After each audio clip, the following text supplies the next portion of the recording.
presence of His Holiness Dr. Swami Gyan Vatsal Das Ji. In few moments from now, we will have his presence on stage. Thank you.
Let us rise in our seats and welcome with a round of applause. A big round of applause, my friends. We are huge in number. UNESCO chairholder, revered Professor Dr. Vishwanath Karat sir, along with His Holiness Dr. Swami Gyanvatsal Das ji, in the presence of Shri Kundan Singh Takola ji and Pitambar Singh Molpa ji, all the way from Mana Gaon, Badrinath. We also have the presence of Mr. Alex Hankey in this session.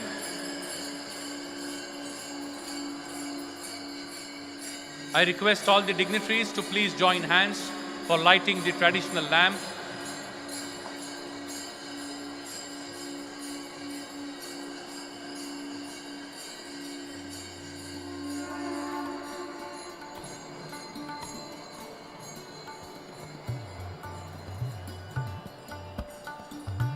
Padma Bhushan Dr. Vijay P. Bhatkar sir, revered Professor Dr. Vishwanath Karat sir, His Holiness Dr. Swami Gyanvatsal Das ji, and all are joining hands for lighting the traditional lamp.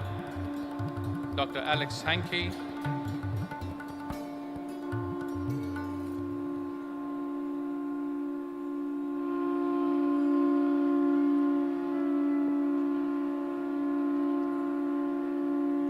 a big round of applause, my friends. The day 3 of 8th World Parliament of Science, Religion and Philosophy has formally begun. A beautiful gathering to discuss the role of Mother India as Vishwaguru in promoting the culture of peace in 21st century. I request the dignitaries to please join hands for ringing the bell of world peace. A very, very beautiful tradition of 8th World Parliament of Science, Religion and Philosophy. By ringing this bell of world peace, we give a loud and clear message that we all stand united for establishing and giving the peace, giving the message of world peace to the entire world.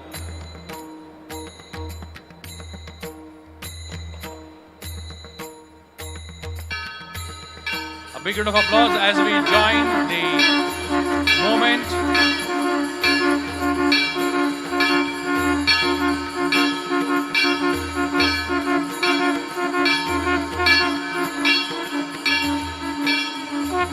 Thank you very much.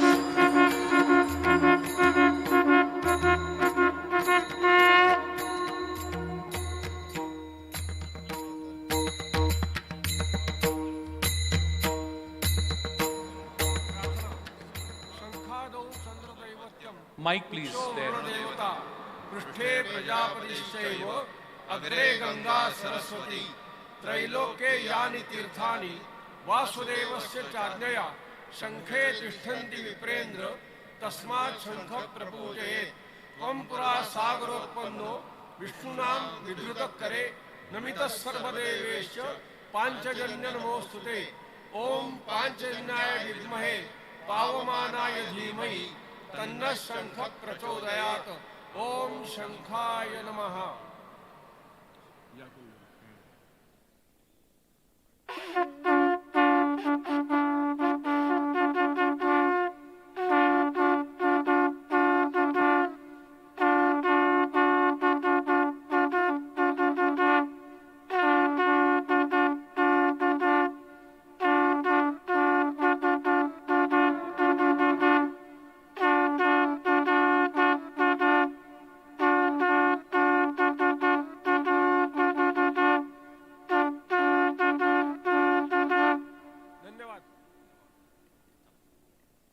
Thank you very much. That was indeed a moment to cherish in our hearts for lifetime. The Shankha Dhwani, the purity of mind, purity of thoughts. Thank you very much, team. My friends, it has been the tradition of World Parliament of Science, Religion and Philosophy that we start our session every day with a meditation, an activity that makes us reflect on our thoughts and set a right ground for the discourse of knowledge which begins. I request everyone to completely stop using their mobile phones. Please do not talk among yourself and follow the instructions being received from the stage for experiencing the moment of meditation. I request the Assistant Professor at Faculty of Peace Studies at MIT World Peace University, Dr. Sachin Gadekar, to kindly guide us for meditation.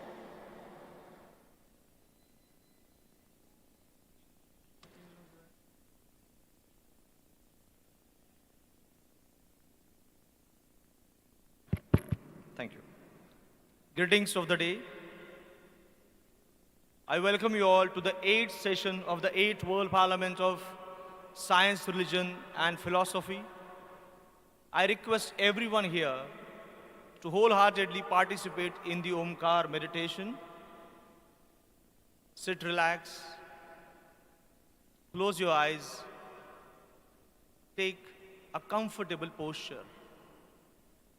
Omkar, the eternal sound, the bliss of divinity, the Nada Brahma. When you listen to the Omkar, try to bring your attention to the breathing process. I request my technical team to play Omkar.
Just be there. Experience the bliss, the divinity of Omkar. Gently rub your palms, create energy, apply on your face, and experience the bliss of Omkar. Thank you. Thank you very much, Dr. Sachin Gadekarji. Thank you very much for setting the right path for the important discussion in this 8th session of Role of Mother India as Vishwaguru in promoting the culture of peace in 21st century. My friends, you are aware that revered Professor Dr. Vishwanath Karad sir has always been reminding us of a very, very important statement of Swami Vivekananda. In 21st century, my mother India will become the knowledge corridor of the whole world. I'm sure you remember this statement.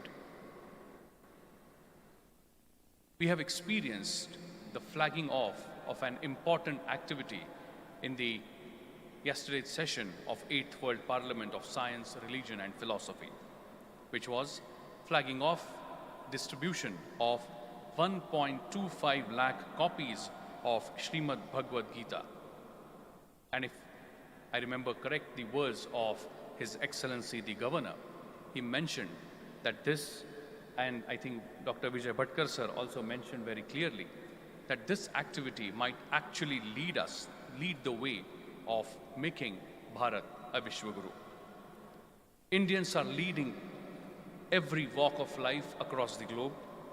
in every aspect of life, probably research, science, technology, art, and we all are aware that Indians are leading multi-billion-dollar corporations across the globe.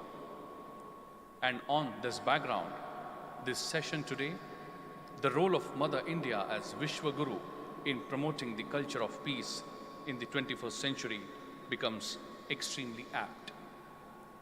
Before we begin our session, as you're aware, that we start every day with World Peace Prayer.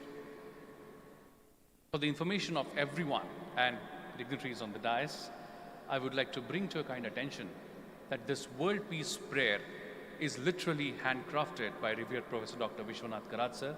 It's his gift to each one of us.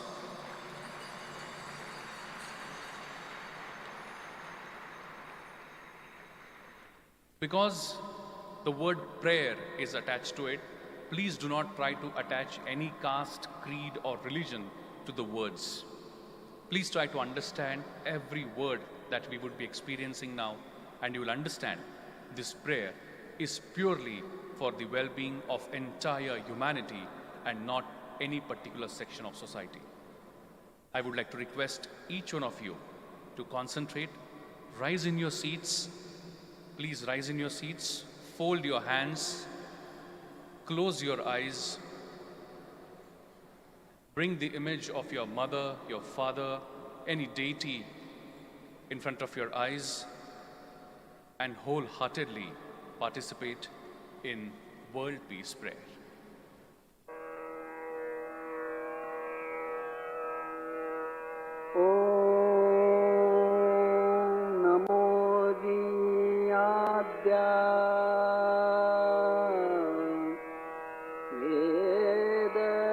प्रतिपाद्या जय जय स्वसंवेद्या आत्मरूपा देवातुति गणेषु सकलार्थमति प्रकाशु म्हणे निवृत्तिदासु अवधारी गोदी गुरुर्ब्रह्मा गुरुर्विष्णु गुरुर्देवो महेश्वरः गुरु साक्षात् परब्रह्मा तस्मै श्री गुरवे नमः।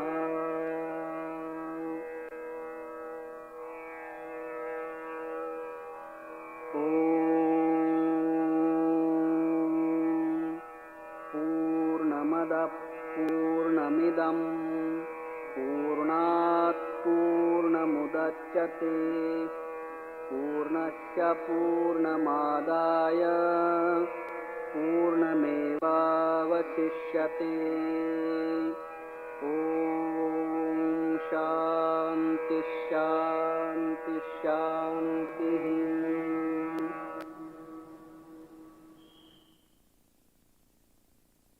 Thank you very much. My friends, I'm sure you would have all experienced that we are present here in number of few thousand, but the amount of peace and serenity that we all are experiencing in this dome is divine. Now, to set a right tone for this session and propose the welcome address, I would like to request the Associate Dean of Faculty of Peace Studies, Professor Dr. Milind Patre sir, to kindly come up stage.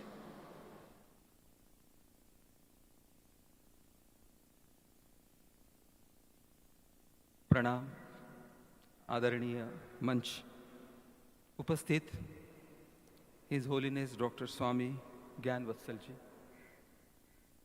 परम आदरणीय doctor Vijay Bhatkar ji Padma Bhushan,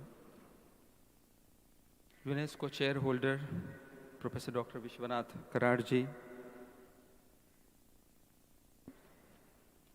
Kundan Singh Takola ji, Pitambar Singh Molapa ji, doctor Vijay Das ji, doctor Alex Hankey, doctor Panjit Gadge ji, all the other dignitaries sitting there in the audience, and all the staff, faculty and students. Role of Mother India as Vishwa Guru in promoting the culture of peace in the 21st century is the theme of this session. Bharat क्या विश्व गुरु जो बनेगा 21वीं सदी में, जो कि भविष्यवाणी है स्वामी विवेकानंद जी की, तो उसमें हमारा योगदान क्या होगा, हमारा रोल क्या होगा? विश्व गुरु बनना ये लक्ष्य है, तो उसके लिए प्रक्रिया क्या होगी, एक्शंस क्या होगी? तो उस संदर्भ में संक्षिप्त में 2 चीजें रखूंगा। एक तो यूनिवर्स कितने हैं।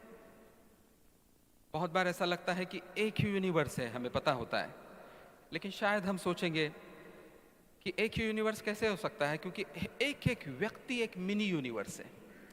हर एक व्यक्ति, हर महिला, हर पुरुष के बीच में एक यूनिवर्स है, उसके ब्रेन में, उसके मन में, और उस तरीके से वो दुनिया को देखता है। सो एक विश्व नहीं है।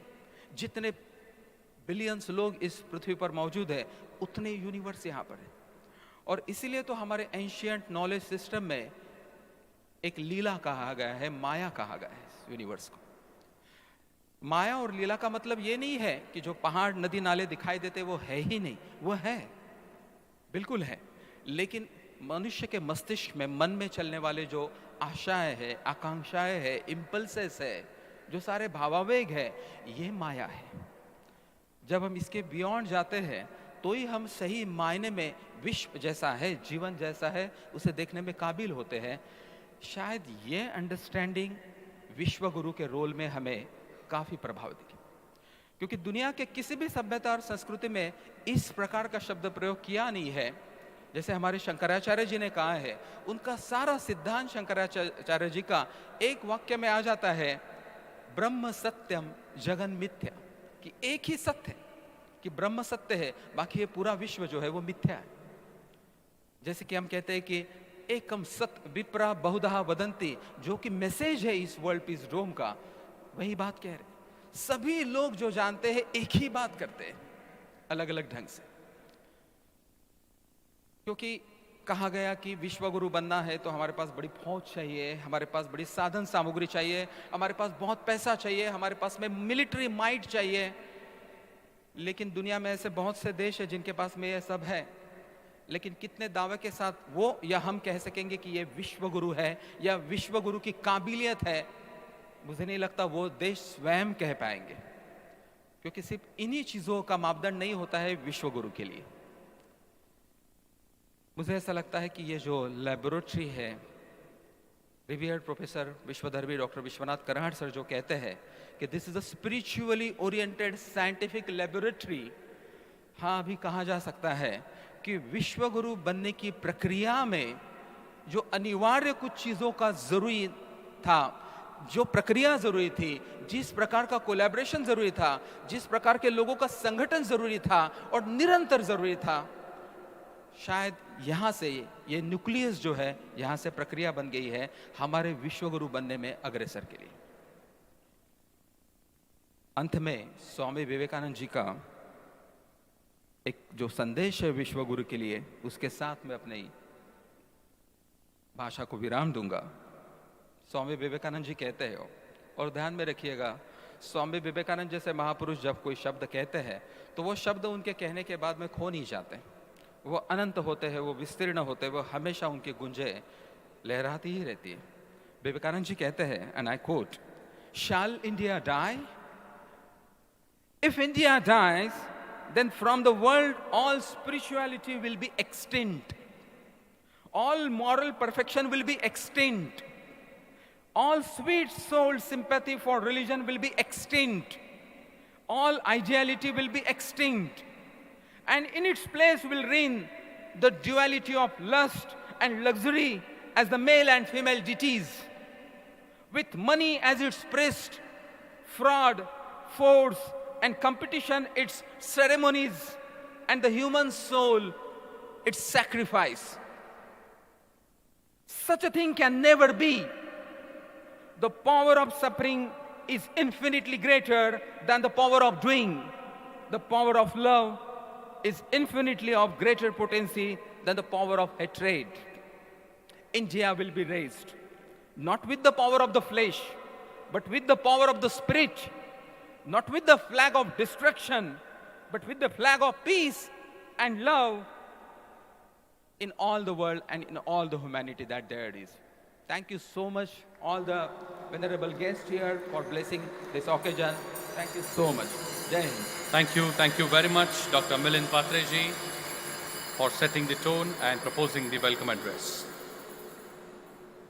My friends, every word that is spoken from this stage, every piece of knowledge that is shared from the dignitaries on this stage is extremely important for each one of us. We had requested everyone in the audience not to use mobile phones, but unfortunately we can see, and it is very clearly seen from the stage, the usage of mobile phone should be completely refrained. Please keep it away and try to concentrate on every thought that is being shared from this dais. Thank you very much. Now, in order to understand more about this session, may I request my technical team if they can please relay a small curtain raiser video.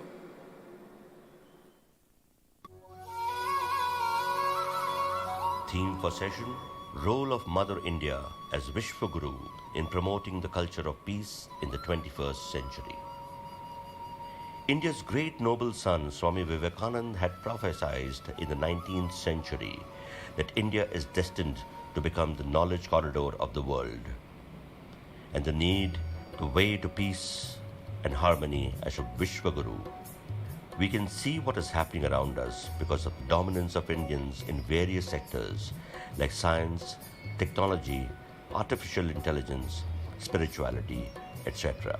We need to consolidate this position to truly become a Vishwaguru in the 21st century. In the 20th century, the entire world considered the USA, Russia, Japan, and some of the European countries as the global leaders. But in the 21st century, two more countries from Asia emerged as global leaders, India and China. Now the question is, who is a global leader? Though there is no clear-cut definition, a global leader is one who can play a major role in world affairs, work for maintaining peace and tranquility, and extend all types of help in preventing global crises such as climate change, food insecurity, hunger, poverty, etc.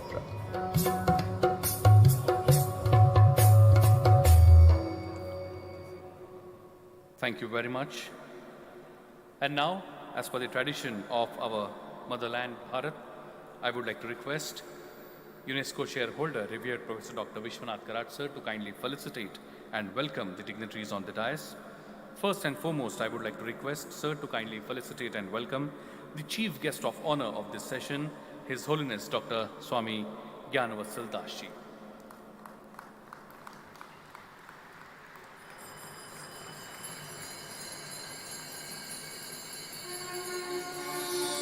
Please welcome with a big round of applause His Holiness Dr. Swami Gyanavatsal Das Ji, a motivational speaker, social reformer from Akshardham.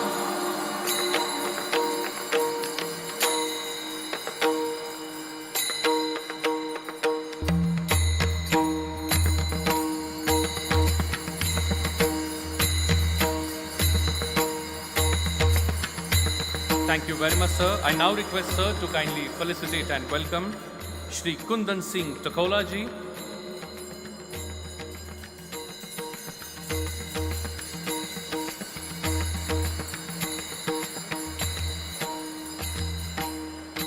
Shri Kundan Singh Takola ji, the former senior manager, social reformer from Managam, Badrinath. The person who was instrumental and was a huge helping hand to revered Professor Dr. Vishwanath Karat sir for all his work at Badrinath. A big round of applause for Shri Kundan Singh Takola ji.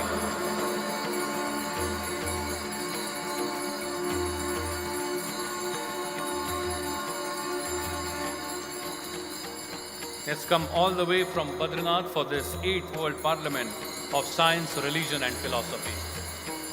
Next, I would like to request Sir to kindly felicitate and welcome Shri Pitambar Singh Molpaji, Gram Pradhan from Managaon, Badrinath.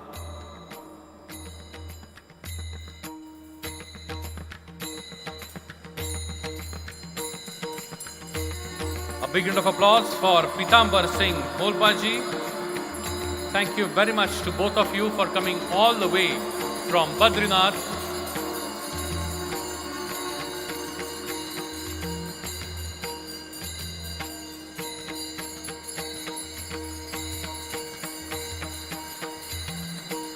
I now request Sir to kindly felicitate and welcome Dr. Alex Hankey,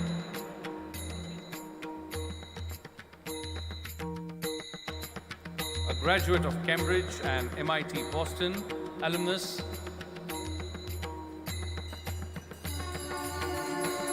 A big round of applause for Dr. Alex Hankey for being part of this 8th World Parliament of Science, Religion and Philosophy.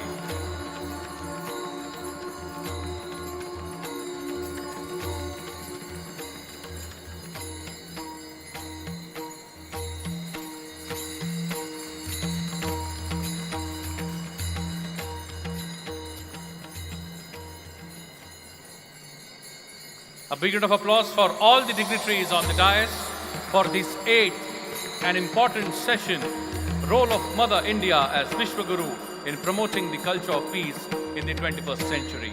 Thank you very much.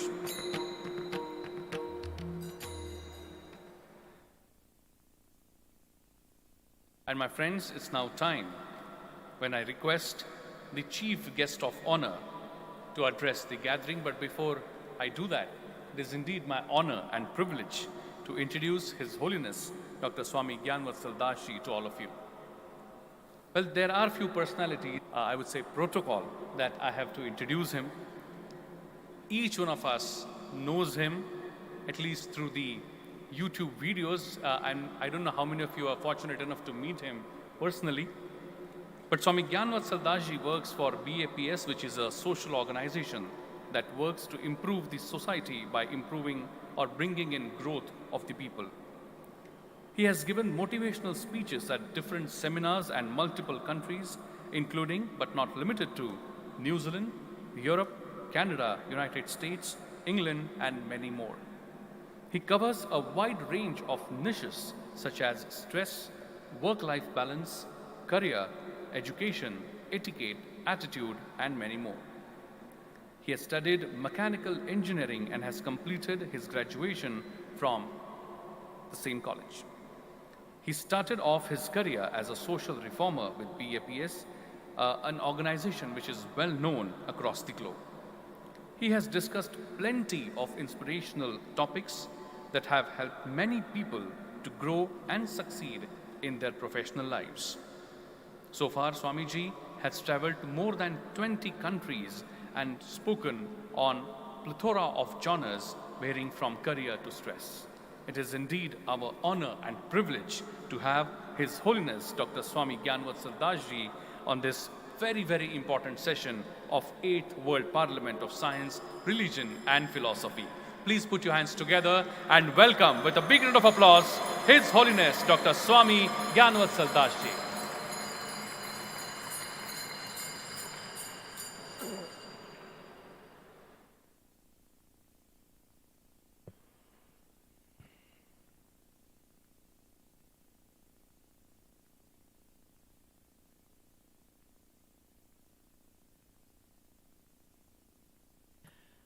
गुणातीतोऽक्षरं ब्रह्म भगवान् पुरुषोत्तमः जनो जानन्निदं सत्यं मुच्यते भवबन्धना. With prostrations at the divine feet of Bhagwan Swaminarayan, Bhagwan Sri Krishna, Bhagwan Sri Ram, my Guru Hari, Brahma Swarup Pramukh Swami Maharaj, and my Pragat Guru Hari, Pragat Brahma Swarup Param Puja Mahant Swami Maharaj. Today, on the occasion of the 8th World Parliament of Science, Religion and Philosophy, I feel specially privileged to be a part of this conference. And from the bottom of my heart, I thank revered Professor Dr. Vishwanath Ji Karad for inviting me to this conference. Such an eminent personality. He is a UNESCO chair, founder, president, and chief patron of MIT Pune. I also feel privileged to be a part of this conference in the special presence of Dr. Vijay Bhatkarji. He is an eminent scientist, the father of India's first supercomputer Param. He is the chancellor of Nalanda University. And more importantly for us, I was just talking to Vishwanath Ji that for the rest of the world, he is Dr. Vijay Bhatkar. For BAPS Swaminarayan Sanstha, he is Swami Vijayananda Ji.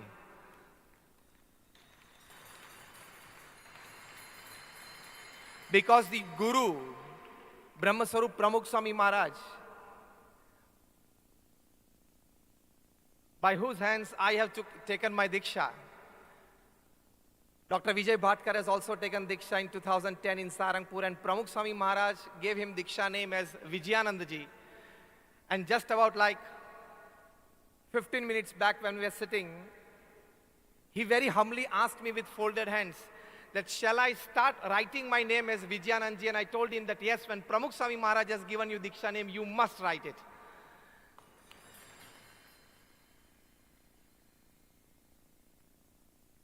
And see the coincidence, more than coincidence, see the divinity, that when Pramukh Swami Maharaj named him Vijayananda Ji, he told Pramukh Swami Maharaj that when I was a kid, rather when I was born, my mother always had in her heart to name me Vijayananda Ji. Today you have named me.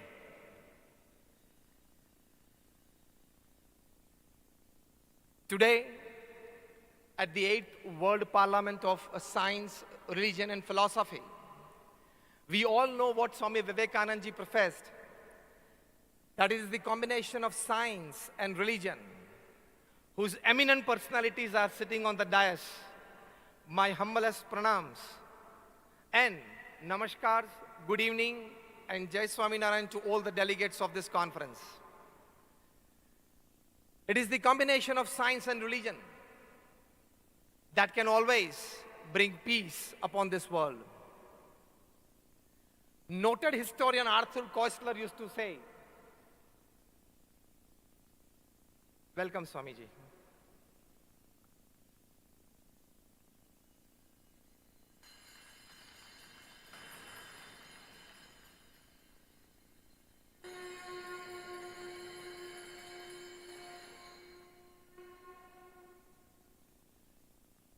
Noted historian Arthur Koestler used to say, if I were asked the most important date in the history and the prehistory of human race, I would, without any hesitation, name it at 6th August 1945. Then the noted historian Arthur Koestler writes that it is very simple. From the day of consciousness until 6th August 1945, man had to live with the fact of his death as an individual until 6th August 1945, when the first atomic bomb was dropped on Hiroshima.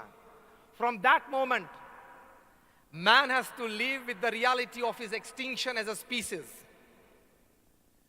And then this noted historian Arthur Koestler writes that at this supremely dangerous moment in human history, the only way of salvation for humankind is the Indian way. The only way for salvation for mankind is the Indian way. So from philosopher saints like Swami Gnaneshwara, Swami Tukaram, Swami Vivekananda, to noted historians like Arthur Koestler, even a good historian like Alvin Toffler, he writes that India will be the leader in the 21st century. India will excel in all aspects of human endeavors. And more importantly, India will be able to harmonize science and religion. The only country that could and would do it is India. So when I'm asked to talk on the theme of today's session, that role of India as Vishwaguru in promoting the culture of peace in the 21st century, let us all re-imbibe to ourselves, reassure ourselves that we sit with a legacy, we sit with a tradition, we sit with a culture that is destined to make India a Vishwaguru.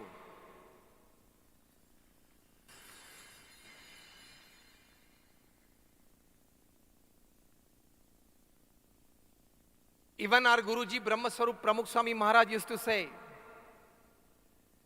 that the tradition, the culture, the way of life, the way of thinking that the great scriptures of India has professed, that we have inherited in our legacy, has the power to give peace and unity, harmony, prosperity without poverty, peace without wars to the entire world.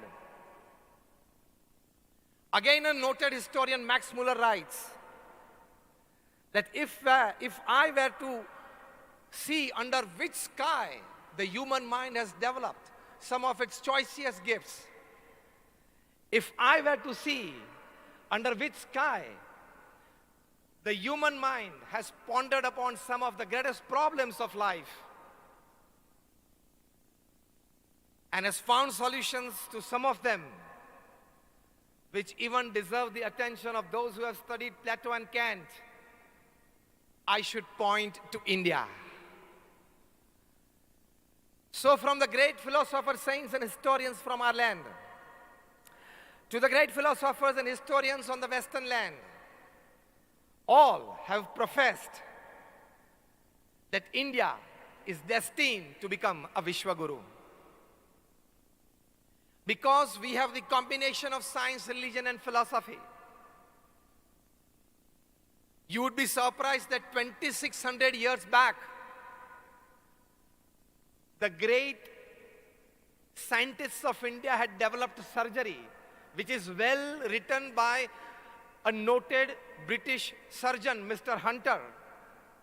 He writes that 2600 years back, India had developed surgery to the extent that they could repair human parts like ear, nose. They could even reform it.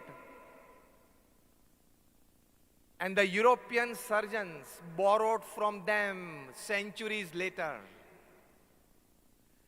Mrs. Pluckett, another great surgeon from England, she writes that the Hindus in the ancient times had instruments with them which could cut a human hair longitudinally into two. Hindus in the ancient times, 2600 years back, had instruments which could cut a human hair longitudinally into two. This is written by the British surgeon, Mrs. Pluckett. And all this we have well described at this Swaminarayan Akshardham in New Delhi, created by Pramukh Swami Maharaj in Hall 3, Exhibition 3, where in a boat ride of just 10 minutes you see 10,000 years of human history. Your boat passes through the classrooms of Nalanda University. Vijayji.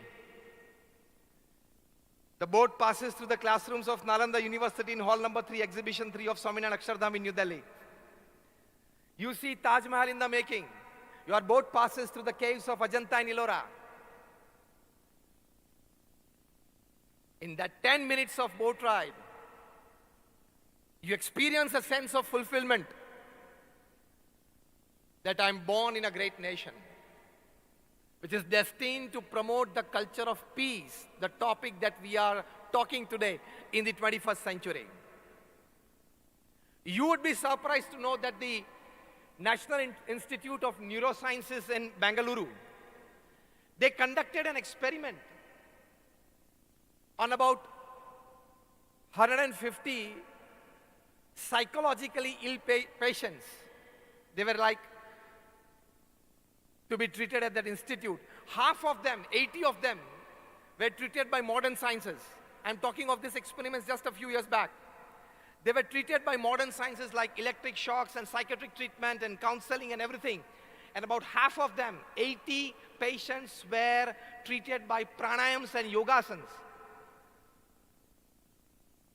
For like about 2 months of treatments, those who were treated by pranayams and yogasanas for their treatments, they were producing better results towards normalization than those who were treated by modern scientific techniques when it contained like psychological and psychiatric treatments. So we, right from the ancient times, we have developed science. We had the combination of science, philosophy, and religion. From the ancient times, we carried science to the modern times. We have Dr. Vijay Bhatkar, the father of India's first supercomputer, Param. When the United States of America denied us certain components and certain technology after the 1998 Pokhran blast by the then Prime Minister Atal Bihari Vajpayee, Dr. Vijay Bhatkar took the onus on his shoulders and developed India's first supercomputer. So we have the modern scientists right in front of us. Two,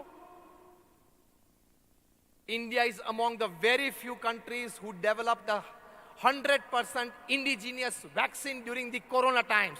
The first time it happened in India. An absolutely indigenous corona vaccine by biotech in Hyderabad.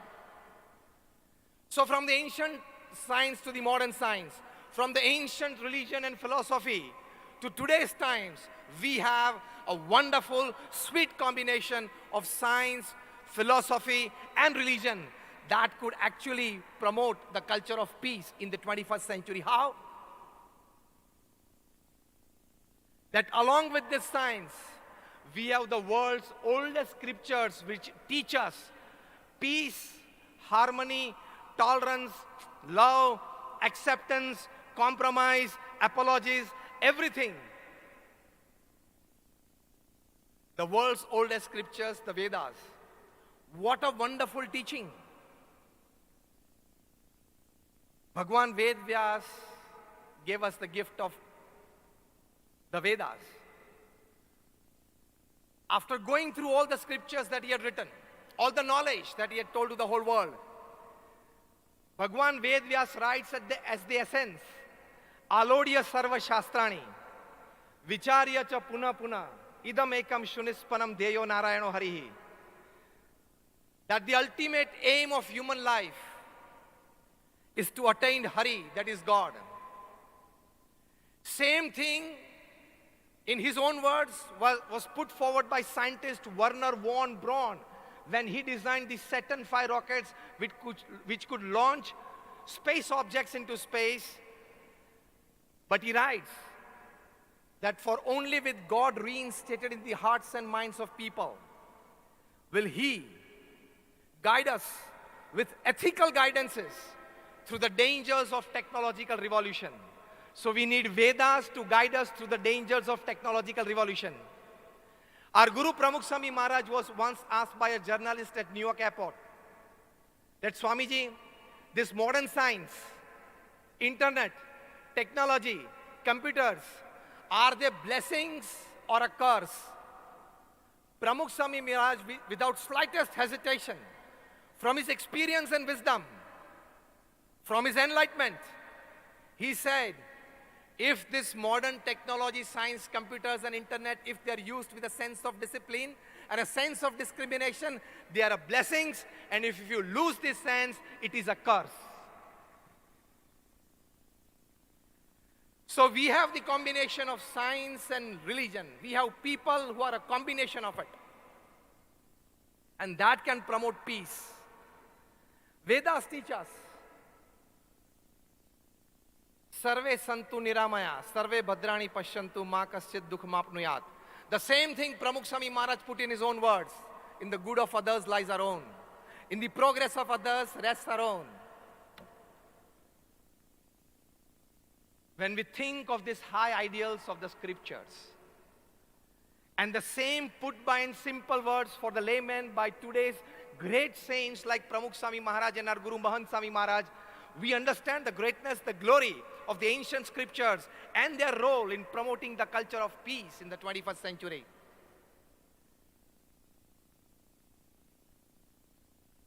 But the most important aspect, now listen very carefully. Today when we have on this 3-day occasion, the dedication and presentation ceremony of philosopher saint Sri Gnaneshwara and Sri Tukaram, World Peace Dome that we are sitting in, and also distribution of 1.25 lakh Srimad Bhagavad Gita. What is the most important aspect in promoting the culture of peace? See, we have institutions like MIT. We have eminent personalities like Vishwanath ji and Dr. Vijay ji. We have scriptures like Srimad Bhagavad Gita. Institutions, personalities, and scriptures play a certain role. But the most important role is played. Now listen carefully. The most important role apart from institutes, education, personalities, scriptures like Srimad Bhagavad Gita is played by a saint who the Srimad Bhagavad Gita describes as the Sthit Prajna Purusha. We have MIT, but we need a saint of the caliber of Sant Gnaneshwara and Sant Tukaram in human flesh and blood right in front of us. Vishwanath ji, ठीक बात लगती है आपको? हमें संत ज्ञानेश्वरा या संत तुकाराम, इस प्रकार के संत, इस कैलिबर के संत हमारे सामने प्रत्यक्ष in human flesh and blood we want it. That is the essence. Institutions like MIT play a role. Eminent personalities, they play a role. Scriptures like Srimad Bhagavad Gita play a role. But the biggest role is played by saints of the caliber like Tukaram and Sant Gnaneshwara. But what about the present times? संत ज्ञानेश्वरा हो गए, संत तुकाराम हो गए, क्या हम इतने भाग्यशाली नहीं हैं? संत तुकाराम और संत ज्ञानेश्वर ने जिनको प्रत्यक्ष दर्शन आशीर्वाद दिए थे, उन लोगों की तरह हम भाग्यशाली नहीं है क्या कि हमें भी इस प्रकार के संत के आशीर्वाद मिले? डॉक्टर विजय जी को मिले हैं, प्रमुख स्वामी महाराज ने उनको दीक्षित किया है. We need a Sthit Prajna Purush described in Srimad Bhagavad Gita. We have seen with this eyes such a Sthit Prajna Purush, whose centenary celebrations we are celebrating this year in the month of December, January. It will be a 1-month festival, Pramukh Swami Maharaj birth centenary celebrations. A 750-acre cultural city will come up in Ahmedabad. Pramukh Swami Maharaj traveled to 60 countries and 18,000 villages and towns to promote the culture of peace. 18,000 villages and towns. Secondly, he personally visited more than 3.5 lakh homes in 60 countries and sat with the family members to promote the culture of peace, the theme that we are talking today. He personally read and answered more than 7.5 lakh letters in his lifetime, at an unbelievable average of reading and answering more than 70 letters a day without a Sunday for 45 years, to promote the culture of peace. He initiated more than 1,200 saints like us. Out of them, 750 are graduates, postgraduates, chartered accountants, doctors, and engineers. More than 150 of them are born American and British citizens. More than 50 of them have studied in Ivy League colleges like Stanford, Harvard, Carnegie Mellon, Yale, and Keeling.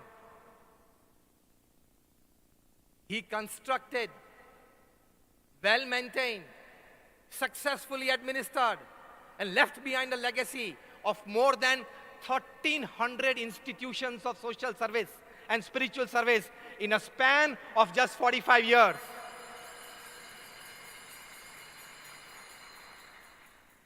How many of you have been to Swaminarayan Akshardham at Gandhinagar or Delhi? Just raise your hands. Just raise your hands if you have been to Swaminarayan Akshardham at New Delhi and Gandhinagar. Like most of you. Pramukh Swami Maharaj was the creator of these institutions. And today, while promoting the culture of peace, Swaminarayan Akshardham on 265 acres of land is coming up at Robbinsville in New Jersey, America.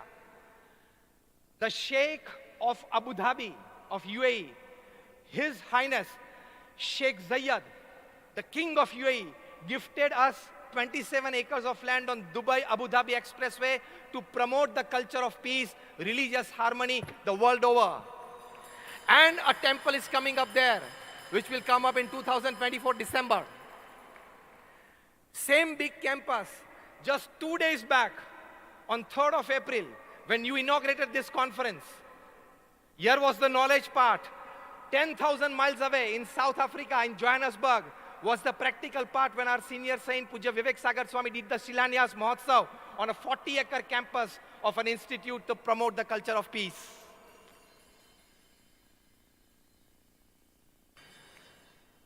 In a span of 45 years, 1,300 institutions created by Pramukh Swami Maharaj.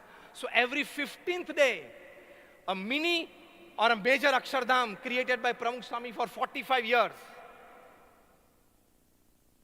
to promote the culture of peace through the rich values of Indian scriptures, through the rich values of the great scientific heritage of our country. Work somebody can do. Now listen to me more carefully. Dr. APJ Abdul Kalam first met Pramukh Swami Maharaj in 2001. Thereafter, in a span of 15 years till 2015, he met like about more than 10 times. When he met Pramukh Swami Maharaj in the year 2001, he had come up with an idea how to make India a developed country, a superpower, and to promote peace upon this earth. So Dr. APJ Abdul Kalam sat for about 1 hour with Pramukh Swami Maharaj in Delhi. And he said, me and my think tank have come up with an idea that we need to work in these 5 principal spheres to make India a Vishwa Guru. First was health and education. Second was agriculture.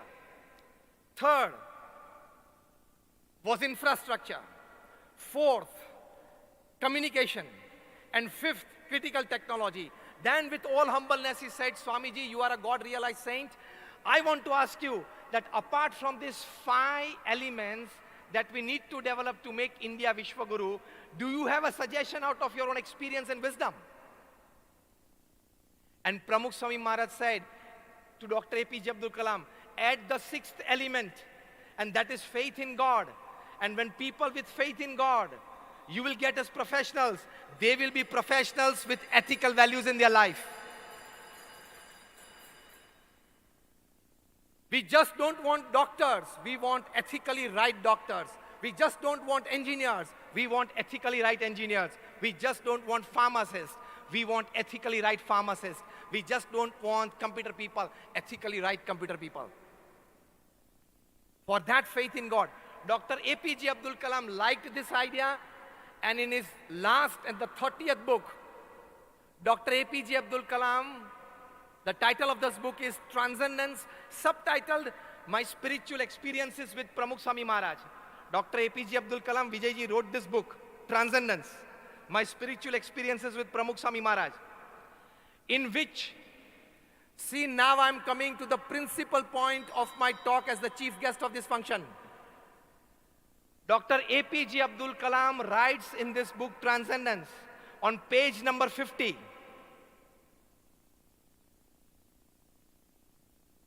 that Dr. Brahm Prakash was my teacher, Dr. Vikram Sarabhai was my teacher, but my ultimate teacher is Pramukh Swami Maharaj, because he taught me, Abdul Kalam writes for Pramukh Swami, he taught me how to remove I and me, and then work and then associate with people. So Pramukh Swami Maharaj is my ultimate teacher.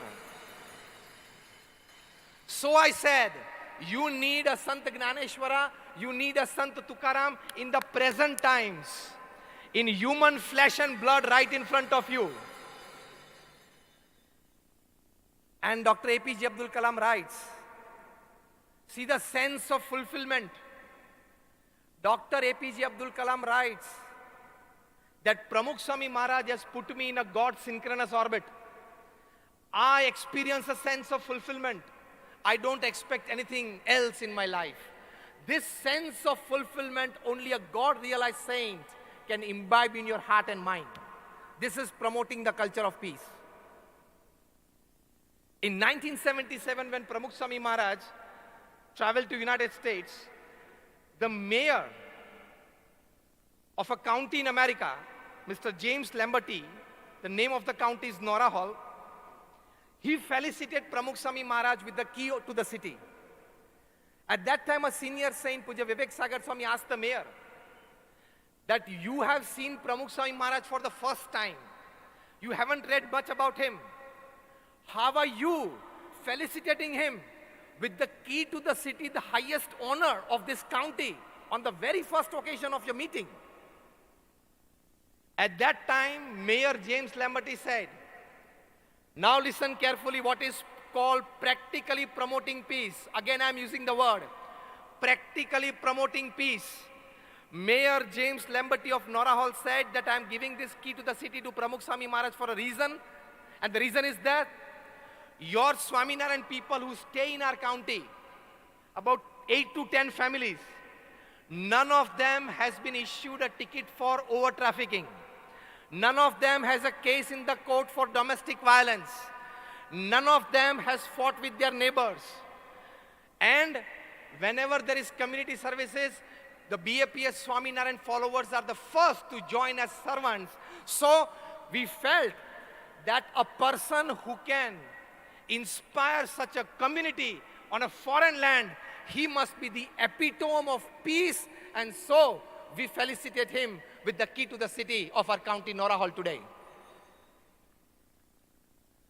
So Pramukh Swami Maharaj has inspired communities across the globe who have a way of life as prescribed in the scriptures to promote the culture of peace in the 21st century. So again, I want to say this one line.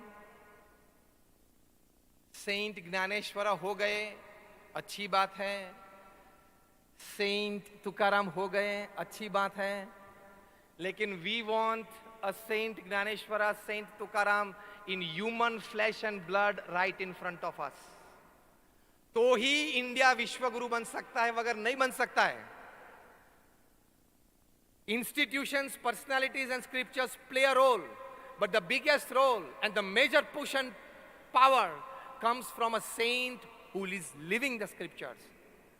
So what the seekers and the sages of India thought and wrote for ages, Pramukh Swami Maharaj lived in a single human life. Today our Guru Mahant Swami Maharaj at the age of 90,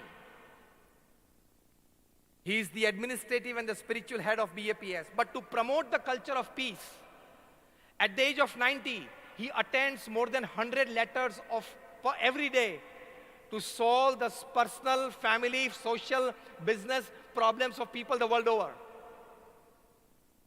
So Vishwanath ji, you are just 82. You are just 82, okay? And I'm giving you an example of our Guru Hari Mahant Swami Maharaj, who is 90. So you are still well capable of working for another 80 years. In this very hall, we will celebrate your centenary celebrations.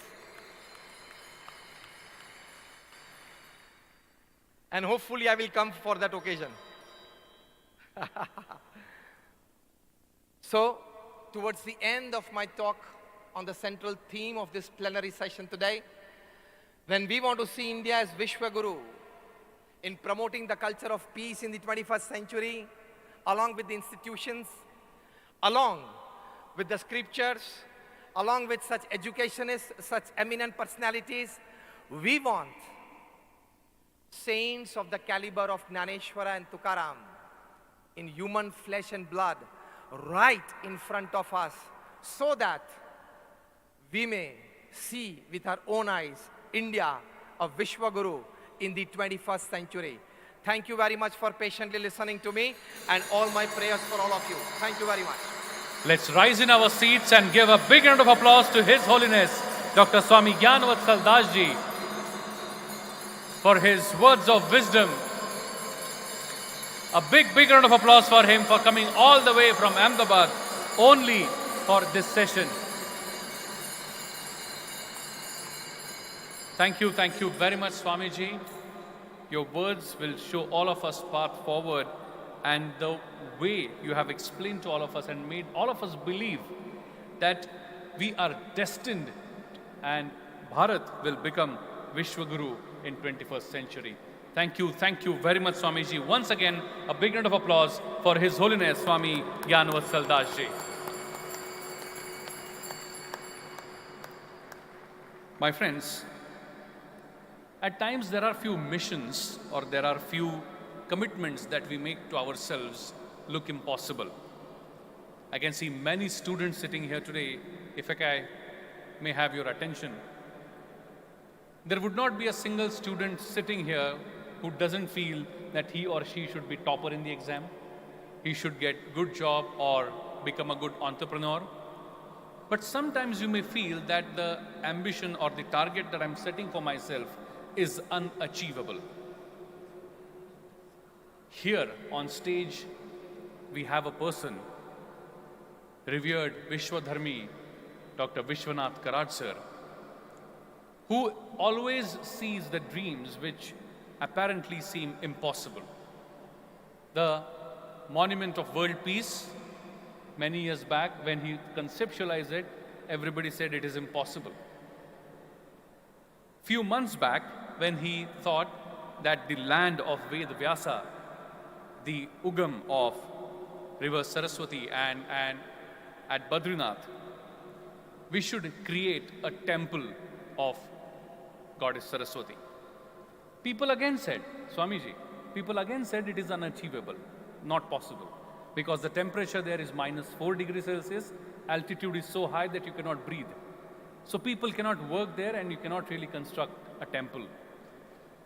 Here I have an opportunity, because on stage we have two personalities, Shri Kundan Singh Takola ji and Pitambar Singh Molpa ji. They both are here. If you can please stand in your seats so that everybody would be able to experience both of you. They both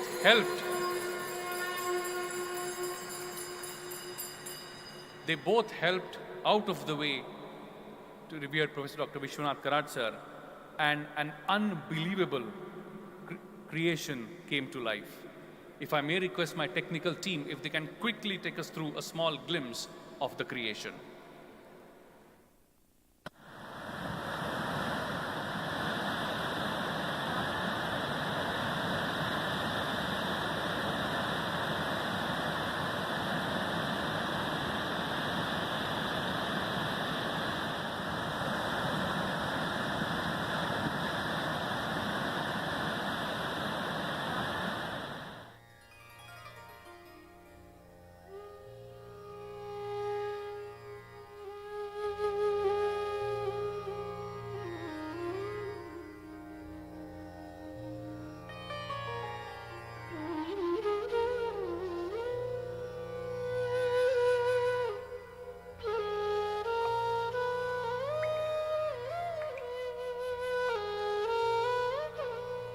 Shri Saraswati ज्ञान विज्ञान धाम।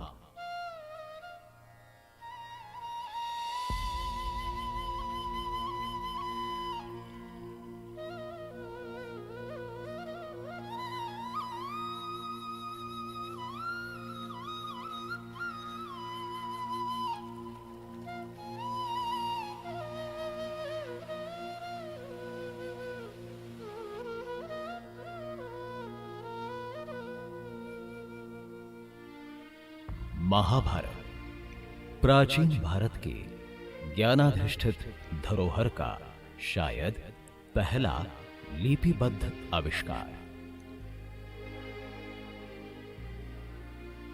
शतकों से चली आ रही मौखिक ज्ञान की परंपरा से उभरकर लिखित रूप से ज्ञान बटोरने का शायद ये पहला प्रयास। इसी महाकाव्य के माध्यम से इसके रचयिता महर्षि वेदव्यास तथा उनके लेखनिक बुद्धि देवता श्री गणेश जी द्वारा किया गया।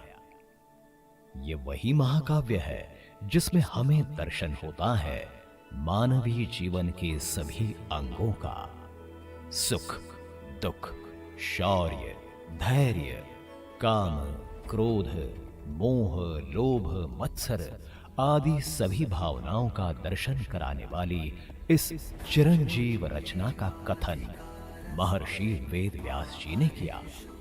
ज्ञान की देवी और जीवनदायिनी माता सरस्वती नदी के उद्गम स्थल पर परम पवित्र श्री बद्रीनाथ धाम के निकट केशव प्रयाग के पवित्र स्थान पर भूमाता के गर्भ से निकलकर एक प्रपात के रूप में उछलती, कूदती और बल खाती सरस्वती नदी अपने उद्गम स्थान से कुछ ही दूर चलकर लुप्त हो जाती हैं। इसी मनोहारी स्थान पर महर्षि वेदव्यास ने जय नामक इतिहास अर्थात महाभारत तथा अन्य 16 पुराणों का निर्माण किया। महाभारत भारत के समृद्ध और संपन्न ज्ञान परंपरा का प्रतीक है। इसी में हमें मिला है श्रीमद् भगवत गीता जैसा ज्ञान का स्रोत, जिसे वेद व्यास जी ने भगवान श्री कृष्ण के मुख से हम तक पहुंचाया है। आश्चर्य की बात तो यह है कि सरस्वती नदी के इस पवित्र उद्गम स्थल पर ज्ञान की देवी श्री सरस्वती को समर्पित कोई मंदिर नहीं था। यही नहीं बल्कि पूरे भारत देश में भी माता सरस्वती को समर्पित बहुत कम मंदिर है। ऐसी परिस्थिति में सन 2009 में भारत के एक अत्यंत आदरणीय शिक्षाविद प्राध्यापक डॉक्टर विश्वनाथ दा कराड़ तथा विश्वविख्यात संगणक वैज्ञानिक पद्म भूषण डॉक्टर विजय भटकर माणा गांव उत्तराखंड स्थित केशव प्रयाग में सरस्वती नदी के उद्गम का दर्शन करने गए। दोनों ही माता सरस्वती के इस सुंदर रूप से मोहित हुए और उनके द्वारा एक संकल्प किया गया कि जिस पवित्र स्थान पर भारत की ज्ञान परंपरा का एक महत्वपूर्ण अध्याय रचा गया, उस स्थान पर ज्ञान की देवी सरस्वती को समर्पित एक सुंदर मंदिर का निर्माण होना चाहिए। इस दृढ़ संकल्प को पूरा करने के लिए आवश्यक मान्यताओं की सारी प्रक्रिया माणा गांव के प्रधान श्री पीताम्बर सिंह मोलपा के सहयोग से पूरी हुई। मध्यांतर की कालावधि में डॉक्टर विश्वनाथ कराड़ की संकल्पना और संरचना से विश्व के सबसे पहले बड़े गुंबद तत्वज्ञ संत श्री ज्ञानेश्वर तुकाराम विश्व शांति प्रार्थना सभागृह का निर्माण हुआ। साथ ही विश्व शांति तथा विश्व बंधुत्व का संदेश देने वाले कई और वास्तुओं की भी स्थापना प्राध्यापक डॉक्टर विश्वनाथ कराड़ जी की पहल से हुई। सन 2020 के प्रारंभ में देवी सरस्वती के मंदिर निर्माण का कार्य आरंभ करने की सारी तैयारियां हो चुकी थी, किंतु अचानक उस वक्त सारा संसार कोरोना नामक मानव निर्मित वैश्विक महामारी का शिकार बन गया। लगभग 1.5 साल इस महामारी के कारण लगी पाबंदियों के चलते मंदिर निर्माण की दिशा में कोई काम नहीं हो पाया। परंतु सन 2021 के अगस्त महीने में स्थिति जब सामान्य होने लगी, तब मंदिर निर्माण के लिए MIT का एक दल माणा गांव पहुंचा और प्राध्यापक डॉक्टर विश्वनाथ कराड़ जी की संकल्पना और संरचना के आधार पर श्री सरस्वती मंदिर को मूर्त स्वरूप देने के कार्य का आरंभ हुआ। परिस्थितियां बहुत कठिन थी। प्रत्यक्ष निर्माण कार्य एक अत्यंत दुर्गम भौगोलिक स्थान पर होने जा रहा था। ऊंचे पहाड़, फिसलती चट्टानें, तेज बारिश, कड़ाके की ठंड, असमतल जमीन, ऐसी स्थिति में लगातार काम करते हुए केवल 63 दिनों की अवकाश में इस सुंदर श्री सरस्वती ज्ञान विज्ञान मंदिर का कार्य पूरा हो गया। शुक्लां ब्रह्म विचारसार परमा आद्यां जगद्व्या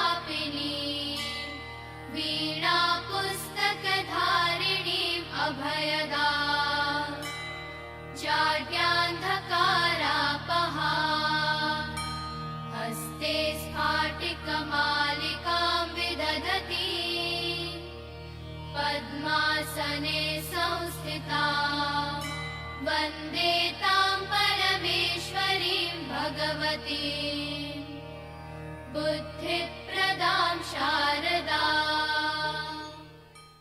दिनांक 21 अक्टूबर 2021 को महाराष्ट्र राज्य के महामहिम राज्यपाल श्री भगत सिंह कोश्यारी जी, जो उत्तराखंड के मूल निवासी हैं, उनके कर कमलों द्वारा इस मंदिर का उद्घाटन तथा लोकार्पण संपन्न हुआ। इस मंगल अवसर पर उपस्थित लोगों को संबोधित करते हुए महामहिम राज्यपाल जी ने कहा, ऐसी कृपा माँ सरस्वती और माँ लक्ष्मी जैसे इन दोनों पर की है, ऐसे ही मेरे बाणा गांव ही नहीं, मेरे पुत्र उत्तराखंड और पूरे हिंदुस्तान में ऐसी सरस्वती हमारे लिए आ जाए, ऐसी लक्ष्मी आए। ये माँ सरस्वती के चरणों में वंदन करता। यहाँ उपस्थित हमारे आदमी, अभी इनका नाम मैं करार तो नहीं बोलता, वो इनके जैसे संकल्प उसने भी लेगा, जैसे विजय जी इनका एक संकल्प था, ऐसे मेरे अधिकारी का और सोमनाथ जी करार का संकल्प एक जैसा। और आज ये यहाँ पर आ गए तो आज से ये करार नहीं बल्कि कमाल है। ऐसा कमाल कौन करेगा? तो ऐसा कमाल उन्होंने किया है, मैं इनका अभिनंदन करता हूँ, वंदन करता हूँ। बोलो करार भगवान पीछे है। भगवान ने बताया भाई देखो एकदम जल्दी बोल दिया। देखो शंकराचार्य जी ने कालड़ी से आकर के हमारे यहाँ बद्रीनाथ और केदारनाथ की स्थापना की, हमारे नेपाल में पशुपतिनाथ की स्थापना की। आज दुनिया के लोग वहाँ आते हैं। अब मेरे भाई और बहन मान के चलो, अब आपके यहाँ केवल उत्तराखंड के लोग नहीं आएंगे, अब धीरे धीरे आपके यहाँ सारे दुनिया के लोग आएंगे, जैसे बद्रीनाथ भगवान के दर्शन करने आते हैं। इसके माध्यम से हम सबकी इकोनॉमी भी अच्छी होगी। एक प्रकार से अब दुनिया के लोग व्यास जी को ढूंढने इधर उधर नहीं जाएंगे, सब यही आएंगे। और भटकल जी अगले कुछ वर्षों में ये कोशिश करेंगे कि पहले धार्मिक, सामाजिक, इतिहास और ग्रंथों के व्यास यहाँ पर तपस्या किए, अब इनके आधुनिक जमाने के नए वैज्ञानिक व्यास भी यहाँ आए, जो कि हमारे उत्तराखंड का भी वैज्ञानिक जगत में आगे नाम करे, तो देश का करिया करे। मैं फिर से आपका बहुत बहुत अभिनंदन करता हूँ और उनको धन्यवाद देता आपने मुझे यहाँ बुलाया। संगमरमर से बने इस पवित्र मंदिर में स्थापित है ज्ञान की देवी माता सरस्वती की सुंदर मूर्ति। साथ ही भगवान दत्तात्रेय, वारकरी भागवत संप्रदाय की आराध्य देवता श्री विठ्ठल रुक्मिणी, श्री गणेश जी, पवन पुत्र श्री हनुमान जी तथा अपने मानवतावादी संत विचारों से जनमानस में ज्ञान का प्रकाश फैलाने वाले महाराष्ट्र के तत्वज्ञ संत श्री ज्ञानेश्वर महाराज और जगत गुरु संत श्री तुकाराम महाराज मंदिर के बाहर पवित्र सरस्वती नदी के उद्गम को निहार रही है महर्षि वेद व्यास की सुंदर प्रतिमा, जिनके प्रत्यक्ष त्याग और समर्पण के कारण प्राध्यापक विश्वनाथ कराड़ शिक्षा और विश्व शांति के क्षेत्र में अत्यंत उच्चतम कार्य का योगदान दे सके। वह उनकी मातृ रूपी बहन त्याग मूर्ति प्रयाग अक्का कराड़ की प्रतिमा भी मंदिर में स्थापित है।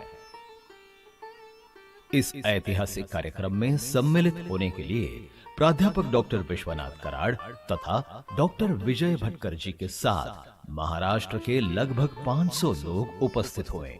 इनमें शामिल थे वैष्णव वारकरी संप्रदाय के कुछ अग्रगण्य कीर्तनकार, प्रवचनकार व अनेक वारकरी भक्त। इतिहास में शायद पहली बार केशव प्रयाग की ये मनोहारी वादी जय जय राम कृष्ण हरि तथा पुंडलीक वरदे हार विठ्ठल की जय जयकार से गूंज उठी। पुंडलिका वरदे हार विठ्ठल श्री ज्ञानदेव तुकाराम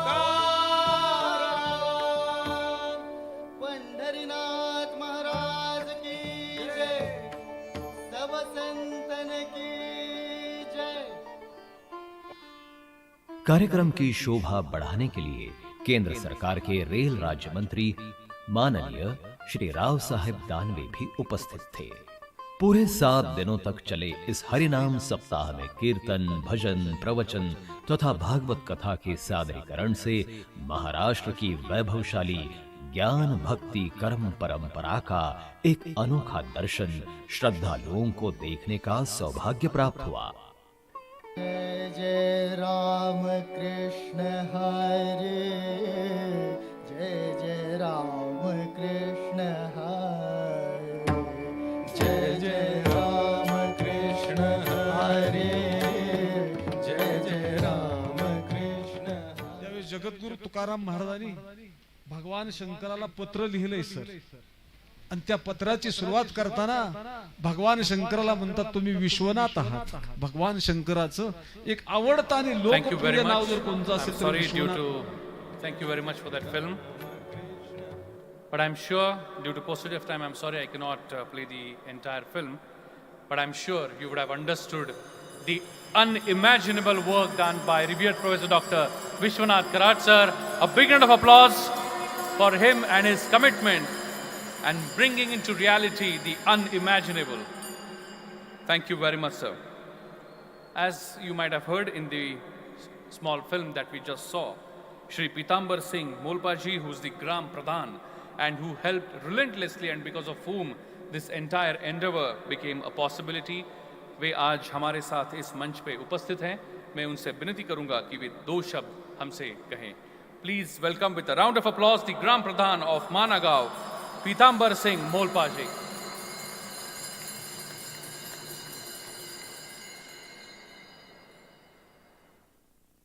विश्वधर्मी परम श्रद्धेय प्रोफेसर डॉक्टर विश्वनाथ कराड़ जी, पद्म भूषण डॉक्टर विजय भटकर जी,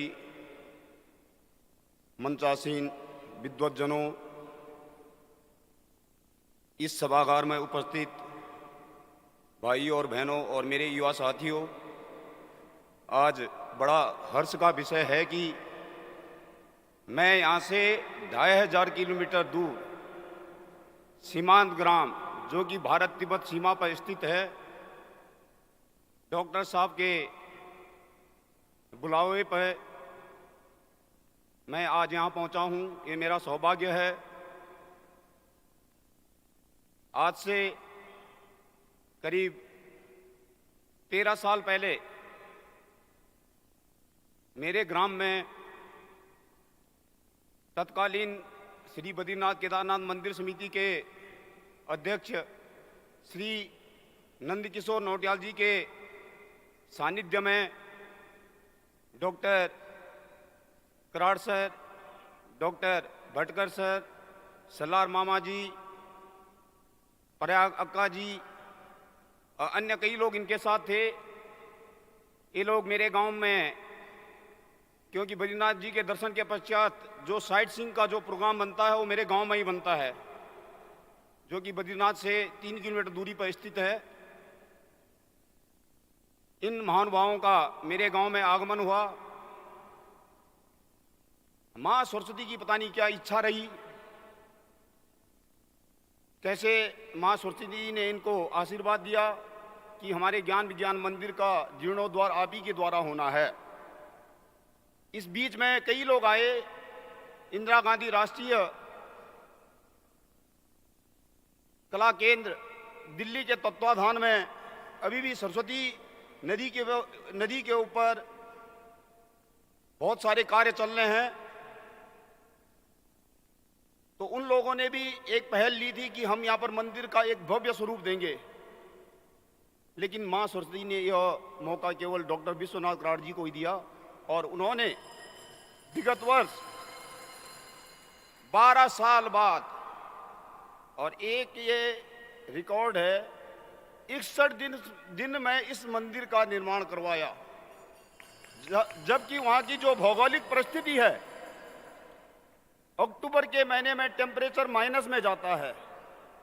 और इनकी टीम श्री दिलीप पाटिल जी, श्री गोविंद अलेथी जी ने दिन रात एक करके उस भव्य और दिव्य मंदिर का निर्माण करवाया। मैं धन्यवाद देना चाहता हूं MIT-WBU के संस्थापक डॉक्टर विश्वनाथ कराड़ जी का। आपका यह रंग मेहनत लाई और लाएगी। आज हम 5वें धाम के रूप में उस क्षेत्र का विकास करना चाहते हैं।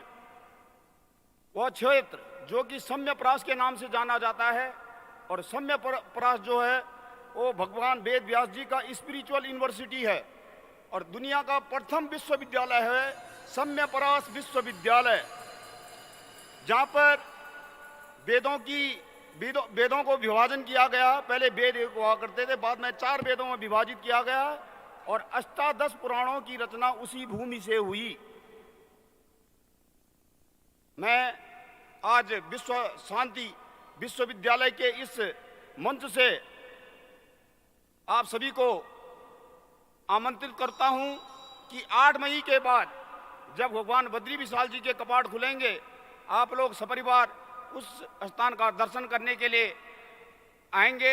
यह आमंत्रण मैं अपनी ओर से दे रहा हूं। मैं इन्हीं शब्दों के साथ अपने वाणी को विराम देता हूं। जय Badri Vishal. Thank you very much, Shri Pitambar Singh Molpa ji. Thank you very much for all the support that you have extended. Today we also have with us Shri Kundan Singh Takola ji, the former senior manager and social worker at Managaon, Badrinath. I request him to kindly address the gathering.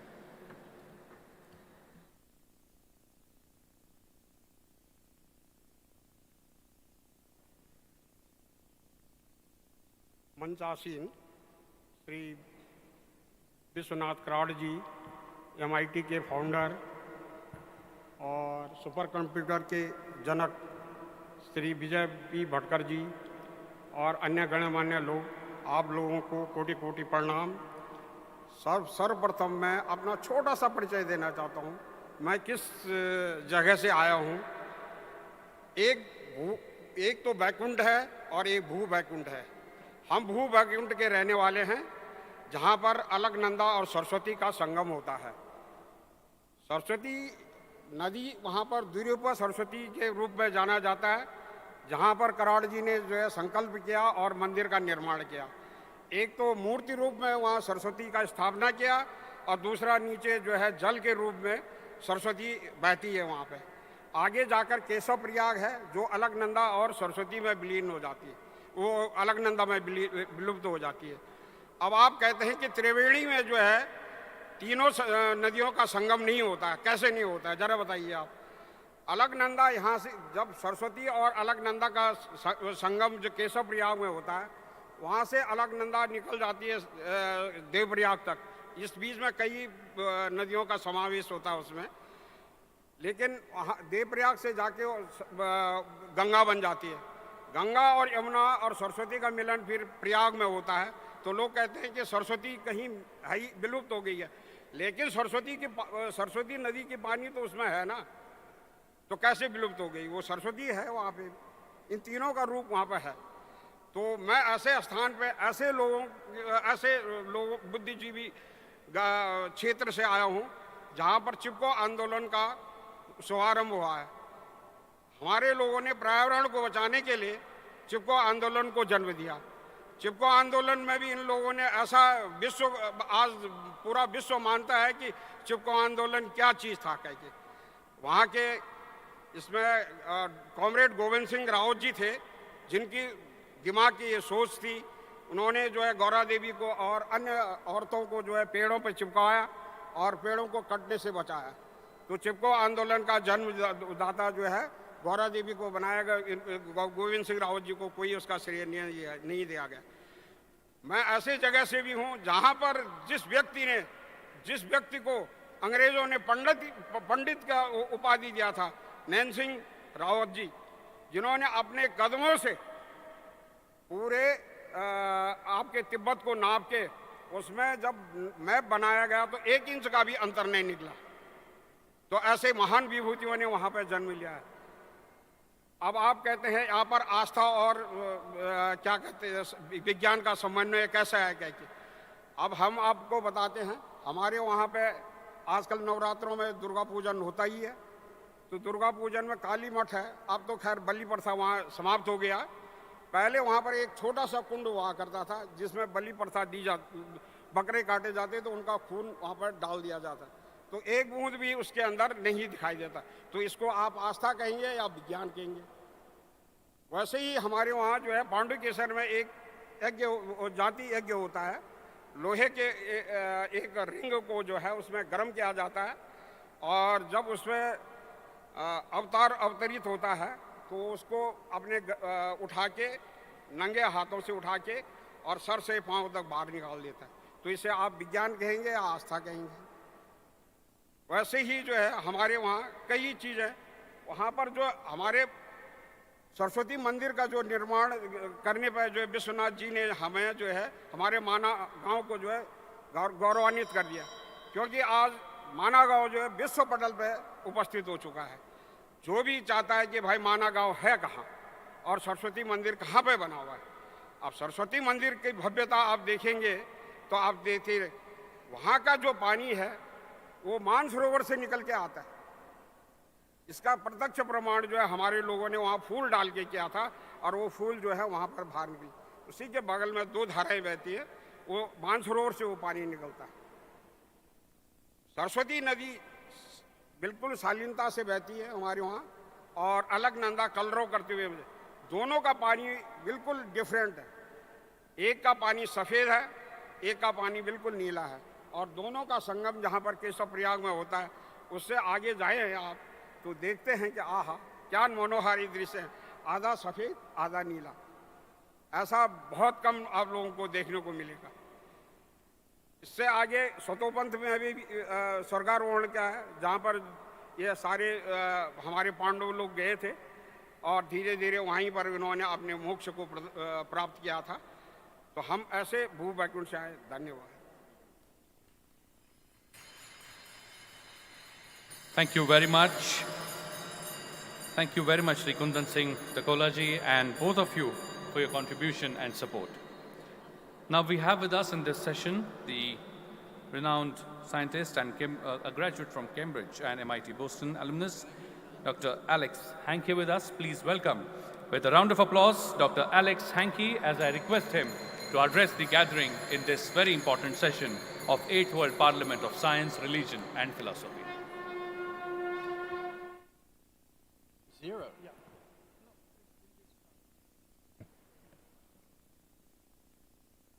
Dr. Vishwanath Karaji, most revered founder president of Mayors MIT, Dr. Vijay Badkaji, all the eminent speakers on the dais. It is an immense privilege to talk to you today, and I wish to tell you one renowned fact from the third university that I attended. My postdoctoral fellowship was held at Stanford in 1973. In 1970, a group of futurologists at the Stanford Research Institute investigated which philosophies, underlying philosophies, could guarantee the future of mankind. At that time, communism and capitalism were the two main philosophies, and it turned out that neither of them could possibly guarantee the future of mankind. We see today with the situation in Russia and Ukraine that communism is a complete failure. If someone would tell that in West Bengal, I would be very grateful. We also see that capitalism suffers from these continuous problems of corruption, which were referred to earlier by an eminent speaker. In their study, they chose to look at a philosophy which was originated in Europe in the early Renaissance, called the Philosophia Perennis, the perennial philosophy. It is the philosophy which is identical in most respects to Sanatana Dharma. the philosophy underlying the culture of India. Sanatana Dharma is true for Hinduism, it is true for Jainism, it's true largely for modern Buddhism. It is certainly true for sects like the Swami Narayan sect, who we have with us today and whose speech I deeply appreciated. Thank you, sir. It was, may I say, in my native London, there is a wonderful Swami Narayan temple made of the most beautiful white marble, which was carved in India and shipped piece by piece, paid for by the Hinduja family. So I'm well familiar with the work of the Swami Narayan group. I've even been taken to Akshardham for the first great sound and light show at Akshardham by no less a person than Dr. Vijay Badkar. And that is a great, great example of how Indian spirituality can spread peace throughout the world. But what is it about Sanatana Dharma which actually tells us that it can guarantee the future of mankind? This is an incredibly important fact. I cannot emphasize the importance of this fact more, because India is the only country today that lives the perennial philosophy. The perennial philosophy is distinguished by those beautiful words of Swami Vivekananda when he said, "Man is born to become divine." Not necessarily in this lifetime. Lifetime by lifetime, we gain experience.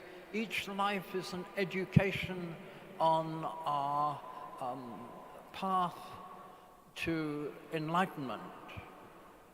And for those who choose, when they get to the end of the path and they have rid themselves of the various koshas, the Manamaya kosha, the Vijnanamaya kosha, and finally the Anandamaya kosha, which is known as the Karana Sharir, they are able to take on the body which is used by the Vishwa Gurus, the Mahakarana Sharir. And in that form, they will reincarnate time and time again to bring enlightenment, liberation, freedom and emancipation from all the miseries of this life that was so poignantly pointed out by His Holiness Lord Buddha. There is nothing more valuable than Sanatana Dharma.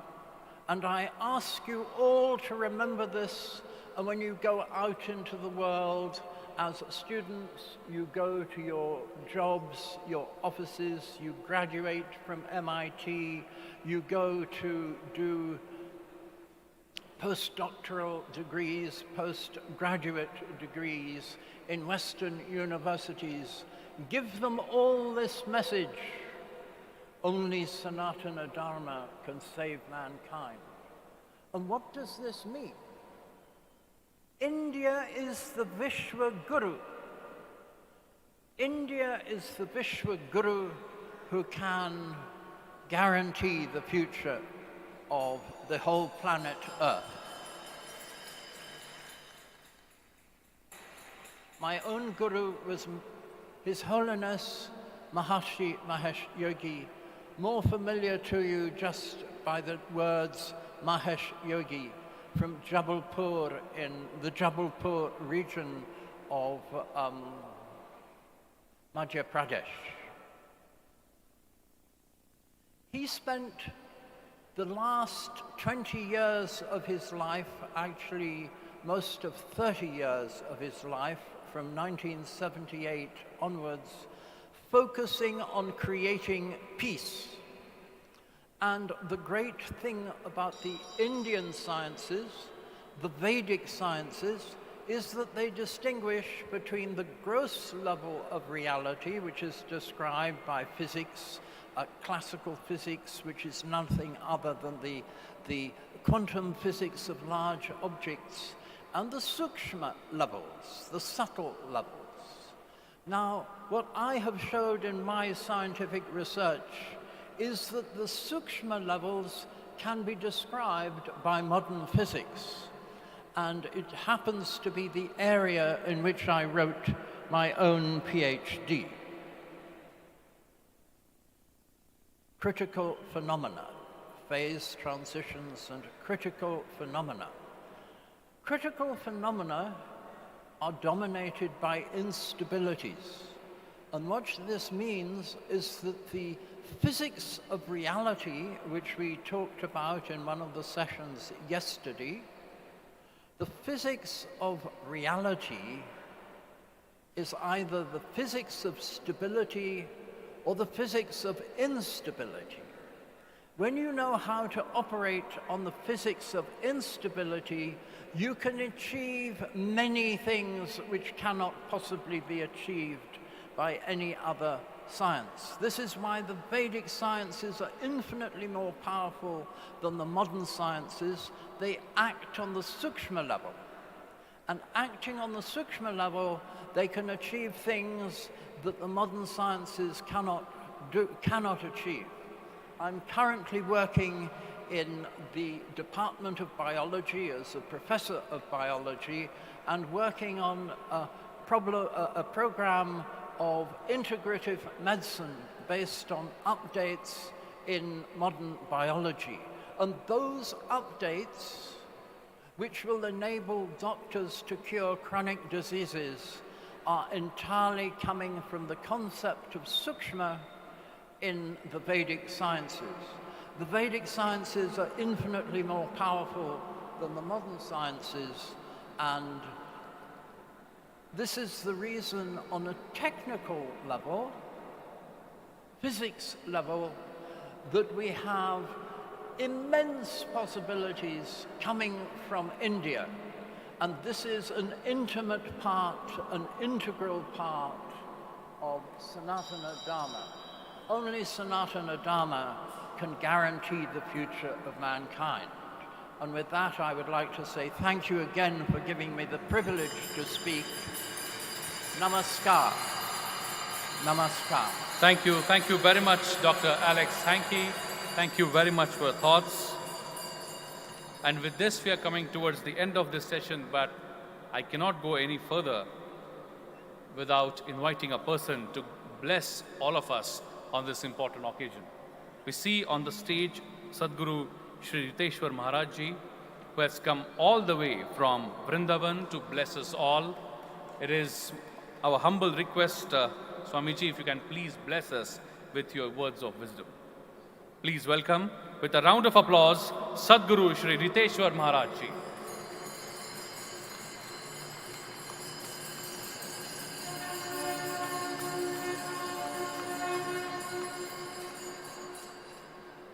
कृष्णाय वासुदेवाय हरये परमात्मने प्रणतक्लेशनाशाय गोविन्दाय नमो नमः। हरे कृष्ण कृष्ण कृष्ण हरे हरे, हरे राम राम राम हरे हरे।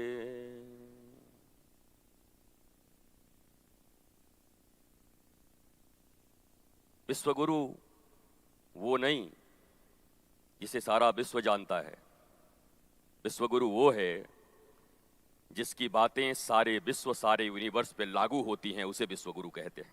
वो चाहे कहीं भी हो, आप जानो आप न जानो, लेकिन जिसकी बातें, जिसके चरित्र, जिसकी शैली पूरे विश्व के ऊपर पीस के लिए, हार्मोनी के लिए और ब्लिसफुलनेस के लिए लागू होती हैं, आपके जानने न जानने से कोई फर्क नहीं पड़ता। वो विश्वगुरु था, है और रहेगा। बात है रिकॉग्निशन की, रिकॉग्नाइज्ड करना होगा। भारत के साथ एक बड़ी समस्या है यहाँ सब कुछ था, भारत सोने की चिड़िया थी, उसके बाद सोना गिरवी रखने चले गए। भारत विश्व गुरु था, अब भारत के एक साधारण व्यक्ति से भी पूछो तो अमेरिका भागेगा, लंदन भागेगा, वो कोई भारत आना नहीं चाहता, लेकिन भारत विश्व गुरु था। अगर इतने सालों के बाद भी भारत विश्व गुरु नहीं हो पा रहा है तो हमें उसके कारणों को ढूंढना होगा और ढूंढकर हमें उस पर चलना होगा। ये बात जरूर है कि रोज याद करना चाहिए, जैसे प्रार्थना करते हैं भारत विश्व गुरु था, तो एक होने की फिर से कामना खड़ी होगी और हम वैसा वर्क कर पाएंगे। मैं एक बात कल आपसे कहता था और आज भी कह रहा हूं, जब मैं यहां बैठे हुए सारे MIT के स्टूडेंट से अगर ये कहूंगा, क्योंकि बाकी सब विद्वान हैं, कई सेमिनार्स में भाग ले चुके हैं और ये महान विद्वान हैं, इन्हें कुछ कहने की जरूरत नहीं, ये अब कर रहे हैं, कथनी से ऊपर उठकर ये कर रहे हैं। पर जो मेरे प्यारे बच्चे यहाँ पर बैठे हैं, जितने भी स्टूडेंट बैठे हैं, उनसे ये पूछा जाए आपको हरि चाहिए या आपको आनंद चाहिए, तो आपका जवाब, अब भले ही MIT में बैठे हो तो बोल दोगे कि हरि चाहिए, पर सबको पता है कि आप ब्लिसफुलनेस चाहते हो। और यही बात जब तक जीवन में सबको समझ में नहीं आती, हमारे माता पिता, मैं माता पिता से भी एक सवाल आज करना चाहूंगा जो लोग यहाँ बैठे होंगे, कि आप अपने बच्चों को जन्म देते हैं, पढ़ाते हैं, उनको बड़ा बनाते हैं, पर आपके बच्चों ने कभी आपको रोल मॉडल माना? उनके घर में शाहरुख खान, अमिताभ बच्चन और आलिया भट्ट के पिक्चर लगे होते हैं। अगर आप इतने सक्सेसफुल इंसान हो इस दुनिया में, तो आपके बच्चे आपके चित्र और आपको रोल मॉडल और आइडियल मान करके क्यों नहीं लगाते? कहां गड़बड़ी हो रही है भारत के साथ? कहां तकलीफ हो रही है भारत के साथ?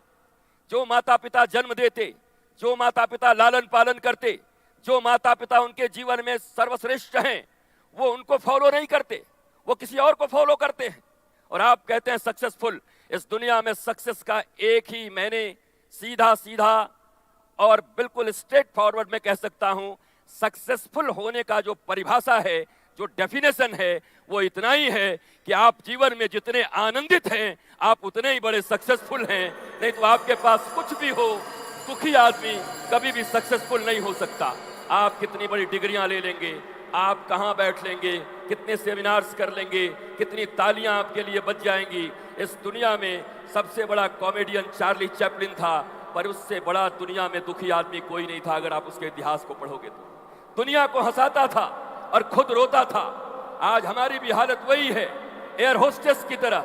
हमारी मुस्कुराहट भी अपनी नहीं है, हमें पेमेंट मिलता है एयर होस्टेस की तरह।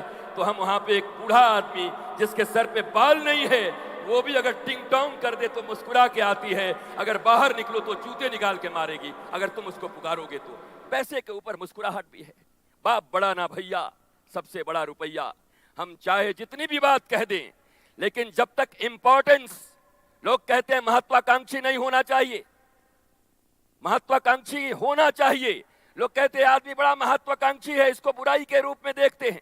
लोग कहते हैं आदमी बड़ा सेल्फिश है, स्वार्थी है, बड़ा बुराई के रूप में देखते हैं। मैंने एक किताब लिखी है, काश मैं स्वार्थी होता, काश मैं सेल्फिश होता। मैं सेल्फिश नहीं हूं, इसके कारण मैं दुखी हूं, इसके कारण मैं तबाह हूं। सेल्फिशनेस का अर्थ छोटा सेल्फिशनेस नहीं, हम दो हमारे दो नहीं। सेल्फिशनेस का अर्थ होता है जो हमारे विश्वधर्मी, हमारे डॉक्टर कराट कर रहे हैं, वसुधैव कुटुंबकम, इसको सेल्फिशनेस कहते हैं।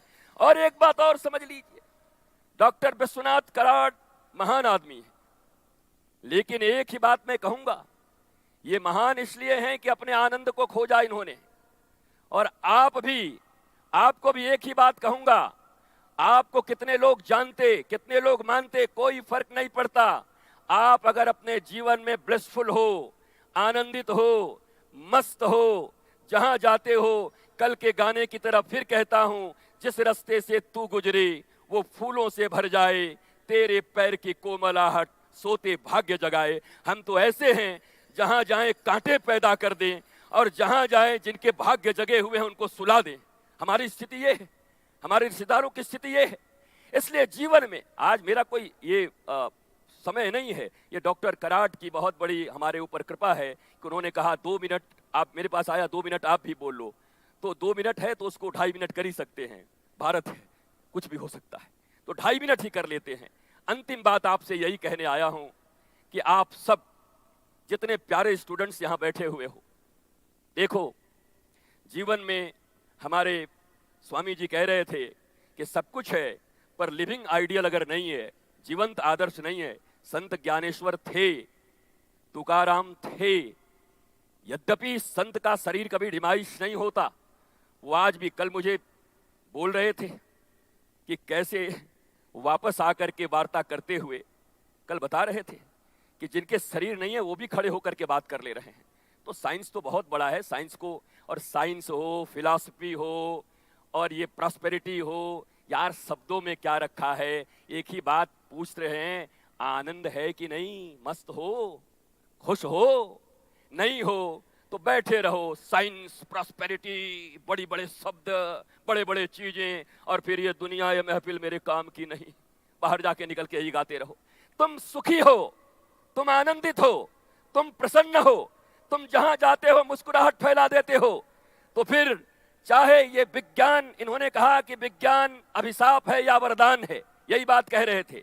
बचपन में हमने भी यही पढ़ा कि विज्ञान अभिशाप या वरदान, पर आज के समय में ये जरूर कह सकता हूं कि प्रेजेंट टाइम में तो अभिशाप हो ही गया है। अगर मनुष्य नहीं सुधरा, अगर मनुष्य सही नहीं हुआ तो इस, यद्यपि विज्ञान का अर्थ भी हम नहीं जानते, विज्ञान विज्ञान, साइंस साइंस साइंस, ऐसा लगता है कोई बहुत बड़ा वर्ड है, और साइंस को जान गए तो बहुत। विज्ञान मतलब विशिष्ट ज्ञान, विशेष ज्ञान, स्पेसिफिक ज्ञान, किसी विशेष वस्तु के विषय में ज्ञान, इस माइक के विषय में ज्ञान, मोबाइल के विषय में ज्ञान, किसी रेलवे इंजन के विषय में ज्ञान। What do you mean by विज्ञान? साइंस इतना बड़ा वर्ड नहीं है। साइंस साइंस साइंस है, वो क्रिएट करके रख दियो यार। किसी भी वस्तु के विशेष ज्ञान को विज्ञान कहते हैं। Spirituality, what is spirituality? अगर एक वर्ड में आपको डिफाइन करना हो, क्या करोगे? जिसके जीवन में ऑलवेज स्पिरिट है वही स्पिरिचुअल है, जो उदास बैठा है वो कभी स्पिरिचुअल नहीं हो सकता। जीवन में स्पिरिट चाहिए, जो स्पिरिट वो स्पिरिचुअल, जिसका विशेष ज्ञान किसी चीज में वो विज्ञान, और एक बचा ज्ञान, जिस ज्ञान के लिए बड़े बड़े ऋषि, महर्षि, तपस्वी, ये बड़े बड़े लोग जानते हैं। ज्ञान और विज्ञान, स्पिरिचुअलिटी और विज्ञान, रिलीजन एंड विज्ञान, कोई कहता है अलग अलग हैं, कैसे अलग हो सकता है? किसी चीज का विशेष ज्ञान उसको विज्ञान कहते हैं, और इस ब्रह्मांड का समग्र ज्ञान, जिस ज्ञान से आप हैप्पी रह सकते हैं, वो हैप्पीनेस एंडलेस हो सकती है, उसको ज्ञान कहते हैं, उसको रिलीजन कहते हैं, उसको स्पिरिचुअलिटी कहते हैं। तो डिफरेंसेस कहाँ हैं? अलगाव कहाँ है? क्यों वर्ड का अलग अलग करके खड़ा कर दिए हैं? ये साइंटिस्ट हैं, ये स्पिरिचुअल हैं, ये रिलीजियस हैं, ये शब्दों के खेल हैं साहब। इस दुनिया में सबसे बड़ा आदमी वही है और सबसे मस्त आदमी वही है जिसका रिमोट अपने हाथ में है, जो जब चाहे तो हंस सके और जब चाहे तो रो सके, दूसरे न उसको हंसा सके न दूसरे उसको रुला सके। अगर रिमोट आपके हाथ में है तो बहू नहीं रुला सकती, बेटे नहीं रुला सकते, आपके मित्र आपको रुला नहीं सकते। और रिमोट अगर दूसरे के हाथ में है तो चाहे जितने धनवान हो, चाहे जितने यशस्वी हो, चाहे जितनी प्रतिष्ठा तुम्हारी बनी हुई है, एक दिन धूल चाटोगे, क्योंकि रिमोट अपने हाथ में नहीं है। और स्वामी जी शायद इसी को कहते हैं सेल्फ रियलाइजेशन, शायद इसी को कहते हैं आत्म उपलब्धि। टीवी के रिमोट जैसे हमारे हाथ में है, अगर हमारी जिंदगी, हमारे समझ, हमारे बोध का अगर रिमोट हमारे हाथ में आ गया तो समझ लेना तुम भगवत प्रिय हो गए। यही ईश्वर है, यही स्पिरिचुअलिटी है और यही साइंस है। क्षमा प्रार्थी हूं, मैं अपने 2 मिनट का उल्लंघन कर गया। अंतिम बात बोलते बोलते, बैठते बैठते भी जाने में समय लगेगा, बोलते बोलते बैठता हूं। धर्म, अर्थ, काम, मोक्ष, ये 4 चीजें हैं। धर्म, अर्थ, काम, मोक्ष। काम का सीधा सीधा अर्थ वासना भी होगा तुम्हारे जीवन में, जिसे तुम सेक्स कहते हो वो भी उसको इंक्लूड करता है। मनी, धर्म, धर्म, अर्थ मीन्स मनी, जिसको तुम जानते हो, यद्यपि वो है नहीं, बाद में इसका डिफाइन होगा, डॉक्टर कराट करेंगे, स्वामी जी करेंगे। अर्थ, काम, डिजायर्स, काम, मोक्ष, सेल्वेशन। सेल्वेशन मरने के बाद, मरने के बाद मुक्ति लोगे। जीते जी जो मुक्त है, जीते जी जो फूल से भी हल्का है, जीते जी जो आनंद में है, जहां जाता है मस्त रहता है, उसको ही सेल्वेशन कहते हैं, उसको ही मुक्ति कहते हैं। अब याद रख लेना, भारत दो चीज भूल गया, दो चीज को याद रखा, धर्म और अर्थ। तो अर्थ और काम तो भारत को याद रहा, मनी एंड सेक्स, लेकिन धर्म और मोक्ष भूल गया। गंगा नदी है, मैं वाराणसी काशी में भी रहा हूं, जब गंगा नदी अपने मर्यादा में रहती है तो लोग आरती करते हैं, पर वही गंगा नदी में जब बाढ़ आ जाती है और लोगों को घरों में घुस जाती है तो झाड़ू मार करके गंगा के पानी को बाहर निकाल देते हैं। याद रखना मेरे मित्रों, मेरे बच्चों, मेरे प्यारों, इसमें से कोई भी चीज बुरी नहीं है, अर्थ बुरा नहीं है, काम बुरा नहीं है, लेकिन अगर यह अर्थ और काम दोनों धर्म और मोक्ष के मर्यादा में रहें तो तुम्हारी आरती होगी, और अगर इस मर्यादा को तोड़ोगे तो झाड़ू से मारकर बाहर निकाल दिए जाओगे। धर्म और मोक्ष की मर्यादा में अर्थ और काम अगर चले तो यही साइंस है, यही स्पिरिचुअलिटी है, यही प्रॉस्पेरिटी है और यही पीस है। Love you all. जय श्री कृष्णा, जय Shri Radhe. Thank you very much, Sadguru Shri Riteshwar Maharaj Ji. Thank you very much for your blessings and words of wisdom. With this, we have reached the end of this particular session, but before I do that, I would like to request the Dean of Faculty of Skills and Work Integrated Education and the Director of Innovation and Strategy at MIT ADT University, Professor Dr. Rahul Moriji, to kindly propose vote of thanks. Thank you, Dr. Gautam. अध्यात्मशास्त्राची वैज्ञानिक प्रयोगशाळेमध्ये आपल्या सर्वांस मनपूर्वक अभिवादन. A warm and graceful morning to all of you. Today's session was on role of Mother India as a Vishwaguru in promoting the culture of peace in 21st century, which is the most appropriate and relevant mission in the present context of the world scenario. Someone asked me yesterday why Karat sir is distributing 1.25 lakh copies of Srimad Bhagavad Gita and still saying very less quantity.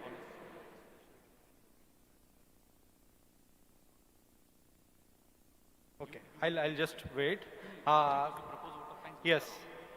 So, my dear friends, I want to invite, revered our father founder, Chief Patron of MIT Group of Institutions, Honorable Vishwadharmi Dr. Vishwanath Karat sir, because without listening to him, I think this session would not be complete. I request Honorable sir to please bless us with your words. Please welcome with a big round of applause, revered Professor Dr. Vishwanath D. Karat sir.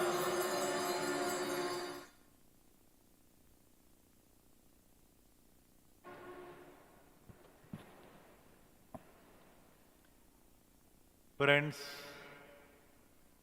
you have just heard the words of wisdom, very scholarly words from the great two Swamijis. One, the great representative of Pramukh Swamiji, Akshardham, addressing you people and giving the glimpse of a huge work, building 700 temples of knowledge divine world over. Just a glimpse was given to us. I am really grateful. I bow down to them, especially to the mission of Akshardham. I have no words. You have seen another Swamiji from Mathura Vrindavan, Ekeshwar Maharaj. Ekeshwar Maharaj. जरा गौर से देखिए. To my students, I would like to appeal to you. Don't go on the dress. This very saffron color, which is a symbol of sacrifice, devotion, dedication, and the purity of mind and purity of thought and purity in action. जरा गौर से सुनिएगा. मैं तो आपको appeal करूंगा कि इनका जो भाषण हमारे मुकेश शर्मा की टीम रिकॉर्ड करती होगी, बाद में कभी मौका लेकर सुनो. ज्ञान विज्ञान की व्याख्या हो. स्वरूप ज्ञान ये ज्ञान है. प्रपंच ये सारा प्रपंच है. ये जो कर रहे हैं ना अपन, ये प्रपंच ज्ञान ये विज्ञान है. और कृष्ण अर्जुन और कृष्ण का संवाद में दिया है कि जो आदमी अपन जैसे प्रपंच ज्ञान को ही सही ज्ञान मानते वो अज्ञान है। ज्ञान, विज्ञान और अज्ञान की इतनी सुंदर व्याख्या शायद ही दुनिया में किसी ने दी हो।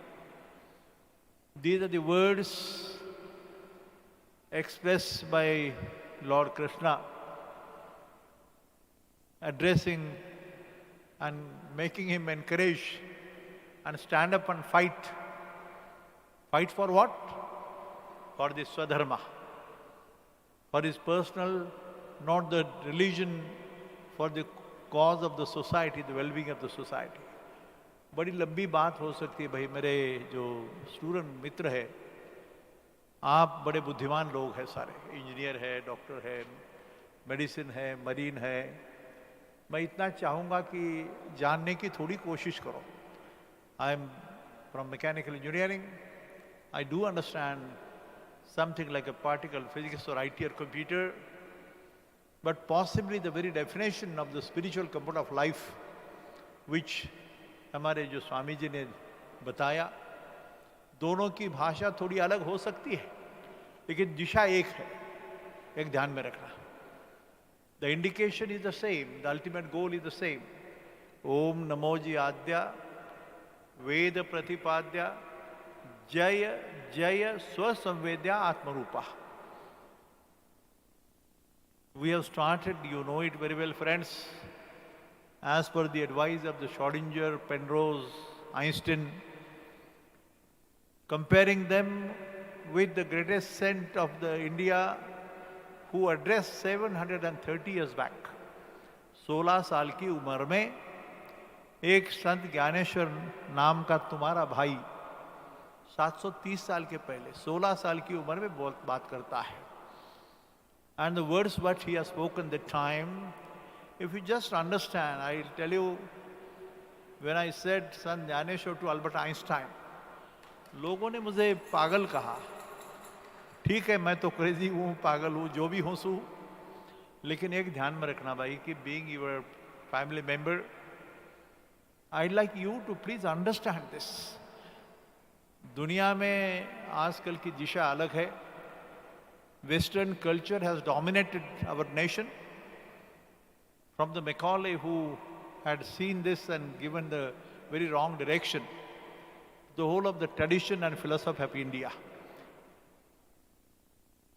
Science, religion and philosophy, 3 words are used. Bhatkar sir, my brother, and what should I say? कितने जन्मों से नाता है ये, बहुत जन्मों का नाता है, आज का नहीं. And if you want to really read and understand why Vijay Bhatkar is in this discussion of religion and philosophy and these things, this is a good fortune for India. बड़ी लंबी कहानी है, मैं लेकिन आपको बताऊंगा कि समझने की कोशिश करो. The स्वामी जी फ्रॉम अक्षरधाम, ये स्वयं कंप्यूटर साइंटिस्ट है. Digital, electronics, IT, computer, you make a name of Google, Facebook, the other terms like the internet, the, what do we call this, especially the artificial intelligence की बात होती है. ये सारी भाषा जानने वाले, लेकिन संस्कृति को जानने वाले, भारतीय संस्कृति का दर्शन हुआ है, ऐसे ये लोग हैं. ये सबसे बड़ी बात है. भाग्यशाली है अपन. मैं अभिवादन करता हूँ, लेकिन to appeal my students, let me tell you friends, if you want to stand on the international platform, when you go to America और रशिया और China, they need your training, let me tell you honestly. They may be the great nations, okay, by the richest. But today, the whole world, starting from America, China, Russia, Rome, Germany, you take the name, they are looking to India, you people, to really show the pathway of सुख, समाधान, शांति का मार्ग क्या है.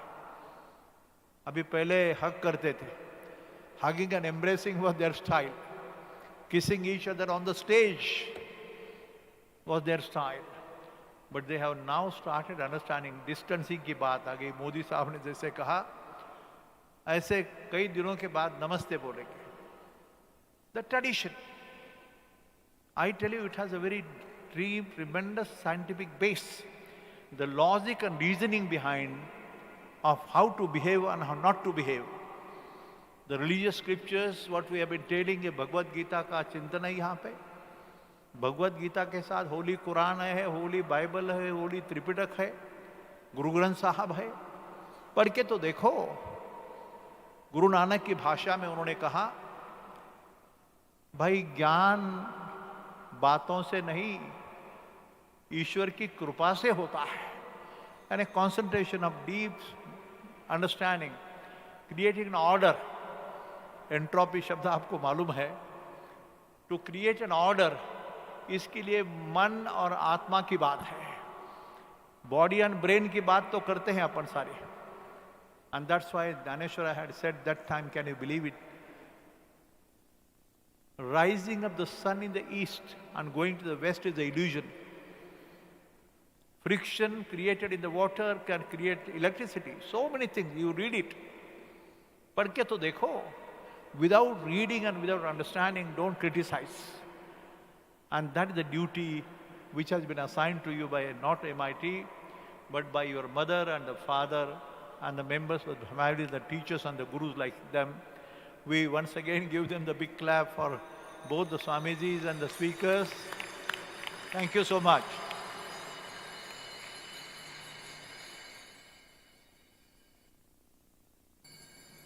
Thank you very much, sir. And as His Holiness Dr. Swami Gyanvatsal Dasji personally requested, I would like to request Padma Bhushan Dr. Vijay Bhatkar, sir, who is the chairman of the organizing committee of World Parliament of Science, Religion and Philosophy, to say a few words in this session. Please welcome with a round of applause. Please welcome with a round of applause, my friends, Padma Bhushan Dr. Vijay P. Bhatkar, sir.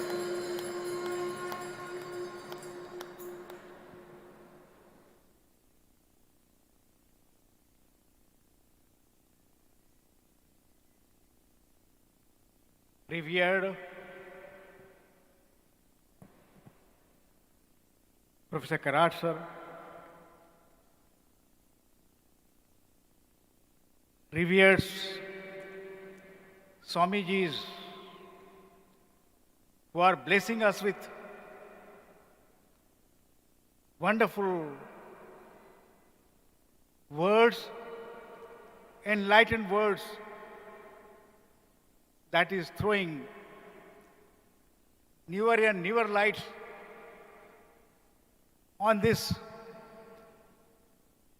great subject, the convergence of science, religion, and philosophy. This is the triad, three pillars. If we understand their wonderful convergence, we'll start getting fuller and fuller knowledge. So my dear students, it is for this reason that we have chosen this subject, this grand convergence. And knowing this convergence, we will know which you will not study anywhere in the world. We are trying to know.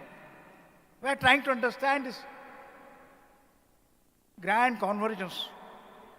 But knowing science alone, knowing religion alone, knowing philosophy alone will not get us to complete knowledge. We'll get knowledge. And as I always said, and as we see, it has been said to us, that knowing incomplete knowledge is very dangerous.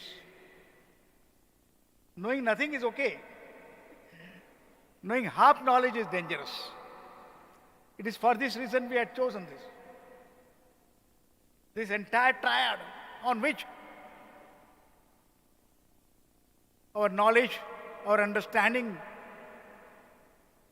of the universe, of this great, beautiful world stands. So we had chosen this subject, and several enlightened people, I'm not saying scientists or religious people or the philosophers of the world, can individually throw light on that. And we have come to this stage, and we are still exploring until the valedictory function, and we'll emerge, I'm confident. If we had listened to these great people intently, by trying to become one with their enunciations, we'll emerge as more enlightened and wise people. So my dear students, it is for this reason, these people, what has attracted such great people here? It is because I think the very subject of it, that attracted people. During Vedic times, many rishis used to come together, dwell on such difficult subjects which are almost unknowable, and throw more and more light on what we don't know. I am very happy. Each subject, I think, Professor Edison is there, and often he tells me, many people, that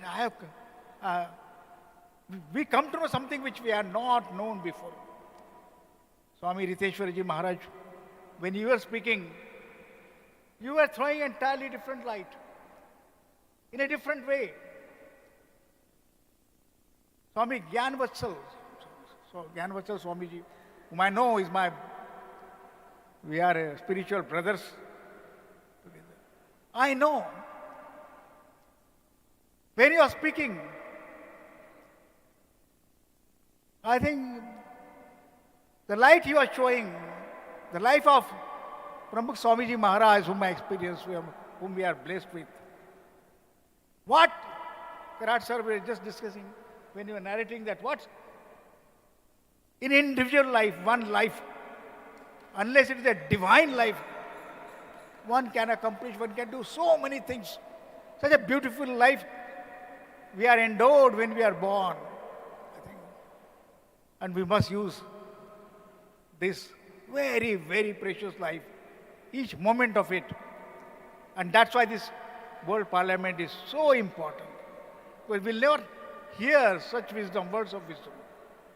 Friends, my dear students, my dear teachers, I think we are blessed with moments, a university, and enunciations which I never heard before, things like that. And this will continue.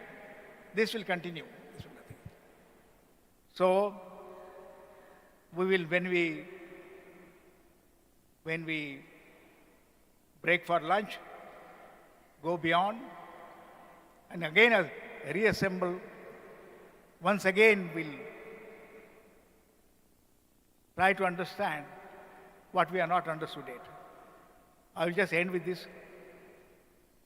What is that? One question every student or every seeker of knowledge will ask, what is that?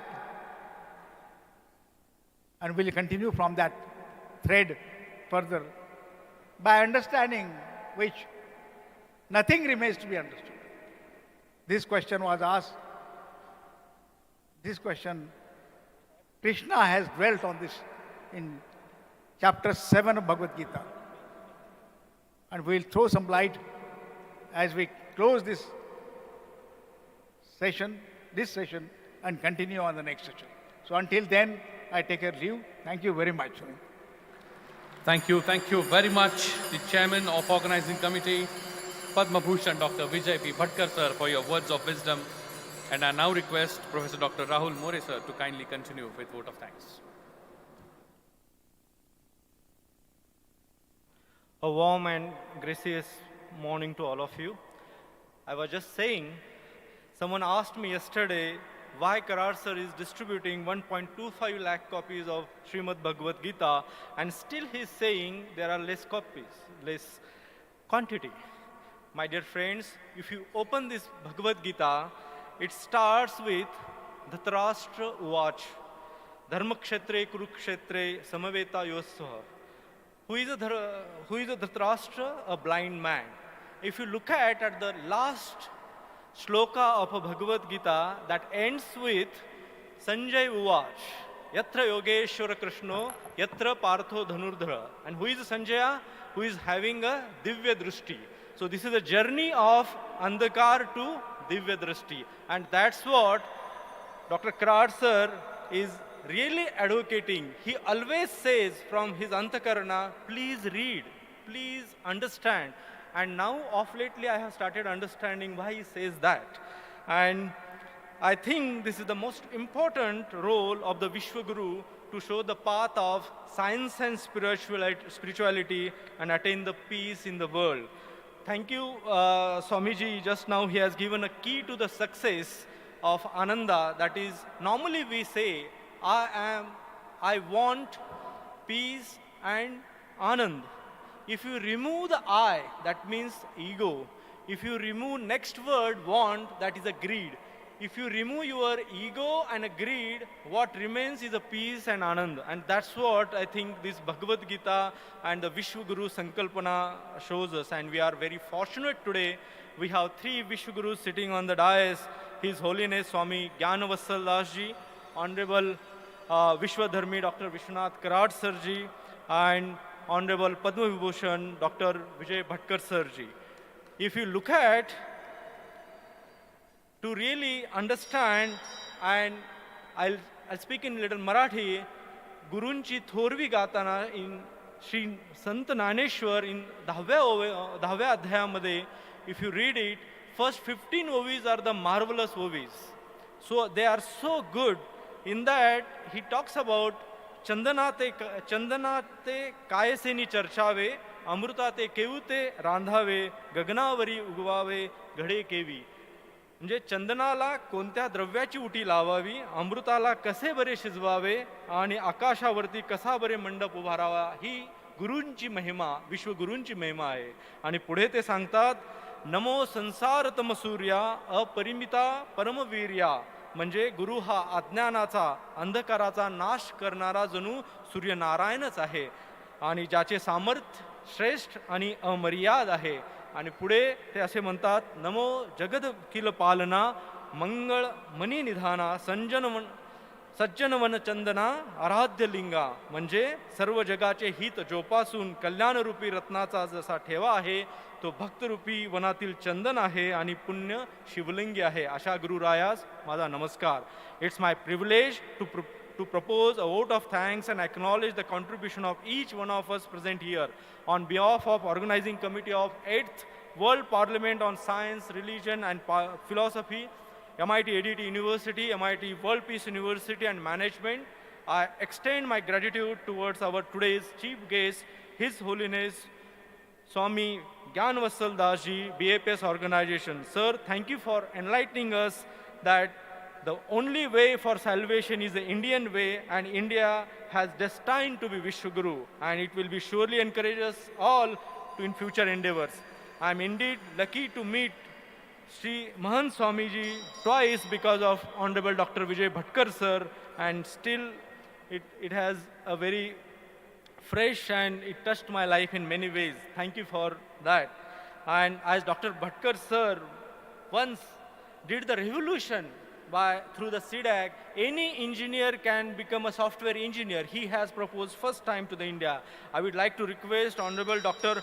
Vishwanath Karat sir and Dr. Vijay Bhatkar sir to develop gurus in this very laboratory as a Vishwagurus through the spiritually oriented scientific laboratory who will bring peace and harmony. And in next Padwa, we could send those such 25 Vishwagurus, 25 gurus on in next Padwa to the world and restore the peace. So I want to extend my thanks to Honorable Dr. Mangesh Karat sir, Honorable Shri Rahul Kararji, thinkers, philosophers participated in this session. Also, I especially thank from Mangaon, Shri, I think, Kundan Singh Talokaji, Pitambar Singh Molpa to grace this occasion and bless us.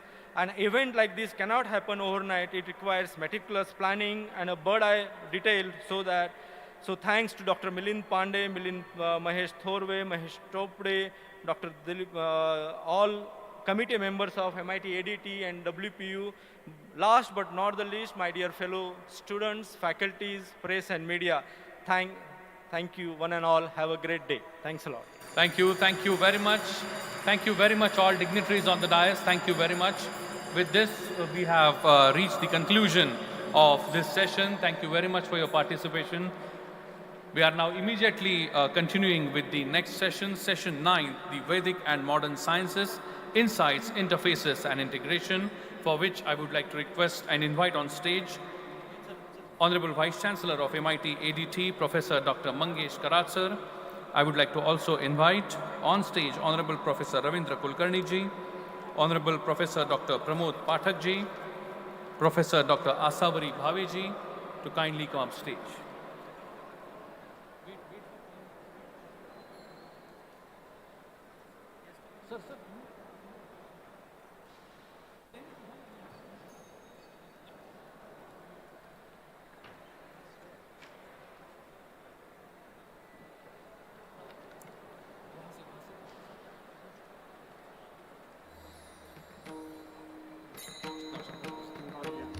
I'm sorry, I'm not carrying right now.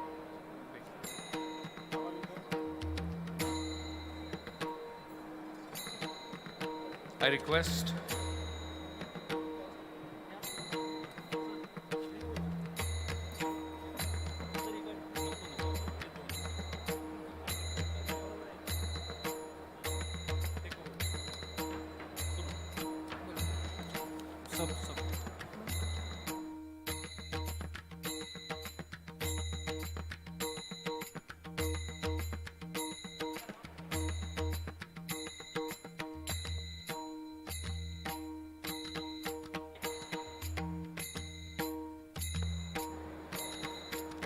Namaste and good afternoon to all our distinguished guests, faculty, students and staff.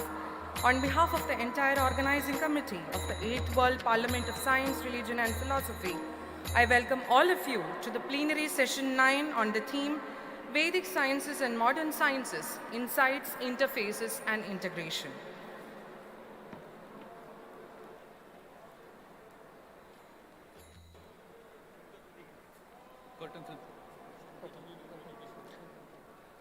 Let us begin the session with a curtain raiser video. I request my technical team to kindly relay the curtain raiser video on the theme Vedic and Modern Sciences, Insights, Interfaces and Integration.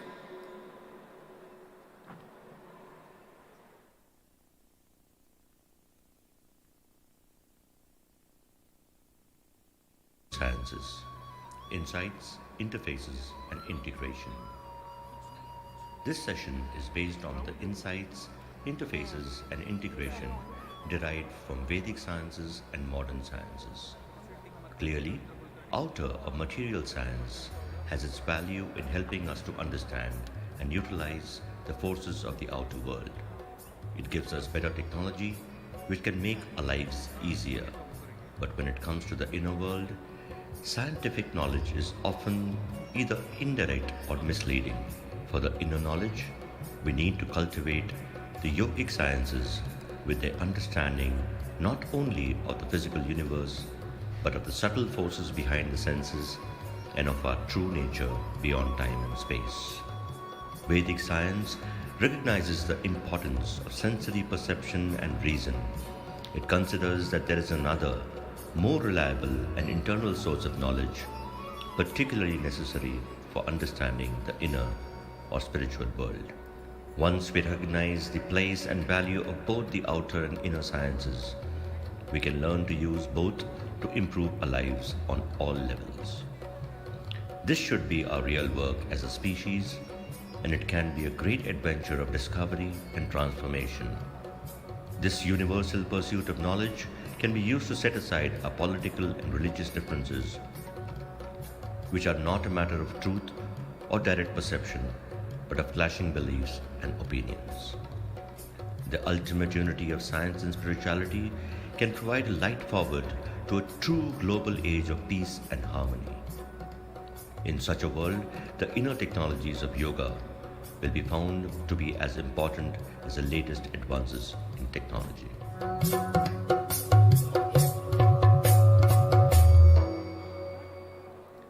Thank you, technical team. Now, may I invite Dr. Mangesh T. Karad sir, Member Trustee and President, Managing Committee, Mayor, and Executive President of MIT ADT University, Pune, Bharat, for the introductory remarks.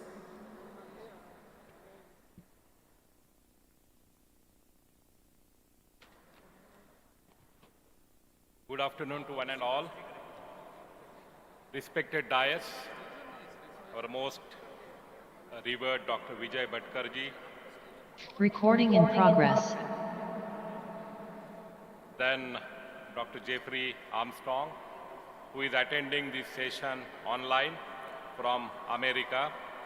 Professor Ravindra Kulkarni, he is also from America, but he is present here. I welcome him, Dr. Ravindra Kulkarni. Dr. Pramod Pathakji, he is also mathematician and scientist. He is present here. I welcome him too. Dr. Kapil Kapoor, he is a former Vice Chancellor. He is also attending this session online. So I welcome him too. And Honorable Swami Atma Priyananda ji, who is attending the session online. He is the Vice Chancellor of the Ramakrishna Mission, Vivekananda University, Bellur Mutt.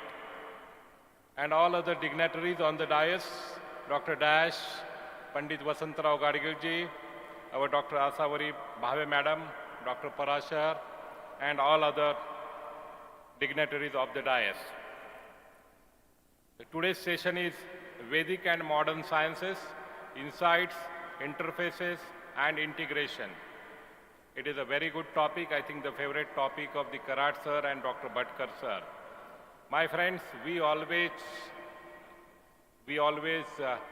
listen and hear that, our Vedic Vedas and Upanishads, they carry great knowledge and they were very useful to the society, and over the years of the foreign rule for thousands of years, after that, all those Vedas, majority of them got destroyed, and because of the foreign rule, they got neglected. But finally, they carry much knowledge.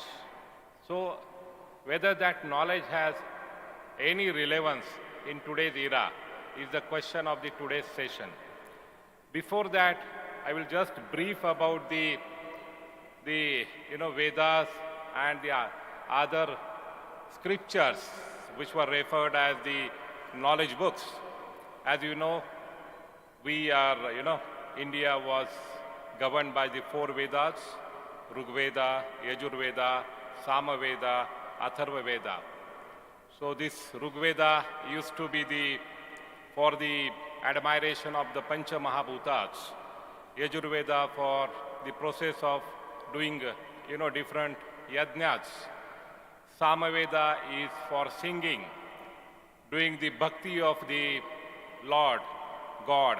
So Samaveda used to be for that purpose, and Atharva Veda is for the day-to-day operations of a human being. So these are the four basic Vedas are there. Then comes the 6 Vedangas, the further part. Those Vedangas are Shiksha, that is Ucharan, then Vyakaran, the grammar, you can say grammar. Then the third Vedanga is a Chanda, rhythm, that will teach you rhythm. Then Niruvata Vedangas. Niruvata Vedangas is a dictionary of a language, dictionary of the different words. That is a Niruvata Vedangas. Then the fifth Vedanga is the Jyotish Vedangas. Jyotish Vedangas, everyone is known with the Jyotish Vedanga because we still use this art or this knowledge. And Kalpa, the Kalpa Vedangas. I will not go into much details of all the Vedangas. There are, two aspects of the darshanas. Darshanas is a philosophy. One is the Astic philosophy, those who believe in a God, and the other is Gnostic philosophy, those who do not believe in God. So Gnostic philosophy has 2-3 other branches: Jainism, philosophy, Buddhism philosophy, other 2-3 philosophies are there.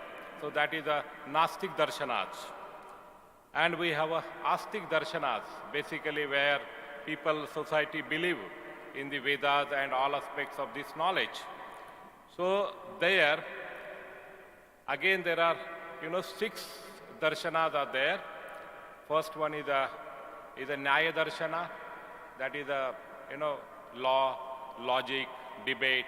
So that is the Nyaya darshana. Vaishishika darshana, that is about the physics, materialistic world, physics. That is the Vaisheshika darshana. Then Yoga darshana, Sankhya darshana. That is Sankhya darshana is very famous. That is about the cosmology, spirit, matter, prakriti. Everything comes under the Sankhya darshana. Purva Mimamsa darshana. That is interpretation of the knowledge. And so that is the Purva Mimamsa darshana. And finally, the most important is the Vedanta.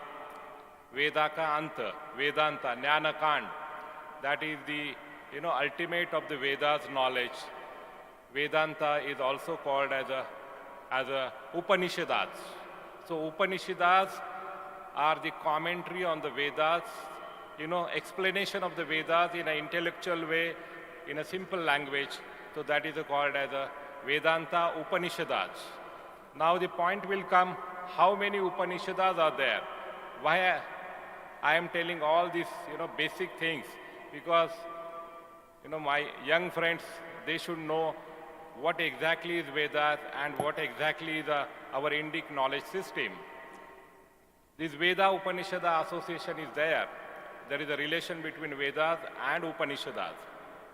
If we consider Rigveda, the 10 Upanishads are connected with the Rigveda. The famous one, the mainly are Atreya Upanishada, Kaustuki Upanishada. So these two are mainly connected. They have made the commentary on the Rigveda. Samaveda, Samaveda, 16 Upanishads have made the commentaries on Samaveda. The main one are the Chanda Yoga and the Kena Upanishad. So these two are prominent Upanishads. Other Upanishads are there, but those are not prominent. Then comes the Krishna Yajurveda. There are 32 Upanishads under Krishna Yajurveda, and those are very, very popular and used by the people. The first Upanishad is the Katha Upanishad.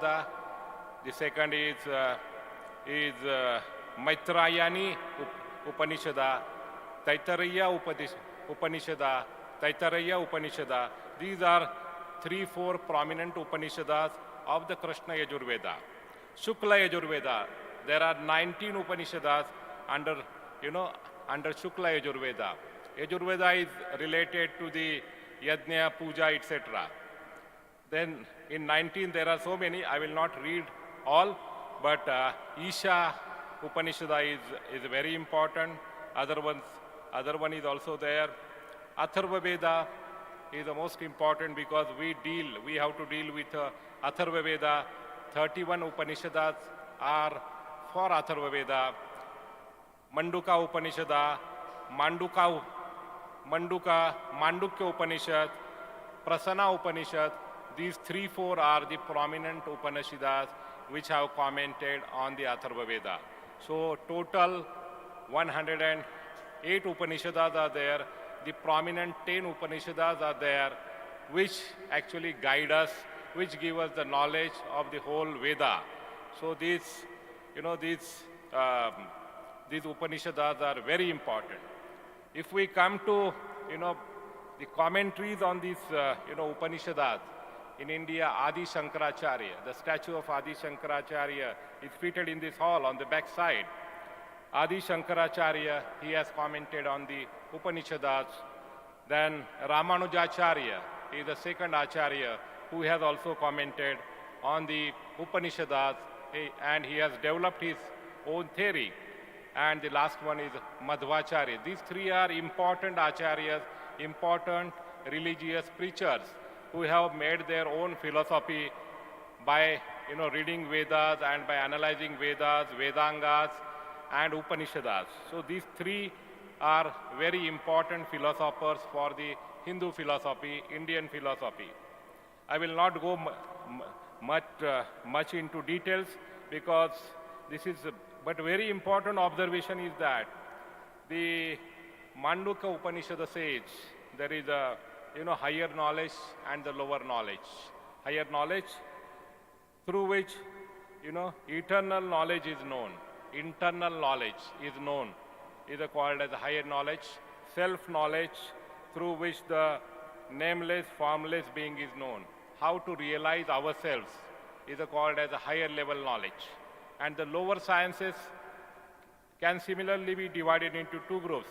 First are usually material sciences, physics, astronomy, medicine, whatever is the physical world. So that is the lower science knowledge. That is commented in the Mandukya Upanishada. And the second could be called as astrology, Vastu Shastra, which is neglected in the modern world. We feel that astrology has no scientific base. Bhavishya has no scientific base, astrology. So in the modern world has neglected astrology and Vastu Shastra.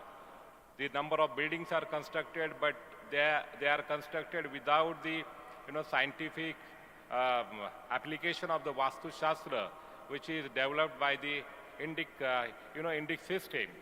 So this is the last observation I can say. However, the distinction between the outer and inner sciences was never meant as a radical division. In old period, they never used to divide outer knowledge and the inner knowledge. In the Vedic view, one can approach the outer sciences with an inner vision. Are you getting my point? In ancient period, people, all these sages used to study the astrology, astronomy, everything by the inner vision. The physics by the inner vision, Ayurveda by the inner vision. So that was their greatest art, or that was their greatest blessing. So we see number of sages, they have developed the our scientists could predict the distance between the sun and the earth, and that is so accurate as on today also. 340,000 kilometer is the distance between the earth and sun is predicted by our ancient saint or scientist only through the inner vision. And now the today distance is measured by the today's scientists, that is 336,000 kilometers from here. So this is the this is the magic of our ancient knowledge. This is the knowledge, this is the art which was developed by our saints and by our sages in older period. Through inner vision, they used to learn about the outer science, about the lower science, about the physical world. So that was the greatest part. Nowadays we have lost that, lost that art, lost that the wisdom. So this is an important point. Now I will come only to the point, is there any relevance of the Vedic knowledge as on today? I will just give one or two examples of MIT ADT University.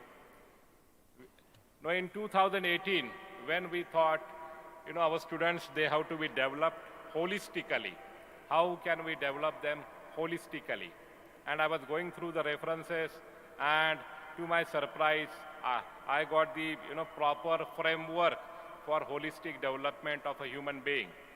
That is mentioned in the scripture, Bhruguvalli, Taittiriya Upanishad, verse 5, and Anuvak 10, maybe line number 10 or that para number 10. And we have used that framework to develop our School of Holistic Development department. Panchakoshas are defined in this Bhruguvalli, Taittiriya Upanishad. They say there are 5 koshas for every human being. Those koshas are Annamaya Kosha, Pranamaya Kosha, Manomaya Kosha, Vijnanamaya Kosha, and Anandamaya Kosha. These 5 koshas are very important koshas, and we have developed our School of Holistic Development curriculum by using this, this shloka of this Taittiriya Upanishad. We have developed, Annamaya Kosha. Your physical body has to be very perfect, very stable, very fit. So we have incorporated physical, classes, physical development classes in our syllabus. 4 credit course is included in the university syllabus. The second one is the Pranamaya Kosha. Your body has to be, Pranamaya. It has to be conscious. It has to be energetic. How you can remain energetic. So that, that is a parameter. And we teach you yoga, only body, but it has to be fit and energetic. So that what food you should eat, what food you should not eat. Everything we try to deliver to our students through School of Holistic Development Department. Monomaya, you should be able to convey proper emotions. So that is a Monomaya Kosha. So we try to, you should be able to express your emotions properly. That is a very important aspect of the development of any human being. So we give thrust on that by different lectures, by non-formal education. So that is a Monomaya Kosha. Vijnanamaya Kosha. If you are learning architecture, so that is your Vijnan, that is your profession. If you are learning engineering, that is the Vijnan, that is the Shastra you are learning. We are giving you the relevant education in that domain. So that is the Vijnanamaya Kosha. And finally is the Anandamaya Kosha. Are you getting happiness through all these activities is important. And if you are not getting, how to get that happiness is the question. And this Anandamaya Kosha, to tap this Anandamaya Kosha, we have included, performing art, creative art, literature, all sort of other things by which either you will do it or you will create it. So that is the Anandamaya Kosha. So with this aspect, I think School of Holistic Development is designed here. So I will say there is a very much relevance of the Vedic knowledge. We can get the framework, we can get the guideline, how we can develop the syllabus, how can we apply the Indic knowledge for the today's world. The second course, Bhatkar sir, we have developed the other second course in our college.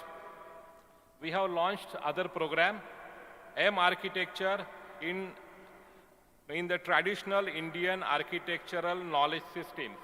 We have launched the program, 2-year program. From this year, 20 admissions are done. The program is based on the Vastu Shilpa Shastra. Vastu Shilpa Shastra. Ancient references such as Manasaram. These are the scriptures which are used by our faculty to develop the course. Samarangan Sutradhar. So this is the basis on which Vishnu Dharmottar Puran. Even in Puranas also, the dialogues between the different the characters that lays down the foundation of the knowledge.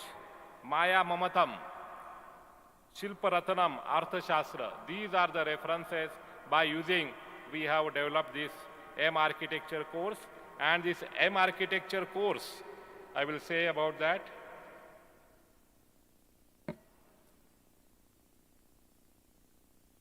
This course has, this course has integrated following knowledge: understanding and applying Vastu Shilpa Shastra, principles from the Sthapatya Veda and Samarangan Sutradhar. understanding concept of a self and space. Architecture is about designing self and space from Maya Mamatam. Everything was thought of by ancient people, and they have written in the different scriptures. Principles of a Kaya Madhyam Sutra. Kaya Madhyam Sutra. Indian aesthetics based on a Navarasa. Navarasa, Natya Shastra, Vastu Purusha Mandal. All these aspects are covered in the syllabus. Basics of a Vedic astrology based on a Jyotish Shastra. Even though our ancient science says, depending upon your horoscope, your house shall be designed. The one pattern of house is not good for every person. Depending upon the astrology of every person, your horoscope, your house shall be designed. Your room's location has to be there. So that part also is covered in the syllabus. Theory of Talam. Talam, we have a thumb. Every person's thumb has a different dimension. According to the length and the width of the thumb, the dimensions of your house are designed. So that is called as a Talam Shastra. So that also is used in the syllabus. So every aspect, every building energies, where are you living? Whether that building has a proper energy, positive energy, geo energies are there. So that aspect is also covered in the syllabus. So my friend, I think Indic knowledge has a lot of very relevant knowledge which is still applicable today. So that is a very point. And we should be able to integrate that knowledge with the digital technologies. And we can propagate our knowledge, Indic knowledge, in the modern world with the digital technology. And with that objective only, this course of M Architecture is launched in MIT ADT University. We also have the other program like a BSc Psychology, where the 50% course is taken from the Vedic sciences and 50% is taken from the modern sciences, and psychology, BSc Psychology course is developed. Important observation about the psychology is that the contribution of Vedic sciences to modern psychology and humanities is the minute detailing of a human mind as a functional organ. Vedic science has given the minute detailing of a human mind. How does it work? What are the different parameters of the mind? How to monitor it? How to rectify it? All these things are given in the Vedic science. So psychology is a very important aspect which is dealt by the Vedas, by the Vedic sciences, Vedangas, and the Upanishads and other number of the scriptures. We do not know how many scriptures are there because a lot of scriptures are burned by the foreign, the foreign rulers. So we could not save the majority of the scriptures. But all the scriptures which are still available, they highlight on different aspects, right from mind to astronomy, right from medical science to the astrology, anything you can say, from the mathematics to anyone. So there is a great, relevance of the Indic knowledge in MIT group, in MIT ADT University 3-4. We also deliver one course to our design college about, the Indian view of the aesthetics, how we can do the better design. So that course is also designed on the fundamentals of the Vedic sciences. So here in this MIT ADT University, we have tried to integrate 3-4 courses in a nice way to deliver Vedic knowledge, Indic knowledge to the current generation in a modern way. So that's what I want to say. And there are n number of options by which we can still integrate. I have not read everything. Nobody has read it. Those who will read it, they will understand it. They can find out the framework for their faculty, for their area, and they can use that. That's what I can say. Vedic mathematics is the other area which can be used for the programming language, language for computer engineering. But unfortunately, we do not have the experts in that area, how to use that. So there I think we have to develop that, that expertise. And MIT ADT University, through our Vedic sciences, is trying to do that, trying to establish that framework by which trying to give that, that canvas to other people, how we can use the Vedic sciences for the betterment of the society. With these words, I conclude here. Thank you very much. Thank you so much, Mangesh Karad sir, for that comprehensive introductory remarks. Next, I would like to request Padma Bhushan Dr. Vijay Bhatkarji, Chairman of the Organizing Committee, to kindly felicitate Honorable Professor Ravindra Kulkarni ji, our distinguished speaker, Emeritus Professor from City University of New York, USA. With a huge round of applause, I request the audience, all of us, to have a huge round of applause to our distinguished speaker, Honorable Professor Ravindra Kulkarni ji. Now,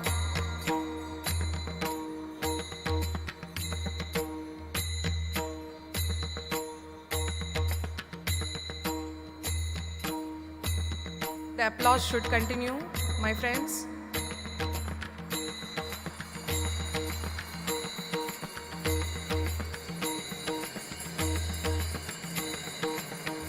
May I now request Dr. Mangesh Karad sir to kindly felicitate our next distinguished speaker, Honorable Professor Dr. Pramod Pathak ji, Professor M.Tech Chemical Engineering from IITB, a PhD in Vedic Literature and visiting professor from the University of Houston.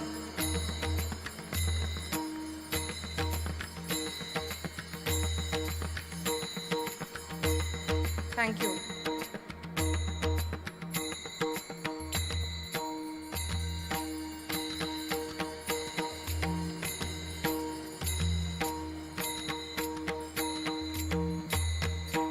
Thank you so much, Mangesh Karad sir and Vijay Bhatkar sir.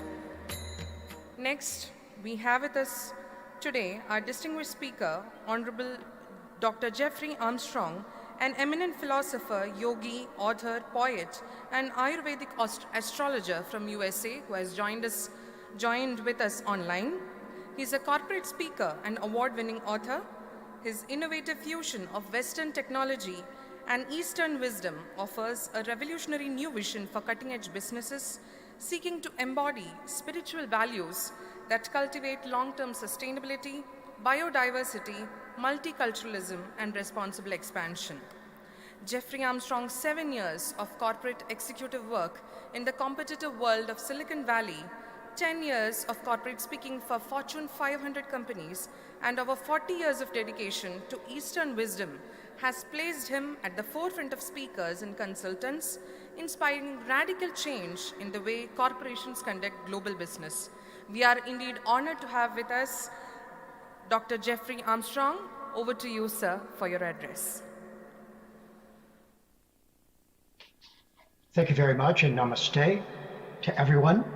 What an honor it is to be in this illustrious gathering, and it's a historically noteworthy for the whole world.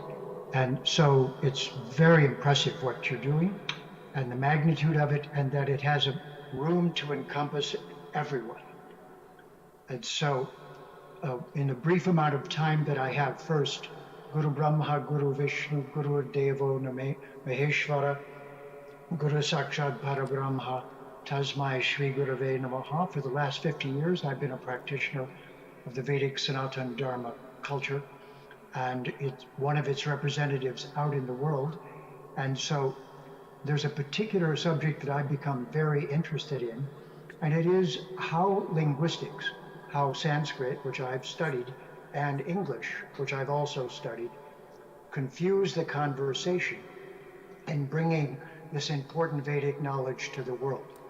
So one of the projects that I'm working on, I just recently finished a clarification of the Bhagavad Gita, a translation into English, but I removed all of the inappropriate colonizing Christian terminology. Words like gods, cult, God, Lord, sin, angel, heaven, faith, hymn, hell, religion, bless, bad, good, spiritual, deity, demon, and so forth. And these many words, I know many of them are being used right now in the efforts that you're making to present this wonderful position to the world. But my thesis is that it's time now to remove those words from our vocabulary describing the Vedic culture, knowledge, and civilization, and to teach the world the appropriate Sanskrit words to replace them with. So this is one of the projects that I'm working on. So in order to do this, I took all of those inappropriate words out of the Bhagavad Gita. So Bhagavan is not called God, he's not called Lord, and so forth. And those inappropriate English words were taken out, and some Sanskrit words were left in their place in the translated verse. So the reader must learn about 100 or so Sanskrit words in order to learn the Gita, because they need a new vocabulary. And this is an important next step, in my opinion, in this knowledge reaching out into the world.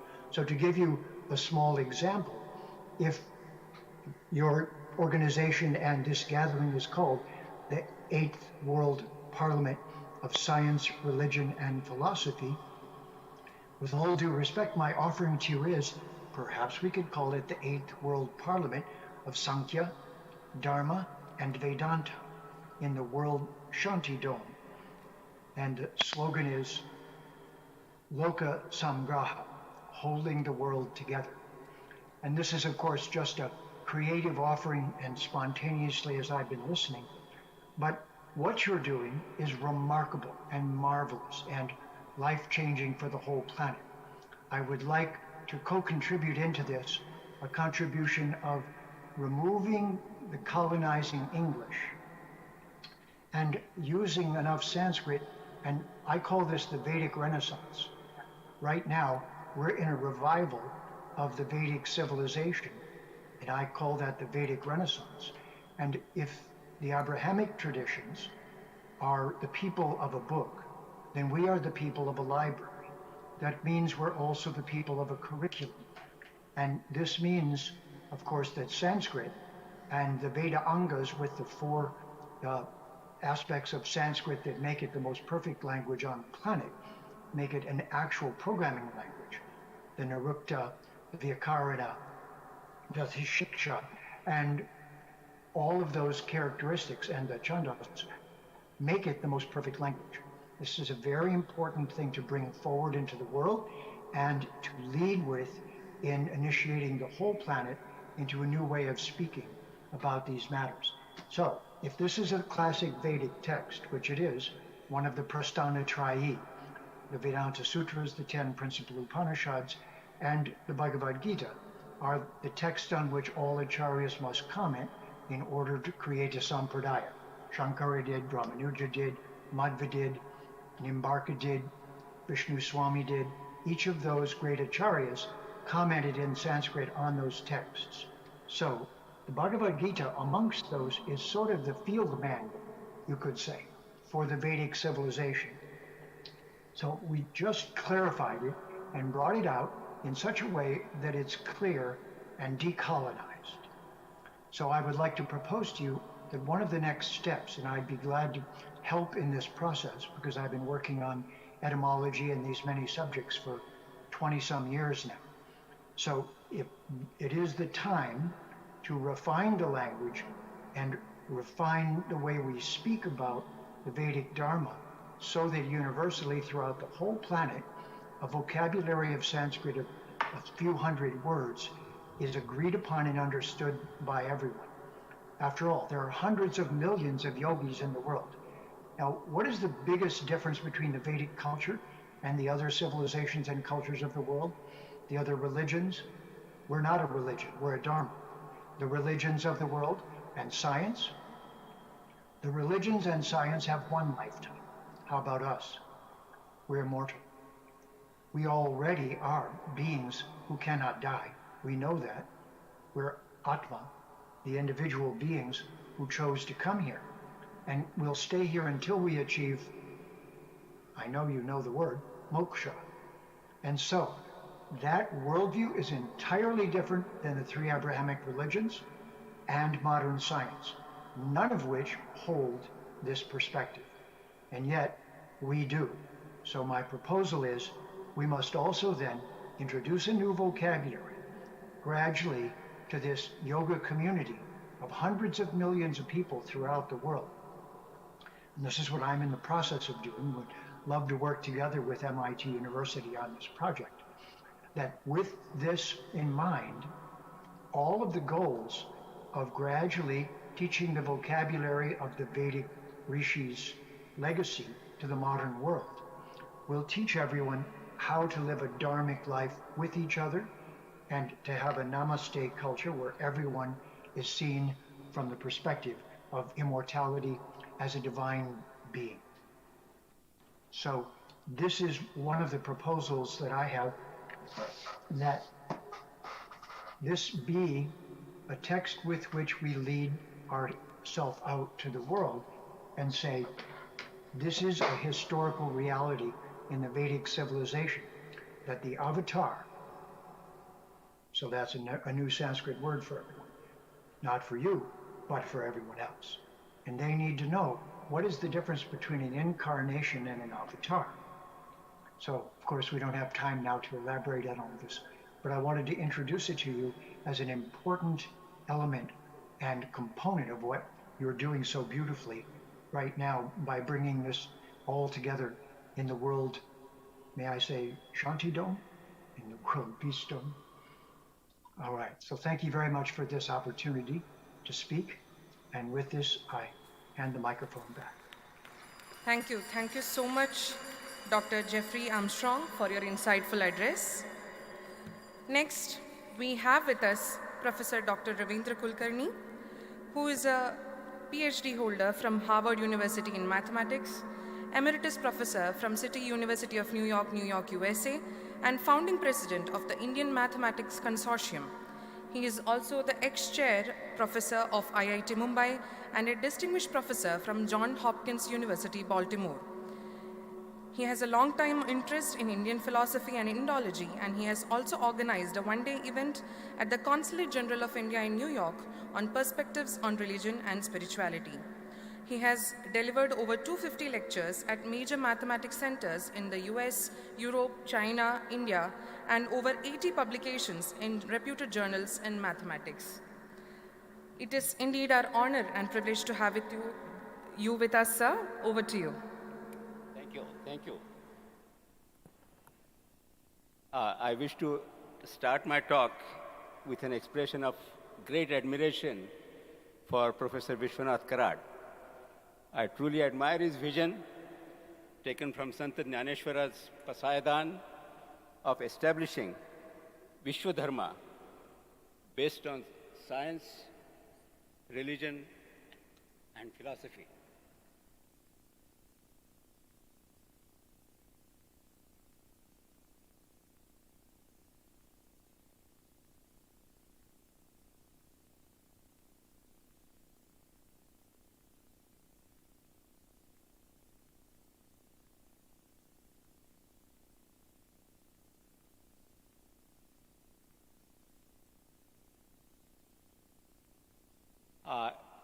This vision of Professor Karad,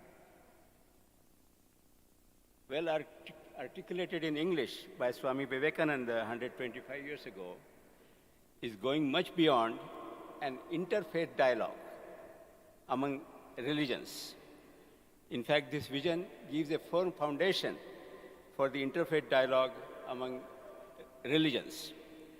Once again, my great admiration for Professor Vishwanath Karad and the architectural marvel he has created, namely this dome where we are all sitting. A group of very eminent scientists like Dr. Vijay Bhatkar, Dr. Mashelkar, and many other eminent scientists have joined in promoting this vision. To this vision, Professor Pathak and I, we are doing a coordinated presentation. We are contributing our little squirrel share.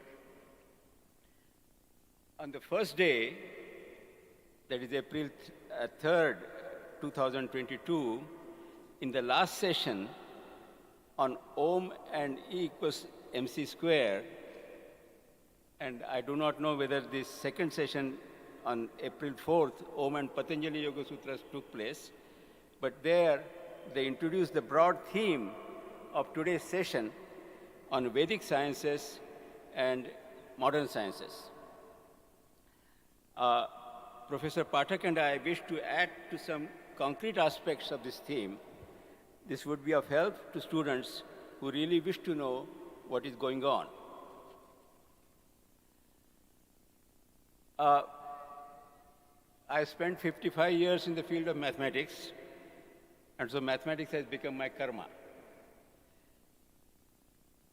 Mathematics is really not a science, it is a meta-science and a meta-philosophy.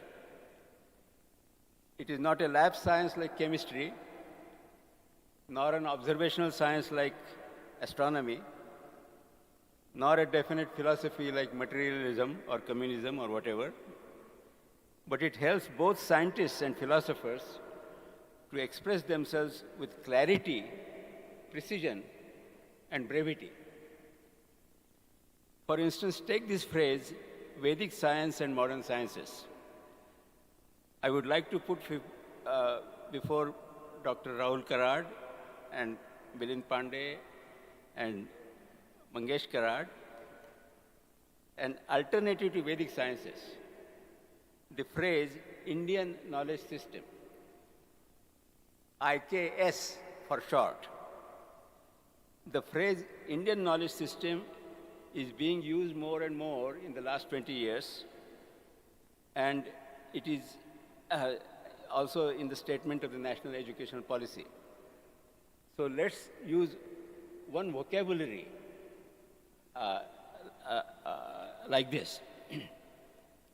Now, the Indian knowledge system, it includes Vedic sciences as those theories which take Vedas for their ontology and epistemology. But it also includes, for example, the Buddhist knowledge tradition, which for some reason does not take Vedas as its starting point. Also, there is a distinction between Astic darshanas and Nastic darshanas that we traditionally make. Now, many of the scientists, my friends here, they would not believe in God, but they are very good people. They are very dharmic people. They should be included. And so that we should go to the root of what is dharma, and dharma should not include something like a belief in God, in my opinion. For the sake of my student friends here, let me briefly state what the Vedic knowledge tradition is. A lot of it was covered by Professor Mangesh Karad. Vedic knowledge system has four main parts. Samhitas, namely these four Vedas and Upanishads. Then the Vedangas, classically there are 6 of them.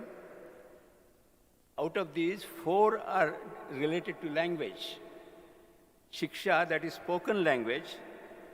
Vyakaran, written language. Nirukta, etymology. And Chandas, poetry. I think this distinction in the Indian knowledge system is rather unique. In the remaining 2, one of them is Jyotish, which contains the beginnings of both astronomy and mathematics.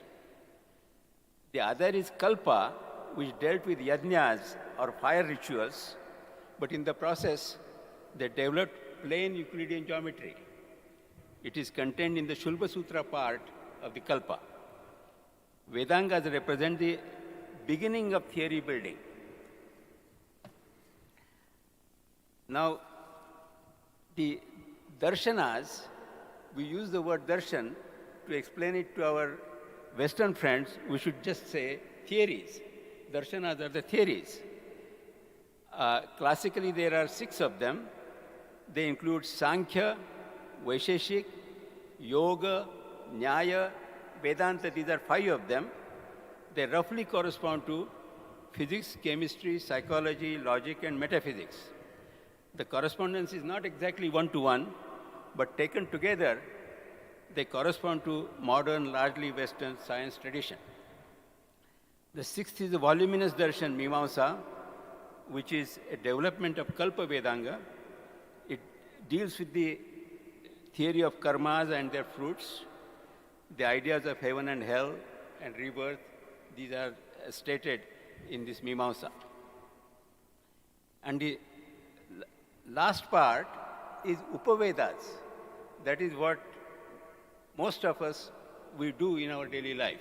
These are the applied sciences. There are several among them, and among them is Ayurveda, the science of health and medicine, music, engineering, economics, politics, weaponry, and so on. Now, let me concentrate more on the Sankhya Yoga, Sankhya Darshan, or Sankhya theory. In IKS, the main notion structure comes from the 25 tattvas in the Sankhya system. There are 5 Mahabhutas, Prithvi, Aap, Vayu, Tej, and Akash. You will notice that the first 3 Mahabhutas is just which is called a substance in chemistry 101, which is the solid, liquid, and air. The 4th is Teja, which is the energy, which is really an undefined word even in modern physics. And then the Akasha, which is the vacuum. It's very remarkable that why they thought of putting Akasha among the 5 tattvas. Then there are these karmendriyas, jnanendriyas, tanmatras, and metaphysical principles, manas, buddhi, ahankar, prakriti, and purush.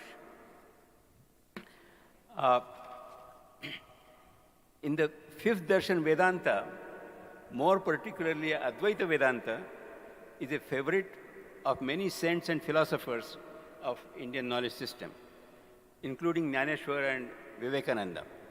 But the students here should know that even Advaita Vedanta is firmly based on Sankhya's 25 tattvas.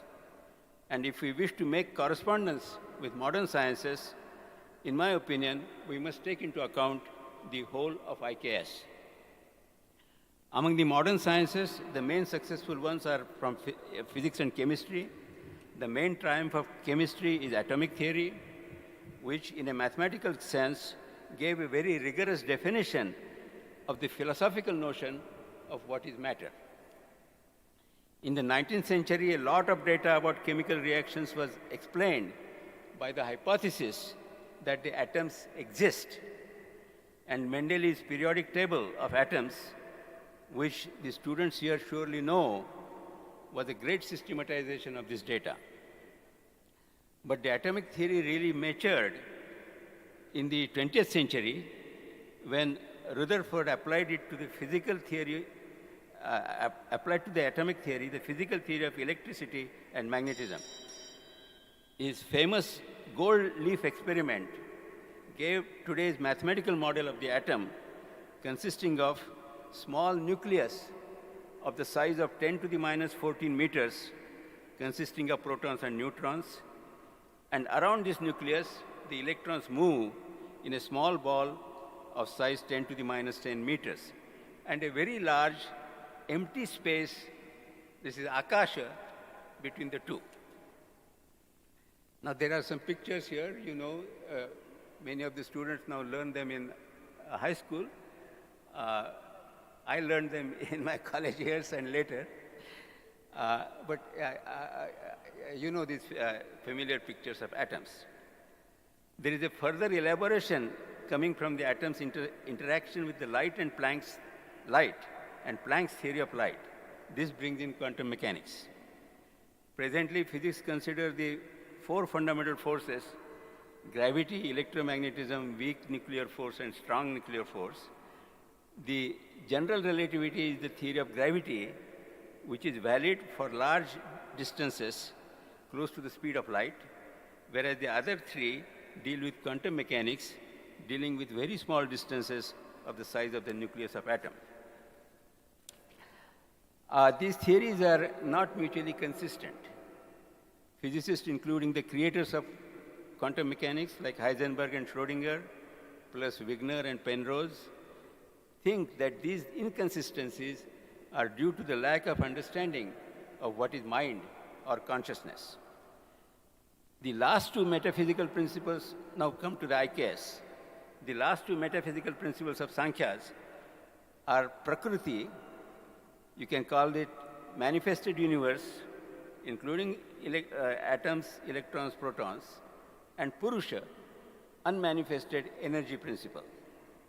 The Brahman of Advaita Vedanta is a combination of the fifth Sankhya Tattva, Akash, and 24th and 25th Tattvas, Prakriti and Purush. In Akash, in IKS, Akash is empty but full of energy. Now it is interesting, Einstein's quote is given in the book that is distributed here. Einstein says, "I believe in God who reveals himself in the orderly harmony of the universe. And I believe that intelligence is manifested throughout Mother Nature." So he's really talking about Prakriti and Purush. So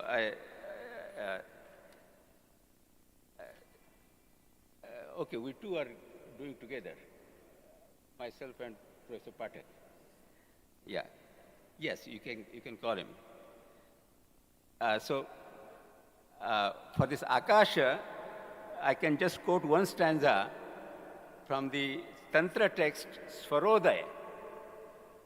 It is stated, "Ham bijam gaganam dhyayet nirakaram bahuprabham dhyanam jnanam trikala vishayam aishwaryam animadikam." So he's saying, meditate on the Akash, and it is full of energy, although it has no Akar, and there is a lot of jnana there, and you can understand the Trikala there. And so this is the conception coming from IKS, whereas this has the obvious analogy with the empty space in the atom that is filled with electromagnetic field lines. These field lines are the source of energy in physics. Out of such considerations, the equation like E equals mc square arises. Now, how much did the yogis experience this equation? The yogis who talk of energy and the Vedantins assert that I am not the consciousness and I am not the mind. Now, let me give you a mathematical proof of why I am not the consciousness. No, let me give a proof. I'm sorry, I misquoted. I am not the body. I, that stands for consciousness. But the body consists of atoms. The atom has a size of 10 to the minus 10 meters. The body also has a finite size. Conclusion, body consists of finitely many atoms. But the experience of I, that is consciousness, is a continuous experience like an interval on the real number line. Conclusion, I am not the body. And similarly, Professor Pathak will explain why I am not the mind. So this is some connection between the Indian knowledge system and the modern sciences. Thank you.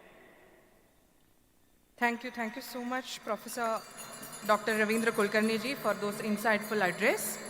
Now, may I request our next distinguished speaker, Honorable Professor Dr. Pramod Pathak ji, Professor in and MTech in Chemical Engineering from IITB and PhD in the Vedic Literature, who is also a visiting professor at the University of Houston and has written books on the Vedic literature, scientific approach, and Islamic holy texts and society, and is a regular columnist for many papers, to give his part of the presentation. Over to you, sir.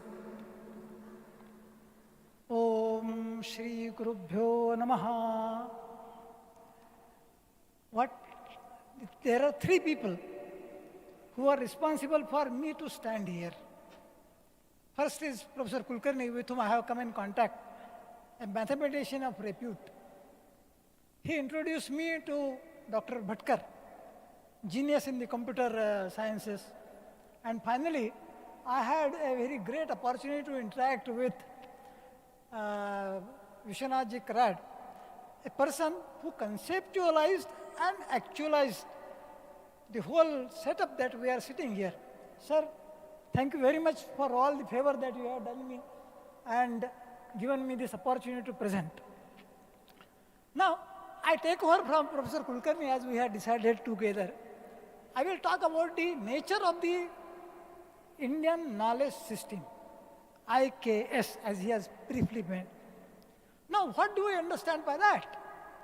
It is said in the Atharva Ved, Ganesh Atharva Upanishad, Tvam Jnanamayo Vijnanamayosi. That means you are both the knowledge as well as the science. And what is the scope of that? The Indian knowledge system, what is the scope? It is Yogo Jnanam Tatha Sankhyam. Vidya Shilpadi Karmacha. See, it includes all. Veda Shastrani Vijnanam Etas Sarvam Janardana. It has come down from the Lord that this system comprises of everything. Then I will say, even the Einstein's formula, E is equal to mc square, or as we know all, the Heisenberg uncertainty principle, in which initially Einstein was not ready to believe, is also the part of the universal knowledge that has been discovered, gathered through our scientists and philosophers. Now, Professor Karad mentioned about the 5 koshas. Now, this area in particular has remained quite unexplored. Now, what is the nature of kosha? I just want to put a few ideas before you. It is that our Annamaya kosha is something that sustains on the food that we eat. But beyond that, there is a Pranamaya kosha. And I will give you one example. Whenever a dead body is required to be kept for longer time, you see the growth of nails and other things, which are outward expression of the body being still alive. Now what is that? Although the physical body which sustains on food has gone dead, has become unresponsive, there is a pranamaya kosh that takes time to come out. Okay, when it comes out, there is still the manomaya kosh. And what is manomaya kosh? It is the unfulfilled desires that remain associated with the soul. And as many of us have experienced, that whenever you go for the shraddha, especially in the smashan, that is in the crematorium, the crow doesn't touch as long as you don't say that I will fulfill this wish. And this is the experience of many people. So what do we do in that? The soul which is still embedded in its manomaya kosh with desires is to be relieved of those desires by promising him that I will fulfill them. As the son says, I will take care of my mother when the father dies. I mean, this has happened many times. So, this kosha sankalpana needs to be explored in the consciousness laboratory which the institution is going to set up. Now, the knowledge that we talked is really speaking the exploration of the Chit Vilas Vad as proposed by Sant Jnaneshwar. And this is a universal phenomenon. It is not the monopoly of this or that religion. But I will come to the creation hymn in the Rigveda. The very first stanza is Na sadasin no sadasit tadanim. Now what is that? Nasid rajona vyoma paroyat. I will deal with only first two words. Na sadasit. There was neither asat nor sat. What is asat? The very good example is Vandya Putra. That means the son of a barren lady. Or Shashashrunga, the horn of a rabbit. Do they exist? No, but you can conceive them. That thing can be conceived. And then Sat, is something which is name and form. Nama rupatmakam satam. If this is a horse, it has a name as well as a shape, existence. Now when you go to the pre-Big Bang state, that is what is described in the Nasadiya Sukta, it is undescribable phenomenon. You cannot describe what existed. And this is what the modern state of singularity talks. When the universe was in its minutest form, no physical laws applied, but the state of singularity existed. And what happened? They say, kamas tadagraya samavartata adhi. There was a desire in that undefinable existence which made the things to come out. Now, where the desire can come from? Manasoretaha. He had a mind and he had a seed of multiplication. That is manasoretaha. What was the desire? The desire was, I am alone. Eko ham bahushyamaha. And as we say, the very concept of the universe started with bahushyamaha, which is the mathematics. Professor Kulkarni will appreciate this point. It started with mathematics, that he conceived himself in many forms. Now, what are many forms? Many. I mean, ananta vai vedaha, as they say. Then I come to the very important aphorism in Patanjali Yoga Sutra. Kshana tat karmayoho sanyamat vivekajam jnanam. If you are able to concentrate on the moment of thoughts, which is defined by a kshana, you have achieved the state of jnanam. And how can it be achieved? Yes, it can be done. Ishvara pranidhanatva. You need not be a theist. You could be atheist. But that state of distinguishing the desire, the state of distinguishing the thought process which constitutes mind has to be understood by various means. It could be through the sadhana, it could be through the nama sadhana, and as we were discussing about 15-20 days before with Professor Kulkarni, we found that the randomness of thoughts in mind can be streamlined by nama sadhana, which is simple as suggested by our saints. And that nama sadhana is something which we will say, I mean, I give this credit to Professor Kulkarni that we thought together, and it is a biological filter. Just as the randomness in the signals in the electronic system are filtered out, here for our mind, the nama sadhana is the biological filter that helps us to lead to the state of manonash. With the commitment, with the tapasya, when you are dealing on only one thought around your deity, the manonash has occurred. And it is the manonash which ultimately is supposed to be the end where the real knowledge begins. You are part of the universal knowledge, and that knowledge dawns on you in words, in feelings, and in spurana. That is this spontaneous thought that you get when you are in that stage of coordinating with the universe. And I wish that this particular consciousness laboratory will explore these aspects of the Indian knowledge system which connect us with the universe, with the supreme entity. At some point of time, we will be able to justify it in the mathematical terms, what started this universe, ekoham bahushyamaha. Thank you.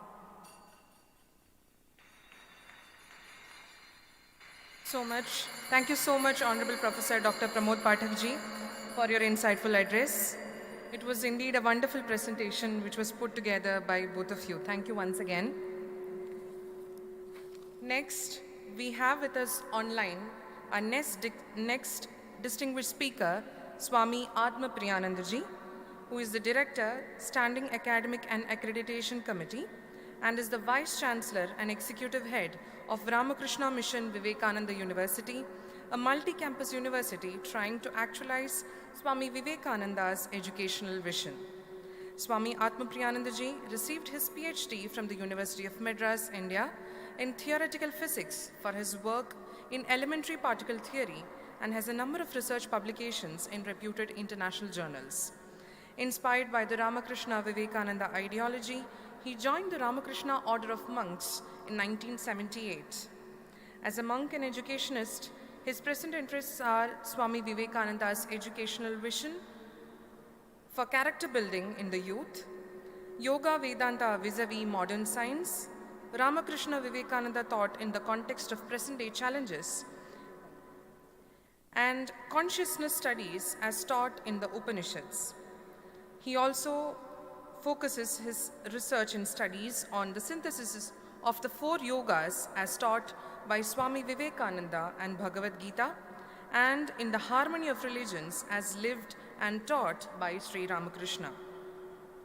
He has a good number of publications on the above subjects in the journals of Ramakrishna Order and of various organizations.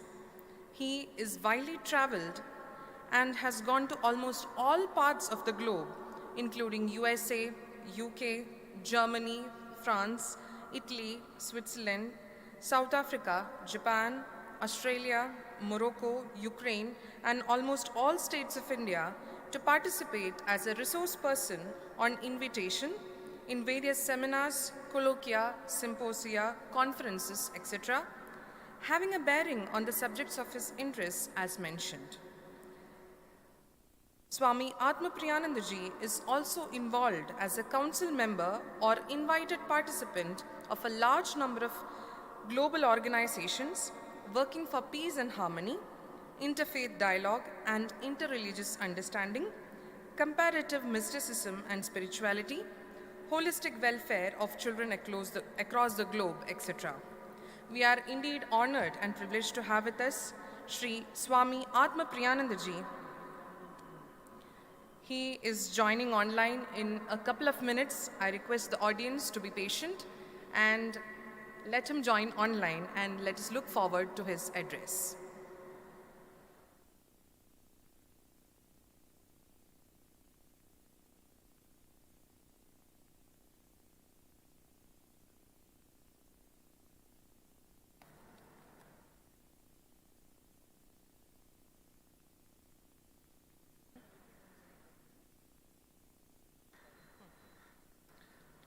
Once again, for your information, Swami Atmapriyanandaji is the Vice Chancellor of the Ramakrishna Mission Vivekananda University, a multi-campus university trying to actualize Swami Vivekananda's educational vision, and he is a PhD in theoretical physics and is known for his work in elementary particle theory.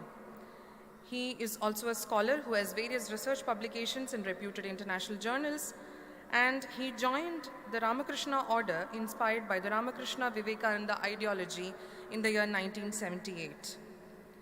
He is also involved as a council member or invited participant of a large number of global organizations working in the area of peace and harmony, interfaith dialogue and interreligious understandings, comparative mysticism and spirituality, holistic welfare of children across the globe, etc. We are waiting for him to join online. There is some technical glitch. I request my audience to kindly be patient and wait for our next distinguished speaker, Swami Atmapriyanandaji.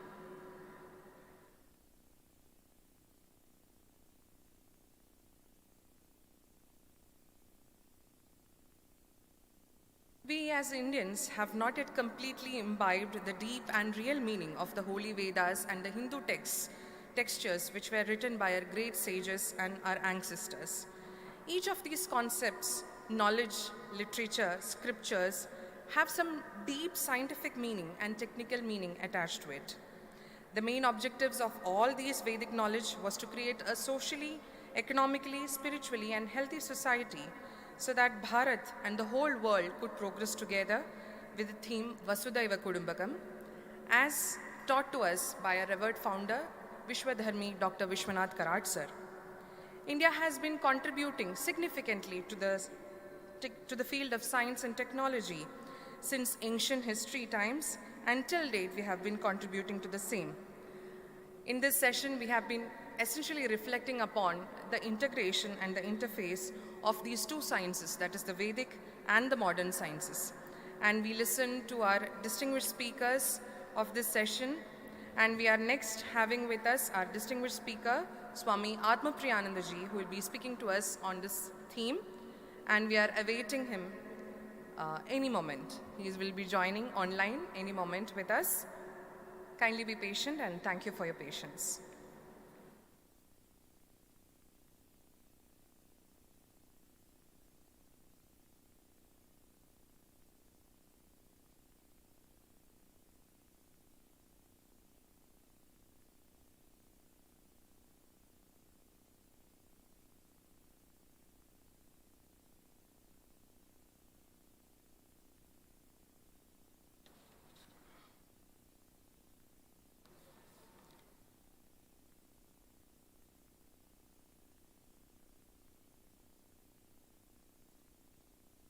Our next session after this session would be the plenary session 10 on the theme, which will be an academic leader session on the theme Transforming Universities into Centers of Excellence of Spirituality-Oriented Scientific Research for World Peace.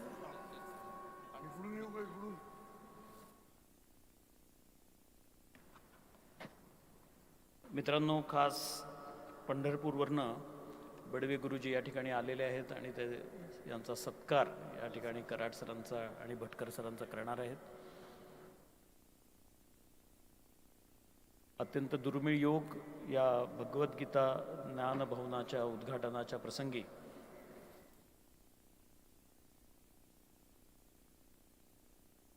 हा सत्कार समारंभ खास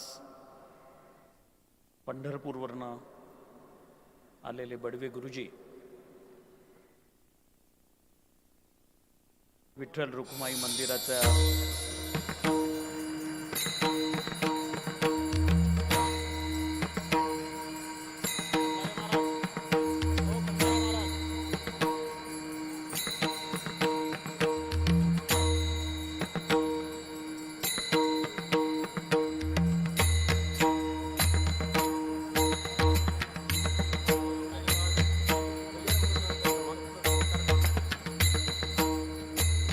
या ठिकाणी आदरणीय दत्तात्रय बडवे गुरुजी हे प्राध्यापक doctor विश्वनाथरावजी Karad sir आणि doctor Vijay Bhatkar sir यांचा सन्मान करत आहेत. तुळशीचा खास पंढरपूरवरून या ठिकाणी आणलेला हार आणि प्रसाद घेऊन ते या ठिकाणी आलेले आहेत.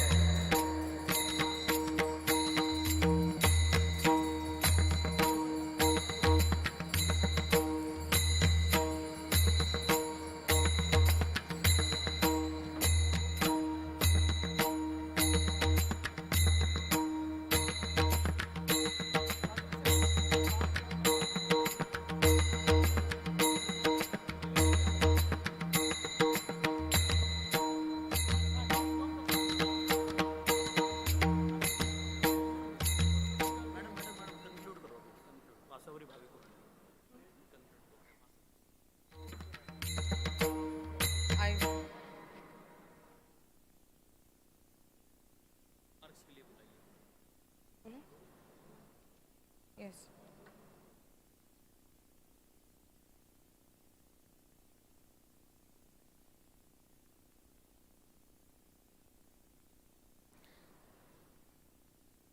Next, I would like to request Professor Dr. Asavari Bhave, who is the Dean of Faculty of Humanities and Social Sciences of MIT ADT University, Pune, Bharat, to deliver. He has joined? Yes. So there was a technical glitch from Swami Atmapriyanandaji's side. That is why he couldn't join. Now he has joined us online. Over to you, sir. A very warm welcome to the 8th World Parliament of Science, Religion and Philosophy.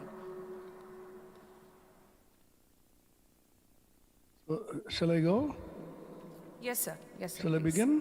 Please. Over to you. Do I begin? Yes, Swamiji, we can hear you. You can go ahead. Oh. Om Sahana Vavatu Sahano Bhunaktu Sahaviryam Karavavahe Tejasvinavadhitamastu ma Viddishavahe. Om Shanti Shanti Shanti. May the Supreme Being protect us both, the teacher and the disciple, by revealing to us the true nature of knowledge. May the Supreme Being protect us both, the teacher and the disciple, by revealing to us the application of that knowledge. May we both, the teacher and the disciple, strive together for the acquisition of knowledge. May the knowledge and the wisdom that we acquire be illuminative and effective. May there be no dissension between us. Om, peace, peace, peace.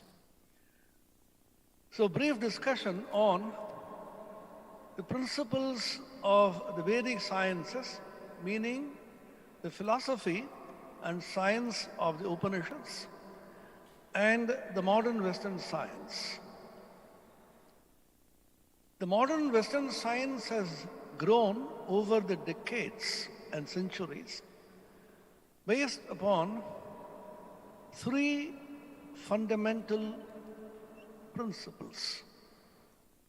One, the unification principle. Two, the generalization principle. Three, the classification principle. We will show how these three principles owe their origin to the science and philosophy of Vedanta, the Upanishads and the Vedas. Classification. All of us know that knowledge needs to be classified. For example, if you're using a computer, then you classify all your data and files into folders. And these folders are put appropriately. Nowadays they put it in the cloud so that you can retrieve them so easily. So classification is a very fundamental characteristic of the human mind in acquisition of knowledge and for easy retrieval of the data stored. The most famous example everybody knows is the periodic classification of elements. In the periodic classification, as you know, elements have been classified into groups and periods so that the properties of elements can be clearly understood by locating them in the periodic table. According to the location of the periodic table, you come to know the properties of these elements. And there is a period in which the inert gases are put. Inert gases are gases which do not interact with anybody, do not form compounds. Argon, helium, and so on. And the periodic law says every element in the periodic table interacts with every other element in such a way as to reach the inert gas configuration nearest to it in the periodic table, which is a great philosophical principle. Why inert gas? In that case, you do not have to interact with anybody. And the most stable state is a state of lowest energy in which you just remain alone, non-interacting. This is the principle of Kevalatva in Vedanta, Kaivalya Prapti in Yoga, which shows that when you're alone, Vivikta Sevi, Laghvashi, Yatava, Kaya Manasa, Jhana Yoga Paro Nityam, Vairagyam Samapasrata, the Gita will say, Vivikta Sevi, Aratirajana Samsadi. He wants to go away from the crowd, just remain alone. Ekantavasa, Atmanyevatmana Tushta, Sita Prajnastadochyate, the Sita Prajna Lakshana, a man of steady wisdom, the Bhagavad Gita, I just want to be alone, non-interacting. This is based on a philosophical principle, and every element in the world would like to reach the configuration of the inert gas, classification.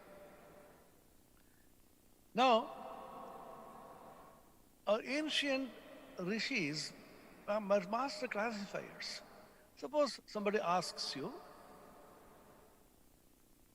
do you have suffering? Are you worried? Do you have any deep sorrow? Of course. How many kinds of sorrow do you have? Oh, innumerable. How can I say how many varieties I have? Can you classify them? Our ancients classified even sorrow. Dukkha. Adhyatmika dukkha, adi bhautika dukkha, adi daivika dukkha. 3 kinds of sorrow. One sorrow arising from your own body and mind. You are ill, you have a terrible stomachache, backache, and you have some problem with your kidney, and so many different kinds of physical ailments. Then you have the mental, depression, sorrow, and so on, adhyatmika. Adi bhautika dukkha coming from beings. Particularly recently we saw the coronavirus, COVID-19, which is a combination of all the 3 dukkhas. It can come from cockroaches in the kitchen, it can come from tigers and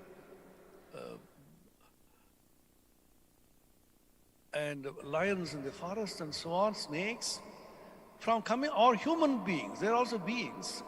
And human beings can give you endless sorrow, adi bhautika. Then adi daivika dukkha, that which is beyond natural calamities, for example.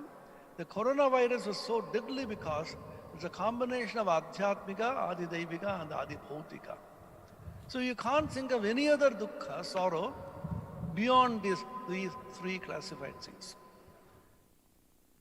And they also ask, how many kinds of wants do you have? Do you want anything? Yes. How many kinds of things you want? Oh, innumerable wants I've got. Can you classify them?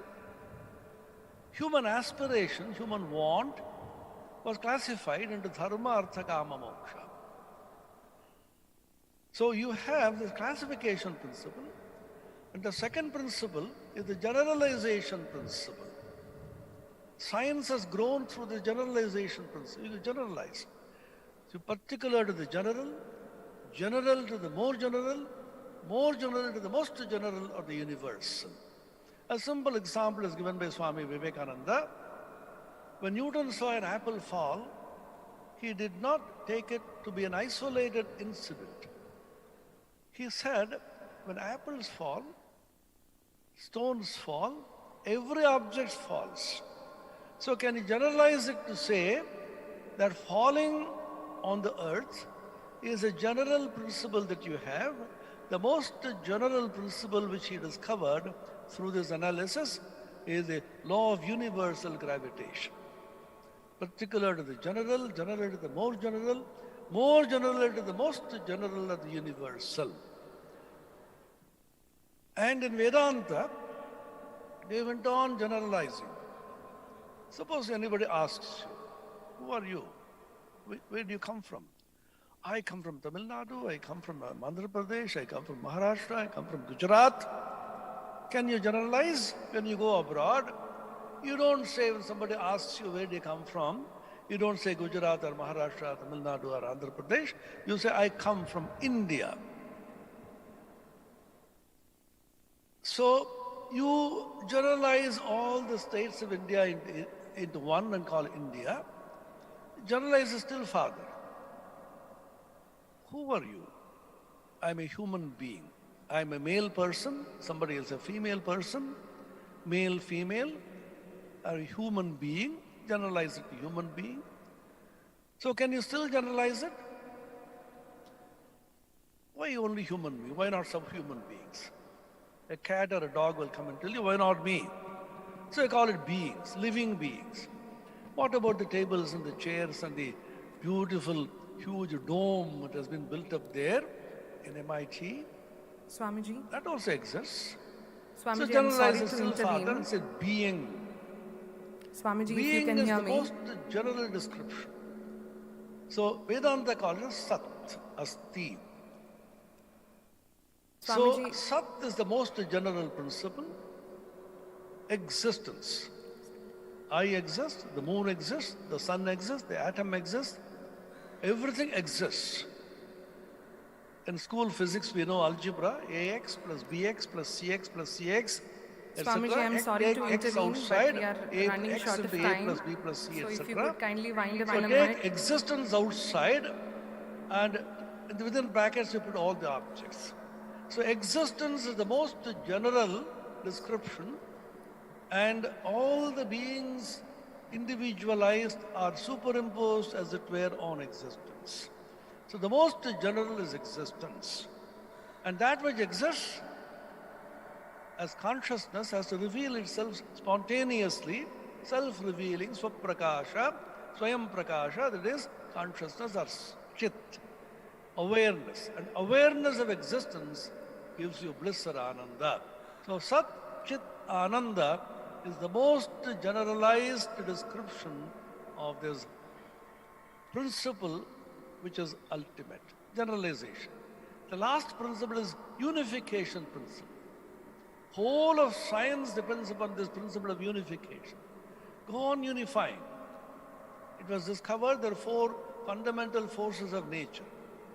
We knew about the gravitational force, we know the electromagnetic force, then came the weak force and the strong force, the nuclear force.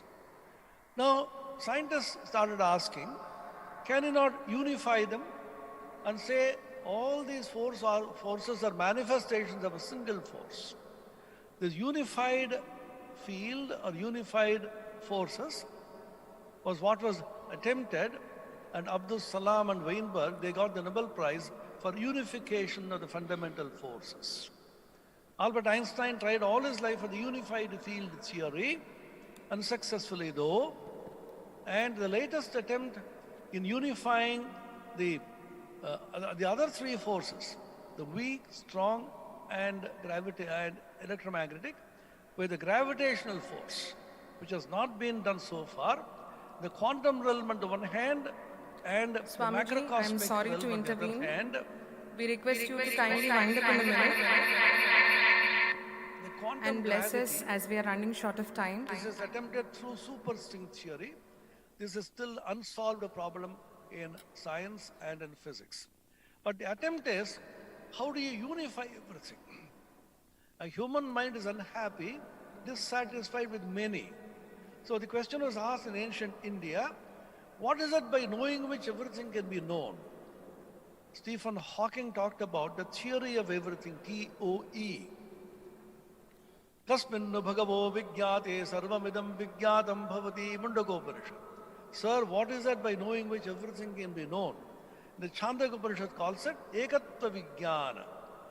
One thing being known, everything can be known. So that the master key to the understanding, and the ancients realized and proved that the key is consciousness, which is your own ultimate existence, knowledge, bliss, Satchidananda, and it is consciousness which is all-pervading, the universally unified principle which pervades everything, exists at all times, everywhere, and not subjected to causality. So this is the idea of the unified field which perhaps Einstein was attempting. Swamiji, this was solved Swamiji, if you can hear me. So this is Thank you. Thank you so much, Swami Atmapriyannaji, for blessing us with your words of wisdom.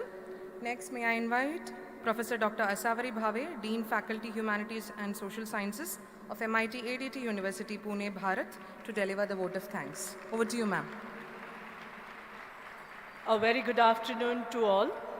With the gracious consent of Honorable Professor Dr. Vishwanath Karad sir, revered Dr. Vijay Bhatkar ji, Professor Dr. Mangesh Karad sir, erudite dignitaries on and off the days, I consider it my privilege to propose the vote of thanks for this unique session discussion. I, on the behalf of organizing body and MIT Art Design Technology University, would like to extend a very hearty vote of thanks to the honorable dignitaries who have blessed us with their august presence and enlightened us all on this very interesting topic of discussion, which can go on, Vedic and modern sciences, insights, interface, and interactions. At the outset, today's all the erudite speakers have opened our mind that at the base of the Vedic Shastras, or as Dr. Ravindra Kulkarni sir has rightly said, Indian knowledge system lies a firm scientific foundation of deep holistic study of nature, human psychology, and of knowledge that itself, which is rooted in insightful observations, methods embedded in logic and language, and validating through experimentation, which goes in tandem with the modern sciences. I would like to express my immense sense of accomplishment under the leadership of able leadership and guidance of Professor Dr. Mangesh Karad sir, who has given us an overview of exhaustiveness of the Vedic Shastras and how it has been successfully integrated into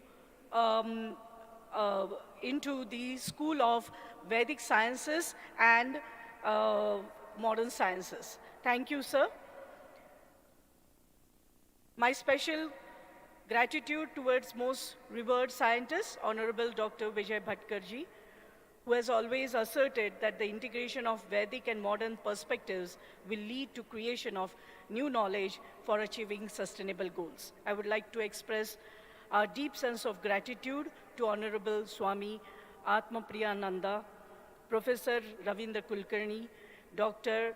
Jeffrey Armstrong, Professor Pramod Pathak, for bringing their expertise, experience, and engaging in such a fruitful, constructive, and open dialogue, which is the need of the hour.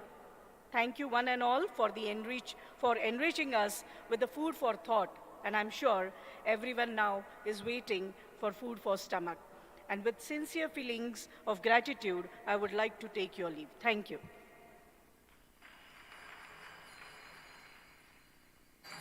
Thank you so much, Asavari Bhavi ma'am. With this, the plenary session 9 on Vedic and modern sciences, insights, interfaces, and integration comes to an end. A very important announcement that our next plenary session, session 10, which is an academic leaders session on transforming universities into centers of excellence of spiritually oriented scientific research for world peace, would begin sharp at 3 p.m. I repeat, the next session would start sharp at 3 p.m. and I request all the audience to kindly have their lunch and be back at 2:55 p.m. for the next session. Thank you so much.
Good afternoon, everyone.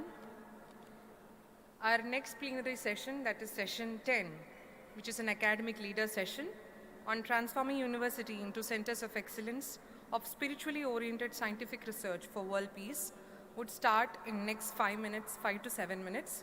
I request all the students and faculty members and staff to kindly be seated in the front rows. Kindly occupy the front rows. The front rows are vacant. I hope all of you can shift to the front rows. The guests would be arriving soon. Once they arrive, we'll start the session. In this session, we have our special guest of honor, Honorable Dr. Bhushan Patwardhanji, who is the Chairman EC of NAC and National Research Professor of Ayush and former Vice Chairman of the University Grants Commission, New Delhi. We also have with us distinguished speaker, Honorable Professor Ms. Sushma Yadav, who is a member of the University Grants Commission and former Vice Chancellor of BPSMV Haryana. We also have with us our distinguished speaker, Honorable Dr. Sunil Rai, who is the Vice Chancellor at University of Petroleum and Energy Studies, Dehradun. We have with us our distinguished speaker, Honorable Shri Vivek Sawant, who is the Chief Mentor and former Managing Director of Maharashtra Knowledge Corporation Limited. We'll also have with us Honorable Dr. B.V.K. Shastri, who is the President and Chair of Yoga Samskritam University, USA. And last but not the least, we'll have Professor Dr. Sandeep Sancheti, who is the Vice Chancellor of Marwadi University and former President of AIU New Delhi. The session will also be blessed by Dr. Vijay Bhatkarji, Chancellor Nalanda University and Chairman of the Organizing Committee of the 8th World Parliament of Science, Religion and Philosophy. So our session will start in the next 5 to 7 minutes. Request all of you to kindly occupy the front row seats and be seated. Thank you.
We are going to start our session, our plenary session 10, the academic leader session. Let us all, with a huge round of applause, invite our special guest of honor, Dr. Bhushan Patwardhanji, our distinguished speaker. Let's have a huge round of applause, please, audience. Honorable Professor Ms. Sushma Yadav ji, Honorable Dr. Sunil Rai ji, Honorable Shri Vivek Sawant ji, Honorable Dr. B.V.K. Shastri ji, Honorable Professor Dr. Sandeep Sancheti ji. Let us all welcome them with a huge round of applause to the dais. As soon as they are seated, we'll start the session.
Request the audience to kindly be seated in their places and kindly occupy the front rows. As you can see, there are a lot of places and chairs in the front rows. Kindly occupy the front row seats. I request the discipline committee to kindly get all the audience members seated before we begin the session.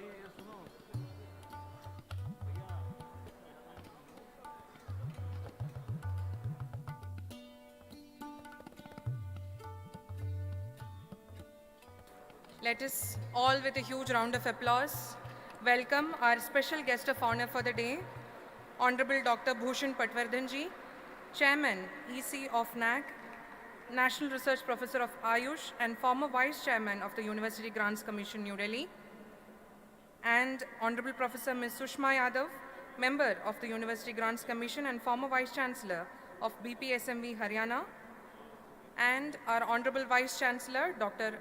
Ravi Kumar Chitnis, Sir, of MIT World Peace University, Pune, Bharat.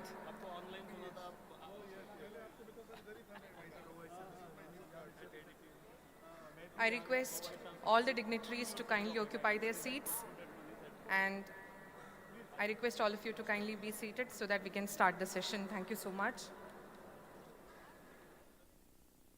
Shankadhwani.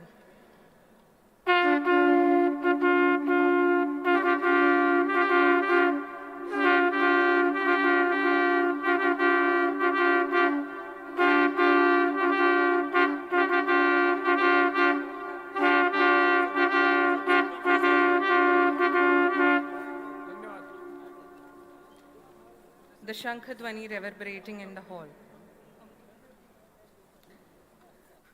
Next, I invite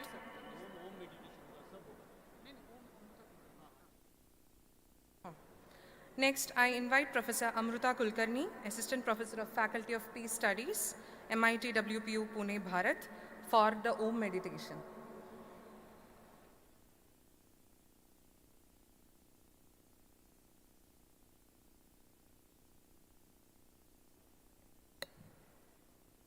hello, नमो नमः। ओम एकाक्षर ब्रह्म है।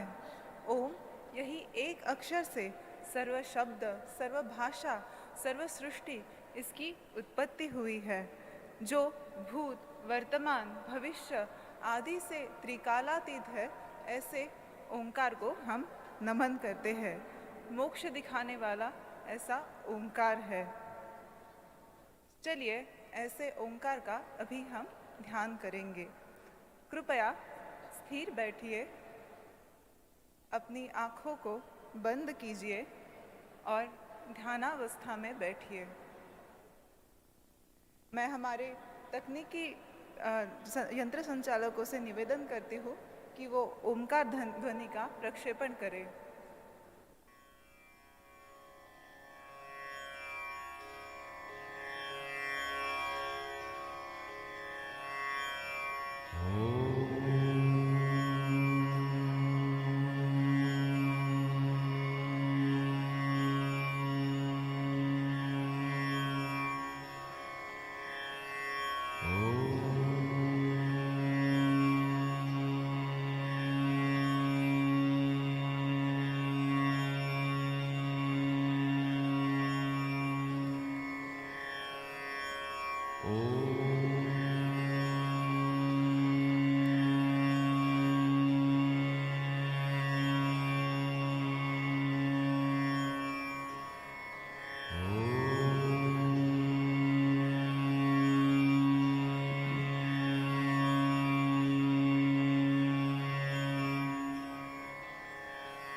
कृपया अपने हथेलियों को रगड़िए, ऊर्जा निर्मित करें।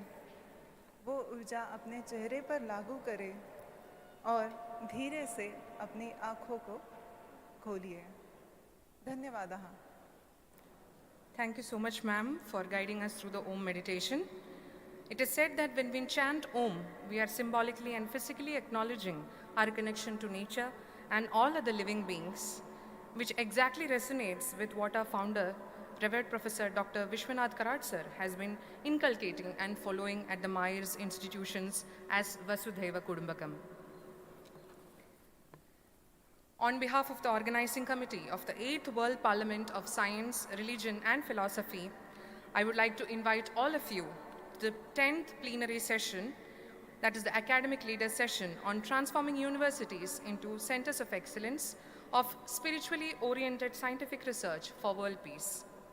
For the welcome address, may I invite our Honorable Vice Chancellor, Dr. Ravi Kumar Chitnis sir, to the dais. Over to you, sir. Let's have a huge round of applause, please.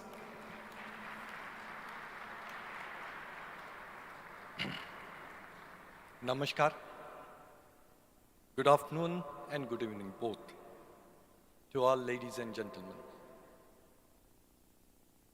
On behalf of our founder president and UNESCO chairholder, revered Dr. Vishwanath Karad sir, Executive President Honorable Rahul Vishwanath Karad sir, Honorable Dr. Mangesh Karad sir, all honorable trustees of Myers, the faculty,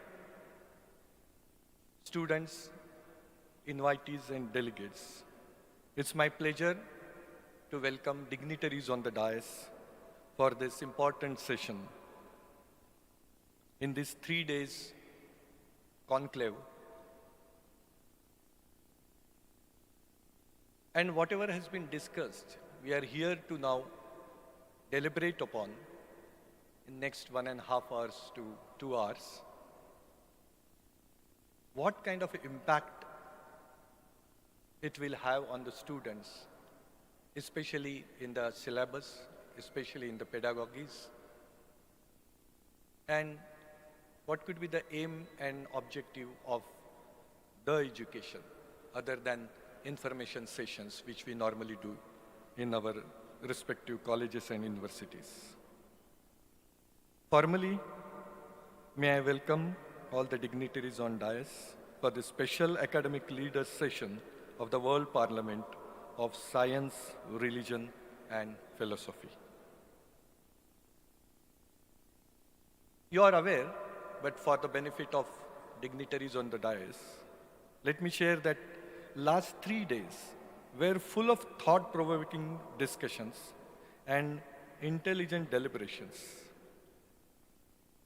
We saw a gathering of thinkers, gathering of philosophers, saints, spiritual leaders, scientists, and academicians coming together at one point of time in this very, very important, auspicious dome, named in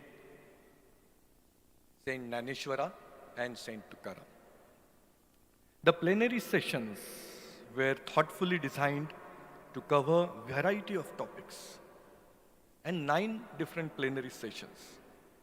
These topics included, sir, mind, matter and spirit, union of science and spirituality, Om is equal to MC square, India is a Vishwaguru, Vedic sciences and modern sciences. We completed this. It was a great experience to listen to the views and comments of the subject experts sharing their knowledge.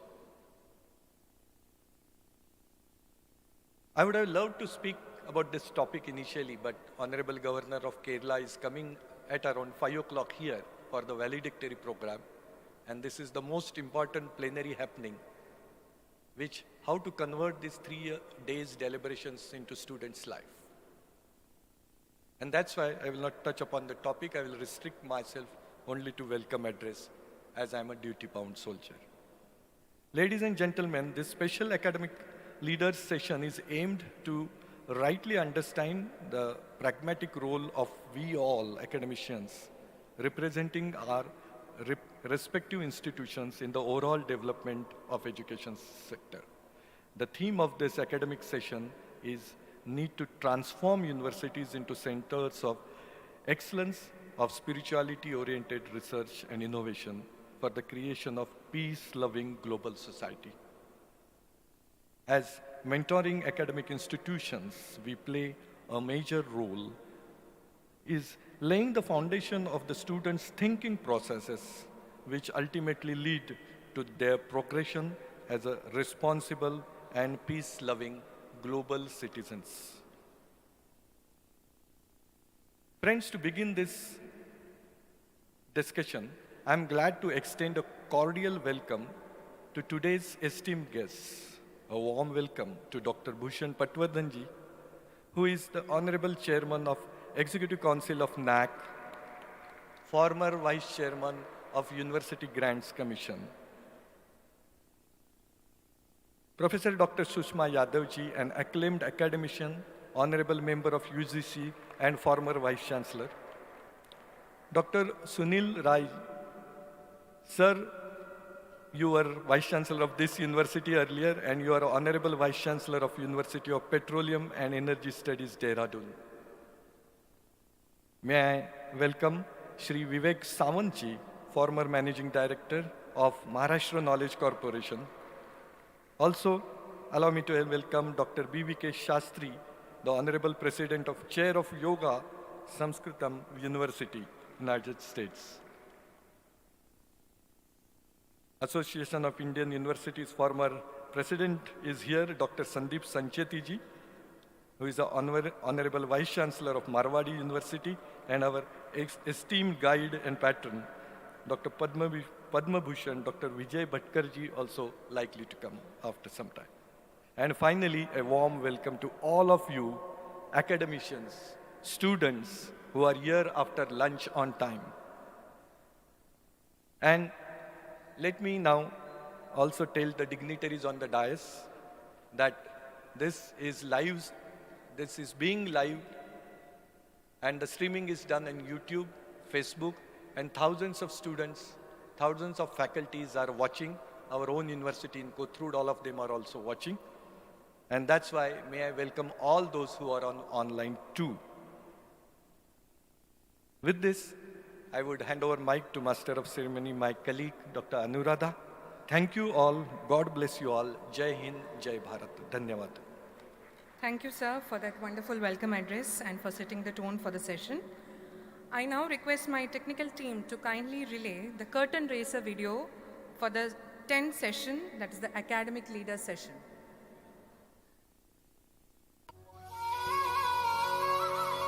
Academic Leaders Session.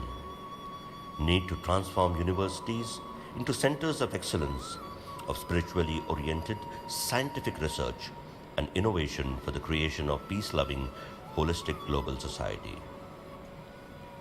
Universities are repositories and generators of knowledge, sites for the evaluation and application of new knowledge, important contributors to society and nations.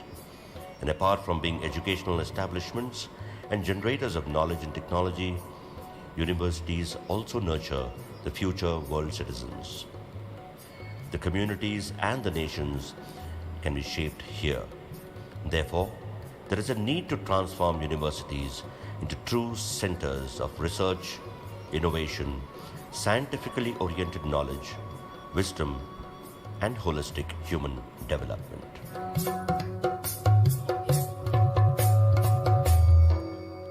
Thank you, my technical team.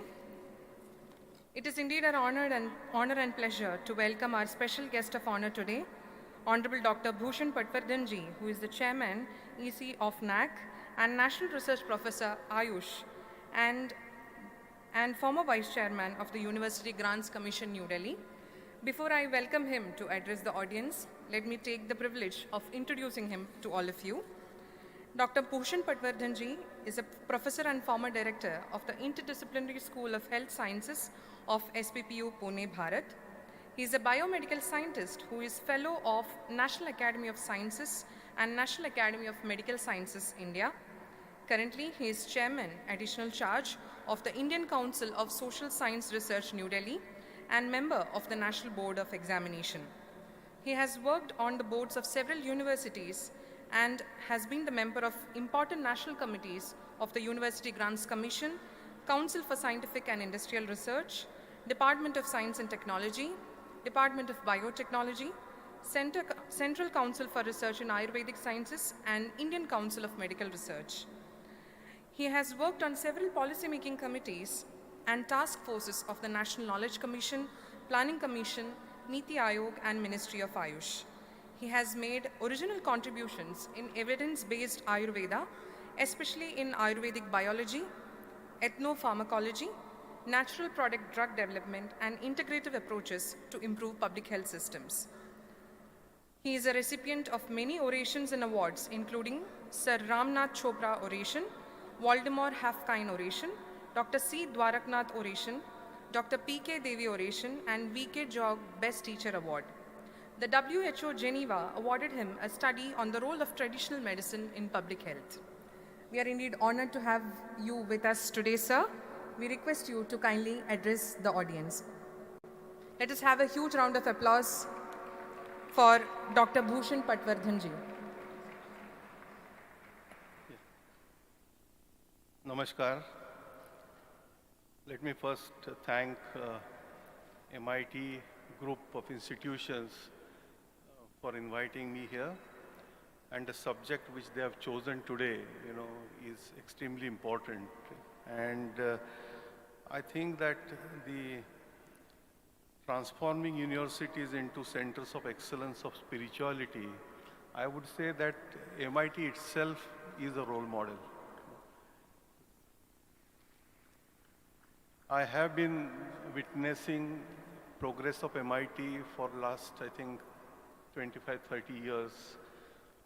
And I know how its founder, Dr. Vishwanath Karad, at that time dreamt of science and spirituality coupled with philosophy, taking them all together and bringing them in the education. It was not an easy exercise at that time, I must tell you. He also faced a lot of challenges, difficulties, but his determination was so strong, and he was blessed by the Santa tradition of this great state that gave him that blessing which you see today what MIT has grown in. And so I said that the spirituality and excellence coupled with scientific research and peace, if you want to really talk about, this is a role model.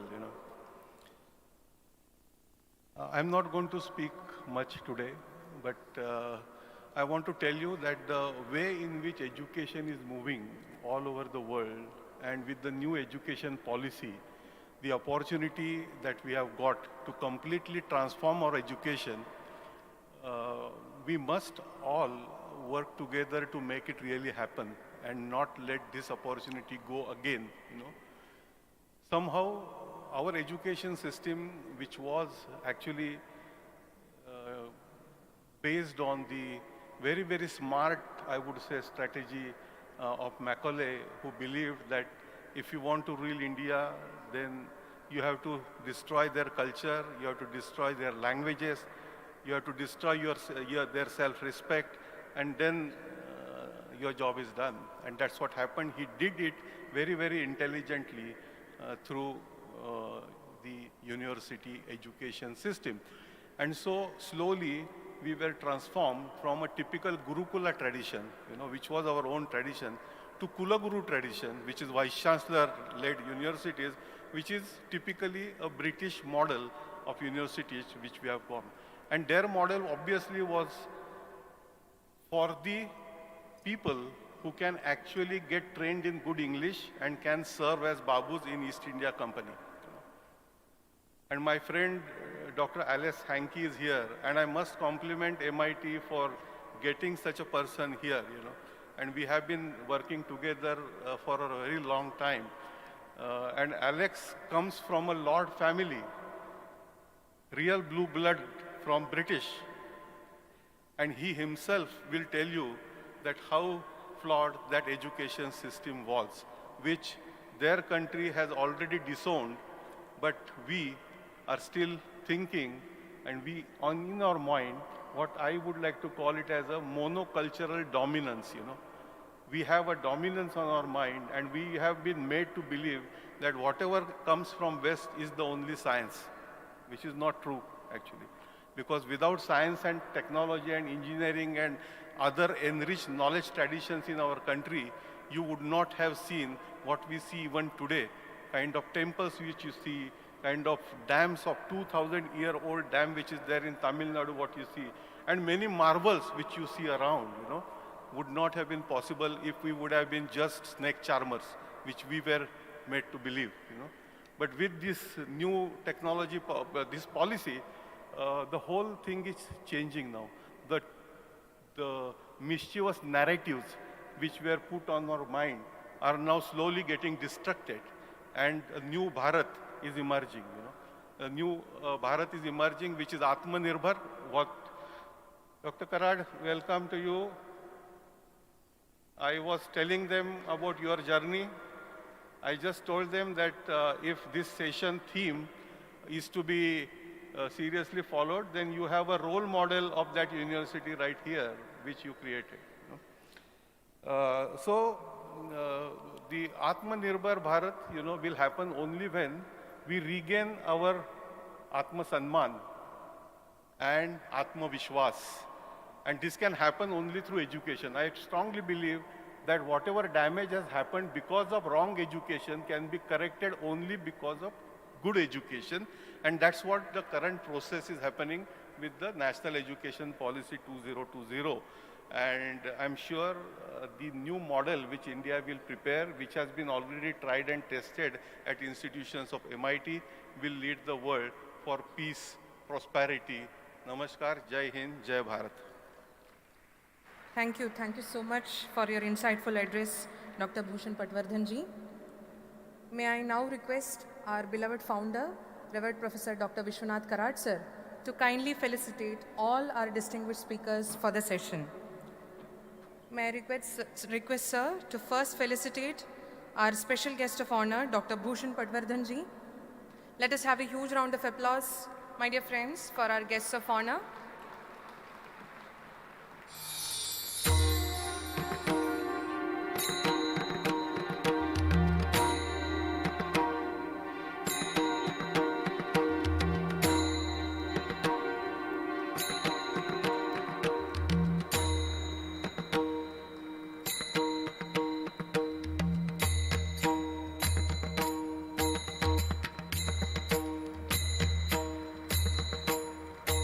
May I now request sir to kindly felicitate Honorable Professor Ms. Sushma Yadav ji, who is a member of the University Grants Commission and former Vice Chancellor of the BPSMB Haryana. Let the applause keep going.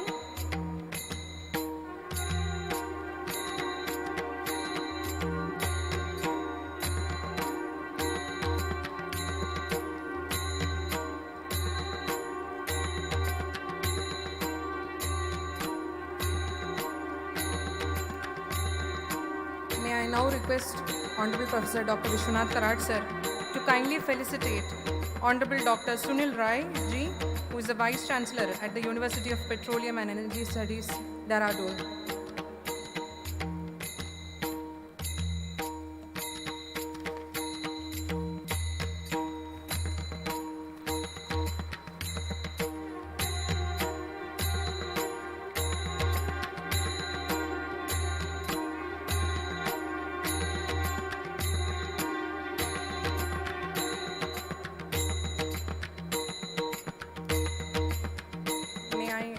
May I now request Honorable Professor Dr. Vishwanath Karad sir to kindly felicitate our next distinguished speaker, Honorable Shri Vivek Sawant ji, who is the Chief Mentor and former Managing Director of the Maharashtra Knowledge Corporation Limited. Let us have a huge round of applause, my dear friends. Let the applause keep going.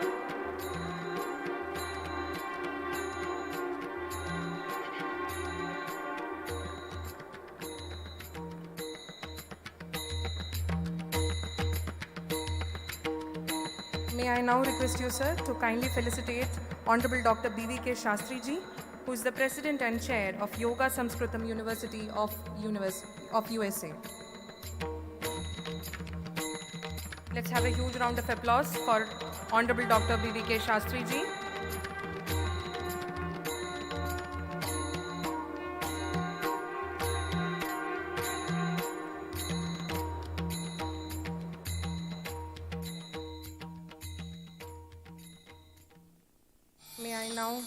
May I now request Honorable Professor Dr. Vishwanath Karad sir to kindly felicitate our next distinguished speaker, Honorable Professor Dr. Sandeep Sancheti ji, who is the Vice Chancellor of Marwadi University and the former President of AIU, New Delhi.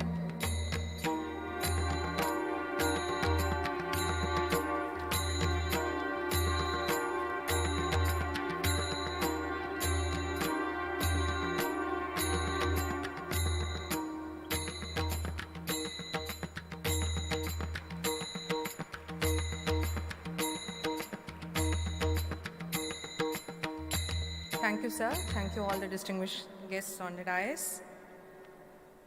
Next, we have with us another distinguished speaker, Honorable Professor Ms. Sushma Yadav, who is the member of the University Grants Commission and former Vice Chancellor of BPSMB Haryana and former Professor of Public Policy and Governance, Indian Institute of Public Administration, and also a former member of the Press Council of India and former Pro-Vice Chancellor of IGNOU, New Delhi. Before inviting her to address the audience, let me take this time to introduce her to all of you. Professor Sushma Yadav has been a member of the working group on SCs for the 12th Plan Approach Paper, Ministry of Social Justice and Empowerment, Government of India. She has also been a member of the International Political Science Association on the Research Committee on Rethinking Political Development and the chairperson of the governing body of College of Vocational Studies, University of Delhi. She was also a member of the peer team of the NAC Bangalore and former president of the National Social Science Association. She has an illustrious career of over 38 years in teaching and research and has authored and edited more than 12 books. She was a topper during all her studies and has published several research papers in national and international journals. She has played a significant role in planning, implementation, and evaluation of policies and academic activities as a member of the Finance Committee, Academic Council, and Executive Council of the Central and State Universities. She is also a recipient of the various prestigious awards like Pride of the Nation Excellence Award 2019 and Woman of the Year.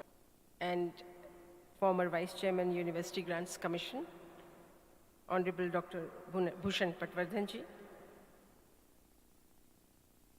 Honorable Dr. Sunil Rai, Honorable Vice Chancellor of University of Petroleum and Energy, the host Vice Chancellor, Dr. R.M. Chitnisji, Honorable Vice Chancellor, MIT World Peace University, the other fellow panelists, Shri Vivek Samadji, Chief Mentor and former MD, Maharashtra Knowledge Corporation Limited,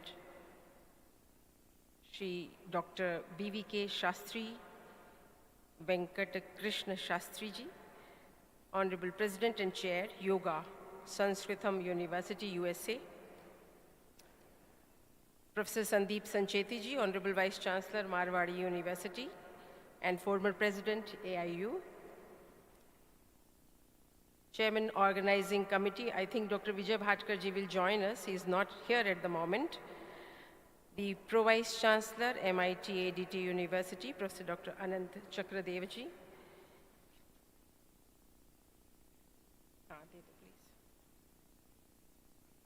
Professor Amrita Kulkarni, who took us to Om meditation, and Professor, thank you. Now you can see me, I think. Professor Anuradha Paiji. Esteemed guests, invited delegates, faculty members, scholars, students, and I can easily say sisters and brothers, because that's one relationship which doesn't need any epithets. It's a great honor for me and great pleasure for me to be here.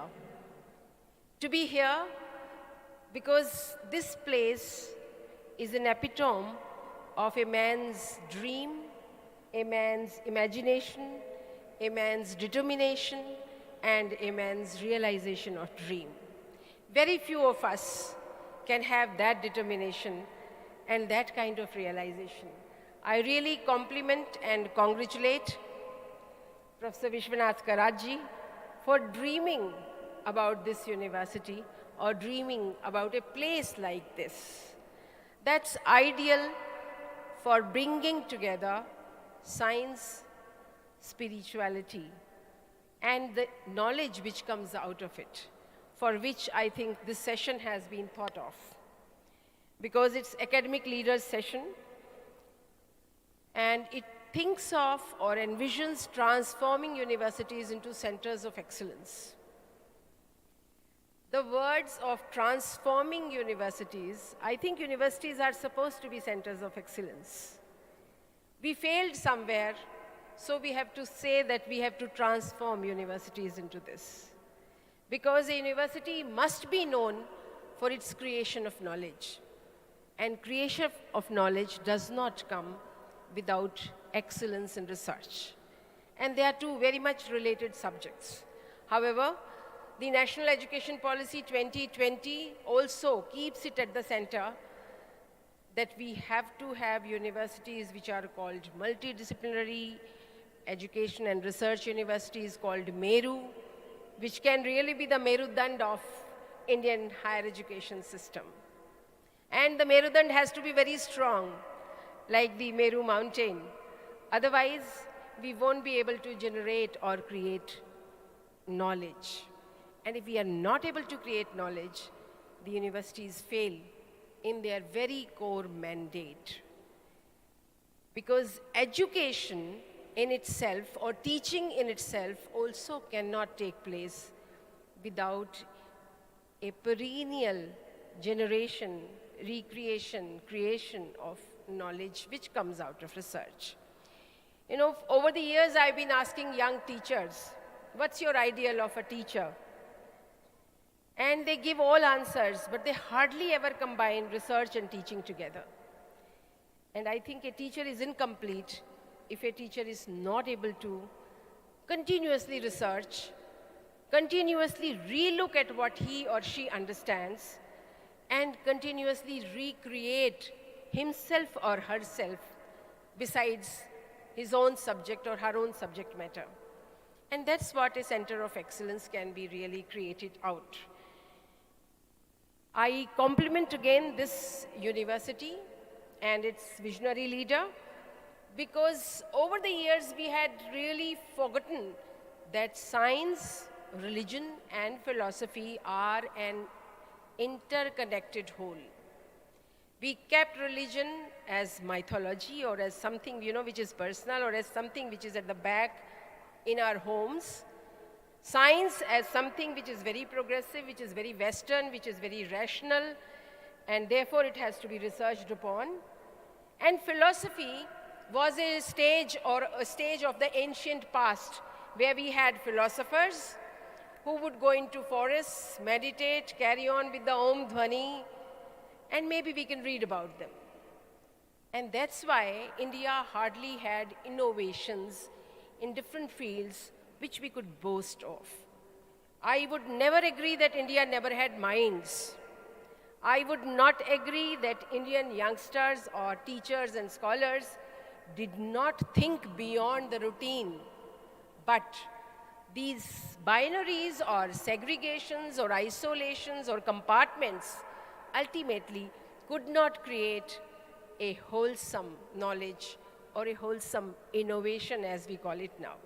So after 75 years of independence, we are now saying we must have innovations, we must have creativity. Language also played its role. Because if we think in one language, read in another language, write in that language, so our mind is almost all the time puzzled and thinking in diverse fields, which must go. And I think we must give the freedom to our young generation to adopt any language, use any language. And if we have ideas, then the world is open to understand those ideas or catch those ideas. And therefore, a university like MIT or a university like this must be there to really provide a place to the young researchers where they can think beyond these binaries. 10 minutes is too less, you know, I've just postulated. But I think this place resonates and our voice also resonates. I hope the ideas also resonate and you'll be able to understand what I wish to say.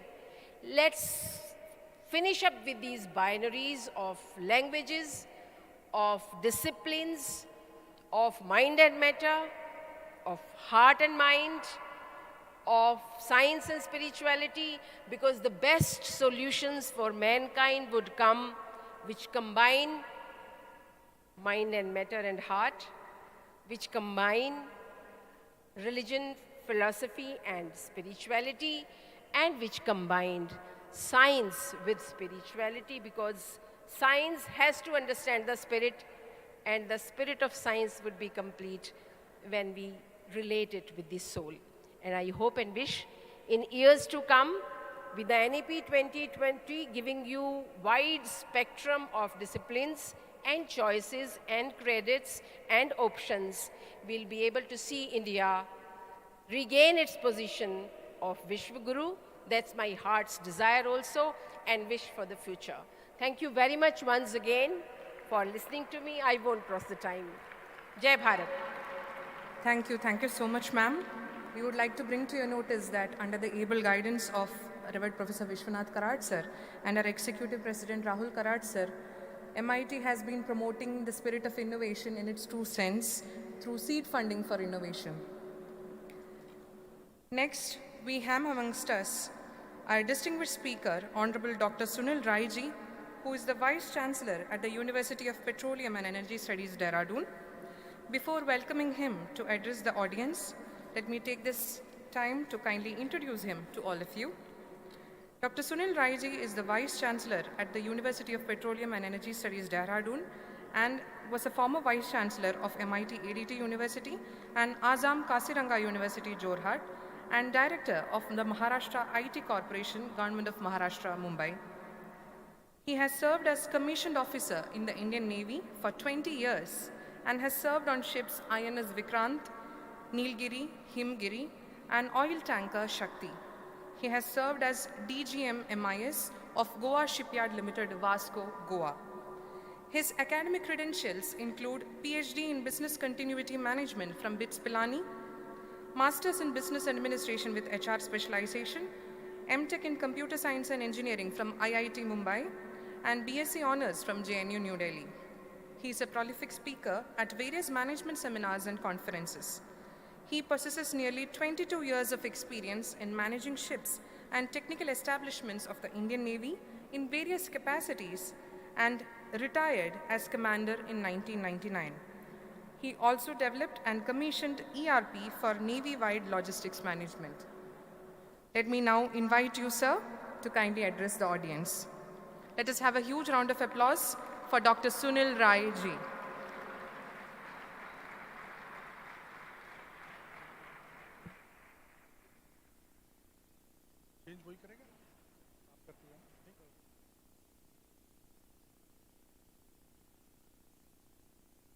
परम आदरणीय हम सबके गुरु, मेरे गुरु doctor Vishwanath Karad ji, the founder of wire group and MIT Group of Institutions, Naman.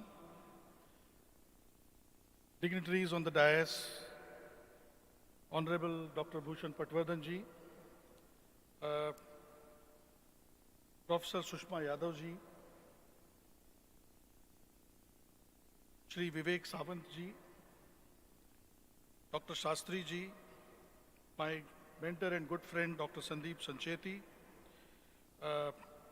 another former colleague of mine, Dr. Anand Chakradev. Is it all right? Am I heard? Okay, sir? Right. The Executive President of MIT ADT University, Dr. Mangesh Karad ji, all the members of the Mayer trustees, faculty, heads of institutions of MIT Group of Institutions, dear students, the future of Bharat, and of course, ladies and gentlemen, it's my privilege and honor to be standing before you on talking on this very important topic, as Bhushan Patwardhan ji mentioned, and Sushma ji mentioned. Actually, the role model, as Bhushan Patwardhan ji said, for establishing the spiritually oriented centers of excellence for research and innovation, MIT Group of Institutions are the role model. This land, particularly here at Loni, we had been trying, and it will come in my mention through the PPTs that I have talked about. There are some contexts that I would like to set. Science without religion is lame, and religion without science is blind, said Albert Einstein. And how very true, and Vishwanath Karad ji always keeps talking about it, that science without spirituality is a possible device of destruction. And as Dr. Mangesh Karad mentioned on the opening day, we are seeing it, demonstration of that in Ukraine. It is such a sad thing for the entire humanity that this science, which could have been used for the benefit of mankind, is being used for destruction. And this is what happens when science is without spirituality. Without science, spirituality without science could also result into superstition, and which is wrongly understood, misconstrued, that many superstitions are way of spirituality. So therefore, as Madam said, these two are very well intermixed, integrated, science and religion. If you can just go one back. ये बड़े मुश्किल से dialogue इकट्ठे किए थे थोड़े से, तो चूक नहीं जाएं. Scientists have their roots in spirituality, and spiritual leaders are held accountable to scientific principles of inquiry. And this is what is being talked about from all those who practice spirituality. It has to be with principles of inquiry. Next, please. So I am suggesting, next slide, please. I am suggesting a 5-pillar model to establish spirituality-oriented centers of excellence of scientific research and innovation institutions. And these 5 pillars are Adhyan, then Mulya, value system which will come from Adhyan, and then Prayojan, which is the purpose which will come out of the value system, and then creating the right ecosystem to foster research, which is Vatavaran. And finally, the beauty is in execution. It is Karyanvanam, is these 5 pillars. I'll take one of them one by one. Adhyan. Next please. Adhyan. The Indic knowledge, Vedas are the manual of universe. And Einstein said we owe a lot to Indians who taught us how to count, without which no scientific discovery could be made. And he also said, whenever I find difficulty in experiments, I refer to Vedic insights. This is the power of Vedas. And you see this dome, you see the Gita Bhavan, you see the way of life at MIT group of institutions. It is highly influenced and directed by Vedas. Vedas and scientific discoveries. If one was thinking that these scientific discoveries only took somewhere around the Industrial Revolution in 16th century, as we are told wrongly, and this is particularly for the young children who are the future of our nation, please look at it. The laws of motion were given by Rishi Karnad 5,000 years ago. Astronomical laws by Aryabhatta, which talked about the perfect calculations of distance of one planet from the other planet. Panchtantra, talking about the various elements and their measurements. So it was not MKS system as you are reading today. It was all designed by our rishis and munis. And Ayurveda is the gift of free medicine to the mankind. Ayurveda works on the principles of prevention than prescription. And Rishi Shishrut, as youngsters would know, was the first surgeon in the world, first surgeon 5,000 years ago. The way of life taught by yoga and meditation, now the whole world celebrates the Yoga Day. Now I talked about this is basically the Adhyan of Vedas, of spirituality will put you in the right track. If the mind is put on the right track, everything else will follow. So if Adhyan is right, and Adhyan is right, that almost accounts for 40% of what you would like to do. Next, please. We, of course, was demonstrated by the first university, formal university of the world, Takshila. Next, please. So if Adhyan is correct, it will give rise to the value system, what we call Mulyas. The Mulyas, as Vishwanath Karatji always talks about, Vasudhaiva Kutumbakam, Bahujan Hitaya, Bahujan Sukhaya. The Sarve Sukhina Santu, Sarve Santu Niramaya is the thought, and if that thought went into Putin's mind, he wouldn't have been attacking Ukraine, because he would have realized the pain that the world will go through, not only just the Ukrainians. So therefore, we are worried about people, planet, animal, vegetations. That's why in our Vedas, every aspect of creation of God is worshipped. So the emphasis is not on consumption, but it is on contribution. And today we talk of profit line, the triple bottom line, which is people, planet, and profits.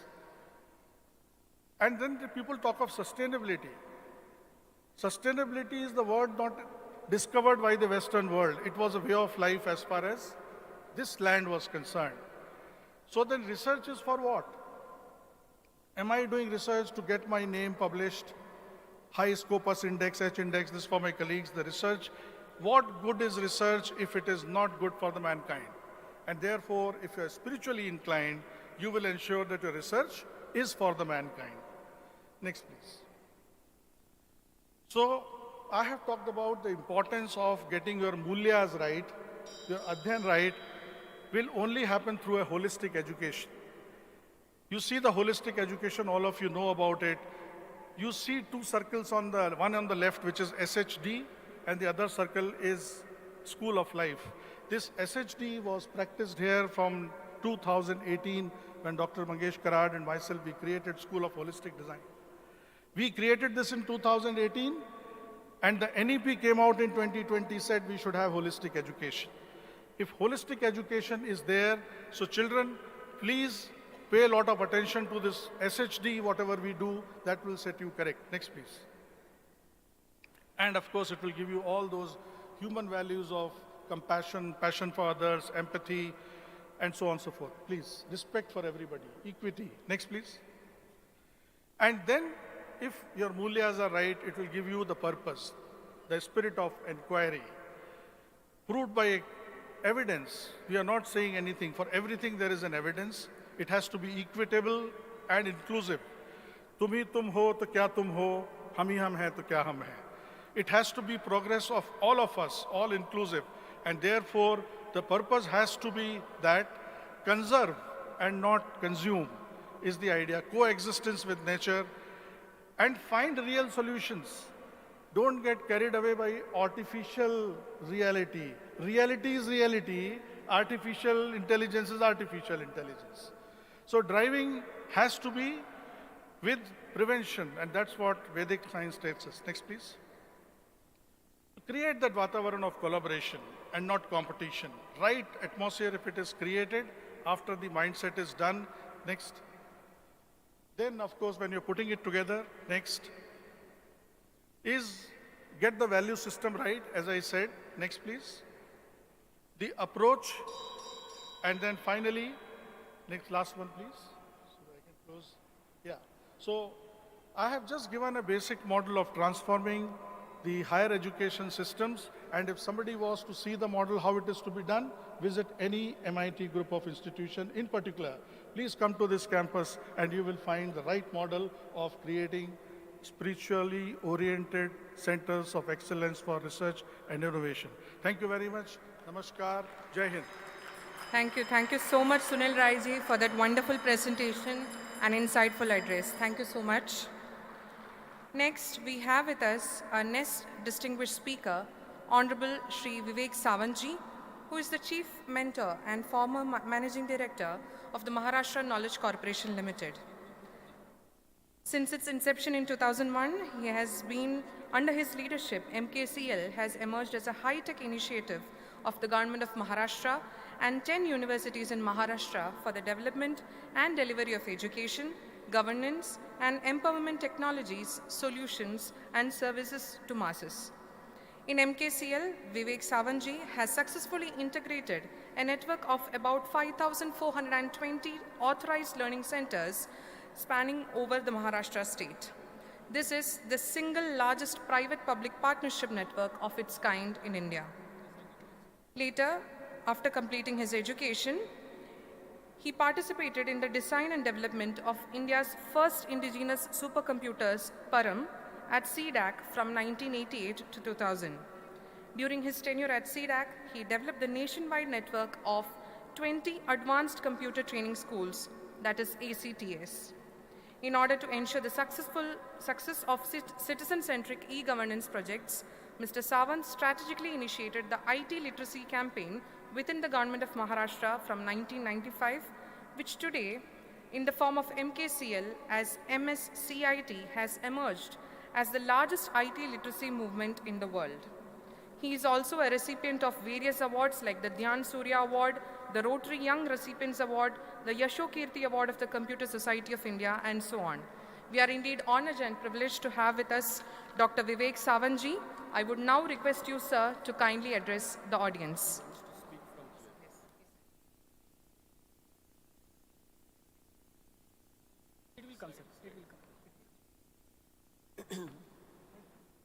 Honorable Professor Garrard, the distinguished speakers, and my brothers and sisters.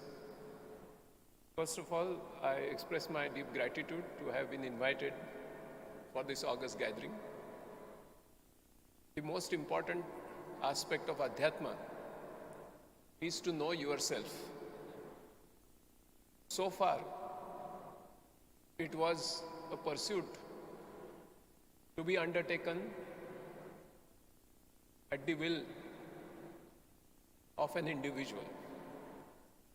However, now for the universities and for all of us, it has become. Oh, yes, thank you. Now for universities and for all of us, it has become a compulsory subject. You know why? Because now the artificial intelligence will know you much better and much faster than you can know yourself. So now you are in competition with artificial intelligence in knowing yourself. As a result, you have to know yourself much faster, and therefore the universities need to be transformed. Not only for centers of excellence for science, but also for spirituality and for the arts.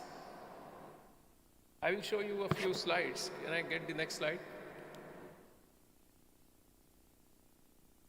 The National Education Policy 2020 says that universities should catalyze this process of India becoming a knowledge society through the academic research. Next.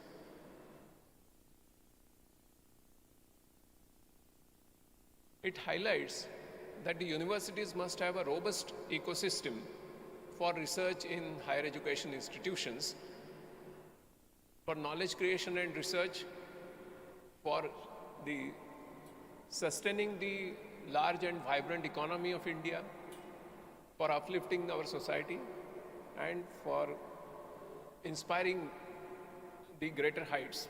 Next. Next.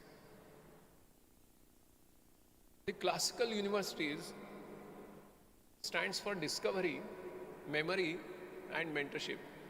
Memory means generational memories which our professors have and scholars have, so that you can learn any subject by an optimal path. You don't have to wander here and there. That is what classical university offers. Now, the university has no option but to stand for sustainable development as well. Next. Previous, yes. The classical university stands for the connection between the students, scholars, and subjects. Now it has to stand also for the society and the environment. And that is where the interplay of science and spirituality comes in. Next. University has to nurture a very, very vibrant, innovation ecosystem. Next. For that, I am proposing to Professor Garrard a way forward. Unless you bring extremely talented children into the research ecosystem early enough, the nation may not have a future that we are aspiring for. Next. So, the NEP in section 17.8 highlights the role of the talented school children to be brought into the research ecosystem. Next. Therefore, the universities will have to start, grow, and sustain research Olympiad mission. It's like an Olympiad environment that we will have to create, especially for standard 6 to standard 12 students. So now the university has to have porous boundaries for the children who are talented, who are having potential to come into the system. Next. Main objectives of this, next,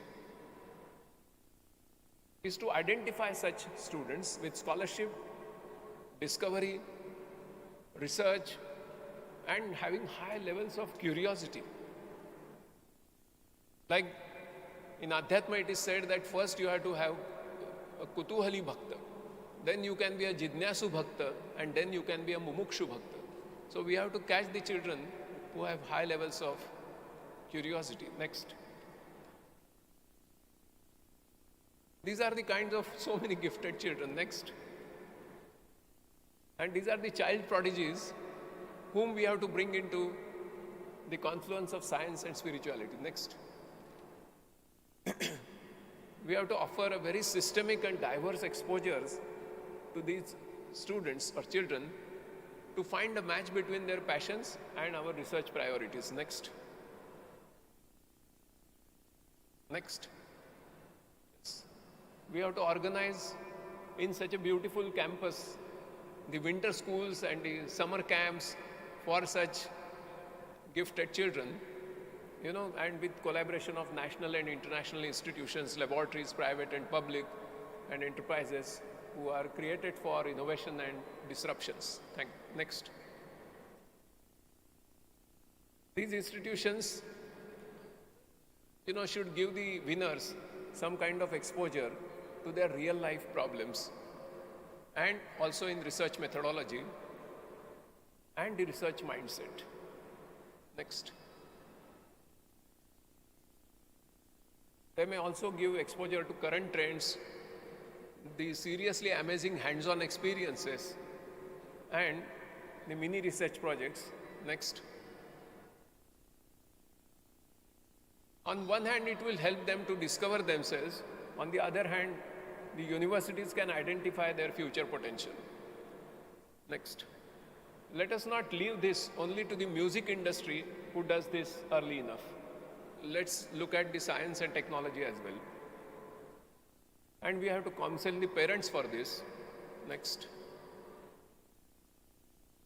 We have to encourage and regularly guide the winners to participate in national and international Olympiads. Next. And award them certificates of appreciation and assignments so that they can pursue these things while they are away. Next. And to give them certain credits in their regular school subjects which are of low preference to them. Next. And each university should establish such a Research Olympiad Mission Center so that they can carry out this activity in their geographical region. Next.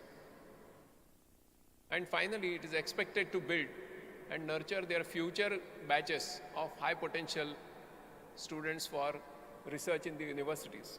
Next. And you can have the undergraduate programs with research credits. Next. Next. Next. This is the kind of program you can have, and this is the credit structure you can have. Friends, I shall conclude here. Thank you so much. Thank you so much, Shri Vivek Savanji, for that very wonderful and comprehensive presentation on nurturing research aptitude in universities. Thank you once again. Next, may I invite our next guest, Honorable Dr. B.V.K. Shastriji, who is the President and Chair of Yoga Sanskritam University, USA. He is the founder and President of the Yoga Sanskritam University, USA, Florida, which is established to facilitate higher education to fulfill yoga directive from Srimad Bhagavad Gita. Therefore, he became a yogi, and he is an educator with 3 decades of teaching experience, a visionary researcher, online education technologist, an online techno-course content developer, a language technologist, a researcher by passion, and an invited member for the Vedic Unicode proposal. He holds US patent on Sanskrit and computer application related productized as Innovative English Accommodative Brahmi Indic Multilingual Keyboard for all Indian languages. He is a promoter of many innovative initiatives like Shruti Kranti, Language Appropriate Technology, LAT, using Paninian Sanskritam for building voice primary AI HMI interfaces for non-English-like languages, for applications in IVR, IoT, robotics, and physical cybersecurity systems, aiming de-Romanized Indic language representation and develop de-Anglicized natural language programming to avoid global threats of techno-corporate colonization and digital death of classical languages. He promotes Vak Yoga teaching, that is the yoga way of learning, practicing Sanskritam, the language of yoga. He is an invited member of the Indian Didactics Association of Vice Chancellors for Social Transformation through Education Planning for Universal Progress. He hails from Karnataka, South India, and holds a PhD in Sanskrit and is also a recipient of the President's Award for Innovations in Sanskrit Teaching. It is an honor to have you amongst us today, sir. We request you now to kindly address the audience. Over to you.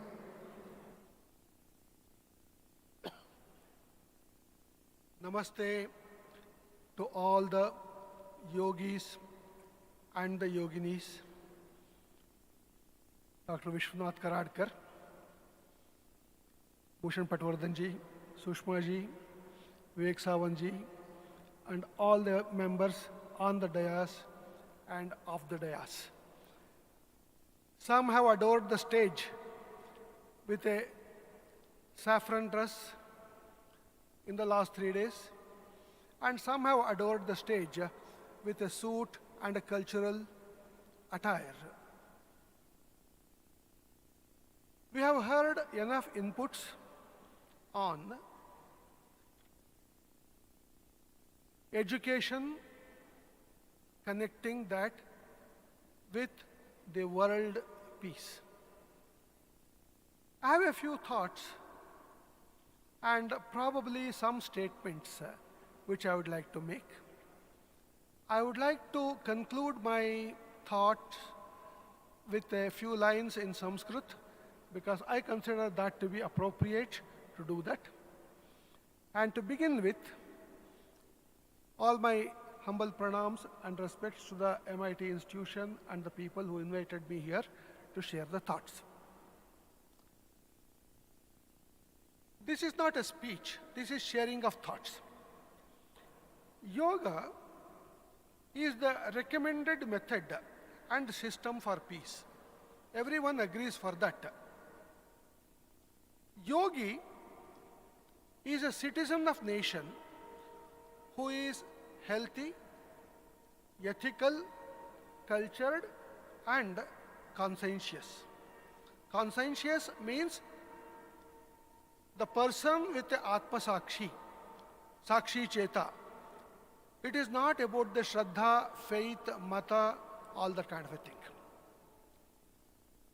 Advanced yogis generate an invisible shield protecting peace, peaceful productivity, and prosperity at nations. At least this is what we believe, as the people in the Himalayas and all the Siddha yogis protect a national shield, and India is protected from several influences. Gita, our full name Srimad Bhagavad Gita, guides everyone, has guided everyone, those whose icons are put around here, to strive and deliver personally and socially to achieve and maintain peace. Antashanti, Bahishanti. Samajik Shanti or Adhyatmik Shanti. Now the question comes, what is this Shanti in Gita? The word Shanti comes in Gita in two different contexts. It is a practice directive to all citizens of nations, made for each according to their state, status, profession, potential, personality, and practicality. The directive for unification of yoga and Sanskritam as Vak Yoga is the signature mark of Bharatiya Yoga Samskriti samskara, sampradaya, according to Gita 6:46. This is one element missing in all Indian universities' vision and policies. This needs to be integrated. The essence of Gita directive is tasmat, therefore, and it doesn't say what is therefore. Therefore, yogi bhava. First become and then continue to be. It is not a certificate you hang on the wall. Become and be a yogi. And the standard for that is Yogakshema, Swasthya, Saukhya, Shanti, Samruddhi, Amrutam. Missing elements from the vision and the deliverables from universities graduating engineers, doctors, administrators in the academic institutions. Therefore, there is a need for transforming universities to become the centers of excellence. Now, in Gita context, Shanti comes in two understandings. One is called Adhyatmika Shanti or Brahma Shanti, and that is for the front rows here. You know, the central line separating the recipients on that side to this side. This is the Brahma Shanti people. They want to achieve the personal, spiritual, inner satisfaction. But what about the other side? The other side is not looking for Brahma Shanti. They are looking for something else. So we are trying to give them what we consider as best. But the other side says, no, don't give this to us. This is not what we want. What you want on the other side is called Dharma Shanti. Dharma has got 10 lakshanas, which includes Nyaya and all that. The Purushartha concept that was mentioned in the morning. That is the Shanti, the peaceful togetherness, Sahatva, Sahacharya. That is the aspect that they are looking at. And the Shanti that side looks for is Daivi Sampat. Can I, with my education, live a respectful, responsible, dignified life? And what we are teaching them is, give up everything, go to the ashram, sit below a tree and meditate. Your next birth, next life, you are going to be something to become one of these icons in this room. There is a tremendous disconnect in understanding this Tasmat Yogi Bhava. This is the reason to expect a transformation of universities to become centers of excellence where spiritually oriented scientific research has to take place. Where does the inspiration come from? It comes from Bhagavad Gita, 7th chapter, Jnana Vijnana Yoga. The graduating student has to be Jnana Vijnana Truptatma, a person satisfied with knowledge and spirituality. If we can integrate this particular thing, then we will be outputting Susamskrita yogis, Raja yogis, Karma yogis as national resource of human excellence. Now, last 2 minutes, I will say a few things in Sanskrit because I consider Sanskrit to be the language which can speak to anybody, anytime, anywhere, and especially to the past generation of the yogis around us. Mananiyaha,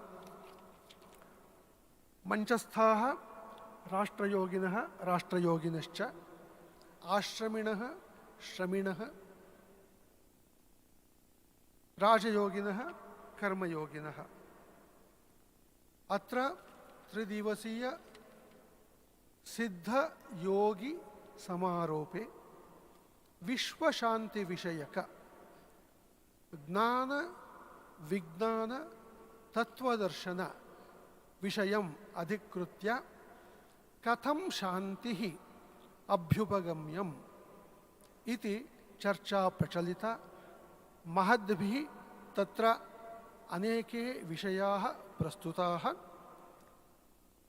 यदि अस्माभिः आधुनिकविश्वविद्यानिलयः गुरुकुलचिन्तनात् कुलगुरुचिन्तनात् अतिरिच्य योगेश्वरः श्रीकृष्णः यथा अर्जुनं विषादयोगेन उद्धृत्य कर्मयोगिनं कृतवान् तथा कर्तुं शक्यते चेत्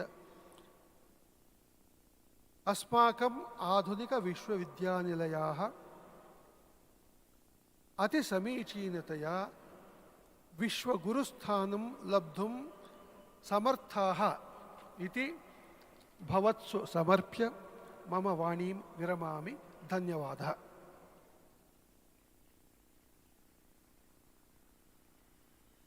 Thank you so much, Shastri ji, for that wonderful and very insightful presentation and address.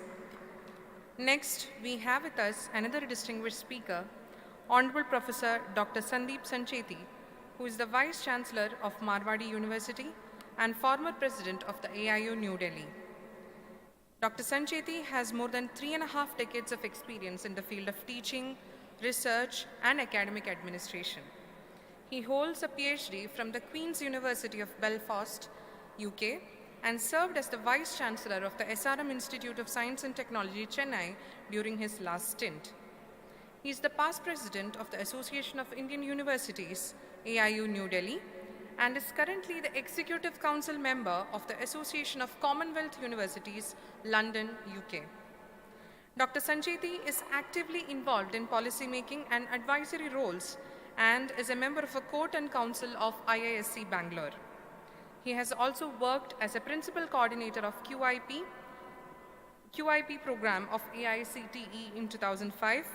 He has been the chairman of NIMSET and All India MCA entrance test in 2008, the chairman of Central Counselling Board CCB 2011. He has also been the chairman and direct admission of students abroad DASA from 2010-12 schemes of MHRD under the Government of India. He has received numerous scholarships and fellowships and has contributed as a member of the Microsoft India Academic Advisory Board. He has been a member of the Kakotkar Committee for Review of NITs, a member on Distance Education Council DEC, and a member of several other committees of UGC, AICTE, NAC, and so on. We are indeed honored to have you amongst us today, sir. We now request you to kindly address the audience.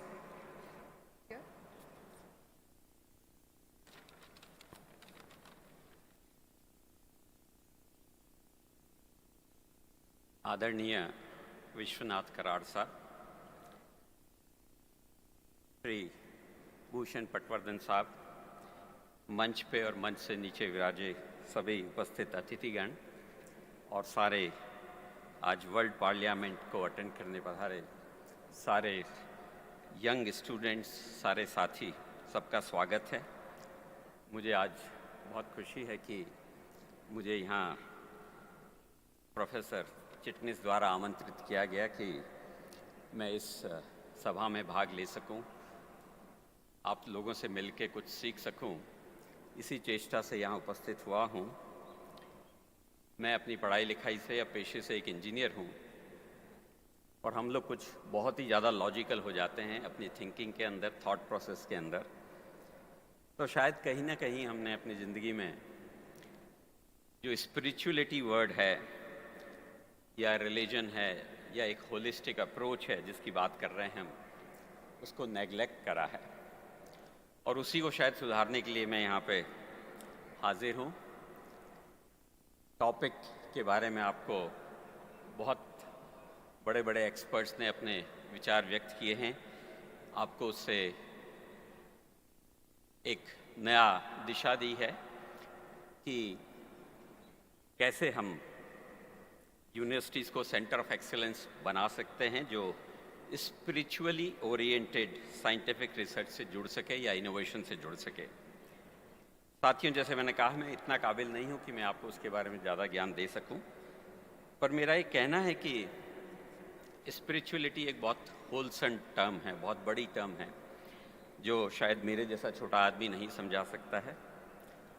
It is related to maybe human spirit, maybe something which is not physical and material, so you cannot see it, maybe related to religion, maybe something else which is knowing oneself more thoroughly or beyond something, or knowing the purpose of life. All those things combined could be called as spirituality in my opinion. इसके beyond मैं इसके बारे में जानकारी नहीं देना चाहूँगा, पर मैं इतना कहना चाहूँगा कि मैंने अपनी ज़िंदगी में ये अनुभव किया है कि रिलीजन और साइंस कहीं जुड़ते हैं. जैसा कि मैंने आपको बताया, मैं एक इलेक्ट्रॉनिक्स इंजीनियर हूँ. मैं आरएफ रेडियो फ्रीक्वेंसी या माइक्रोवेव या वायरलेस की दुनिया में काम करता हूँ, और वहाँ पे ये तरंगें चलती है, वेव्स घूमती हैं, जो आपको हमको मोबाइल से जोड़ती हैं. हम लोग जो उसको जानते हैं, ये कहते हैं कि वो एक भगवान का ही रूप है. वो इसलिए कहते हैं कि भगवान की तरह वो वेव्स हमें दिखती नहीं हैं. भगवान की ही तरह वो वेव्स सब जगह उपस्थित हैं. भगवान की ही तरह आप ऐसा कह सकते हैं कि वो वेव्स बड़ी पावरफुल हैं. ढंग से काम में ली तो खाना भी गर्म होगा और कम्युनिकेशन भी हो जाएगा, और नहीं ली तो बॉडी को डैमेज कर देगा. उस टाइप की पावर भी है. इसी तरीके से आरएफ सिग्नल कई रूप में काम में लिया जा सकता है या देखा जा सकता है. उसी तरीके से भगवान के भी कई रूप हैं. कुल मिला के मैं ये कहना चाह रहा हूँ कि कहीं ना कहीं साइंस और रिलीजन या भगवान एक जुड़ाव है. मेरा अपना बहुत सिंपल टर्म्स में ये मानना है कि जहाँ साइंस ख़त्म होती है वहाँ स्पिरिचुअलिटी चालू होती है. इसलिए हमें उसको एक इनफाइनाइट रूप में, बड़े रूप में देखना चाहिए, उसके बारे में बातचीत करनी चाहिए, उसके बारे में हमें कुछ बताना चाहिए और उसके बारे में कुछ जानना चाहिए. Education institutions are the best place to seed those kind of ideas which is very important. Unfortunately हम ऐसा नहीं करते हैं. ये एक उदाहरण था जो मेरी प्रोफेशनल लाइफ से है कि स्पिरिचुअल वर्ल्ड और प्रोफेशनल वर्ल्ड कैसे जुड़ा हुआ है. हमें एक ध्यान रखना है इस संबंध में कि जब हम अपना विजन मिशन बनाते हैं, क्योंकि हम संस्थाओं की बात कर रहे हैं कि संस्थाएं इसको कैसे आगे बढ़ाएगी, कैसे जोड़ेगी कि पीस हो सके, कैसे जोड़ेगी कि हम सेंटर ऑफ एक्सीलेंस बना सकें स्पिरिचुअलिटी ओरिएंटेड रिसर्च में. तो हमें ध्यान रखना है कि जब हम अपना विजन मिशन बनाएं तो हम सिर्फ ये नहीं लिखें कि हम वर्ल्ड क्लास यूनिवर्सिटी बनना चाहते हैं, हम बहुत बढ़िया से बढ़िया साइंटिस्ट बनाना चाहते हैं. मेरा यहाँ पे एक छोटा सा उदाहरण है जो हमने आज से 15 साल पहले निर्धारित किया था और जो हमने उसको उपयोग में भी लिया, और वो था कि सबसे पहला जो हमारा ध्येय होना चाहिए यूनिवर्सिटी के विजन मिशन में, हम आप सबको और अपने आप को गुड ह्यूमन बीइंग्स बनाएं. दूसरा जो ध्येय होना चाहिए हमारा, उस लॉजिकल ऑर्डर में बता रहा हूँ, वो है रेस्पॉन्सिबल सिटीज़न, कि हम एक अच्छे नागरिक हों, जिम्मेवार नागरिक हों. और तीसरा जो हमारा ध्येय होना चाहिए वो होना चाहिए कॉम्पिटेंट प्रोफेशनल. मैं इंजीनियर हूँ, आप डॉक्टर हैं, तो आप उसमें अच्छा करें, मैं अपने विषय में अच्छा करूँ. अगर हम ऐसा ध्यान रखेंगे तो शायद हमारा फ़ायदा होगा और हम इन चीज़ों को जोड़ सकेंगे. और जो हमारा आज का उद्देश्य है कि peace living holistic global society जो हमें बनानी है, वो शायद बन पाए. एक छोटा सा उदाहरण मेरी पर्सनल लाइफ से और देना चाहूँगा, और वो ये बताना चाहूँगा कि मैं एक बाई बर्थ जैन हूँ. ये बात अलग है कि मैं उसको बहुत ज़्यादा प्रैक्टिस नहीं करता हूँ, तो जैन कहलाने लायक तो नहीं हूँ, पर बाई बर्थ हूँ. और घर में कुछ होता है, बड़े लोग करते हैं, इसलिए कुछ जानते हैं. तो एक बार फिर जो धर्म से निर्धारित जो प्रक्रियाएं हैं या जो प्रैक्टिस हैं, वो अगर उसको ऑब्जर्व करें तो आपको जानकर के आश्चर्य होगा कि वो कितने साइंस से जुड़े हुए हैं. आज की तारीख में हम सब मास्क लगाते हैं, मास्क लगाना ज़रूरी है. ये बात अलग है कि 2 दिन पहले महाराष्ट्र में रिलीफ दे दिया गया है, तो आज मास्क नहीं दिख रहे हैं, पर शायद कुछ टाइम पहले लगाने पड़ते. यही मास्क जैनिज़्म के अंदर कंपलसरी है, जो भी उसको फॉलो करता है. आज से 2 साल पहले तक मुझे कभी समझ में नहीं आया कि ये हमारे महाराज या संत वगैरह जो होते हैं, ये मास्क क्यों लगाते हैं और क्या खास फ़ायदा है. कुछ बताया गया था पर समझ में नहीं आया ज़्यादा. पर आज समझ में आ रहा है कि उसके पीछे भी साइंस थी. उसके पीछे भी ये था कि आप इन सब चीज़ों से जो रोग या जो भी चीज़ें होती, बैक्टीरिया वगैरह, न किसी को दें न किसी के लें, और आप अपने आप को इफ़ेक्ट नहीं करें. साइंस थी रिलीजन के साथ. इसी तरीके से अगर आप देखेंगे अगर हम बात करते हैं कि खाने की कि खाना समय अनुसार जल्दी ले लेना चाहिए, तो वंस अगेन वहाँ पे भी यही लॉजिक है कि आपकी पाचन प्रक्रिया, स्वास्थ्य संबंधी जो चीज़ें हैं उसका ध्यान रखते हुए ये चीज़ बनाई गई थी साइंस की। और आपको जानकर के आश्चर्य होगा कि वेस्टर्न वर्ल्ड के अंदर, ज़्यादातर वेस्टर्न वर्ल्ड के अंदर शाम का खाना जल्दी खा लिया जाता है और हिंदुस्तान में नहीं। जहाँ इन चीज़ों की अवधारणा हुई, जहाँ से चालू हुआ वहाँ पे फॉलो नहीं होता, और जहाँ नहीं था वहाँ पर ये होता है। इसी तरीके से कई सारी चीज़ें हैं।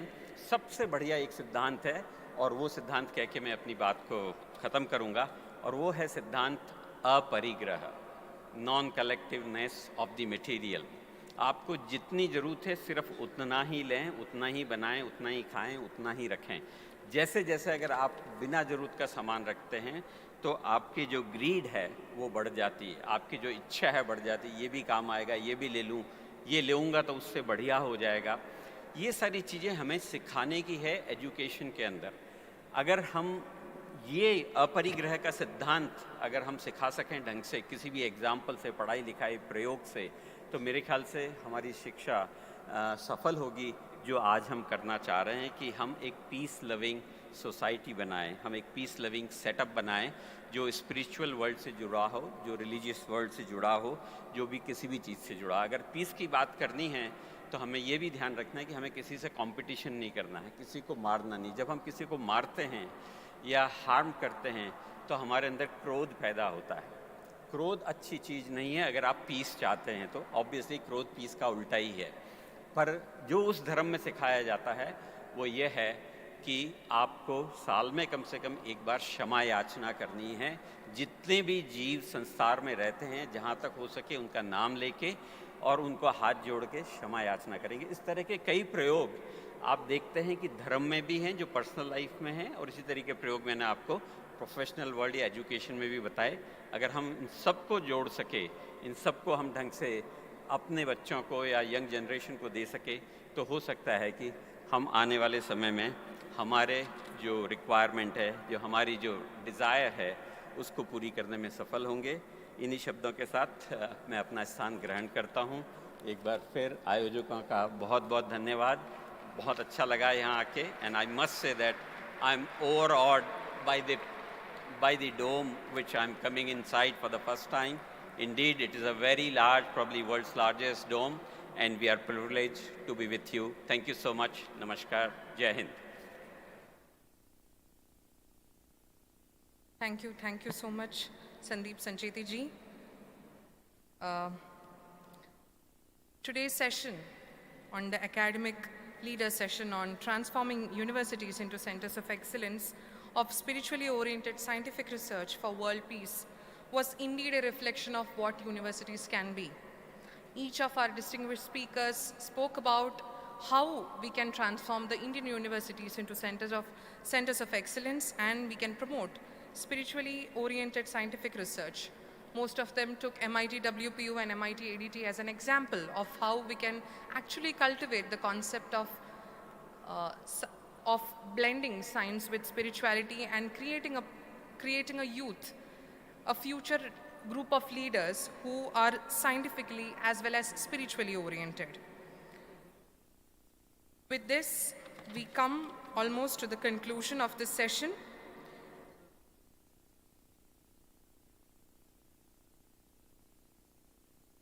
Next. Thank you very much, ma'am. As my colleague rightly said, that it has been really an amazing journey for last 3 days. We have been enjoying the discourse of knowledge, wherein every scholar apparently reconfirmed that India will become the next Vishwa Guru, or we are on the path of becoming Vishwa Guru. We have been talking about various religions, belief in those religions, and how we all can come together to take our country ahead. We have with us on stage Sri Edison Samraj-ji, who is an eminent thinker, scholar, and a renowned personality. Let's take little advantage today to understand more from his side that how and what role we all can play to make India Vishwa Guru. May I request all of you to please put your hands together and welcome with a round of applause Shri Edison Samrat ji.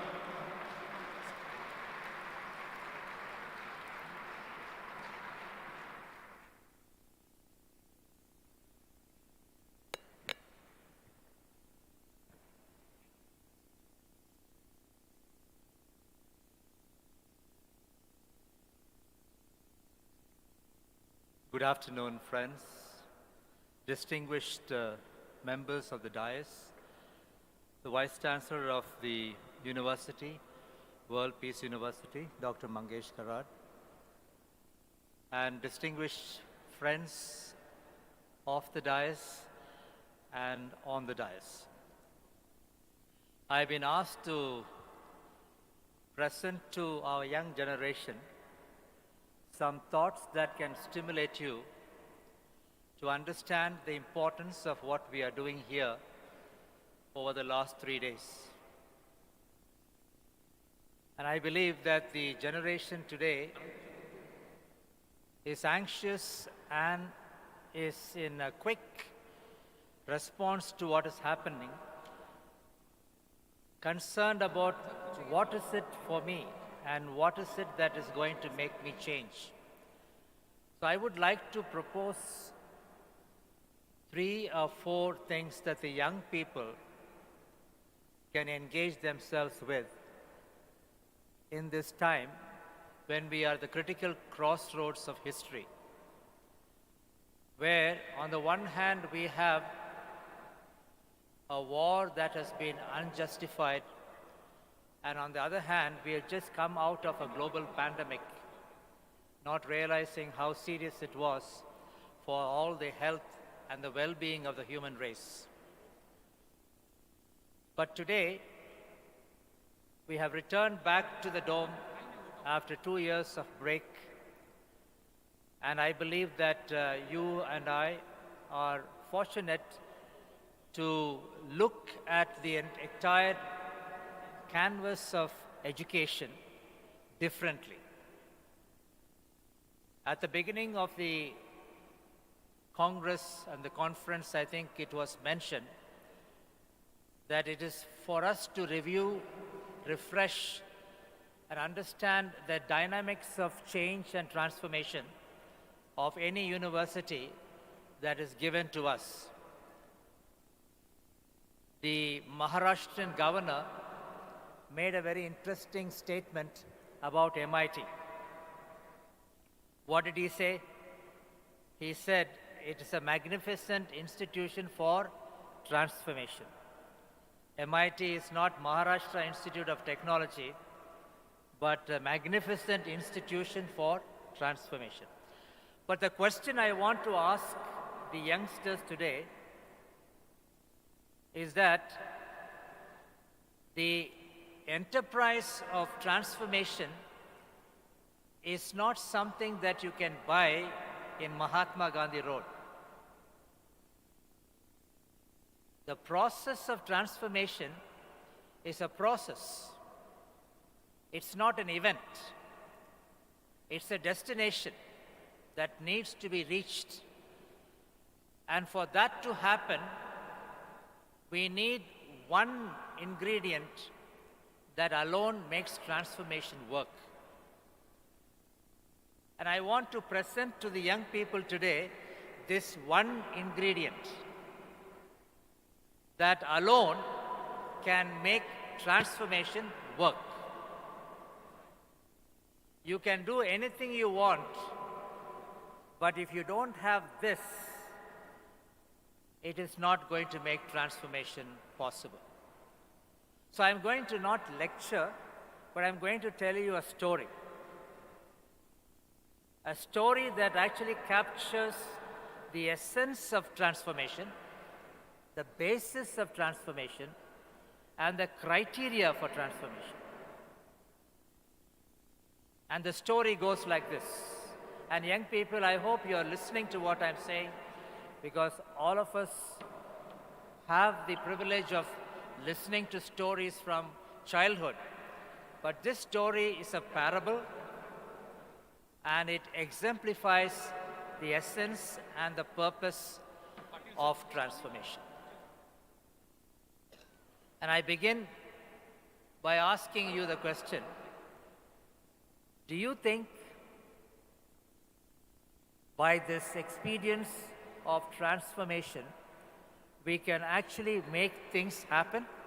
And if you say yes, I want to say that surely you can be a recipient of this if and only if you have this ingredient.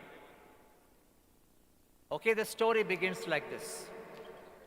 Once upon a time, there were 4 frogs inside a well.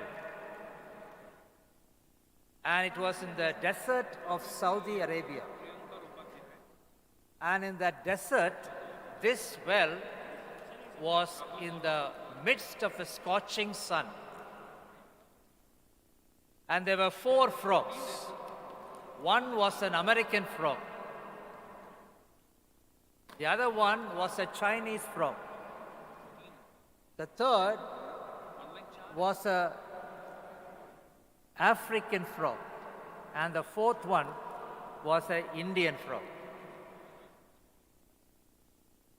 These 4 frogs were faced with a problem. And the problem was the water level of the well was going down and down. And so they thought for a minute, how can they escape out of that well? And so the only solution was that if it is possible for them to come out, they have to do something about their predicament. And therefore, they had a standing committee. And in the standing committee, they were deciding together what they can do to come out of the well that they were in. So the American frog, he took his cell phone from his pocket and he dialed to Obama. And he said, President Obama, I am an American frog. I want to come out of this well because I have been inside and the sun is getting hot and there is no water remaining here and we are going to scorch to death. And Obama replied, friend, I know that you're an American frog, but I don't think we can send anyone to rescue you because we have spent a lot of money in Iraq and therefore we can't spend any more. And sorry, I can't help you. So the Chinese frog that was standing next to the American frog, he took his laptop and typed a letter to his business friend in Beijing and asked him to send a rescue team to pull him out of that well. And the business friend from Beijing replied back saying, sorry, we don't have time to waste with liabilities like you. There remained the African frog, who was probably wanting to do something different from the American frog and the Chinese frog. He said, I would like to call somebody who is very economically strong to come and help me. So he dialed to his friend, and his friend said, I'm sorry, I can't help you. And then he called to the Indian frog. The Indian frog wrote a letter to Dr. Manmohan Singh, at the then Prime Minister of India. And he said, I am an Indian frog in the well in Saudi Arabia. I would like to come out. And the reply came from Dr. Manmohan Singh, please don't ask me, you please ask Sonia ji. And the story doesn't end there. The story begins here. The American frog, being a superpower of the world, could not do anything about it. The Chinese frog, being an economic power, could not do anything about it. The African frog had a connecting influence, could not do anything about it. So the Indian frog turned to the American and the African and the Chinese frog and said, when I was a small frog, my grandmother used to say that when you are faced with a crisis, when you are faced with a problem, when you are faced with a critical situation, you must actually go to God. And so, they all agreed upon that conclusion because none of the other friends helped them. And so they took advantage of this suggestion that came from this Indian frog. And as they all together returned to God and prayed to God, the Almighty, the Divine One, the rains came down that night. And the rains came, filled the well, and the village women who were passing by were able to put their buckets in, and the frogs jumped into the buckets and came out. Ding dong bell, pussy's in the well, who put us in? Little Tommy Tin. Who pulled us out? Little Tommy Stout. Ding dong bell, we are in the well. Who put us in? The evil one put us in. Who can pull us out is God alone. In this conference today, I want you to take the story of this frog to symbolize the need for us to return to Scripture, as I mentioned in my presentation 2 days back. Unless there is a basis of our anchor in God, the unity between religion, philosophy, and science will not work. So my submission to my young generation today, return to God. God will be the uniting factor and the anchor of your life and the defining process of purpose in your academic pursuits. But more importantly, I must also say that our culture, Indian culture, has been a great heritage for us. And we must look to our own cultural roots and see where we can discover purpose. And that purpose should drive us to a meaningful and a very thoughtful experience of life, so that our lives will be one that of blessing for not only yourself, but for the human race. And as I look at the dome today, I see that this dome exemplifies the height and the breadth and the width and the depth of the human spirit.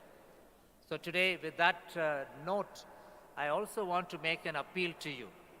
You be an instrument in the hands of God to make transformation work. Transformation, as I said, is not an event, it's a destination, and it is a focus on the process rather than an event. So I wish you all the very best as you pursue academically in whatever subject that you are taking, that you will keep God as a unifying factor and make God as the purpose-driven life, so that your life and our life together as an academic institution can indeed be an epitome of transformation and also be an instrument in the hands of God.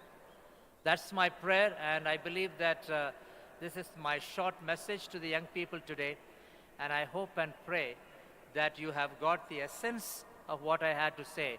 Power cannot give us peace.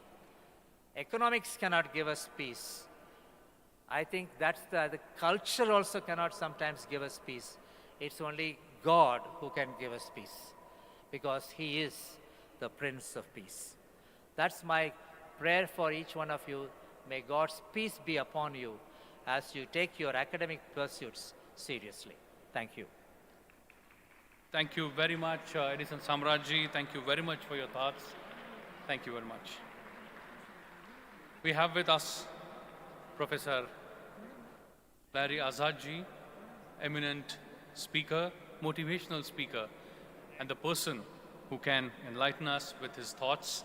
I would like to request Professor Lari Azad ji to kindly come up stage. Please welcome him with a round of applause, my friends. A big round of applause for Lari Azad ji. Thank you very much. And I request him to kindly address the gathering.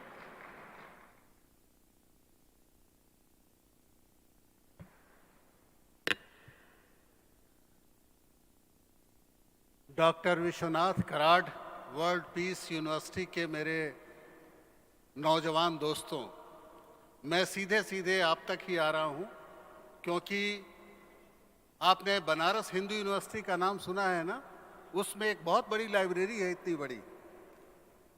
उसमें जब कोई किताब issue की जाती है तो उस किताब की खाली जगह पर एक लकड़ी का टुकड़ा वहाँ पर रख दिया जाता है, ताकि जब किताब वापस हो तो उसे लगा दिया जाए।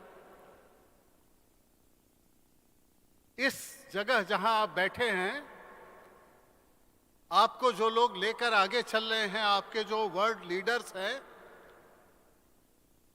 डॉक्टर राहुल कराड़ जी, जो इस वक्त आपके मिडसोक को पूरे दुनिया में जिन्होंने शोहरत अता की है, आपकी नई पीढ़ी के जो वर्ल्ड लीडर्स हैं, डॉक्टर मंगेश कराड़ जी, आपकी जो इस पूरे विचार दर्शन के पिता हैं, इस पूरे MIT संसार के जो पिता हैं विश्वनाथ कराड़ जी, उनके ख्वाबों तक आपको पहुंचना है। और ये ख्वाब कभी उन्होंने देखा था, आपकी आंखों में भरा है और आपको पूरा करना है। ख्वाब जवानी में ही देखे जाते हैं और जवानी के ख्वाब बहुत हसीन होते हैं।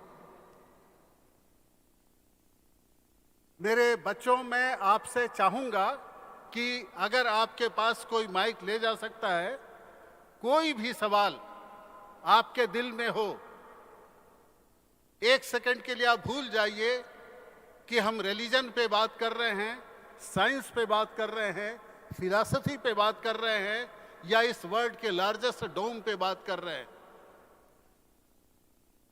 जवानी एक बहती हुई नदी है। जब वो निकलती है गंगा, जहां से गोमुख से, तो गंगा सागर तक वो बहती जाती है और बीच में जितने भी पड़ाव आते हैं, उमड़ती घुमड़ती नदी उसे पार करती है। आपकी कहानी वही है। चाहे आप मैरीन इंजीनियरिंग के स्टूडेंट हो, चाहे आप मिडसोक के स्टूडेंट हो, मेडिकल के स्टूडेंट हो, इंजीनियरिंग के हो, ह्यूमैनिटीज़ के हो, सोशल साइंसेस के हो, मेरे प्यारे बच्चों, यहाँ बड़े कठिन कठिन, बड़े मुश्किल मुश्किल लेक्चर्स आपको सुनने के मिले। आप लोग आपस में मुस्कुरा रहे होंगे। मैं कभी कभी कैमरा घूमता था तो दिखता था आप लोग आपस में बातें कर रहे हो, कुछ उपकाई ले रहे हो। लेकिन अभी मौका है, जब तक हमारे महामहिम राज्यपाल हमारे बीच में पधार रहे हैं और इसका वैलिडिक्टरी सेशन होने जा रहा है, मैं आपको ऑफर करता हूं कि अगर आपका कोई भी सवाल आपकी ज़िंदगी में ऐसा है तो मैं उसका जवाब देने के लिए खड़ा हूं। कोई अगर माइक हो, आप इनको दे सकते हो तो दें, वरना मैं आपको कुछ पैगाम देना चाहूँगा। कोई है, हाथ उठाएगा? कोई मिडसोक का कोई स्टूडेंट है जिसके ख्वाबों में ये पल रहा हो कि वो भी एक दिन मुल्क का एक लीडर बनेगा? किसी की आंखों में ख्वाब पल रहा है कि वो भी एक दिन नासा में साइंटिस्ट बनेगा? किसी की आंखों में ये ख्वाब तैर रहा हो कि वो एक दिन हिंदुस्तान की आंखों का तारा बनेगा?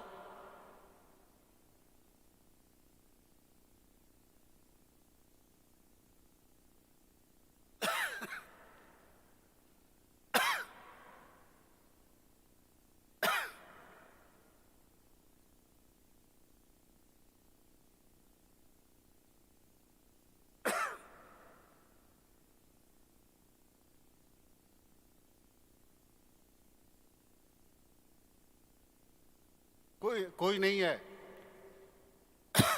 मैंने सुना था बहुत बड़ा नाम, यहाँ बहुत बड़ी वर्ल्ड पार्लियामेंट होती है स्टूडेंट्स की मिडसोक की। आप में से कोई लीडर ऐसा हो जो हाथ उठाकर कहे कि मेरा एक सवाल है।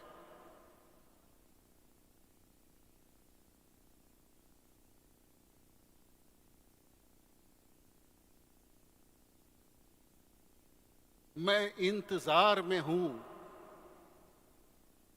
तू कोई सवाल तो कर। डॉक्टर राहुल कराड़, मैं आपकी नज़र ये शेयर कर रहा हूं क्योंकि ये सब आपके शागिर्द हैं। मैं इंतजार में हूं, तू कोई सवाल तो कर। मैं इंतजार में हूं, तू कोई सवाल तो कर। खुदा की कसम तुझे लाजवाब कर दूंगा।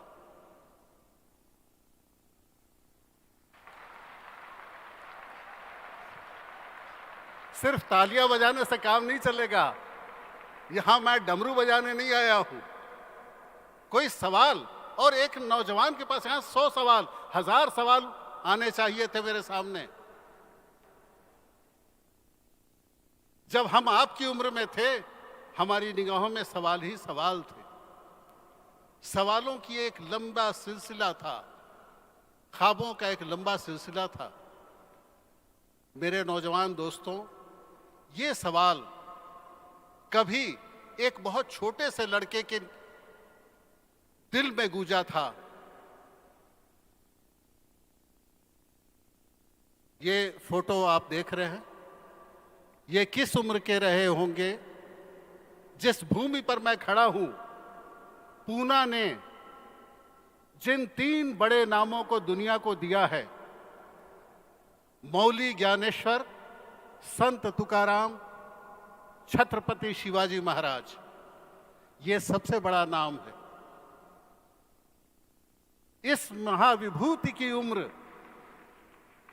किशोरावस्था में जिसने संजीवन समाधि ली थी, आपसे भी कम उम्र का था, लेकिन दुनिया को उसने जो गीता की टिप्पणी दी, ज्ञानेश्वरी ने पूरी दुनिया को बदल दिया। आपको जान के ताज्जुब होगा कि 1980 में बिट्स पिलानी में मैं जब चीफ गेस्ट होकर गया तो मुझसे किसी ने सवाल पूछा था कि सर आपने ज्ञानेश्वरी पढ़ी है। मैंने ज्ञानेश्वरी तब तक नहीं पढ़ी थी, लेकिन मेरी सर्विस के उस समय तक 2-3 साल हो चुके थे। बिट्स पिलानी के लड़के ने जब मुझसे पूछा तो मैंने आकर के ज्ञानेश्वरी खरीदी, पढ़ी और पढ़ने के बाद धन्य हो गया, क्योंकि मेरे जीवन के आदर्श ग्रंथों में सर्वश्रेष्ठ ग्रंथ है ज्ञानेश्वरी। अगर आपने नहीं पढ़ी है तो अंग्रेजी में, हिंदी में, मराठी में और दुनिया की कई जबानों में ज्ञानेश्वरी मौजूद है और आपको आपकी लाइब्रेरी में, आपके गूगल पर ये फ्री एक्सेस हो जाएगी। We have a question. We have a question. मेरे दोस्तों, क्या is there any question? Yes, sir. किसी भी तरह का सवाल, free, you are free from the bars of any type of question, please ask. Sir, good afternoon. Myself, Himanshu Sahu. Sir, I want to ask one thing that जैसे आपने बोला कि किसी आपको जिंदगी में नेता बनना है या फिर कुछ, तो I simply ask you that what quality does a great leader have? किसी महान नेता के अंदर ऐसी कौन सी विशेषता होना चाहिए कि वो सब में अलग हो और विशेष हो? वेरी गुड, बहुत अच्छा सवाल, बहुत अच्छा सवाल। देखिए, आपके सामने मैं 3 लीडर्स का नाम बताता हूं दुनिया के। दुनिया में सबसे पहले अगर आप डेमोक्रेसी का, पॉलिटिक्स का शुरुआत करते हैं, खास करके मैं मिडसोक की नजर कर रहा हूं, इसे रिकॉर्ड करके रख लेना, सिसरो का नाम आएगा। उस वक्त 2 नौजवान थे, एक तरफ जूलियस सीजर था, एक तरफ ऑक्टेवियस सीजर था, लेकिन नाम दुनिया में एक पॉलिटिकल फिलॉसफर के तौर पर, यहां तक कि दुनिया की पहली किताब प्लेटो ने पॉलिटेइया के नाम से लिखी। दुनिया में पढ़ाया जाता है अरिस्टोटल, लेकिन हकीकत यह है कि चूंकि ग्रीक विश्व विजेता थे इसलिए उन लोगों ने उन किताबों को पढ़ने के लिए मजबूर किया। वास्तव में अगर राजनीति का पाठ आपको पढ़ना है तो सिसरो से पढ़ना कि कैसे राजनीति क्लाइमेक्स होती है और भरी सभा में जूलियस सीजर का मर्डर होता है, भरी सभा में, और मारने वाला कोई दूसरा नहीं है, उसका सच्चा प्यारा बगल में खड़ा हुआ जो उसके गले में लगा हुआ दोस्त है ब्रूटस। शेक्सपियर के जूलियस सीजर को पढ़ो, जब उसको सारे चाकू मारते हैं तो जूलियस सीजर चिल्लाता है ओ हे राम हे कृष्ण, लेकिन जब ब्रूटस उसे चाकू मारता है तो कहता है यू टू ब्रूटस, तुम भी ब्रूटस। तो नेता बनने के लिए पहली चीज अपने छाया पे भी, अपने साए पर भी विश्वास मत करना। Self knowledge, self reliance and self control, याद रखना मेरे बच्चों, अलेक्जेंडर पोप ने ये दुनिया को एक डिक्टम दिया था, self knowledge, self reliance and self control, these three only lead life to sovereign power। आत्मनियंत्रण अगर तुम रखते हो, अगर तुम आत्म संयम रखते हो और आत्मविश्वास रखते हो तो दुनिया की कोई ताकत तुम्हें दुनिया के किसी ऊंचाई तक पहुंचने से नहीं छोड़ सकती। सिसरो के बाद अगर किसी नेता को मैं नाम लेना चाहूंगा तो सीधे सीधे तुम अब्राहम लिंकन पर आ जाओ। कई हजार साल मैंने पार किए, क्योंकि इस ग्लोब में जब मैं खड़ा होता हूं, आज 20 सालों से मैं आ रहा हूं, जो कोथरूड का अपना गुंबद है, संत ज्ञानेश्वर का गुंबद, जब उसमें भारत के पूर्व राष्ट्रपति महामहिम एपीजे अब्दुल कलाम आए, जब उसमें शांति के नोबेल विजेता दलाई लामा आए और मेरे जैसा एक मामूली गली कूचे का सड़क छाप आदमी आया, तो हम देख के दंग रह गए कि उसमें वो वाइब्रेशंस होती। मैंने कल एक लफ्ज इस्तेमाल किया था, सदियों का मुसाफिर। ये सदियां पार होती हैं, आप गुजरोगे तो सदियां पार हो रही हैं। हजारों साल पहले से चल रहे हो, बुद्ध ईसा से 2500 साल पहले, प्रभु राम अनंत काल, हरि अनंत हरि कथा अनंता। हम जानते भी नहीं हैं उनके युग को, कह लो अपने खुश होने के लिए कि त्रेता द्वापर 50,000 साल पहले, लाख साल पहले, जब धरती नहीं थी तो राम थे, जब धरती नहीं होगी तो राम होंगे। तुम होगे या नहीं होगे, मैं होऊंगा या नहीं होऊंगा, राम राम रहेगा। मेरे प्यारे बच्चों, इस राम के उस शब्द के चक्कर में मत पड़ना कि मैं तुमको खुश कर रहा हूं। इस राम के उच्चारण बदल सकते हैं। यही शब्द कोई दुनिया में कहीं खड़ा होकर के कह सकता है अल्लाह, कोई कह सकता है गॉड, कोई कह सकता है कुछ और, लेकिन तुम्हारे अंदर वो राम बसता है। अपने रोए को, अपने हाथ को ऐसे खोलो, मैं बातें कर रहा हूं, अपने बटन को खोलो और देखो तुम्हारे रोए खड़े हो जाएंगे। अगर राम का नाम तुम प्यार से लोगे तो अपने रोए को देखो। अगर तुम किसी से प्यार करते हो, अपने माँ बाप से प्यार करते हो, अपनी महबूबा से प्यार करते हो, अपने दोस्त से प्यार करते हो, अपने मुल्क से प्यार करते हो, इंसानियत से प्यार करते हो, तो राम का नाम लेकर देखो।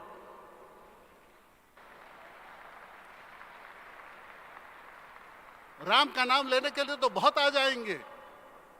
तुमने बहुत सारे कपड़े देखे होंगे, क्यों नहीं मैं कोई लाल काला पीला चोंगा पहन कर आता हूं। कभी गूगल पर जाकर मेरे नाम को देखना, अगर मैं कपड़े पहनने लगूं तो लाल पीले नीले कपड़े कम पड़ जाएंगे। लेकिन सामान्य रहते हुए, कबीर की फोटो देख रहे हो, एक बुनकर के रूप में रहते हुए, अपने को राम की बहुरिया मान करके जो जीवन भर जीता रहा, मैं उस कबीर की धरती से आता हूं। मैंने कल कहा था बेटे कि पूरी जिंदगी के सारे पोथियां, तुम्हारी सारी थर्मोडायनामिक्स, सारी फिजिकल केमिस्ट्री, सारी तुम्हारी organic chemistry, inorganic chemistry, mechanical engineering, chemical engineering सब कुछ धरी रह जाएगी अगर 2.5 शब्द प्यार के तुम्हारी जिंदगी में नहीं। तुम किसी से प्यार करके देखो बेटे, ये मैं कह रहा हूं, एक गुरु, एक पिता, एक माता, मैं तुमसे कह रहा हूं, क्योंकि ये गुरु के अंदर तुम्हारे घर पे एक पिता होगा, एक माँ होगी, 2 व्यक्ति होंगे, लेकिन जब गुरु के पास आते हो तो माँ और पिता दोनों उसमें जुड़ जाते। मैं तुमसे कह रहा हूं, तुम अपनी जमीन के कण से, गंगा के एक बूंद पानी से, एक पशु से, एक गूंगे बिल्ली से प्यार करके देखो। प्यार में कितनी बड़ी ताकत है। वो नाम अमर हो जाता है बेटा, नाम अमर हो जाता है। यहां पर बड़े बड़े लोग आए, कह रहे थे श्री राम, श्री कृष्ण, लेकिन भारत की सनातन परंपरा, मैं शास्त्रज्ञ हूं, वैयाकरण से बोल रहा हूं, पाणिनि और पतंजलि को पढ़ के बोल रहा हूं, छाती ठोक कर बोल रहा हूं, सीता राम अगर नहीं कहोगे तो राम संपूर्ण नहीं होता, राधे कृष्ण नहीं कहोगे तो कृष्ण संपूर्ण नहीं होता है, पार्वती शंकर नहीं कहोगे तो शंकर पूर्ण नहीं होता है। हमारे देश का ही नहीं, सनातन संस्कृति है अर्धनारीश्वर की, ये धरती अर्धनारीश्वर की है। अगर तुमने किसी से प्यार नहीं किया है तो तुमने कुफ्र किया है, तुमने जुल्म किया है, तुमने गुनाह किया है। इसलिए प्यार करो, प्यार करके देखो, प्यार ही इस दुनिया को जिंदा रखेगा, प्यार ही तुम्हें सुकरात बनाएगा, प्यार ही कबीर बनाएगा, प्यार ही बुद्ध बनाएगा, प्यार ही विवेकानंद बनाएगा। अगर तुम्हें अपनी किताबों से प्यार है, तुम्हें अपने दोस्तों से प्यार है, अपने गुरुओं से प्यार है, अपने देश की संस्कृति से प्यार है, दुनिया के अनजान लोगों से प्यार है, होनोलुलु और हवाई के रहने वाले लोगों से प्यार है, उसे प्यार कहते हैं। प्यार बंटता नहीं है बेटा। जो प्यार बांट दो कि मैं तो बस हिंदू से प्यार करता हूं, मैं तो बस मुसलमान से प्यार करता हूं, मैं तो बस लड़की से प्यार करता हूं, मैं तो बस अपनी मां से प्यार करता हूं, वो कौन सा प्यार है? That is not love. That is not love. प्यार तो एक ऐसी गंगा है जिसमें जब तुम नहाओगे बेटे तो दुनिया के 5 स्टार होटल नहीं, मैं जब भी फॉरेन जाता हूं तो वहां पर मुझे 7 स्टार होटल में रोकते हैं। इंडिया में कोई 7 स्टार होटल नहीं है। शंघाई में, कैंडी में, न्यूयॉर्क में, कैलिफोर्निया में मैं 7 स्टार होटल में रुका हूं। ऐसा कोई शावर नहीं है जो गंगा के जैसा पानी दे सके। प्यार किसे कहते हैं? देखो, गांव में जो कुएं होते हैं, जब उसमें से कोई व्यक्ति नहाता है सुबह सुबह तो गंगा का स्मरण करता है। यह है गंगा से प्यार। गंगा एक नदी नहीं है बेटे, गंगा बहती हुई नदी नहीं है, भारत की संस्कृति है जो हजारों साल से बह रही है। गंगा को जिसने नदी कहा वो बेवकूफ है।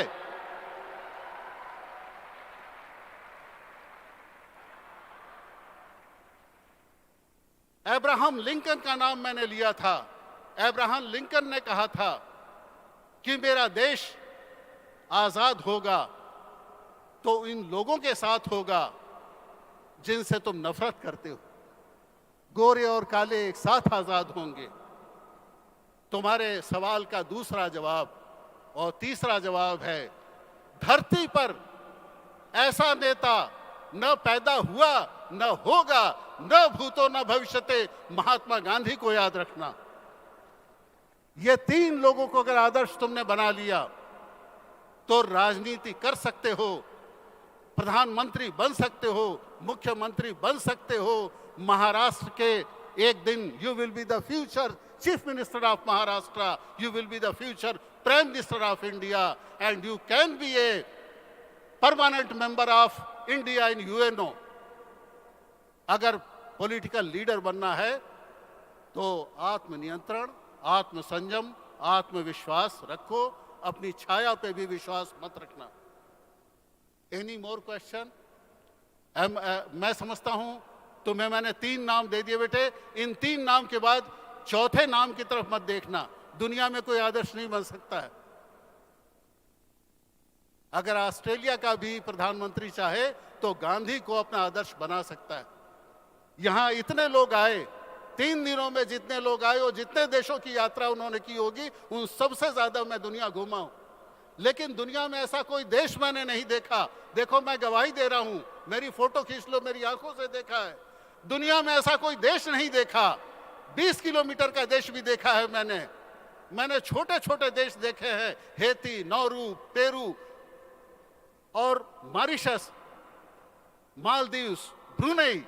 लेकिन बेटा देश ऐसा नहीं देखा जहां गांधी की मूर्ति ना हो या गांधी के नाम से सड़क ना हो। तुम गर्व करोगे कि अमेरिका के कैलिफोर्निया में, अमेरिका के न्यूयॉर्क में, जापान में, चाइना में, फ्रांस में, जर्मनी में, ऑस्ट्रिया में, ऑस्ट्रेलिया में ऐसा देश मैंने नहीं देखा जहां गांधी के नाम से सड़क ना हो या गांधी की मूर्ति ना हो। मैंने अपनी आंखों से देखा है। गूगल पर जाओ, मेरी फोटो दिख जाएगी, चाहे वो केप टाउन हो, जोहानिसबर्ग हो, न्यूयॉर्क हो, लंदन हो, तुम्हें हर जगह वो मिलेगी।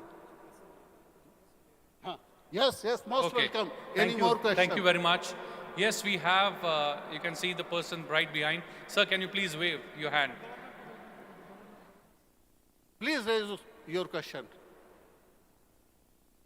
Honorable Governor, sir, His Excellency, the Governor of State of Kerala has reached the campus. He would be arriving in this dome in few moments. My friends, we are ready to take some questions. If you have any questions in your mind, you can go ahead and ask, because I'm sure the topic which we have been discussing for last couple of days, you might feel it is little heavy, but the topic that we discussed today, that making India Vishwaguru, what role students can play in this endeavor is, I'm sure, is the question in your mind. If there are any questions, we are ready to take the individual questions. If you can please raise your hands, I will send the mic next to you. Anyone? Boys and girls there? I can see many students right behind. Yes. Yes, please.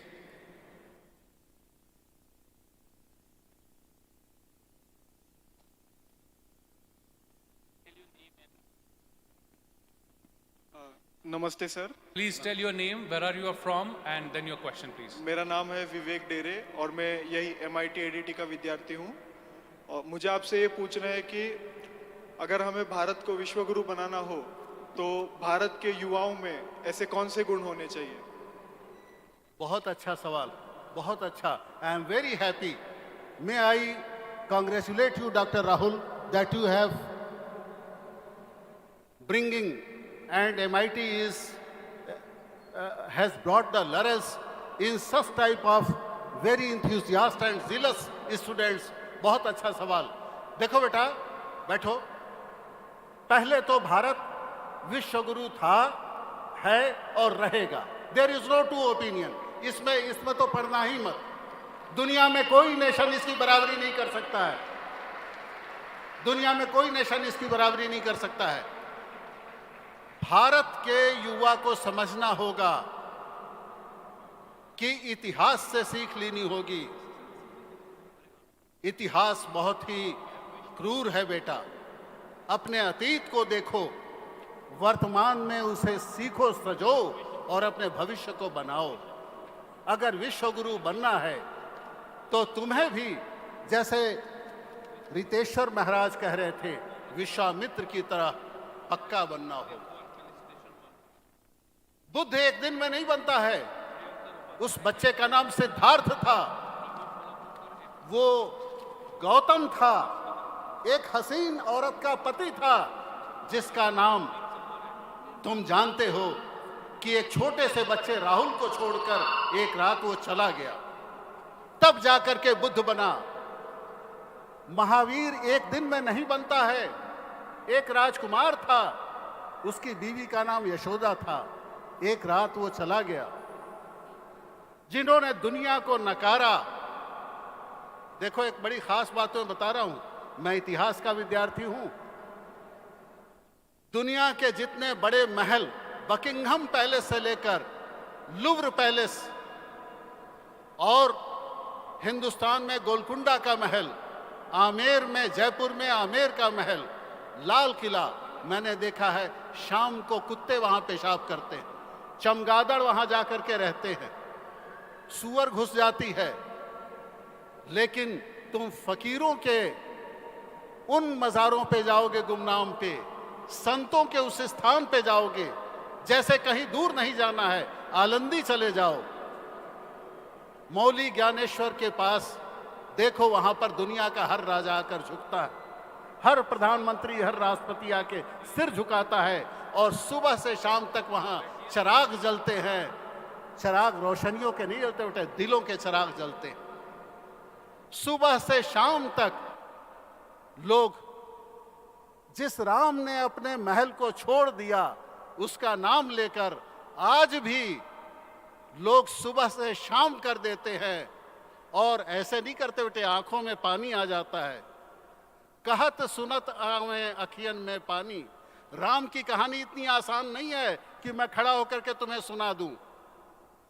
अगर राम की कहानी को पढ़ने लगोगे तो अगर आंखों से आंसू नहीं बह रहा है तो ना तो मैं कहने वाला हूं और ना तुम सुनने वाले हो।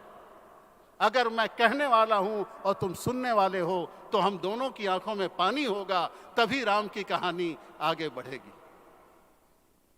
बेटे, विश्व गुरु इतनी आसानी से नहीं बना जाएगा। विश्व गुरु बनने के लिए हमें भारत के 3 आदर्श हैं, याद रखना, जिस पर भारत खड़ा है। उन 3 खंभों में सबसे पहली चीज है सत्य। भारत ने सदा सत्य का साथ दिया है। क्या भारत के पास शक्ति नहीं थी? चोल साम्राज्य, चालुक्य साम्राज्य, मैं इतिहास का विद्यार्थी हूं, पढ़ाता हूं, बाहर से तो छोटे मोटे लुटेरे आए। महमूद गजनवी की कितनी बड़ी सेना थी, 2-4 हजार लोग घोड़े पर दौड़े चले आ रहे हैं, भूखे और नंगे, मध्य एशिया से, यहां से लूटपाट के चले जा रहे हैं। एक नहीं, 1000 नाम बताऊं। भारत में सम्राट अशोक, समुद्रगुप्त, चंद्रगुप्त, हर्षवर्धन, क्या ये हमले नहीं कर सकते थे? ये बैक्टीरिया नहीं पार कर सकते थे? आक्सस नदी पार नहीं कर सकते थे? सिर्फ अलेक्जेंडर आ सकता था? क्या हिंदू कुश को पार करने की हिम्मत समुद्रगुप्त में नहीं थी? थी बेटा, लेकिन हमारे में वो हिंसा नहीं थी। भारत अहिंसा का देश, इसीलिए गांधी ने कहा था अहिंसा, महावीर ने कहा था अहिंसा। और सबसे बड़ी चीज, भारत ने कभी हमला नहीं किया। भारत के किसी सम्राट ने, किसी साम्राज्य ने, जबकि बृहत्तर भारत, मेरी एक किताब पढ़ना, भारतीय इतिहास के अनकहे अध्याय, गूगल पे सारी किताबें हैं, अमेजन पर मेरी किताबें आप सर्च करोगे तो आपको मिल जाएंगी। बेटे, उसमें मैंने दिया है कि भारत के जितने सशक्त साम्राज्य थे, कभी इन्होंने दुनिया में हमला नहीं किया, दूसरे को नहीं सताया, दूसरे पर हुकूमत नहीं की, और जो आया उसे अपना लिया, उसे गले से लगा लिया। वो हमलावर बनकर आया था, हमें मारते काटते आया था, हमने उसे गले लगा लिया, अपना बना लिया। ये हिंदुस्तान की जो औदार्य है, जो हिंदुस्तान की सहिष्णुता है, जो टॉलरेंस है, it is the greatest pillar. ये मेरुदंड शब्द जो है, एक इमारत के बीच में एक मेन खंभा होता है, वो चीज अगर भारत को विश्व गुरु बनना है तो सत्य के प्रति आग्रह, जो सत्याग्रह है, अहिंसा जो सविनय के साथ होगी, और सहिष्णुता, औदार्य, इन अगर 3 चीजें हैं तो भारत विश्व गुरु था, है और रहेगा। जिस दिन इसे छोड़ दोगे, भारत भारत नहीं रहेगा।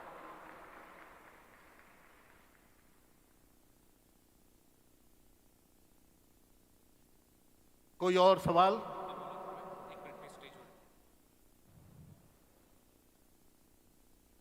Yes, any more questions? We are running out of time, but I can take 1 or 2 questions more if there are any. Please raise your hands. Anyone, staff, students, we are, yes, behind there, please. Okay, I'll come to you. Thoda up, yes, you can also move.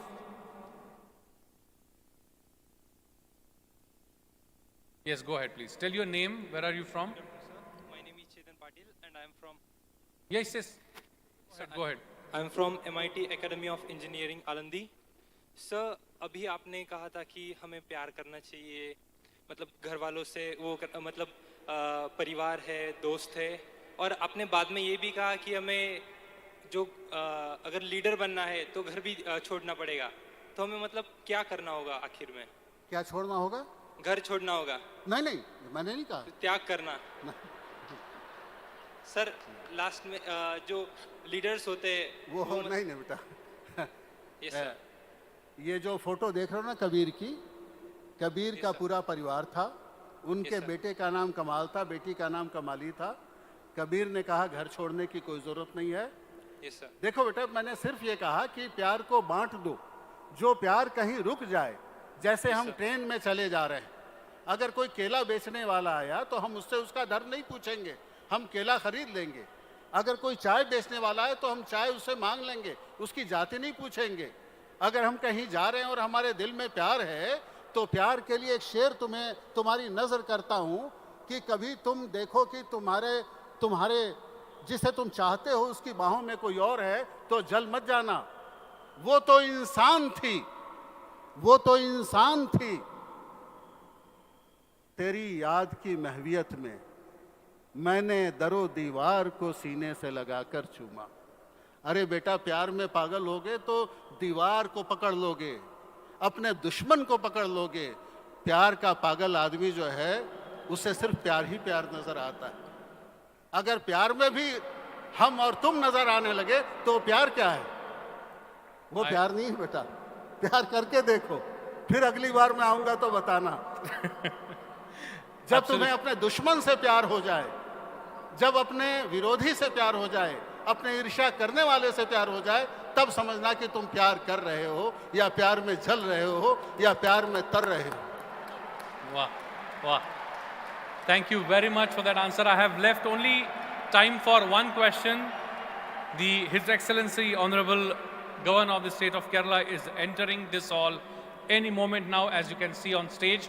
But I still have time for one question, so I'm not going to let that go. Yes, there was one hand raised right behind there. Where is the mic? Yes, sir. There, that section. Left-hand side section behind. Is somebody raised hand there? Yes, yes. Can you please come out? Please come out so that he can reach you.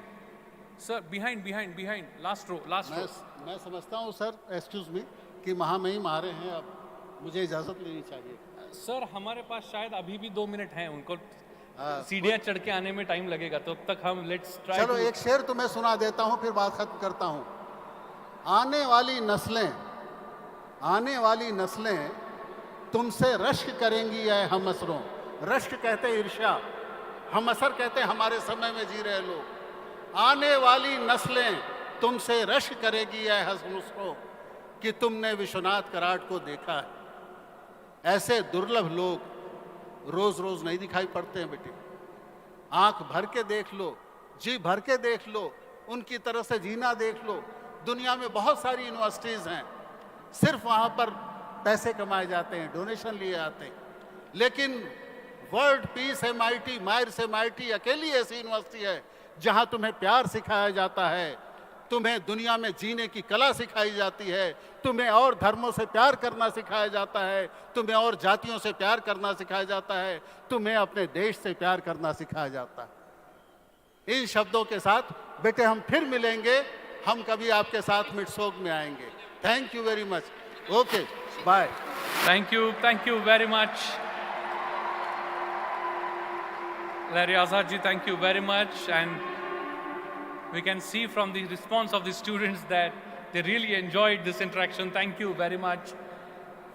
And His Excellency, the Governor of the State of Kerala, Shri Arif Mohammad Khan Sahab, who is the chief guest of this valedictory session, is arriving in the World Peace Dome any moment now. As you can see on the screen, all the dignitaries are making their way.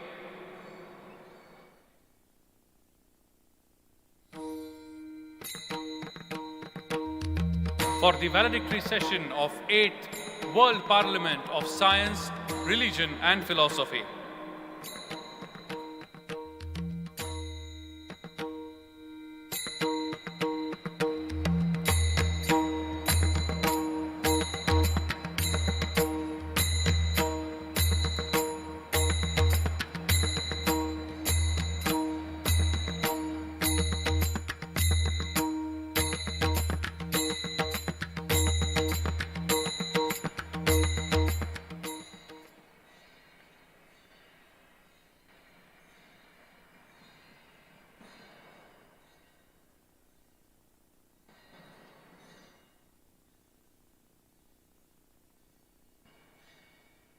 May I request everyone to please rise in their seats as we welcome the dignitaries in the World Peace Dome.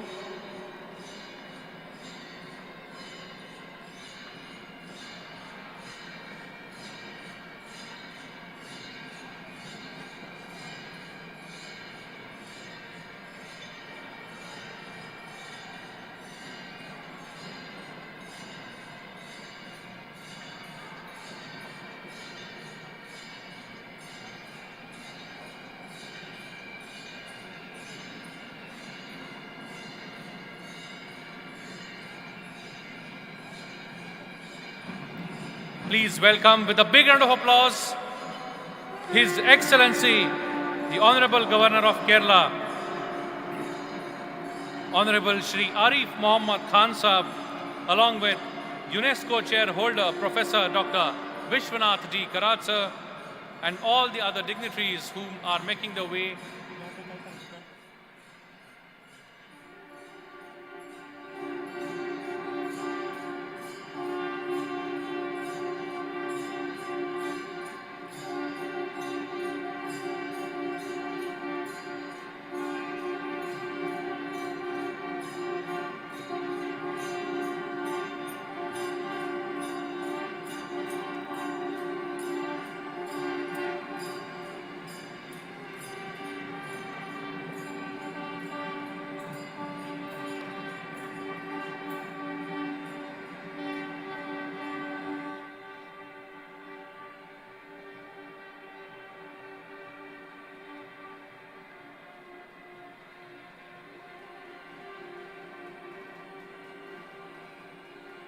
I request the dignitaries to please join the hands for lighting the traditional lamp.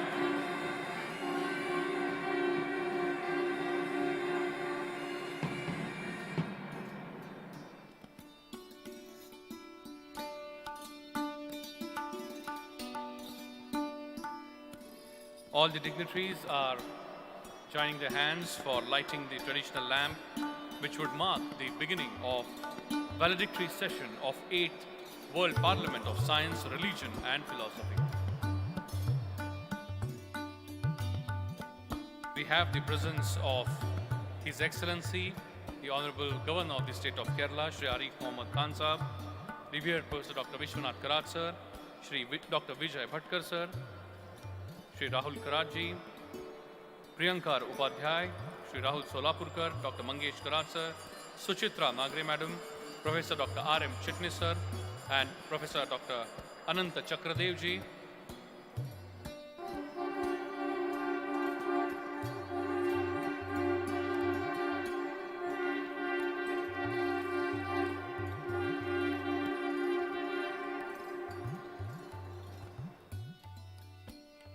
I request all the dignitaries to please join their hands for ringing the bell of world peace.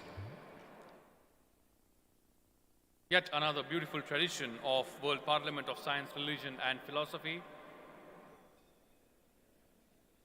All the dignitaries are joining their hand for ringing the bell of world peace, which would give the message that this World Parliament of Science, Religion and Philosophy stands together for sending the message of world peace to entire humanity.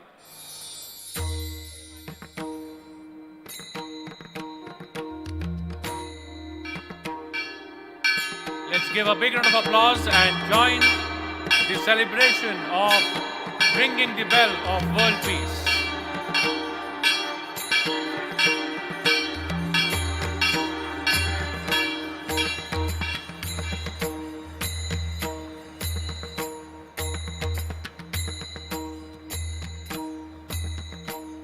I request all the dignitaries to kindly come up stage, please.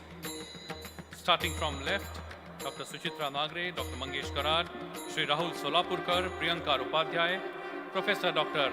Vishwanath Karad sir, His Excellency Arif Mohammad Khan Sahab, Dr. Vijay Bhatkar sir, Shri Rahul Karad sir, Dr. R.M. Chitnis, and Dr. Ananta Chakradev.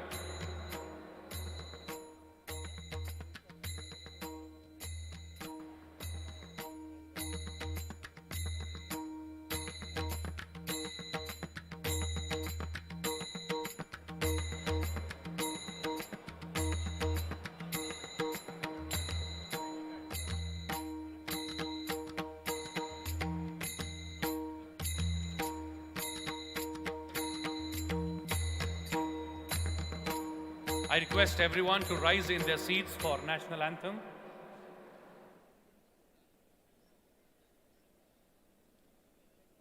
I request everyone in the audience to please rise in their seats.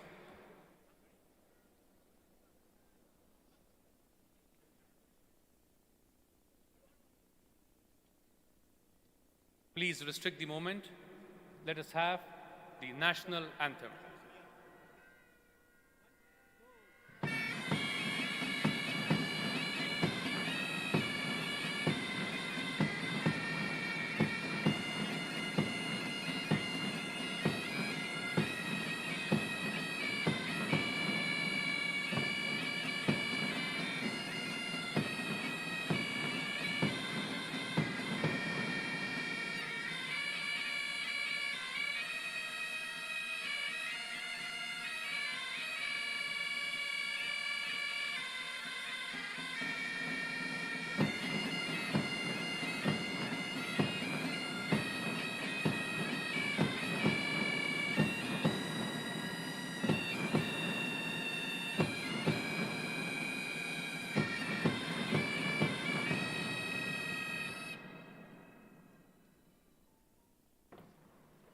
Thank you very much. I request everyone to kindly be seated.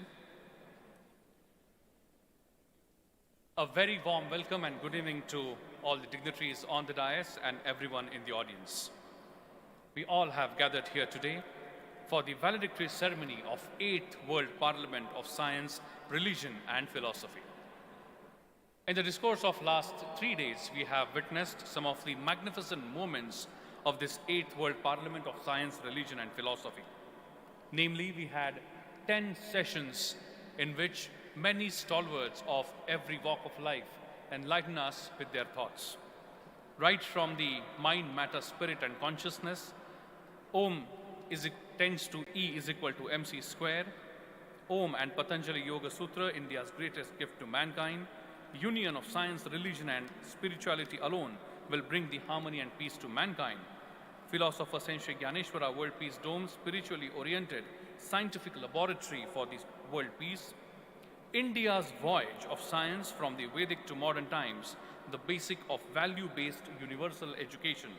Role of Mother India as Vishwaguru in promoting the culture of peace in the 21st century. Vedic sciences and modern sciences, insights, interfaces and integration. These were some of the amazing sessions that we all witnessed in the 8th World Parliament of Science, Religion and Philosophy. And with this, today we all have gathered here for the valedictory ceremony. But before I request and before I go ahead with the valedictory session, as per the tradition of MIRE's MIT group of institutions for the last 40 years, I would like to request each one of you to once again rise in your seats for World Peace Prayer, a prayer which does not talk about any caste, creed, any religion, or any particular section of society. Hence, I request everyone to please rise in their seats. Please rise in your seats, fold your hands. I request everyone to please fold their hands, close your eyes, and wholeheartedly participate in World Peace Prayer.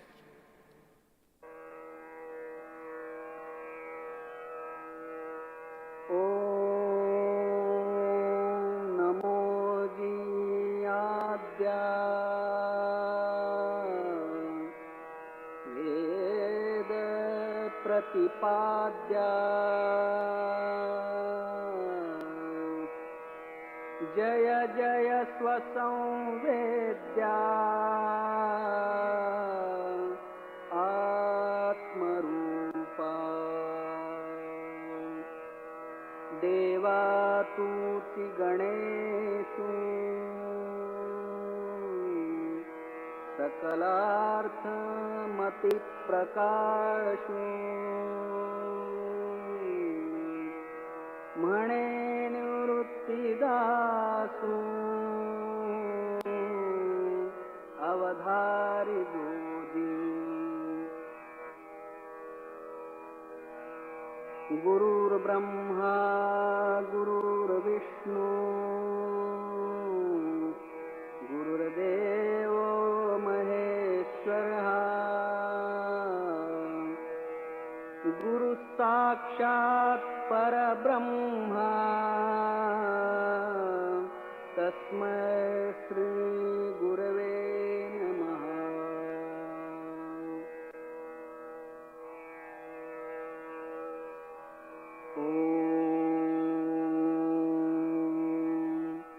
पूर्णमदः पूर्णमिदं पूर्णात् पूर्णमुदच्यते पूर्णस्य पूर्णमादाय पूर्णमेवावशिष्यते।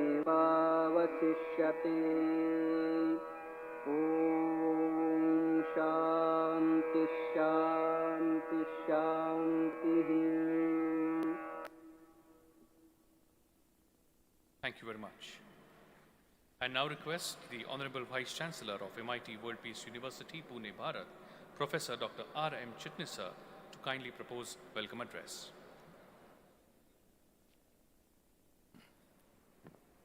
Namaskar and good evening to all of you. On behalf of our founder president and UNESCO chairholder, revered Dr. Vishwanath Karad sir, on behalf of Executive President Honorable Rahul Karad sir, on behalf of Dr. Mangesh Karad sir, all honorable trustees of MIT Group of Institutions, faculty members, staff, students, delegates, and invitees. It is great honor and privilege to extend a warm welcome to all in this valedictory session of the World Parliament of Science, Religion, and Philosophy. Friends, in last 3 days, which were full of thought-provoking discussions and intelligent deliberations, we witnessed a pious gathering of thinkers, philosophers, saints, spiritual leaders, scientists, and academicians. The 9 plenary sessions were so meticulously crafted by the organizers who were personally guided by our beloved and revered Dr. Vishwanath Karad sir. These topics were varied and so were the valuable thoughts of the speakers. The last session, which concluded a while ago, was the academic leaders session. This session rightly underlined our pragmatic academic role as organizers and the values and principles on which our MIT World Peace University has been founded. A warm welcome to our esteemed guide and patron, Padma Bhushan, Dr. Vijay Bhatkarji, who is with us to guide us.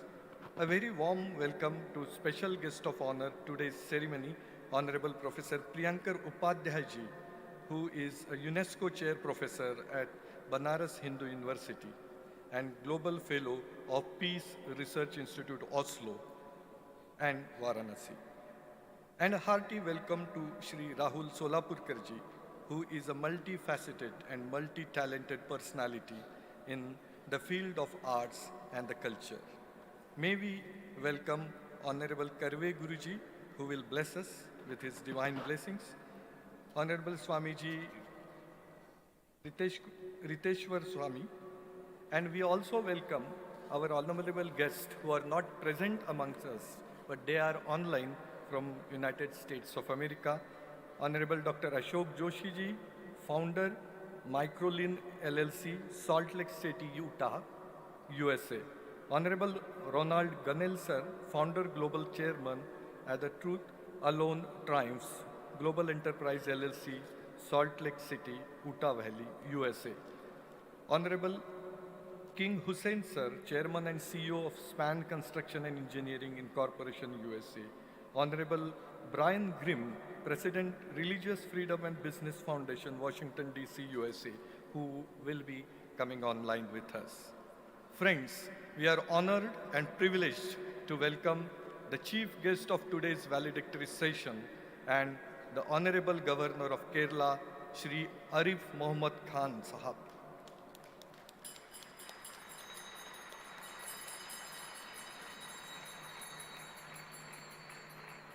Honorable Governor is a distinguished personality.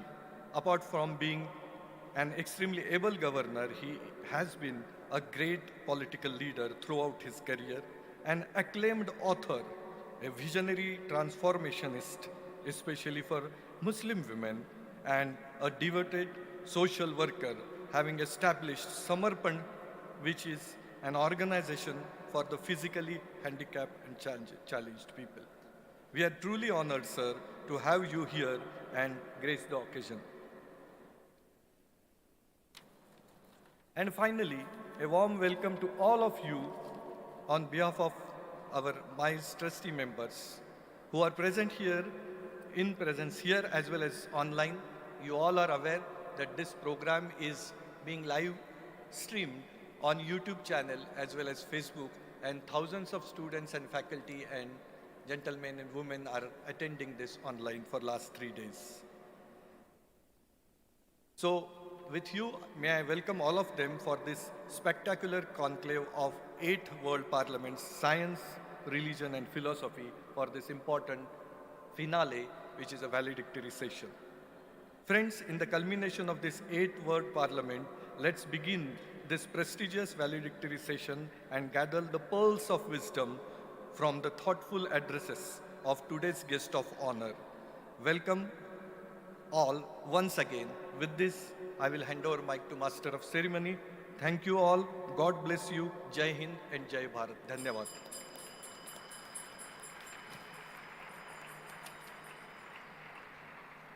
Thank you very much, Honorable Vice Chancellor, sir, for your kind words and welcome address. And now, as per the tradition of our motherland, Bharat, I would like to request revered Professor Dr. Vishwanath Karat, sir, to kindly felicitate and welcome the dignitaries on the dais. Of course, the first and foremost, I would like to request, sir, to kindly felicitate His Excellency, the Honorable Governor of State of Kerala, former Cabinet Minister of Energy and Civil Aviation, Government of India, the chief guest of today's session, Honorable Shri Arif Mohammad Khan Sahab.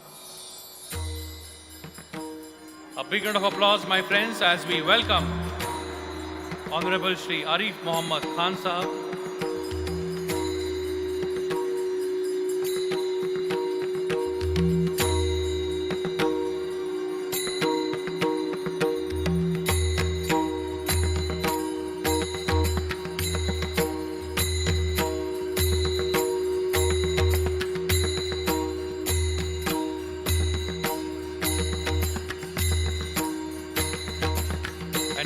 Sir, to kindly felicitate and welcome the special guest of honor of this session, Honorable Professor Dr. Priyanka Upadhyay, UNESCO Chair Professor of Banaras Hindu University and Global Fellow of Peace Research Institute, Oslo.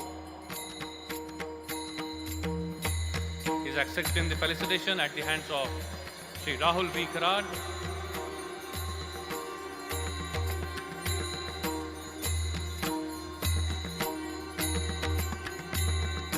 I request, sir, to kindly felicitate and welcome Honorable Shri Rahul Solapurkarji, famous Marathi film actor, writer, and the special guest of honor of this session. I request revered Professor Dr.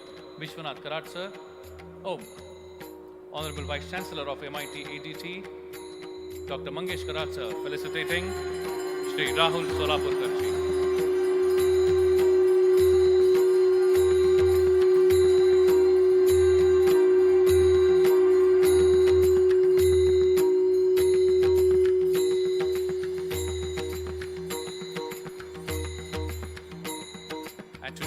On stage the august presence of Karve Guruji. I request Shri Rahul Karat, sir, to kindly felicitate and welcome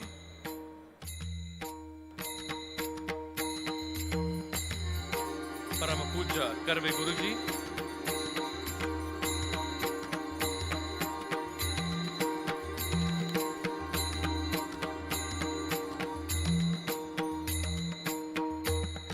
Thank you very much, dignitaries. Thank you. My friends, it is important that on the day of valedictory session, we understand what next, because valedictory session will mark the end of the 8th World Parliament of Science, Religion and Philosophy. But what exactly is our vision? What exactly is the path that we are going to walk in the future? To share the same, I would like to request the Managing Trustee and Executive President of MIRES MIT and Executive President of MIT World Peace University, and the person who initiated the first school of Bharat for creating the future political leaders, MIT School of Government, and the one who founded Bharatiya Chhatra Sansad, National Teachers Congress, National Women's Parliament, World Health Parliament, and Sarpanch Sansad. Please put your hands together and welcome Shri Rahul V. Karad as I request him to share the future vision of World Parliament. Thank you. Thank you, Professor Bapat. Janani Janmabhumisha Swargadapi Gariyasi.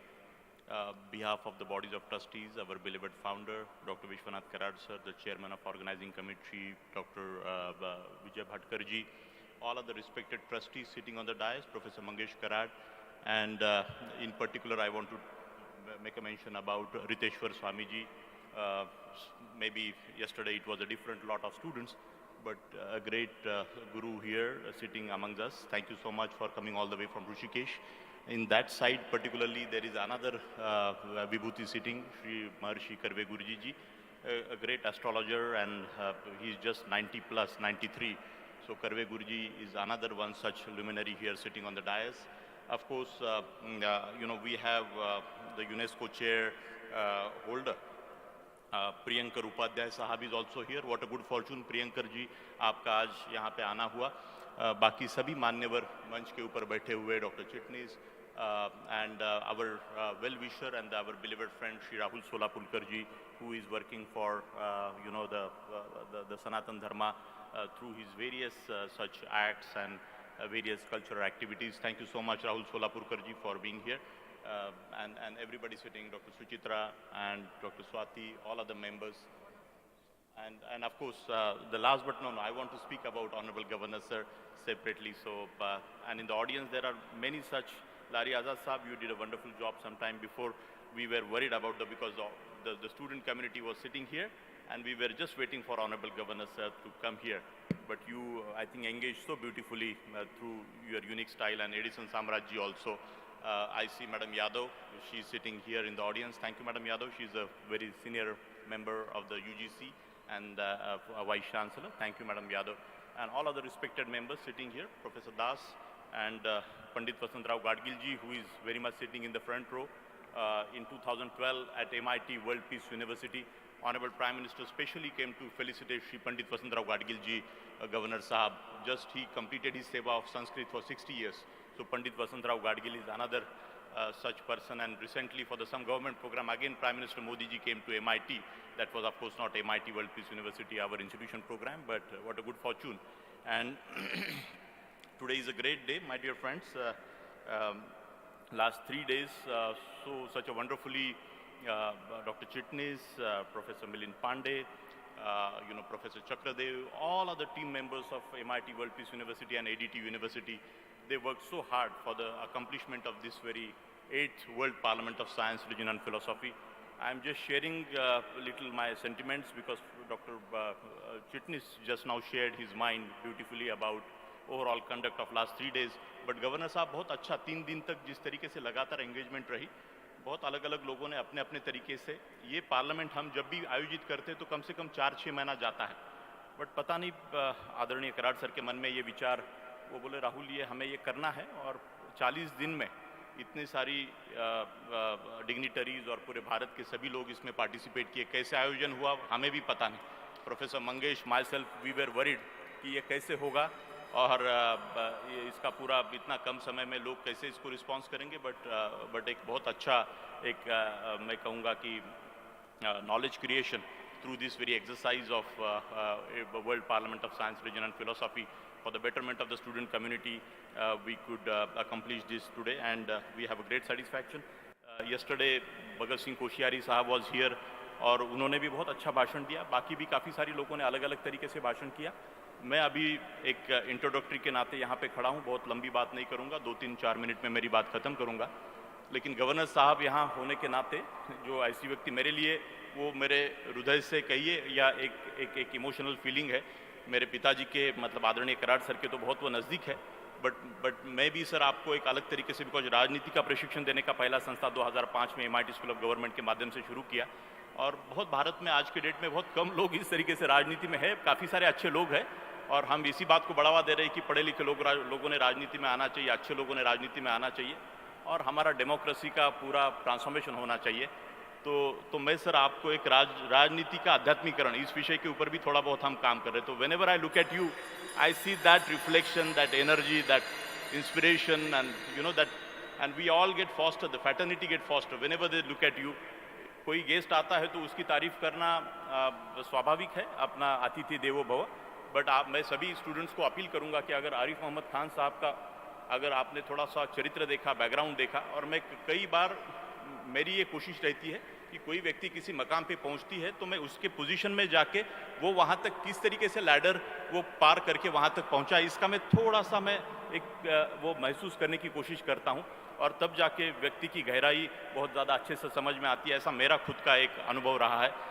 Arif Mohammad साहब, आप 3, 4, 5 बार, पता नहीं कितनी बार इस संस्था को governor के रूप में भी, उससे पहले भी आप आए हैं, और आपके जैसी व्यक्ति शायद भारत में इतने सारे गवर्नर्स होंगे, बट आरिफ मोहम्मद खान साहब की एक ऐसी खासियत है कि इतनी सारी पब्लिक एंगेजमेंट्स, हो सकता है कि मैं वेंकैया जी को भी मैं परसों मिला, ऑनरेबल वाइस प्रेसिडेंट साहब को, और उनको भी मैं वही बात बोला, शायद आप दोनों ऐसे लोग होंगे भारत में कि आपका जो प्रोटोकॉल है उसके बियॉन्ड जाके शायद बार बार एक राज्य में हो, बाकी राज्यों में है, तो आपका संबोधन, क्योंकि वो जो मैं उनको एक भूख देखता हूँ कि लोगों से बात करने की भूख, और इन सब पोजीशंस में मुझे लगता है ये बहुत ज़रूरी है, और ऐसे लीडर्स अगर हमारे देश को आने वाले समय में अगर हम तैयार कर पाए तो बहुत बड़ी उपलब्धि हो सकती है। और विश्व शांति की जो बात, इस विश्व शांति के गुम्मत में से हम जो प्रमोट करने की आदरणीय कराड़ सर ने ये जो पहल यहाँ पे की है, एक जो laboratory of the world peace यहाँ पे खड़ी की है, तो मुझे लगता है कि सही मायने में हम इसमें आगे बढ़ पाएंगे। मैं बाकी काफ़ी सारे सर विषयों के ऊपर मैं अभी काम कर रहा हूँ, एजुकेशन और societal problems, rural emotion programmes, holistic development का स्कूल एडीटी में है। ये सभी विषय ये संस्था क्यों बोलती है, कई बार हमें लगता है कि इसका क्या लेना देना है। मुझे परसों कोई एक दूसरे हमारे मित्र थे AICT के, वो बोले कि स्टूडेंट्स ने कॉलेज में आना क्यों है, उनका क्या मकसद है। आज मोबाइल के माध्यम से, टेक्नोलॉजी के माध्यम से 2 स्ट्रोक 4 स्ट्रोक इंजन हो या टर्बो इंजन हो, हम बहुत बेहतरीन तरीके से आपके टीचर्स से भी ज़्यादा अच्छे से समझ सकते हैं। फिर हमें कॉलेज क्यों आना है, ऑनलाइन का इतना बड़ा भंडार है। तो मुझे लगता है कि एक ट्रांसफॉर्मेशन की बात कल रितेश्वर जी ने भी बोली, बाकी भी लोगों ने बोली, और आप जानते हैं कि लाइफ ट्रांसफॉर्मेशन, तो MIT वर्ल्ड पीस यूनिवर्सिटी जो आदरणीय कराड़ सर ने, स्वामी विवेकानंद का जो सपना, unification of science and spirituality, उन्होंने सपना देखा, उन्होंने एक विचार रखा, और उस विचार का मैं, वो मेरे पिताजी है या संस्था के प्रमुख है इसलिए नहीं कह रहा हूँ, बट प्रत्यक्ष रूप से कल कई लोगों ने इसके बारे में उनकी भावना यहाँ व्यक्त की कि एक इस तरीके का एक्चुअल कंसेप्ट जमीन पे उतारना, एकता की बात तो हम सब करते, तो ये अपने आप में मुझे लगता है एक यूनिक तरीके से हमारे लिए एक बहुत अच्छा फाउंडेशन आने वाले जनरेशन्स के लिए 200, 400, 500 साल के लिए, इस पूना के लिए, महाराष्ट्र के लिए नहीं, बट पूरे विश्व के लिए यहाँ पे बना है। ऐसा मैं यहाँ पे मेरे भावना व्यक्त करता हूँ। मैं आरिफ मोहम्मद खान साहब, मैं काफ़ी सारी अपेक्षाएं बीच में मैंने आपसे बोली है। मैं ये एक वर्ल्ड पीस का जो सिलेबस हमारी संस्था के माध्यम से जो यहाँ पे हमने प्रमोट किया है, हमारे एक्चुअल सिलेबस में 10 से 12 credit, inter religious interfaith dialogue की बात हो, comparative study of the religions की बात हो, ये सब कुछ चीज़ें हम इसमें पढ़ाने की कोशिश करते हैं, और 12 क्रेडिट हमारे संस्था में हमने इम्बाइब किए हैं। मैंने कल माननीय महामहिम गवर्नर साहब को भी, यहाँ पे कोश्यारी जी को भी ये मैंने ये किया, ये पूरा सिलेबस बहुत विस्तृत तरीके से शांति से बैठ के आदरणीय कराड़ सर ने पिछले 30-40 साल में उनके चिंतन से बनाया, और थोड़ा बहुत हमारे बाकी सब टीम ने उस विषय को आकार देने की हमने कोशिश की है। बट ये बहुत बड़ा विजन है सर, और हमारी विनती है कि आने वाले समय में अगर विश्व शांति की बात हम करते, तो अगर ये, मुझे लगता है कि ये जो एफर्ट हो रहा है ये बहुत सुंदर और बहुत महत्वपूर्ण एफर्ट है, जिससे चर्निंग होता है, संगोष्ठी होती है, एक साथ लोग आते हैं, चर्चा करते हैं, उसमें से प्रतिभा बनती है। बट एक स्ट्रक्चर्ड एफर्ट हमारी सिस्टम में, एजुकेशन, 1 मिनट संबोध, स्ट्रक्चर्ड एफर्ट हमारी एजुकेशन सिस्टम में होना ज़रूरी है, ऐसा मुझे लगता है, और उसके लिए नेशनल एजुकेशन पॉलिसी ने भी कुछ योगदान अभी किया है। बट मैं समझता हूँ कि ये सिलेबस में पूरा इसका बहुत बड़ा ये है sir. I am going to send it to your governor's office also.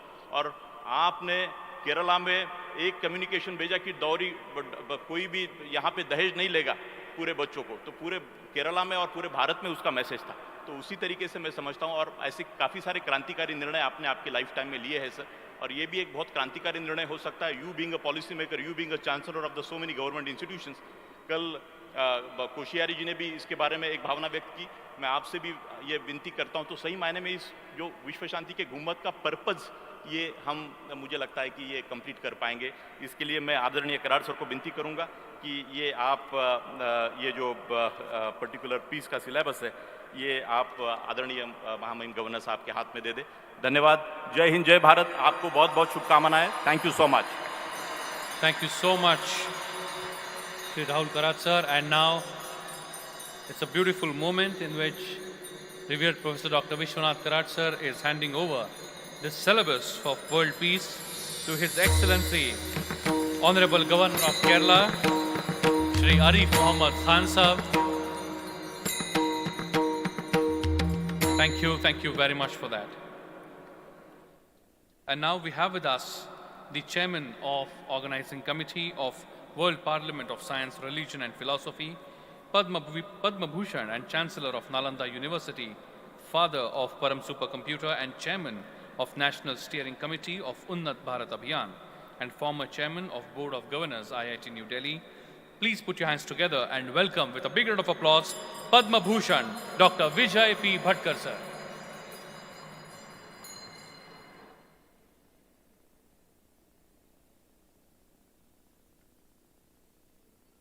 Friends, once again a great moment in the history of this conference, which we call very boldly, very bravely,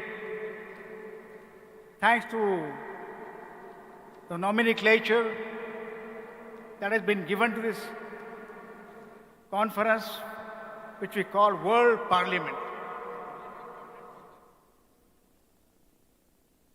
We are aware of one World Parliament, 1893, the Parliament of Religions of the world. And that made great impact on the thought, on the tribals of different parts, multi-religious world of 7 billion people, not at that time. This World Parliament, 8th edition, as it evolved over the years, has been called World Parliament of Science, Religion and Philosophy. Honorable Sir, bringing these three streams of human thoughts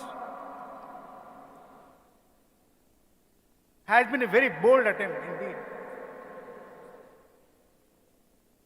Last 4 days, this is the 4th day, so many diverse thoughts, so many diverse opinions have come together and thrown new light of or new challenges the entire humanity faces. It was the desire of my dear elder brother, guide, philosopher, that we must bring this thing together to throw an integrated look on human thought. And we have seen this. Honorable Governor of Kerala, who was here, who visited this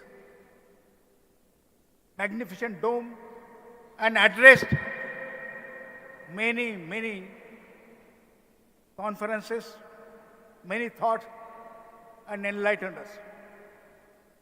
Sir, I was in Kerala for 7 years and in several years.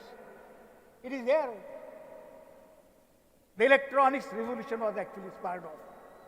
From there began what was to change the face of India as a superpower in computing, in electronics, and India was not to be the same again.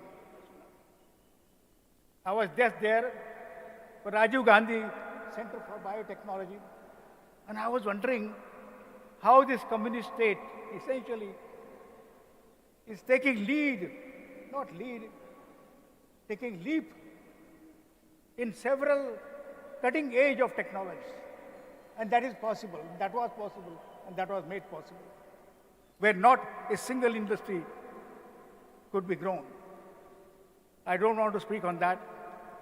I want to just say very briefly that this World Parliament, as I said at the beginning of this Parliament, that this is the Parliament of the world, where throughout the world, 7 billion people, mostly in democracies, are making a choice for the future of their people. And we must take an integrated look. We must take the holistic look, and we should not take a fragmented look in terms of sciences, in terms of its religions, and in terms of its various philosophies. It is this dimension, it is this integrated dimension, it is this holistic dimension that should govern the people of the world. It has been a great experience to all the people who witnessed, who participated in this conference, in this parliament.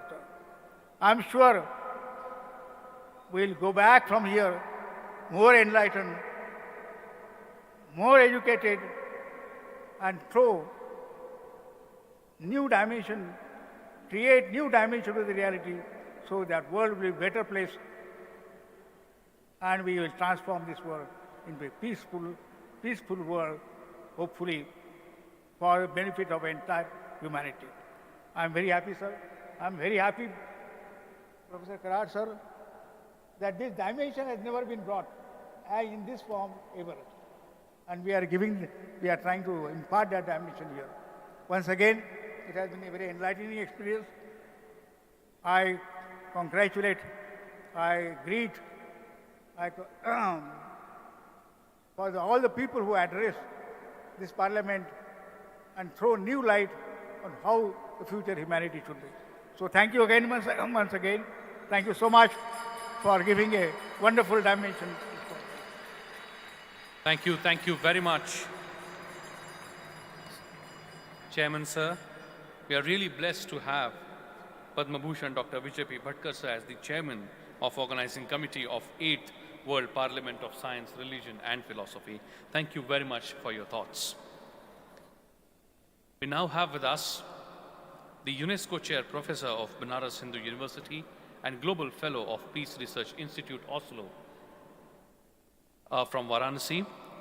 The special guest of honor of this session, Honorable Professor Dr. Priyankar Upadhyay. But before I invite him to address the gathering, may I request my technical team to kindly relay a small film.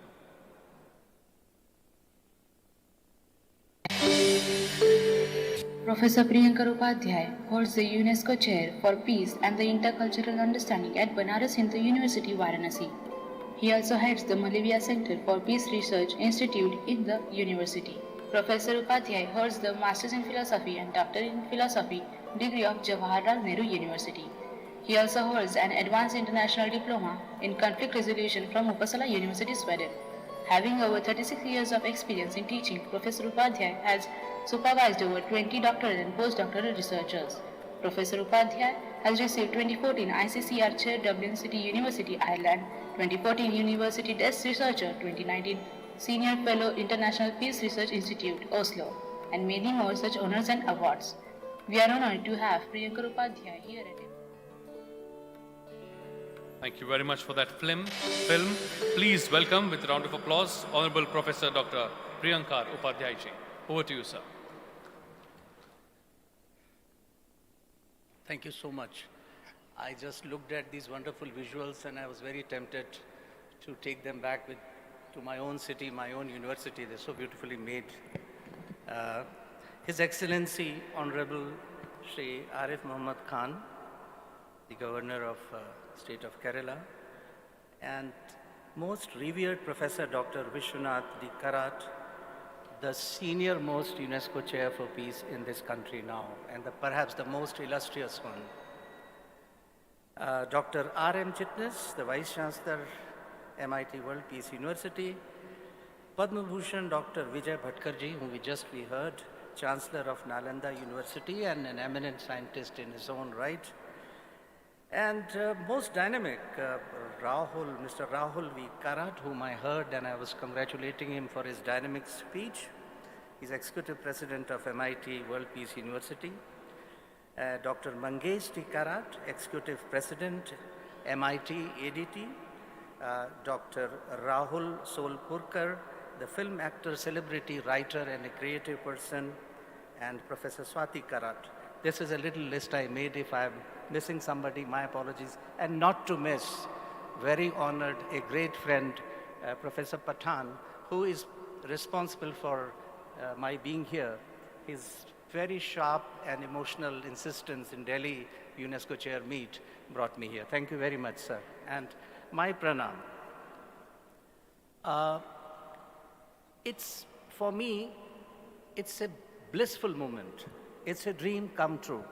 Since I joined this UNESCO chair way back in 2010, and my chair is incidentally UNESCO Chair for Peace and Intercultural Understanding, I always used to admire from a distance the revered Professor Dr.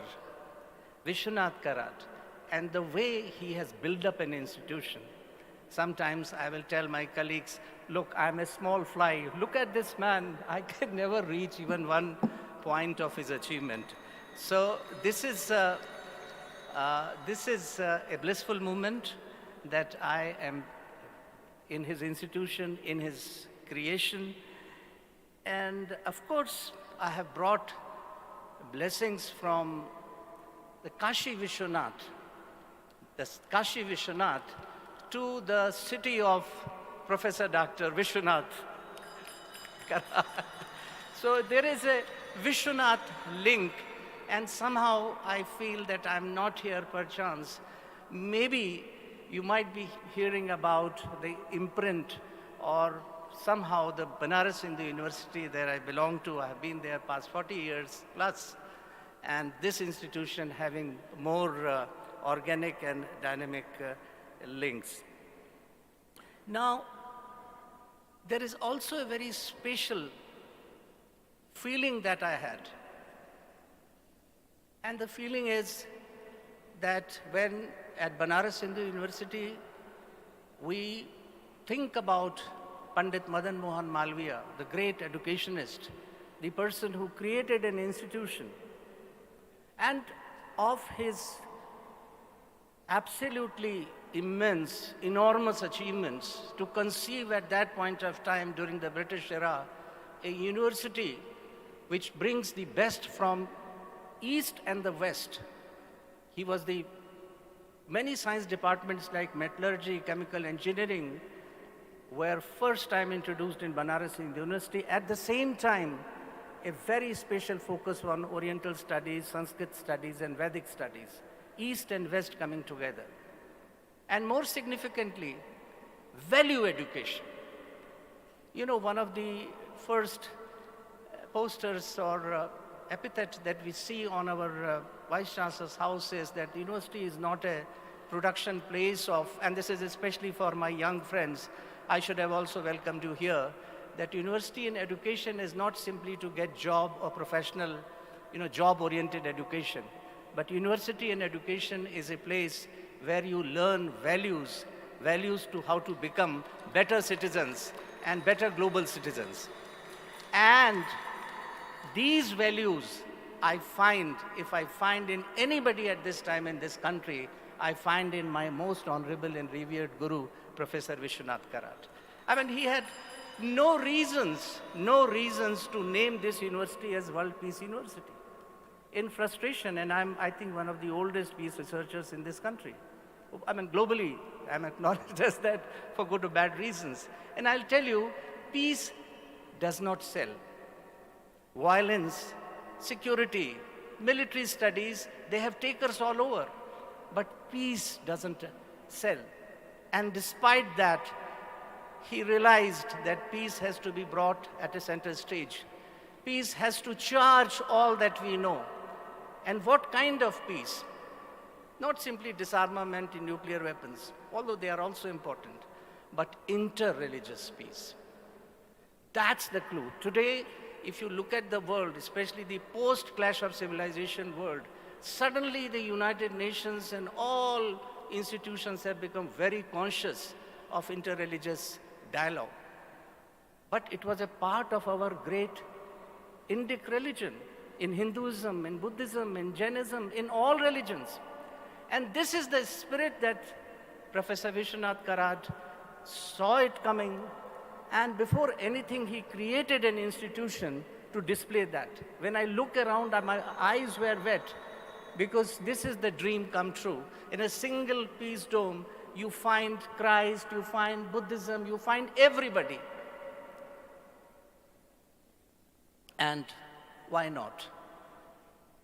When I was, incidentally, I was just discussing, the UNESCO Paris has asked me to write a volume, a global volume on interreligious dialogue, good practices and challenges. Suddenly, religion is not a taboo for international organizations. And I was doing my research in all discourses and literature across East, West, North, South.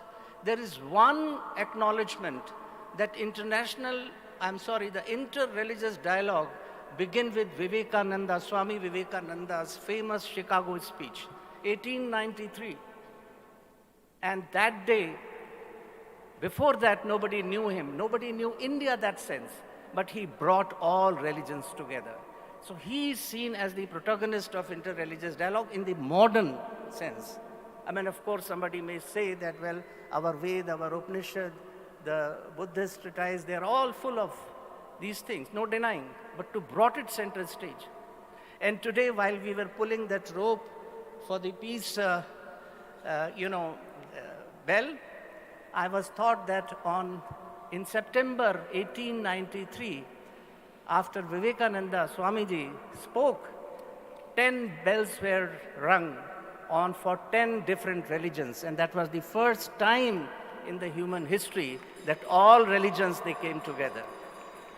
So, and he has been I wouldn't say a soul warrior, but I think he jumped into the fray and created an institution. And I will tell my young friends here that for God's sake, never think values to be extracurricular. Peace is most pragmatic. Peace is the way to live.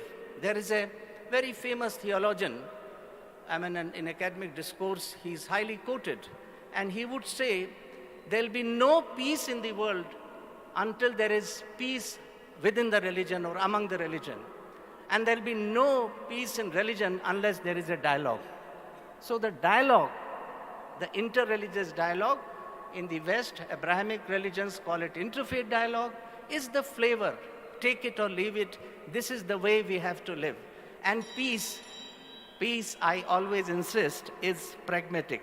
There is so much to learn, so much to share. I got swayed away. I don't know if I have time enough, but maybe in just a couple of minutes, let me finish by saying that the message, sir, you have disseminated through these institutions, through your initiative, is finally finding a site. The UGC has very lately accepted one of the recommendations of, and this is one of the recommendations of new education policy, to have a course for all students across disciplines on global citizenship education. Vasudhaiva Kutumbakam is the flavor of this particular ethos, and our Prime Minister has been saying these things, and India is gearing itself to prepare to declare Vasudhaiva Kutumbakam as a United Nations Special Day. So much to learn, so much to share. Thank you very much for inviting me. Thank you very much, Professor Dr. Priyanka Upadhyay ji. Thank you very much for your thoughts.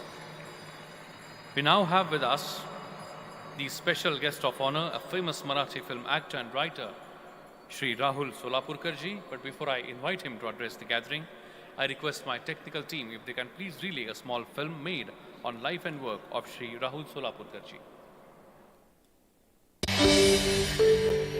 educated from Nutan Marathi School and SP College, Mr. Solapurkar won 3 inter-school drama competitions in row.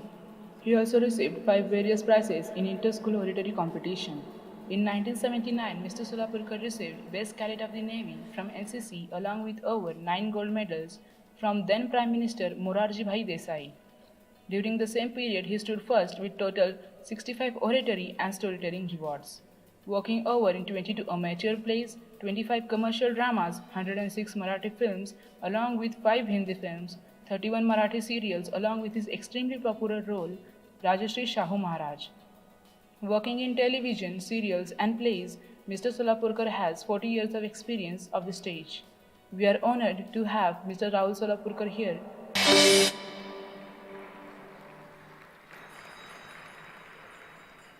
सामां पातु Saraswati Bhagwati. MIT World Peace University's 8th World Parliament of Science, Religion and Philosophy. मंच पर उपस्थित आज के परम विशेष अतिथि आदरणीय केरल के राज्यपाल महोदय आरिफ मोहम्मद खान साहब, विशेष अतिथि प्राध्यापक डॉक्टर प्रियंकर उपाध्याय,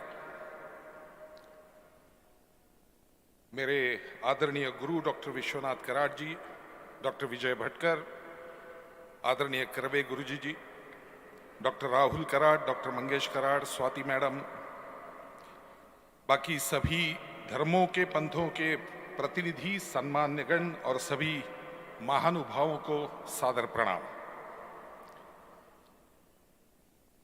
यहां पर खड़ा हुआ और 40 साल पीछे चला गया मेरा मन। मैं कॉलेज की पहली साल में था और उस वक्त आदरणीय कराड़ सर ने विवेकानंद जी की जयंती पर पूना में एक बहुत बड़ी रैली का आयोजन किया था और सौभाग्य से उसमें विवेकानंद के वेशभूषा में खड़ा रहने का सौभाग्य उस वक्त मुझे मिला 1980 में। आज ये पार्लियामेंट हो रहा है, तभी सर ने कहा था कि मैं उसी वेशभूषा में यहां उपस्थित हूं, लेकिन मैंने सोचा कि मैं इतना महान नहीं हूं, मैं किरदार निभाने वाला आदमी हूं, तो उससे अच्छा कि ध्यान किसी और तरफ जाए, ये मेरे लिए सौभाग्य की बात होगी। और उसी तरफ मैं ध्यान खींचना चाहूंगा लोगों का आज, क्योंकि मैं जब अंदर आ रहा थे हम सब, मैंने देखा वहां पर आइंस्टाइन जी का पुतला है, यहां पर स्वामी जी है, मेरे बाजू में महाराज जी बैठे हैं। अभी उपाध्याय जी ने 1893 के शिकागो की धर्म परिषद की बात छेड़ी। सभी को मालूम है विवेकानंद जी ने वहां पर क्या कहा, कैसे मन जीता, लेकिन उसके पहले एक छोटी घटना हुई थी। जैसे उपाध्याय जी ने कहा, सही है कि 100-150 साल पहले ना हिंदू धर्म की किसी को महती वहां पर मालूम थी, ना कुछ और था, ना केसरिया रंग भी मालूम था। और हम सभी जानते हैं विवेकानंद जी वो केसरिया रंग की लुंगी, उसके ऊपर एक शॉल जैसा पहना हुआ, बछड़ा पहने, लकड़ी की चप्पल और हाथ में वेदांत की पुस्तकें लेकर अंदर आ रहे थे, और उनके पीछे से दूसरे एक धर्म के 2 प्रतिनिधि पति पत्नी थे, वो भी जा रहे थे। तो उन्होंने कभी देखा नहीं था कि ऐसे कोई कपड़े सिर्फ अपने लपेटे हुए ऐसा आदमी आ सकता है, बटन नहीं है, कुछ चेन नहीं है, कुछ उसको एक सिलाई नहीं है दर्जी की ऐसे। तो वो पत्नी अपने पति को बोलती है कि see how that gentleman looks very shabby in this dress, और उस पति ने आंसर किया कि you are calling him gentleman, I don't think people wear these type of dress are gentleman. अंग्रेजी अच्छी आती थी, इसलिए स्वामी जी झट से पीछे मुड़े और उन्होंने कहा, I am from the country where characters decides the gentleman not the tailor. दर्जी नहीं बताता, हमारी व्यक्तित्व उस आदमी का बताता है कि वो क्या है। आगे चलकर उन्होंने उस धर्म परिषद को संबोधित किया और किस तरह से दुनिया के लोगों का मन जीता, उस बात पर मैं नहीं जाऊंगा। जब वो जा रहे थे तो उसी बोट में भारत के एक बहुत बड़े इंडस्ट्रियलिस्ट उन्हें मिले। तो उन्होंने पूछा कि आप कहां जा रहे हैं? मैं तो शिकागो जा रहा हूं धर्म परिषद। तो उन्होंने कहा मैं भी शिकागो ही जा रहा हूं क्योंकि वहां पर एक बहुत बड़ी प्रदर्शनी हो रही है और उसमें भी नए नए कुछ उपकरण आएंगे, उनको लेकर मेरा बिजनेस इंडिया में बढ़ाना चाहता हूं, इसलिए मैं वो देखने जा रहा हूं। जब स्वामी जी पहुंचे तब पता चला कि धर्म परिषद 3 महीने बाद है, उन्हें पता भी नहीं था कब है। तो अब क्या करने का, वक्त तो गुजारना है। तो उन्होंने सोचा कि उस इंडस्ट्रियलिस्ट ने बताया था कि यहां पर कुछ प्रदर्शनी है, वैज्ञानिक उपकरण अलग अलग, तो क्यों ना वो देखने में चला जाऊं। और वो वहां पर गए, प्रदर्शनी हर रोज देखते थे। हुआ ये कि एक जगह पे एक पीछे उनके आदमी खड़ा था, उसे ऐसा लगा कि ये जो केसरिया रंग में आदमी खड़ा है और जो देख रहा है और वो इन्वेंटर से कुछ बात कर रहा है, शायद उसे विज्ञान का पता नहीं है लेकिन फिलॉसफी उसको पता है अच्छी तरह से, और इसलिए वो जो सवाल पूछ रहा है वो बहुत अहम है। और उसने अपनी डायरी निकाली और नोट्स लेना शुरू किया। 6 दिन तक ये सिलसिला चलता रहा कि वो हर रोज वो प्रदर्शनी के बाहर राह देखता था और जैसे ही स्वामी जी आते थे उनके पीछे से अंदर जाता था और जहां भी स्वामी जी जो भी पूछे वो अपने डायरी में लिख के लेता था। बाद में उसने 2-3 स्वामी जी के भाषण सुने, उसके बाद स्वामी जी का पता नहीं चला और उसने छोड़ दिया। वो 1896 में स्वामी जी यूरोप पर गए थे और यूरोप में जब गए तो वहां पे एक बहुत अलग घटना हुई। सारा बेनहर्ट नाम की एक फ्रांस की एक्ट्रेस थी, उसने इजियल नाम का एक नाटक बिठाया था जो गौतम बुद्ध की और जीवन में सब व्यर्थ है, निरर्थक है, इस विषय पर आधारित था। और किसी ने बोला तो स्वामी जी बोले इतना अच्छा नाटक है तो मैं भी देखने जाता हूं।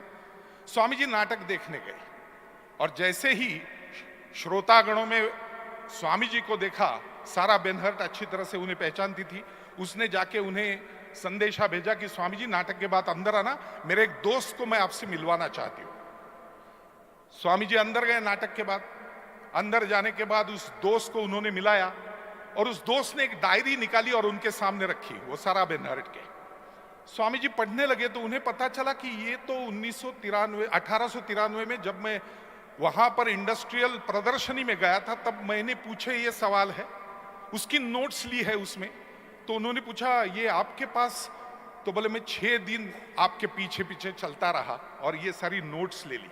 उसके बाद मैंने वेदांत का अभ्यास किया और मुझे ऐसे पता चला कि हमारे यहाँ पर साइंस में जो टर्म्स अलग अलग यूज होती है, जिसे हम कहते हैं एनर्जी, मैटर, टाइम, उससे ज्यादा प्राण, आकाश और कल्पाज, ये कल्प टाइम के जगह जो हमारे यहाँ वेदांत में यूज होता है, ये और बड़ी है व्याख्या।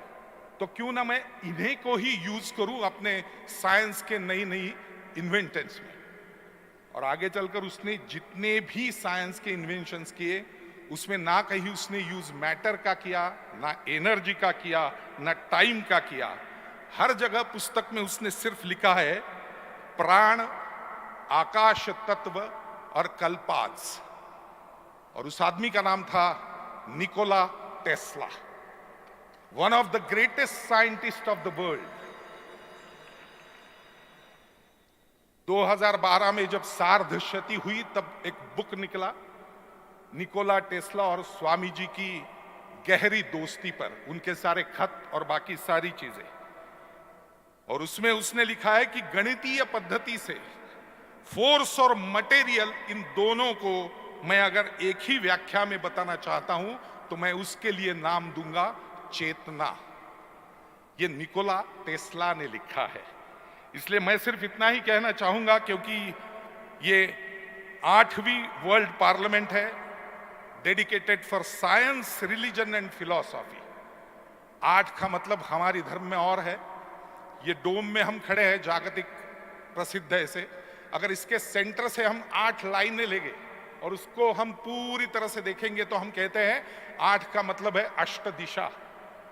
अष्ट दिशा होता है, अष्ट सिद्धि होती है, अष्टावक्र मुनि जी हमारे संस्कृति में है। तो ऐसी जगह पर ये एक नया परिमाण दुनिया के लिए लेकर आज आदरणीय कराड़ सर और आप सब लोग यहां पर खड़े हैं। मुझे सिर्फ एक बात पर ध्यान देना है।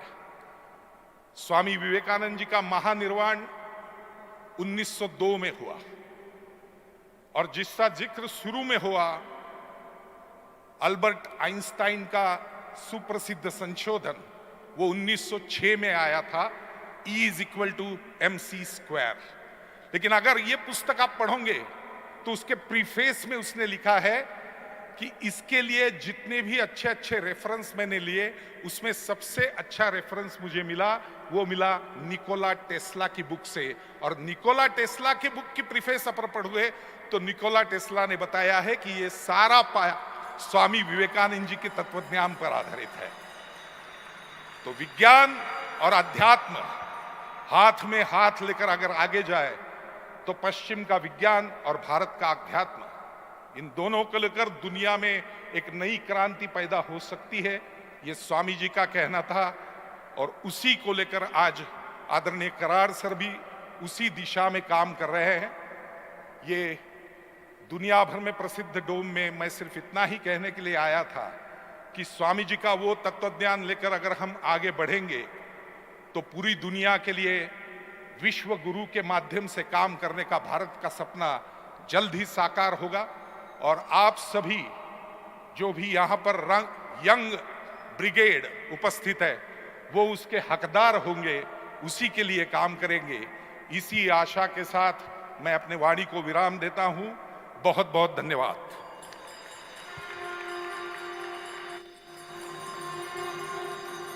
Thank you very much, Shri Rahul Solapurkar ji. Thank you very much for your thoughts, very beautifully articulated message that you gave all of us in this valedictory session of 8th World Parliament of Science, Religion and Philosophy.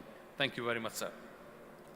My friends, in this session, many stalwarts were really willing to join, but of course, because of the pandemic and still some of the travel restrictions, many of them could not make to visit to India a possibility.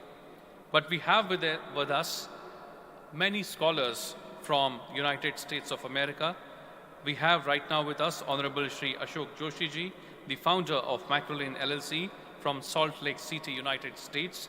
And he would be introducing us to some of the scholars, some of the thinkers from United States. I hope he's able to hear us. Shri Ashok Joshi ji, can you hear us? Yes, can you hear me? Yes, loud and clear. Over to you. Yes, so thank you for this opportunity from this American delegation. What I'm going to say really brief because I don't want to take that much time. I have 3 corporate leaders, spiritual leaders, as well as philanthropists. These are big corporate leaders who are going to speak. They were here in visiting a dome last month. So before I can introduce them, go for hours together.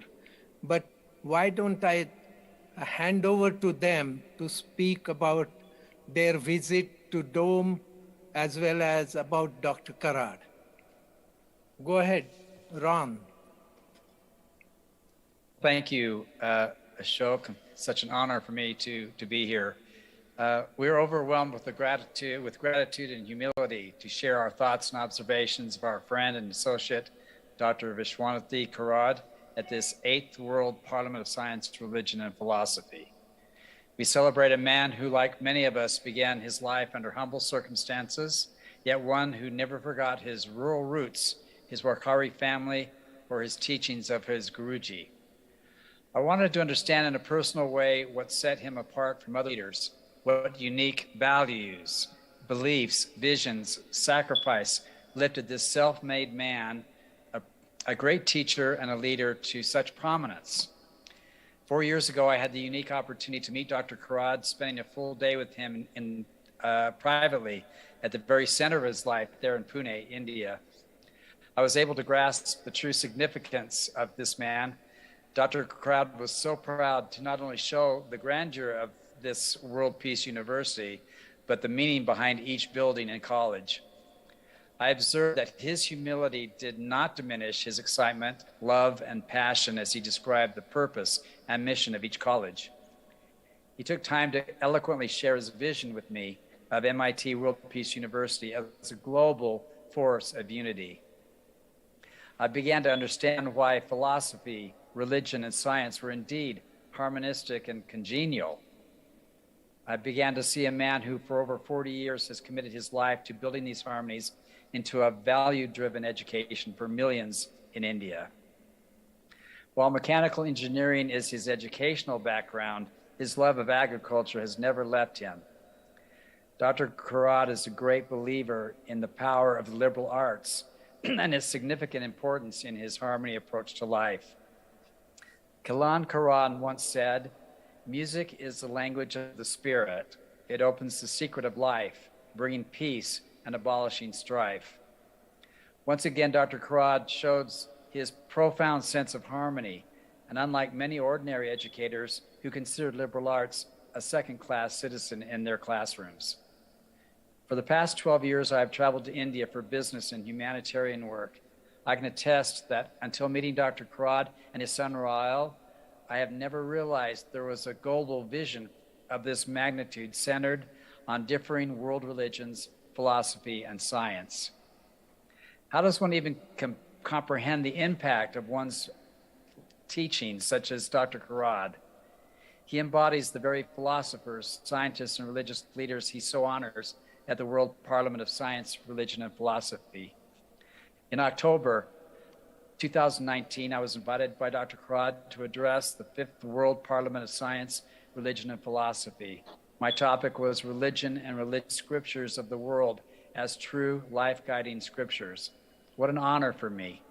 As a business leader from the United States, a Christian, and a member of the Church of Jesus Christ of Latter-day Saints, I truly felt part of a global family of like-minded believers. Under this dome, Muslims, Hindus, Christians, Hebrews, and many other religions and faith were there to commute one with another, mingle, and share beliefs and knowledge. At the center of it all was Dr. Karad and his son Raul, selflessly recognizing guests and presenting gifts and acknowledgments. I'm honored to know Dr. Karad and express my humble thanks to him and his son Raul for their inspired vision and untiring belief that the union of science and spirituality alone will bring peace to mankind. Thank you, Dr. Karad. Thank you, Raul. We'll see you soon.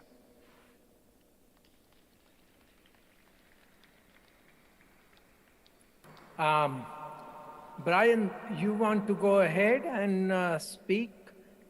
King is not available right now. Yes, I'm glad to. And if King is not able to join, maybe Ron can read King's comments after mine. Okay, you do. Okay. Well, greetings, everyone. It was so wonderful to be with Dr. Karad and his son Rahul last month in the Peace Dome. For me, it was the first time to visit you, and it was amazing. I just have to say there's nothing like it in the world, and the potential for its impact is not just potential, but it's real. It impacted me, and as Ron said, deeply impacted us to be welcomed so warmly to such an auspicious location. So as a social scientist, a business corporate trainer, and a member of the Roman Catholic Church, I would like to express my deep and great admiration for Dr. Karad and his successful work in making India inclusive of everyone. While his focus is on science, religion, and philosophy, mine is on the impact that freedom of religion or belief has on the economy. And the work Dr. Karad has done to expand freedom of thought and religion has tremendous economic dividends.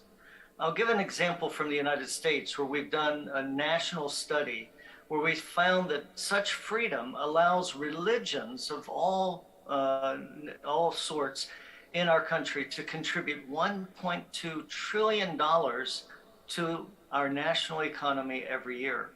That's the equivalent of American religion being the world's 15th largest national economy, putting it ahead of 180 other countries. Religion is worth more than the annual revenues of the world's top 10 tech companies, including Apple, Amazon, and Google. And it's also more than 50% larger than the annual revenues of America's 6 largest oil and gas companies. So you might say that that represents a lot of spiritually inspired fuel being pumped into the US economy. When I recently visited with Dr. Karad and his son Raul in Pune, we signed an agreement to do a similar study on the impact of religion, of all religions, on the Indian economy. Imagine just the positive and measurable impact of the MIT World Peace University on your economy. This includes all the jobs provided by the university and its other institutions to faculty and staff, but so much more. Imagine the socioeconomic impact of the tens of thousands of graduates who are filling the ranks of cutting-edge industries and scientific endeavors and workplaces across India. I'm thrilled to be collaborating on this study with the university. We can all feel the spiritual impact that Dr. Karad has made, and it will be thrilling to see how this spiritual impact directly results in the socioeconomic impact that not only blesses India, but also blesses the entire world. God bless you all.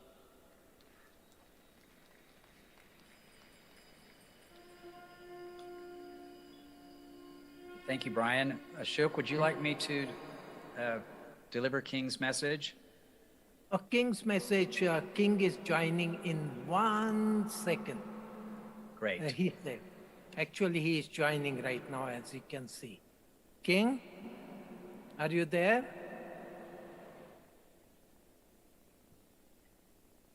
Hello, King.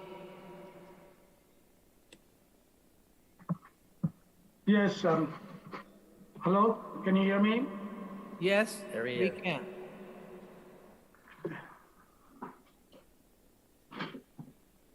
Hello, King. Yes, just a minute, I'm joining right now.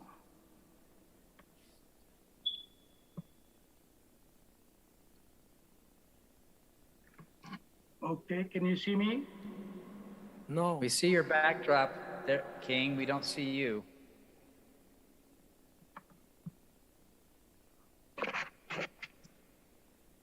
There we go. Yes. Go ahead. For King, it is really 3:30 in the morning. So thank you, King, for joining us. Yeah, 3 o'clock in the morning. 3 o'clock, yeah, that's true. Go ahead. Okay.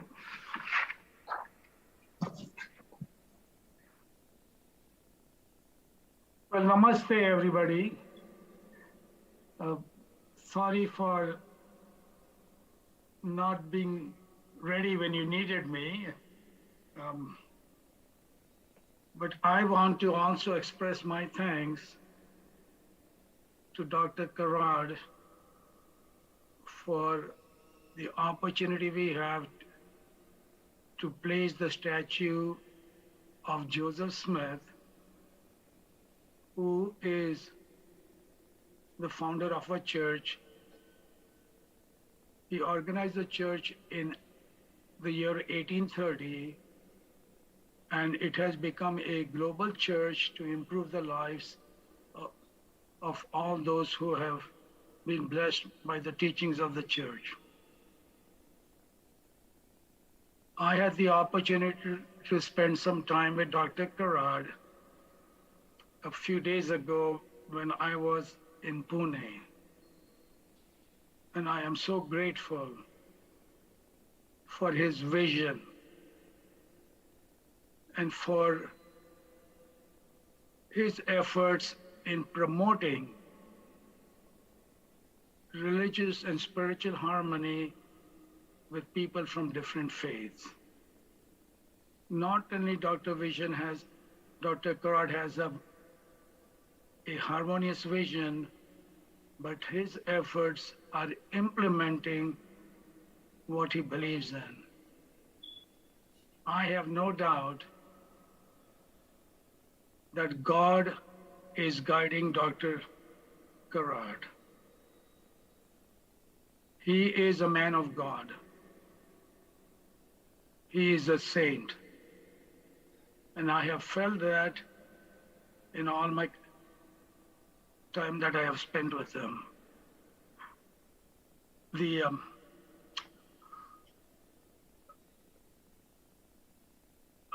When Mahatma Gandhi was alive, he was focused on promoting harmony between the religions in India at that time. Mahatma Gandhi gave up his life for that purpose. Dr. Karad is following what Mahatma Gandhi started many years ago when he gained independence for India. We are grateful for his leadership. And I'm grateful for the opportunity that we have to work with him and support him in this cause. I am also grateful to announce today that we will be installing a statue of Dr. Karad in the World Peace Dome. Now, this may come as a surprise to him because he is not the one who is seeking for this honor. But we recognize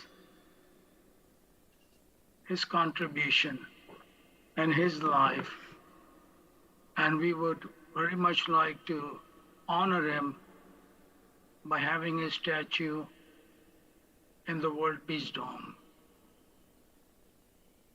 He has earned and deserves a place among all these scholars and scientists and saints in the World Peace Dome. So our group has commissioned this statue, which will be prepared and installed in the near future. Yeah. I did not get a chance to listen to Brian Grimm or to Ron Gunnell. If you've already spoken, but I want to echo our appreciation and our commitment in working with Dr. Karad in promoting peace and harmony through science, religion, and philosophy. I just want to express that thanks and this opportunity. Thank you.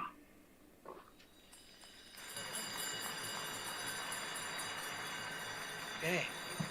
With due permission of Chair,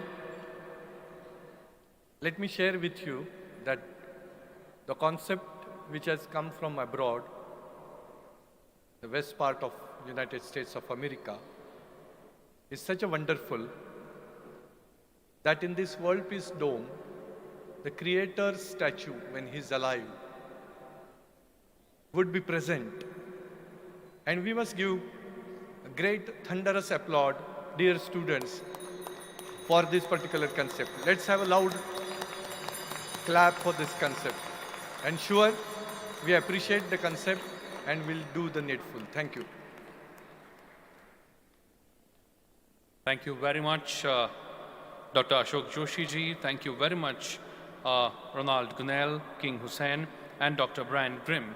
Thank you very much indeed for joining 8th World Parliament of Science, Religion and Philosophy, all the way from United States of America at really, really odd time in the early morning at your end.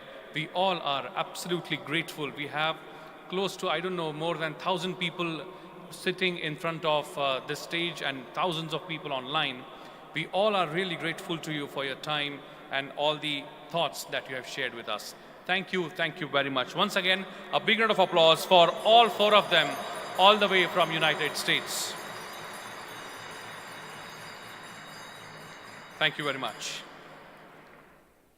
My friends, this 8th World Parliament of Science, Religion and Philosophy has really been important in many aspects. The number 8 itself, Sri Rahul Solapurkarji spoke in his address that the importance of word 8, Ashtadisha, Ashtasiddhi, and similarly, we have a person on the stage whom I'm sure we can call Ashtavadhani, a person who has many kalas, many gunas embodied in him. And today we are going to take this opportunity to bestow upon him Srimad Bhagavad Gita Bhashyakar Puraskar. And please, with your kind permission, I would like to read the citation of honor in Marathi. Srimad Bhagavad Gita Bhashyakar Puraskar Sanman Patra, Dr. Sanjay Govind Upadhyay, Kavi, Lekhak, Geetakar, Vakta, Prernaadayi Vyaktimatva.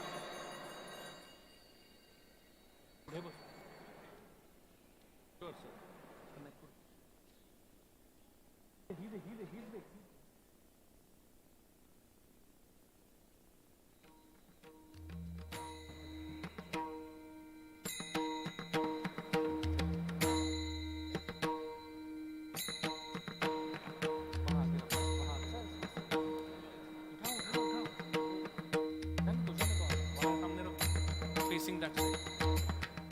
Are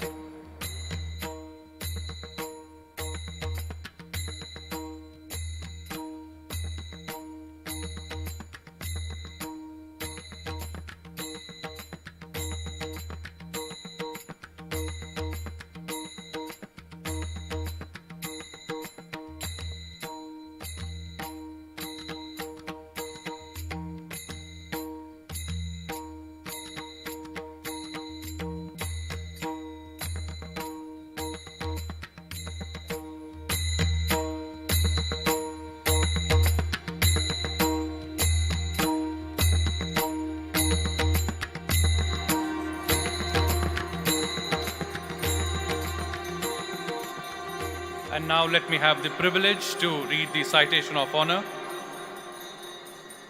आपण आयुष्यभर करत असलेला श्रीमद भगवत गीता या महान जीवन ग्रंथाचा प्रचार, प्रसार, विवेचन आणि निरूपण आणि त्यातून समाज मनावर होत असलेला सकारात्मक परिणाम ह्यासाठी आपल्याला या 8व्या विज्ञान, अध्यात्म आणि तत्वज्ञान संसदेचे औचित्य साधून श्रीमद भगवत गीता भाष्यकार हा पुरस्कार प्रदान करताना आम्हाला अत्यंत आनंद व आंतरिक समाधान प्राप्त होत आहे. श्रीमद भगवत गीता हा मूळ ग्रंथ आणि त्याची मीमांसा असलेली श्री ज्ञानेश्वरी या दोन्हीही ग्रंथश्रेष्ठींनी आपल्या मनावर विलक्षण परिणाम केलेला आहे. या दोन्हीमधून समाजाला सकारात्मक जीवनदृष्टी प्रदान करण्यासाठी खूप ज्ञान आहे हे आपल्याला आढळून आल्यामुळे आपण त्याचा अधिक अभ्यास करून त्यातील दृष्टांत लोकांसमोर मांडू लागलात. आपण स्वतः एक संवेदनशील कवी, गीतकार व लेखक आहात. आधुनिक वाल्मिकी म्हणून ओळखले जाणारे महान कवी व गीतकार स्वर्गीय ग दी माडगुळकर यांच्यावर आपली नितांत श्रद्धा व भक्ती असून त्यांच्यापासून प्रेरणा घेऊन आपण अनेक रचना केलेल्या आहेत. गीत रामायण सारख्या श्रेष्ठ कलाकृतीतील सौंदर्य स्थळ, त्यातील गेयता, त्यातील दृष्टांत या सर्व गोष्टींनी मोहित होऊन आपण गीत भगवत गीता या हिंदी काव्यमालेची निर्मिती केली. गीत भगवत गीतेतील पहिल्याच रचनेमध्ये विषादाने भरलेल्या अर्जुनाचे वर्णन करताना आपण अतिशय सुंदर शब्दांमध्ये म्हणले आहे, युद्ध करने सिद्ध है तन, मन ही क्यों हतवीर्य है, संदेह है मन में मेरे, न शौर्य है न धैर्य है. समाजामध्ये निखळ आनंद निर्माण करणाऱ्या आणि सर्वसामान्यांमध्येही सकारात्मकतेची ऊर्जा निर्माण करणाऱ्या आपल्यासारख्या चतुरस्र आणि अष्टपैलू व्यक्तिमत्वाचा यथोचित असा गौरव आज दिनांक 5 एप्रिल 2022 रोजी केरळ राज्याचे महामहिम राज्यपाल, एक महान विद्वान श्री आरिफ मोहम्मद खान यांच्या शुभ हस्ते विश्व राजबाग पुणे येथे करताना आम्हाला अतिशय आनंद व कृतज्ञता वाटत आहे. स्वाक्षरी अध्यक्ष संयोजन समिती 8वी विज्ञान अध्यात्म व तत्वज्ञान परिषद डॉक्टर विजय पी भटकर.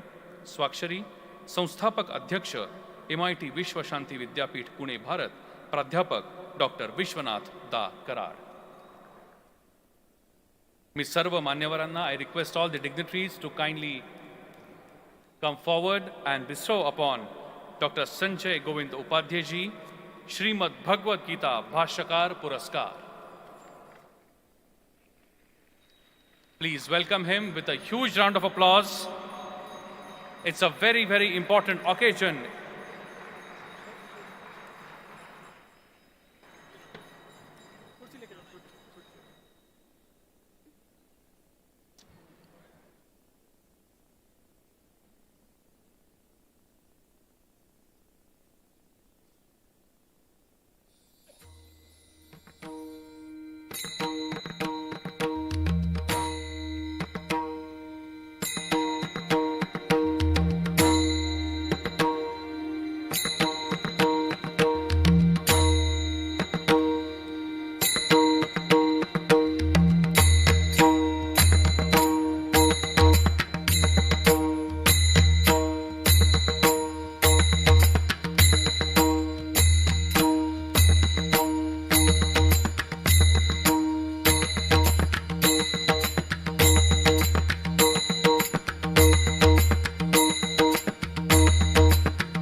नमस्कार.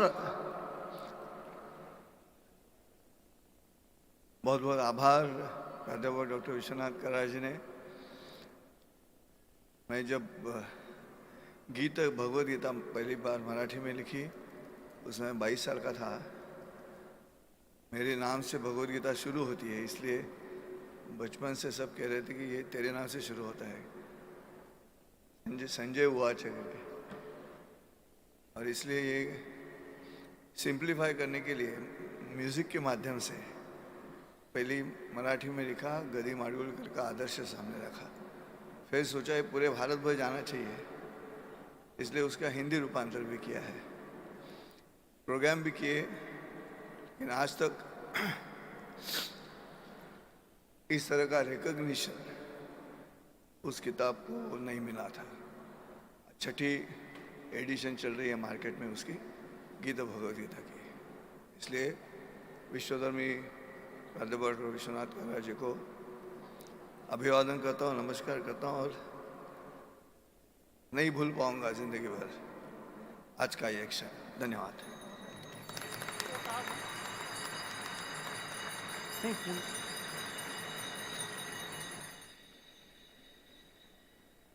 Thank you very much for your kind response.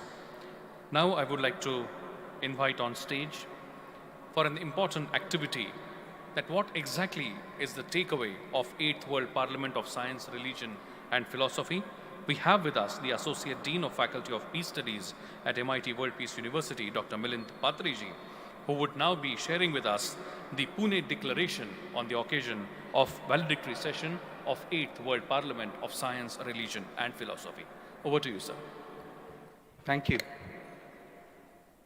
Divine dais and awakened audience. It's a historic moment of Pune Declaration 2022. This declaration is indicative of the DNA of the very vision and mission of this Parliament. Preamble.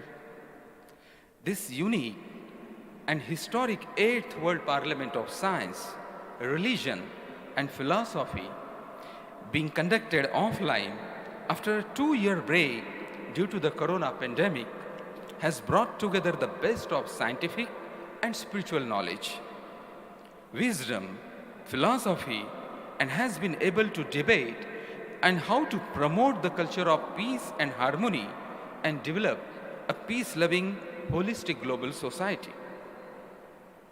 It is said that the rule of law of any nation must run close to the rule of life of the people, and the rule of life of the people must run close to the laws of Mother Nature, because the rule of Mother Nature is the rule of cosmic Brahman, the ultimate reality, the ultimate truth, the God. Today, the entire world is passing through a tense and chaotic stage, even worse than what was experienced during 2 world wars. The ongoing conflict between Russia and Ukraine has brought the world to the brink of yet another all-pervading, devastating war.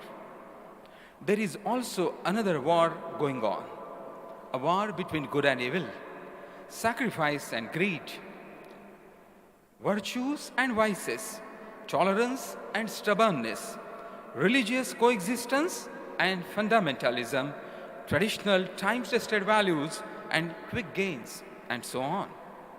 The various issues involved are not only local, that is restricted to one's own country, but are global as well. Friends, it is not for the first time in the history of humanity that the subject of bringing about an improvement in life through value-based universal education for the holistic development of the mankind has been taken up for discussion, debate, and deliberation. For time to time, all the great philosophers, scholars, thinkers, scientists, visionaries, spiritual leaders, according to their own experience, vision, and ability, have perceived the requirements of the masses of the humanity for the well-being of the mankind and have come out with their own reasoned analysis. I request one and all to kindly listen very carefully now the resolutions. There are 9 resolutions to be proposed and passed by this Parliament. Resolution number 1. Today, at the end of the 8th World Parliament of Science, Religion and Philosophy, we, the learned scholars, thinkers, scientists, vice chancellors, spiritual leaders, men of religion, men of spirituality, reaffirm our faith in establishing a peace-loving, holistic global society, and at the end of 3 days of in-depth deliberation, discussions, and debate, do solemnly resolve: 1. In order to usher in an era of all-round peace, every human being needs to be made of sound body and sound mind. There exist marked differences in concepts of consciousness among scientists, philosophers, religious and spiritual leaders. Such differences lead to difficulties in understanding each other and make it very difficult to approach the subject effectively. It is therefore necessary for scientists, philosophers, and religious leaders to arrive at an acceptable definition of consciousness. The human being is capable of much more powerful and much higher level of performance. It is our duty to try and elicit the neuropsychological and the neurochemical basis of this state in order to establish a state of peace and stability for the well-being of entire mankind. Resolution number 2. It is necessary to understand that all the religious scriptures of the world, like Srimad Bhagavad Gita, Holy Quran, Holy Bible, Tripitak, Agam, Guru Granth Sahib, Zend Avesta, Torah, etc., are actually true life-guiding scriptures which teach us how to live and how not to live. And hence, it is high time that we do not confine the religious scriptures as text of rituals only, but instead for the better understanding of the essence and philosophy of all major world religions. Resolution 3. Non-duality has been explored by science, religion, and philosophy alike. It is the philosophy of science to realize the nature of the self through the universal equation Om tends to E equals mc squared. Om is the first sound of the universe and is the reflection of the absolute reality explained in the universal equation E equals mc squared. 4. The great noble son of India, Swami Vivekananda, proclaimed in 1893 that union of science and spirituality oblique religion will alone bring harmony and peace to mankind. Also, one of the greatest scientists of the world, Dr. Albert Einstein, once said that science without religion is lame and religion without science is blind. It is high time that the world today realizes the wisdom and the sentiment behind these words and reconcile both science and religion for the well-being of the entire mankind. 5. The philosopher Saint Sri Dnyaneshwar Tukaram World Peace Prayer Hall, the world's largest peace dome, has emerged as a spiritually oriented scientific laboratory, which is the pathway towards establishing a culture of peace in this world. This laboratory should now become the world's meeting point for right-thinking people who will encourage the youth to participate in peace-building activities. Resolution number 6. From time immemorial, India has been the fountainhead of sound scientific knowledge as found in the ancient Vedic scriptures. The scientific laws, facts mentioned in the ancient Indian scriptures were for many years termed as religious and non-scientific. However, more and more recent studies have shown that almost all the knowledge mentioned in the Vedic scriptures is completely scientific and adhering to the laws of Mother Nature. It should be our endeavor to promote these Vedic sciences as a part of all modern sciences.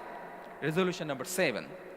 It is found that there is a dire need to evolve and promote a value-based universal education system with an appropriate understanding of the role of science and spirituality oblique religion to minimize the chaos, confusion, violence, terrorism, bloodshed, massacre, and an atmosphere of suspicion prevailing in the world.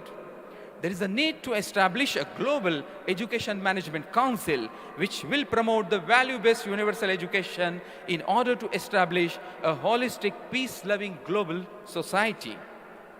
Resolution number 8. The great noble son of India, Swami Vivekananda, had predicted that India would be recognized as the knowledge corridor of the whole world and will show the pathway of peace and happiness as a Vishwaguru to the whole world in 21st century. The time has already come for this prophecy to come true, and the youth of India have to play a major role with great responsibility and set an example before the world to usher in an era of world peace. And the last resolution, the most profound and the most fundamental of this 8th World Parliament. Please listen carefully. India has a big role to play in the process of establishing peace in the world.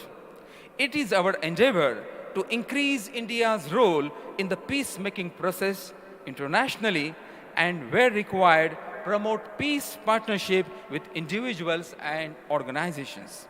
Particularly institutions like MIT World Peace University, MIT Art, Design and Technology University, and other institutions of repute all over the world. We, the scholars, thinkers, philosophers, academicians, scientists, vice chancellors, and all others do firmly believe that this magnificent dome, the biggest in the world and which is also the pride of the world, has come to symbolize the perfect harmony of science and spirituality to show the pathway of peace to the mankind. This philosopher Saint Sri Dnyaneshwar's Saint Sri Tukaram World Peace Dome is a stand-alone monument, the size of which cannot be compared to any other similar monuments in the entire world. Yes, needs to be clapped as well. Thank you. Last, we believe that the message of this monument is much bigger than the monument itself. Never before in the known human history have the makers of the world history, like saints, scientists, and philosophers, come together under one roof to convey the message of peace and harmony.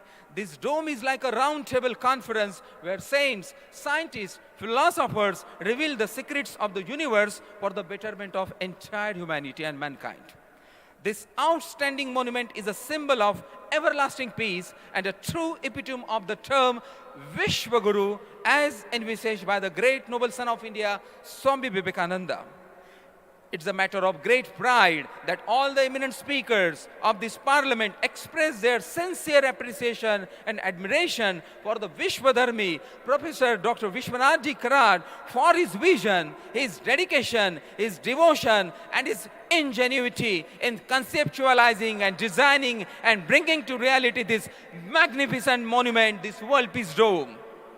And the last para, all of us who have assembled here from different states of India as well as from overseas feel that this magnificent World Peace Dome is the true symbol of Indian culture, tradition, and philosophy, and we sincerely express our keen desire that in the interest of our great country, Mother India, Professor Dr. Vishwanath Karad be accorded the nation's highest honor for his yeoman service to the mankind in the cause of establishing a culture of peace in this entire world.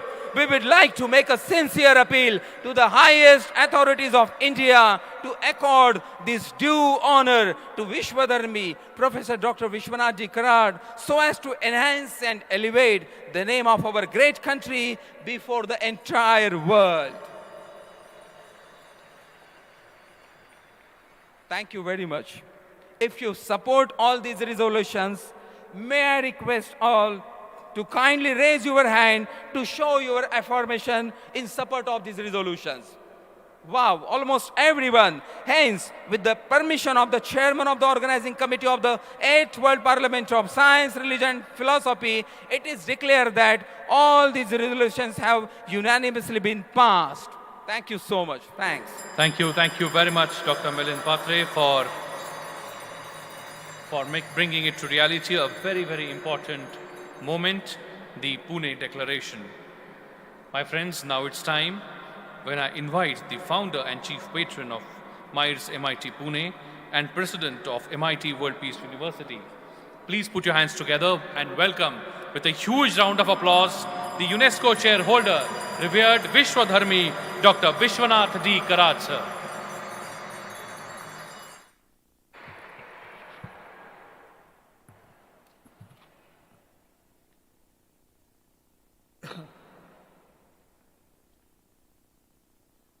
Most esteemed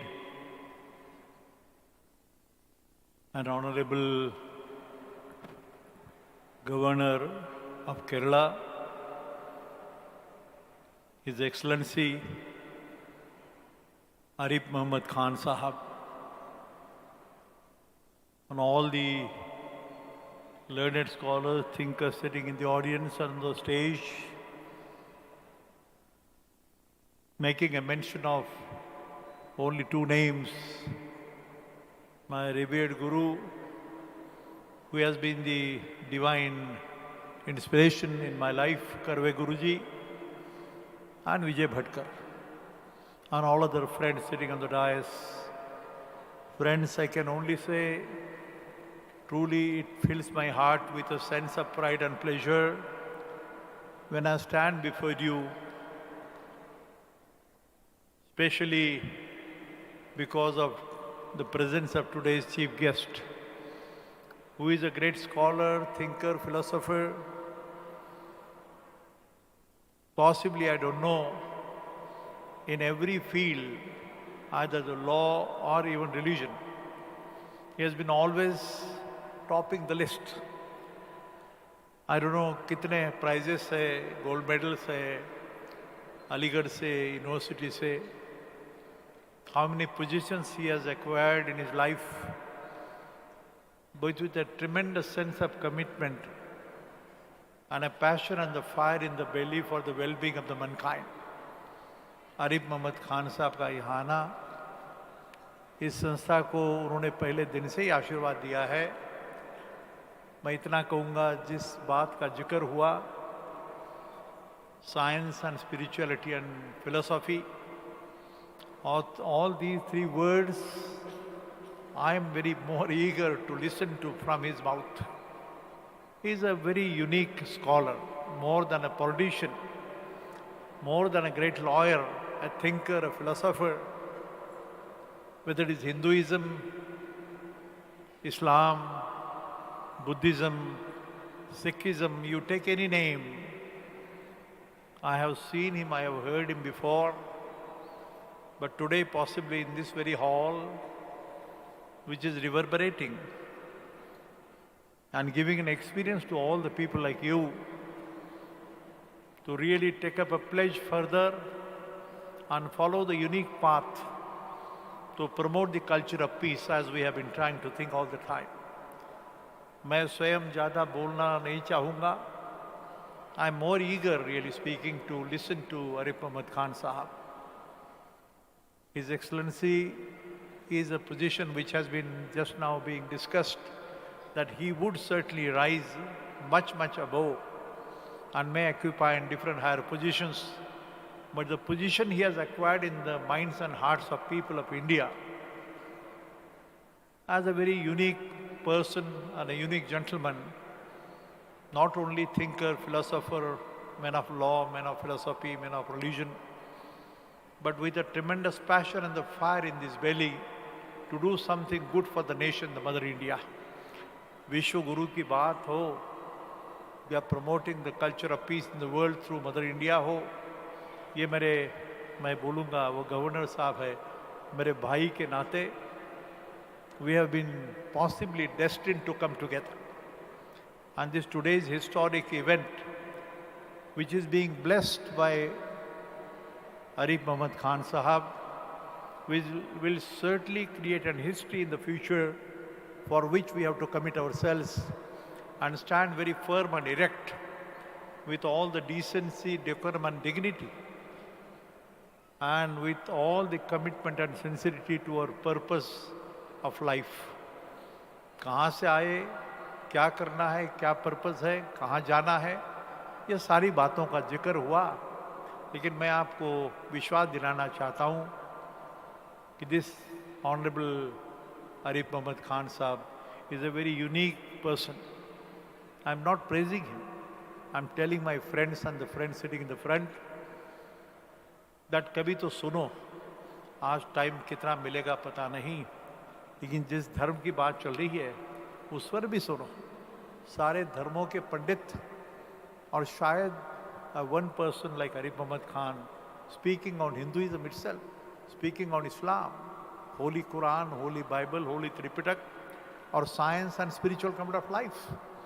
ये सारी बातों का जिक्र on this occasion of the valedictory function, the function to give a message to all of us, how and what we have to proceed and lead the society in a right direction on the background of this coronavirus or the Ukraine-Russia war, which is giving a glimpse how horrifying it could be, and on that background giving a message of peace through the mouth of Mr. Arif Mohammad Khan is really most satisfying to me and to all of you.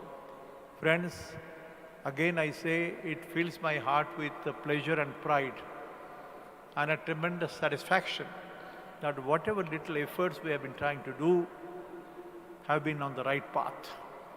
Education की बात हुई, a body and the brain and the soul and the mind. अध्यात्म की भी बात हुई, जिसमें अध्यात्म का चिंतन थोड़ा सा बाजू रहा, लेकिन present modern day science and technology, advancement of biological, chemical, and all other horrifying things which are being developed, we need to change the direction to a certain extent and follow the most appropriate path. जिसमें यह अध्यात्म शास्त्र और वैज्ञानिक प्रयोगशाला की बात है। यह शब्द कभी शायद आया नहीं। आध्यात्मिक शास्त्र और वैज्ञानिक प्रयोगशाला, पता नहीं ये कैसे प्रयोगशाला होती है, जरा बात तो करो। आओ अकेले सामने खड़े हो जाओ, जीसस क्राइस्ट के सामने हो, बाबा बुल्ले शाह के सामने हो, गौतम बुद्धा के सामने हो, या प्रभु श्री राम पुरुषोत्तम, खड़े रह के देखो, बात होगी। लेकिन दिल तो चाहिए, मन तो चाहिए, श्रद्धा तो चाहिए, और श्रद्धा के सिवा ये नहीं होगा। मैं आरिफ मोहम्मद खान साहब को धन्यवाद देता हूँ, स्वामी जी को धन्यवाद देता हूँ, सोलापुरकर सारे दोस्तों को। लेकिन आज ये कसम खाने का फिर से दिन है कि जीवन में कुछ करने का प्रयास है। भारत माता विश्व गुरु बनने का ये नई दिशा है, और इस डोम, ये जो डोम बना है ज्ञानेश्वर तुकाराम के नाम पे, वैष्णव परंपरा का यह प्रतीक है। कभी जिंदगी में सोचा भी नहीं कि संत ज्ञानेश्वर और संत तुकाराम जैसे संत हो, एकनाथ हो, हमारे चोखा मेला हो, सारे वैष्णव परंपरा के लोग, अप टू गौतम बुद्धा, पंचशील की बात, ये सारा संदेश देता है कि भारत की दिशा क्या है। ज्ञान का दालन है और शांति का मार्ग है। सुख समाधान शांति के लिए कुछ करने की बात है। दुनिया देख रही है अपने तरफ, भारत की तरफ बड़ी कुतूहल से देख रही है। तो मुझे लगता है कि we will try to prove that we are worthy of the confidence reposed in us. पता नहीं, ये मेरे लिए ये संकल्प का दिन है। Whether I can do some my duty, the duty toward the father, the mother, the family, the nation, the society and the entire world. Arif Mohammad Khan साहब ने एक बात कही थी मुझे कि डोम का तत्व क्या हो सकता है। मुझे याद आया, एकम सत विप्रा बहुधा वदंती, the truth is one and only one. The people called by different names like Ram, Rahim and Jesus and Christ, but it is his vision, his understanding, who gave me the guiding light to understand the essence and philosophy of these world religions and world peace dome. I bow down to him again. Thank you so much. Karve गुरुजी इकडे या जरा. Curve गुरुजी ना इकडे. राहुल, एक 2 मिनिटं आपली मी घेणार आहे. माझं कर्तव्य आहे की ज्याने कर्वे गुरुजी ने एक ना कि मेरा कोई फर्ज है भाई, इसलिए कर रहा हूं ये।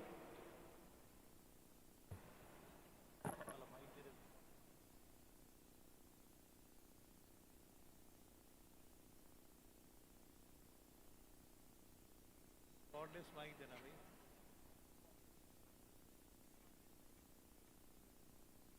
एक माइक दे दो जैसा है।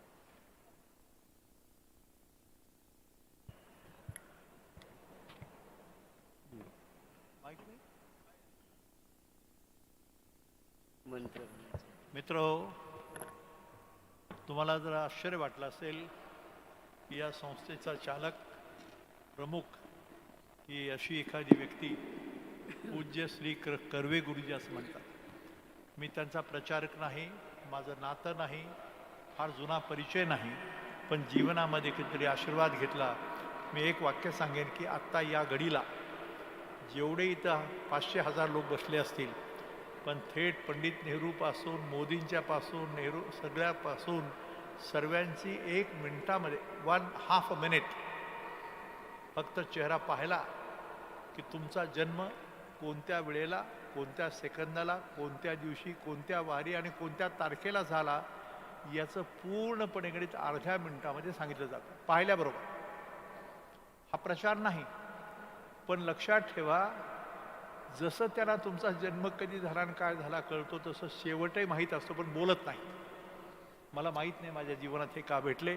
हे जे विश्वदर्शन देवता मंदिर उभं राहिलं ते त्यांच्या शब्दातून उभं राहिलं। मला सांगितलं ही ती जागा आहे जिथं मी यज्ञ केला होता, पूर्वी पूजा केली होती, हे राजकपूरची भूमी असल्यामुळं, पण अनेक चमत्कार आहेत। पण उलट ते तुम्हाला 4 पैसे हातावर देतील, पैसा नाही घेणार, उलट तुम्हाला दक्षिणा देतील, नमस्कार करतील। आता ते एक मंत्र म्हणतील फक्त, बाकीचं तत्वज्ञान चिंतन बोलायचा विषय नाही आणि मी त्यांच्यावर म्हणणार आहे। नाही बाकीचा वेळ घालवायचा नाही गुरुजी, फक्त इथून ते उचल बाबा, फक्त तुमचं 2 शब्दामध्ये सांगा।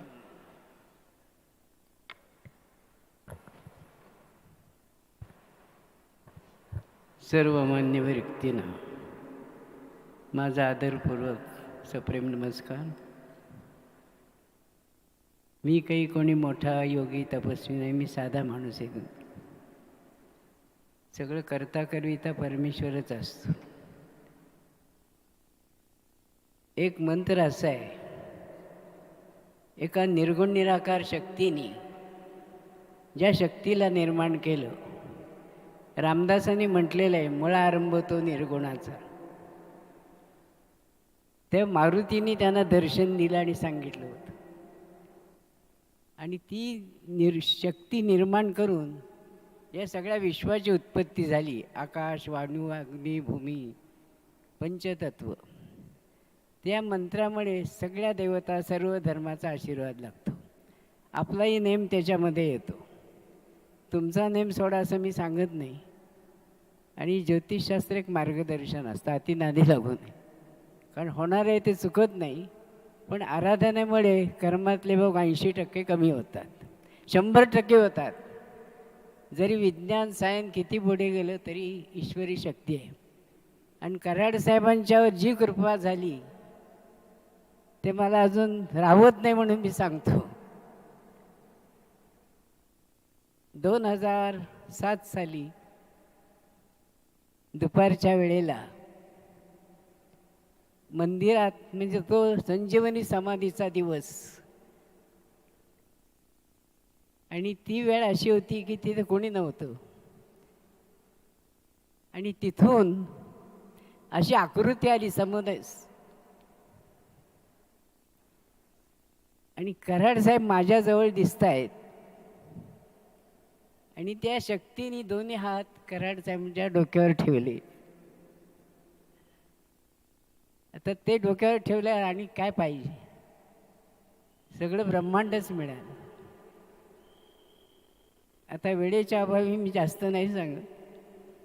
तर हा मंत्र तेवढा सर्वांनी करा. उभं राहून करायचं, सगळ्यांनी उभं राहा. Can you stand up please for a minute? I request you, please, kindly stand up for a minute or two. परमार्थाची पहिली पायरी आई वडील, ज्यांच्यामुळे आपण हे जग पाहिलं, तो पहिला गुरु. तर हा मंत्र सर्वांनी मोठ्याने म्हणा. ओम श्री मातृदेवताभ्यो नमः. ओम श्रीमान गुरुदेवताभ्यो नमः. ओम श्री पितृदेवताभ्यो नमः. ओम श्री पितृदेवताभ्यो नमः. ओम श्री आचार्य देवताभ्यो नमः. ओम श्री आचार्य देवताभ्यो नमः. ओम श्री अतिथि देवताभ्यो नमः. ओम श्री अग्निदेवताभ्यो नमः. ओम श्री जय जय रघुवीर समर्थ. ओम श्री जय जय रघुवीर समर्थ. माझ्या निरंतर हृदयातल्या ईश्वरा त्रिभुवनातल्या पवित्र वस्तूतील परमेश्वरा दाही दिशेला असणाऱ्या परमेश्वरा सर्व जन्मातून सर्व धर्मातून सर्व देशातून 84,000 लक्ष कोटी जन्मातून 84,000 लक्ष कोटी जन्मातून कोट्यान कोटी त्रिवार साष्टांग नमस्कार. ओम श्री विश्वदर्शन देवतायै नमः. ओम श्री विश्वदर्शन देवतायै नमः. ओम श्री विश्वदर्शन देवतायै नमः. ओम श्री विश्वदर्शन देवतायै नमः. ओम श्री विश्वदर्शन देवतायै नमः. ओम श्री विश्वदर्शन देवतायै नमः. ओम श्री विश्वदर्शन देवतायै नमः. ओम श्री विश्वदर्शन देवतायै नमः. ओम श्री विश्वदर्शन देवतायै नमः. ओम श्री विश्वदर्शन देवतायै नमः. ॐ श्री विश्वदर्शन देवतायै नमः ॐ श्री विश्वदर्शन देवतायै नमः ॐ श्री विश्वदर्शन देवतायै नमः ॐ श्री विश्वदर्शन देवतायै नमः ॐ श्री विश्वदर्शन देवतायै नमः ॐ श्री विश्वदर्शन देवतायै नमः ॐ श्री विश्वदर्शन देवतायै नमः ॐ श्री विश्वदर्शन देवतायै नमः ॐ श्री विश्वदर्शन देवतायै नमः ॐ श्री विश्वदर्शन देवतायै नमः ॐ श्री विश्वदर्शन देवतायै नमः ॐ श्री विश्वदेवतायै नमः ॐ श्री विश्वदर्शन देवतायै नमः ॐ श्री विश्वदर्शन देवतायै नमः ॐ श्री जय जय रघुवीर समर्थ ॐ श्री जय जय रघुवीर समर्थ कुंडली कवरदेव हरि विठ्ठल श्री ज्ञानदेव तुकाराम पंढरीनाथ भगवान की जय लक्ष्मी नारायण देव की जय धन्यवाद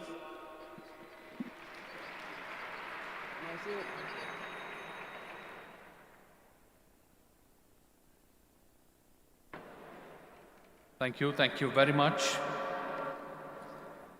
And my friends, it's now time when I would request the chief guest of this session, His Excellency, Honorable Governor of State of Kerala, Honorable Shri Arif Mohammad Khan Sahab. But before I do that, I request my technical team to kindly relay a small film made on life and work of Honorable Shri Arif Mohammad Khan Sahab.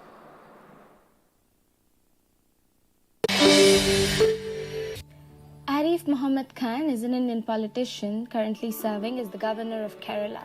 The former Union Minister has held several portfolios ranging from energy to civil aviation. He started his political career as a student leader as the President of Aligarh Muslim University Students' Union in the year 1972-73 and became a member of the Legislative Assembly of Uttar Pradesh in 1977 at the age of 26. Arif Mohammad Khan is best known for opposing the bill passed in the Indian Parliament, the Muslim Personal Law Bill, and has always supported reformation within Muslims. He defended the Supreme Court judgment on the Shahbanu case in the Parliament, along with the Triple Talaq case in India, and stated that it should be punishable by law with 3 years behind the bars. He is actively involved in policy making and Islam reformation and has written various books and given multiple lectures. He is also associated with Thank the you various very much. I think due to... Thank you. Let's put our hands together and welcome with a big round of applause His Excellency Honorable Shri Arif Mohammad Khan Sahab.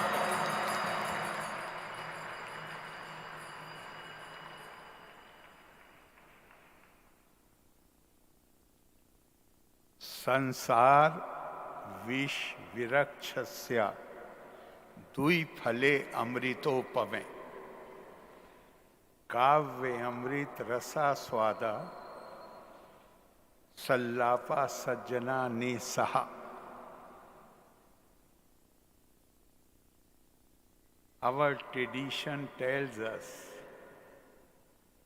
that in this world full of poison, there are only on this tree, which has been compared with this world, has been described as a poisonous tree. But this tree yields 2 fruits of inimitable goodness, and they are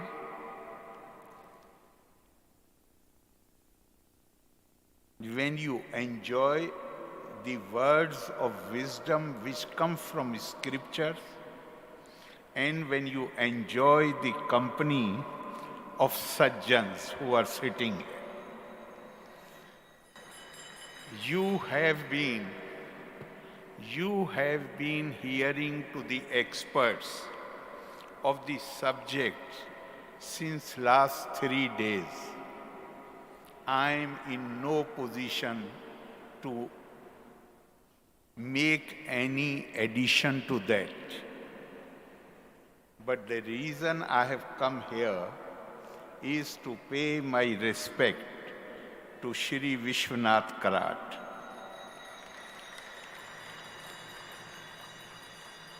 The worshipper of Ma Saraswati. You know, India, we just now, in your resolutions, there was a reference to Swami Vivekananda. The word Vishwa Guru was used. This is not a hollow dream that speaks about our past. In 10th and 11th century, when the European Renaissance had not yet taken off, but the Middle East was brimming with great intellectual activities. And that period is called the Golden Age of Islam. Not because of the military conquest, because of the intellectual activities. And these intellectual activities started with the translation of Indian wisdom into Arabic. 7 books carried by a Pandit from Sindh. One of them, Surya Siddhant, fascinated the imagination of the then ruler Mansur when few portions were translated and read out to him. And he appointed one Fazari with the help of this Kanak Pandit to translate it into Arabic. And that book became, from there it traveled to Spain. And from Spain it was translated into other European languages. And that book became basis of the space studies of Europe. Europe acknowledges it. It is not our claim. Europe acknowledges it. The book was named in Arabic as Hind. The Sanskrit name was Surya Siddhant.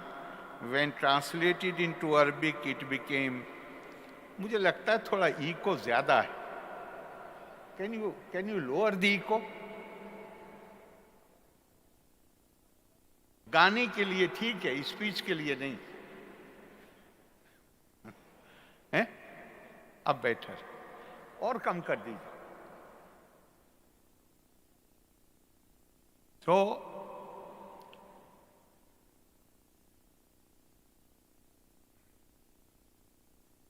why I have mentioned it? Not to just feel proud of the fact, but to realize that these have been achievements in our past, then something went astray. And we lost that glory. And I often used to wonder, how come a country which was recognized as knowledge destination, you look at 10th, 11th century history written by Arab writers, everyone has 8, 9, 10 volumes. Invariably, the first chapter is devoted to India.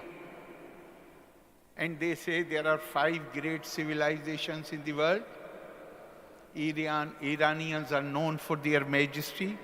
Chinese known for their craftsmanship and obedience to law and rulers.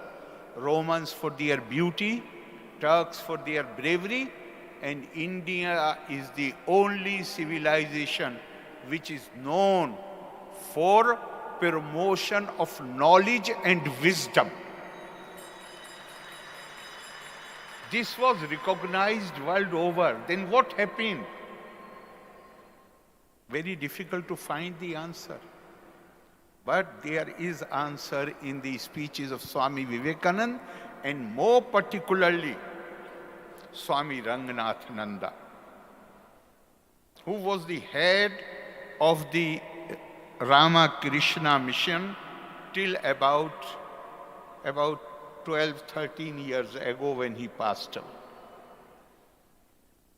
And he says that India has always been, we have been worshippers of Ma Saraswati.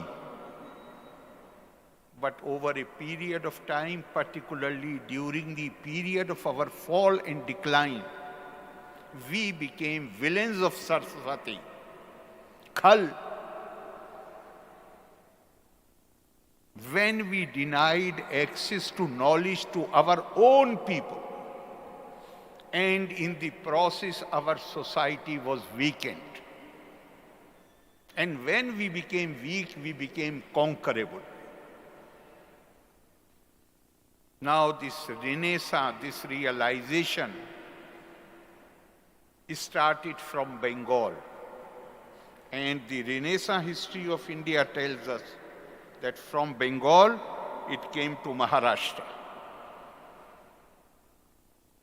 Other states, it went later. But first Bengal and then Maharashtra. And I feel and believe, because I am coming to this Peace University since last more than how many years? You can tell me. 8, 9 years. And had the good fortune of meeting most of the people who are on the stage, and Guru Vittalji is sitting opposite, and so many other people, the family of Vishwanathji. And don't think because I have been invited, therefore I am praising him. No. But honestly, I see in Dr. Vishwanath continuity of that Renaissance tradition. When he is, as a true devotee of Ma Saraswati, he is taking education to the masses. Education is the only game changer. Education alone can help us to revive our past glory. Education alone. We often mention this. मुझे time बता दीजिएगा कितनी देर हो गई बोलते हुए. We often use this term Vishwa Guru. This is the Vishwa Guru is not an upadhi.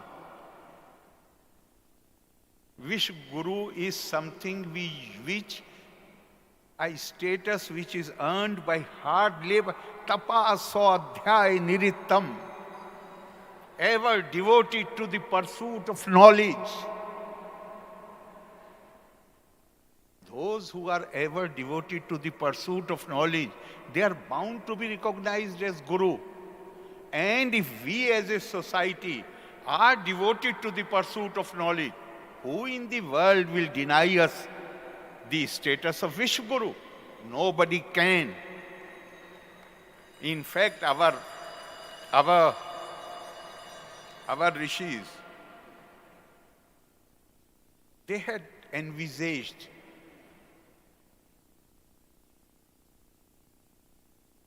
this is not something which has come recently. No, they had envisaged. Before that, I will say, every individual has some special quality about him. Na aksharam mantrahinam, na moolam naushadham. Ayogye purusho nasti, yojak istatra durlabha. There is not a single syllable which does not have the power of a mantra. Not a single vegetation which does not have the power of medicine. Not a single human being who is devoid of qualities. Everybody has some quality in her or him what is discourse, is the yojaka who can find out that quality and put it to proper use. Everybody has that quality. And in fact, because I referred to Swami Ranganathananda, so here I must also refer to an Upanishadic dialogue. Question was raised, what is tapa? Many answers are given, they are documented, but the answer which received universal acceptance was tapa is swa adhyay plus pirvachan. First acquire knowledge by hard study, hard work, by making your nights illuminated, burning, what they say, burning lamp, burning night lamp.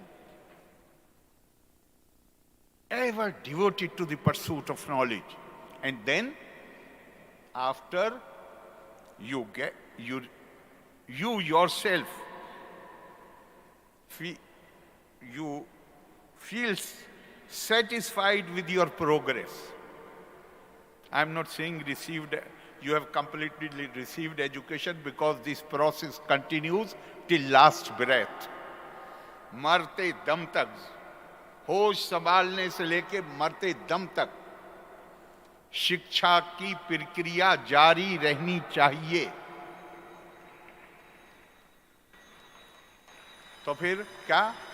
That is why I am modifying that when you satisfied that you are progressing and you are moving towards the acquisition of knowledge, then a desire is created in the heart.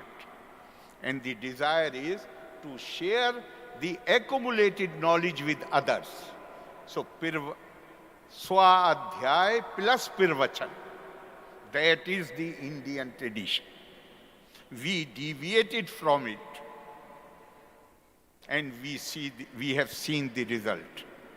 If we revive that tradition, then we will be what our ancient rishis had envisaged. They saw India as powerhouse of knowledge. Etad desha parshu tasya sakashad agraj anmana swam sam charitram shiksheran prithviyam sarvam anava. They envisaged an India. They envisaged an India where scholars from all over the world will come to learn what? Not Indian traditions. They will come to learn Swam Swam Charitram.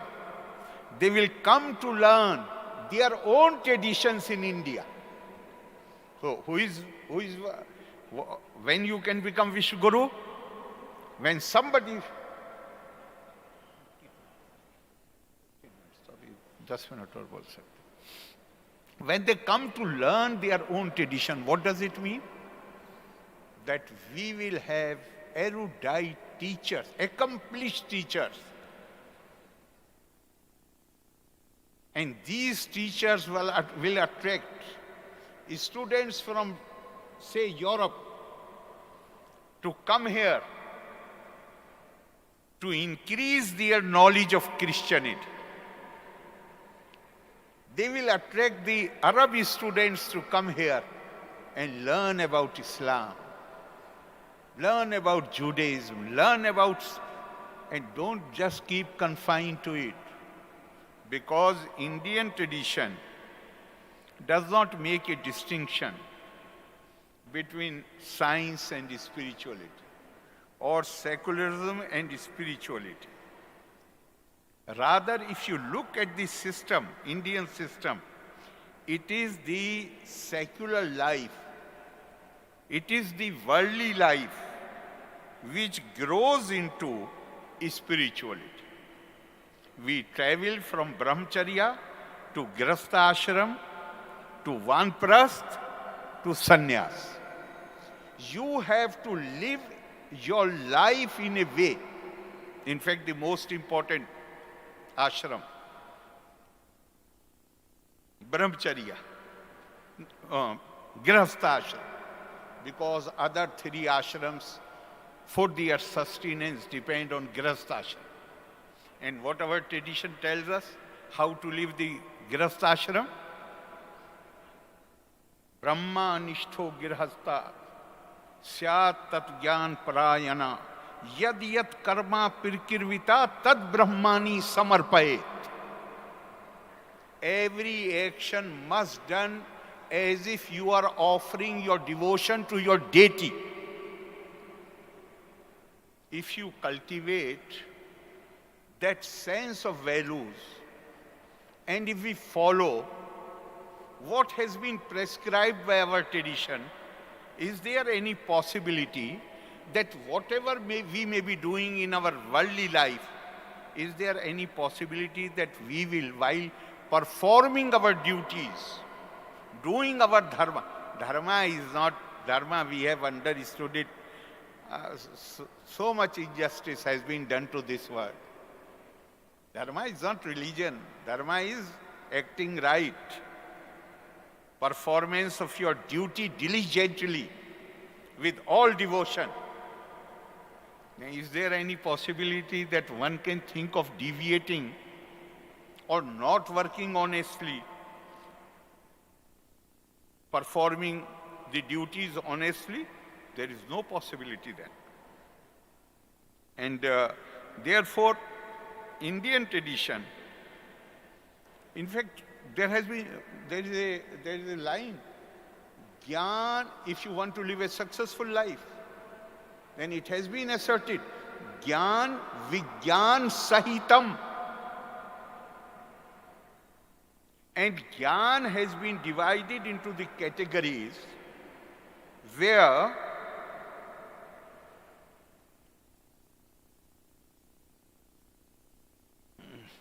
avidya is not ignorance,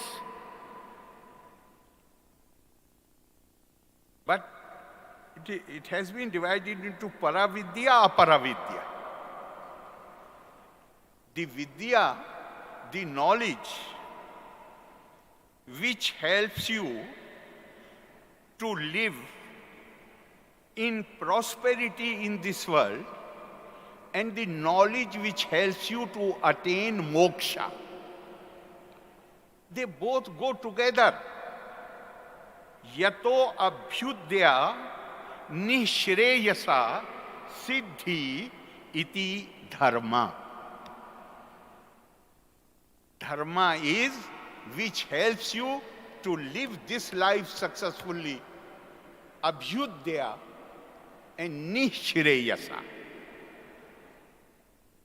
You know, what is going to happen after death is a question which has always fascinated man's imagination. Rather, it sets the imagination on fire. And in our tradition, I think the purpose was to set our imagination on fire and get into all kinds of studies, including science, including the spiritual knowledge, knowing myself, Aham Brahmasmi, Tattvamasi. When the Veda declared, Iyam visrishtiryat abho, yadiva dadhe yadivana, yo asya adhyaksha parme vyomantaso, angved yadivana ved. Now, if you read it literally, it means that who is the creator of this universe? Who is running the affairs of this universe? The God who is sitting above, is he running the affairs? Has he created? Or even he does not know who has created it and who is running it? Now, the purpose definitely was not to create disbelief. The purpose was to set your imagination on fire. You devote yourself to study the subject try to know it. And if you go deep into the subject, then what is that except pursuit of science? Scientific knowledge. When you try to know the nature of things, that is what science is all about. And elsewhere, it has been said, avyakta dini bhutani vyakta madhyani bharat. Shri Krishna is telling Arjuna that it is only, we do not know, nobody knows about the beginning and nobody knows about the end. It is only the middle part which is known to us. इसी को बहुत मैं मानता हूँ इसी का एक तरह से it's only a translation because it has come much later. Maaza आगाज़ो अंजाम जहां बेखबरें अव्वलो आखिर ई किताब कोहना उस्ताद अस्त. The first page, this is an ancient book. The first and the last page are missing. We only know the book in between.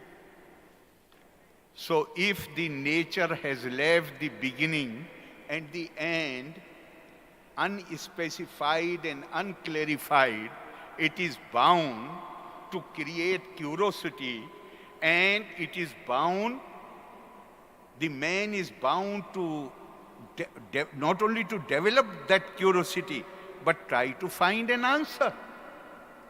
And that attempt to find the middle part, that is science. The beginning and the end, which is not known to us, which is mysterious, is spirituality.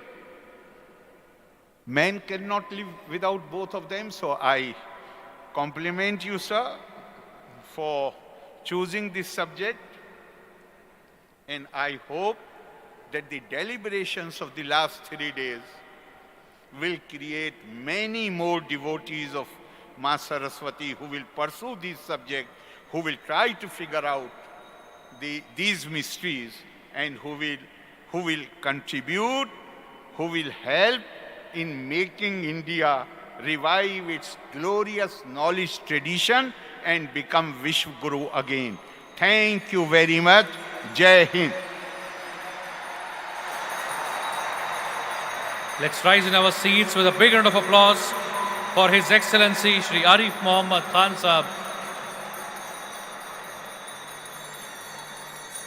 Thank you very much, sir, for taking time out and being here with us today to share your words of wisdom. Thank you very much.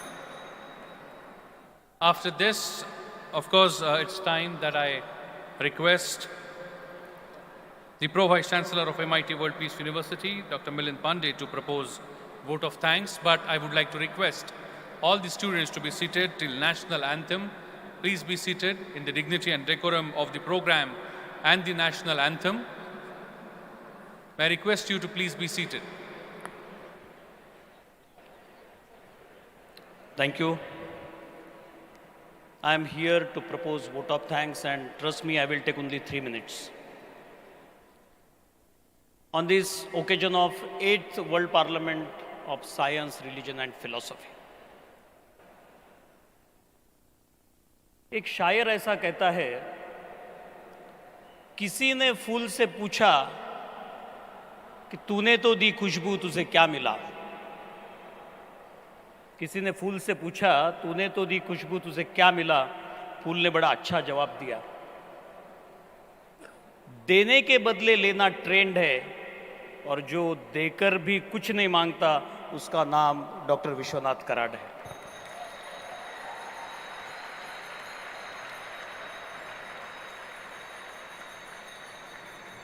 I would like to thank all the guests, all the speakers who spoke across the 9 sessions. In this World Parliament, we had 9 plenary sessions, inaugural and valedictory, total 11 sessions, 63 speakers, more than 3,000 delegates, the students and delegates from all the universities across MIT group of institutions. It was a great auspicious program where we had a Vishwarpana ceremony. Lokarpan has been done in 2018. The Vishwarpan ceremony of philosopher Saint Sri Naneshwara, Saint Sri Tukaram Maharaj World Peace Prayer Hall, the world largest peace dome. We also had a public dedication ceremony of Srimad Bhagavad Gita Gyan Bhavan, flagging off the mission to distribute 1.25 lakh books, volumes of Srimad Bhagavad Gita. Let me tell you, my friends, we had the speakers from USA, UK, Canada, and Germany. Many they spoke online, many they came physically and spoke from this dais.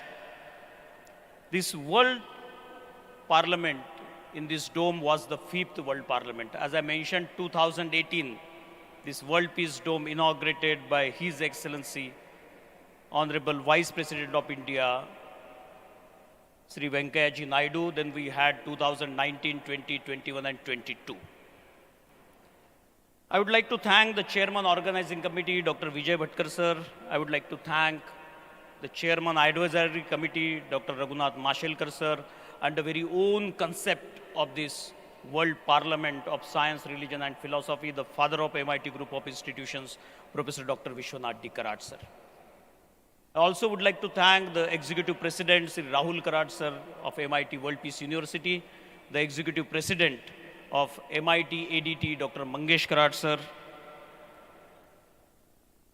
I would like to thank, when we inaugurated this conference on the first day, I would like to thank Dada Idate, the National Chairman. He blessed all of us. And today, we have His Excellency, the Governor of Kerala, Honorable Sri Arif Mohammad Khan sir. I remember on the second day, the Governor of Maharashtra, His Excellency Sri Bhagat Singh Koshiya ji, he came. He blessed all of us, did the Vishwarpan of this Srimad Bhagavad Gita Jnana Bhavan. I said I will finish in 3 minutes, just give me one. I would like to thank Honorable Sri Riddheshwar Ji Maharaj, Anandapit Vruddhavan, Param Pujya Sri Karve Guruji, Dr. Priyankar Upadhyay Ji, famous Bollywood star Rahul Solapurkar Ji, and today's awardee, Dr. Sanjay Upadhyay.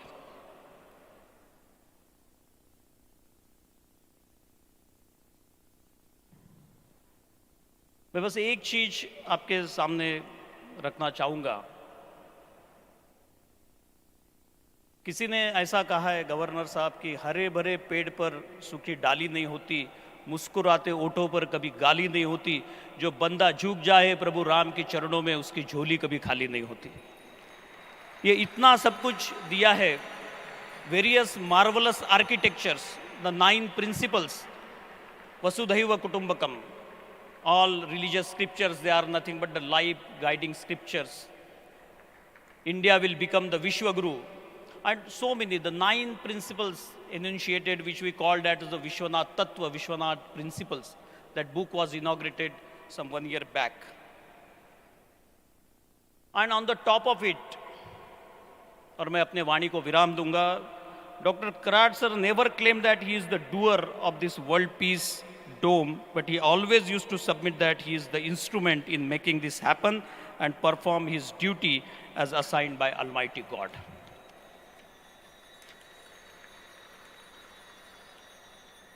I would like to thank all the MIT World Peace University Committee members and MIT Art Design Technology Committee members for their wholehearted support. There were 36 committees who worked day and night, 24/7, beyond and above, to make this conference a great success. And I would like to thank all my student friends for your patient listening to the discussions and deliberations from this dais. Please have a great clapping for yourself.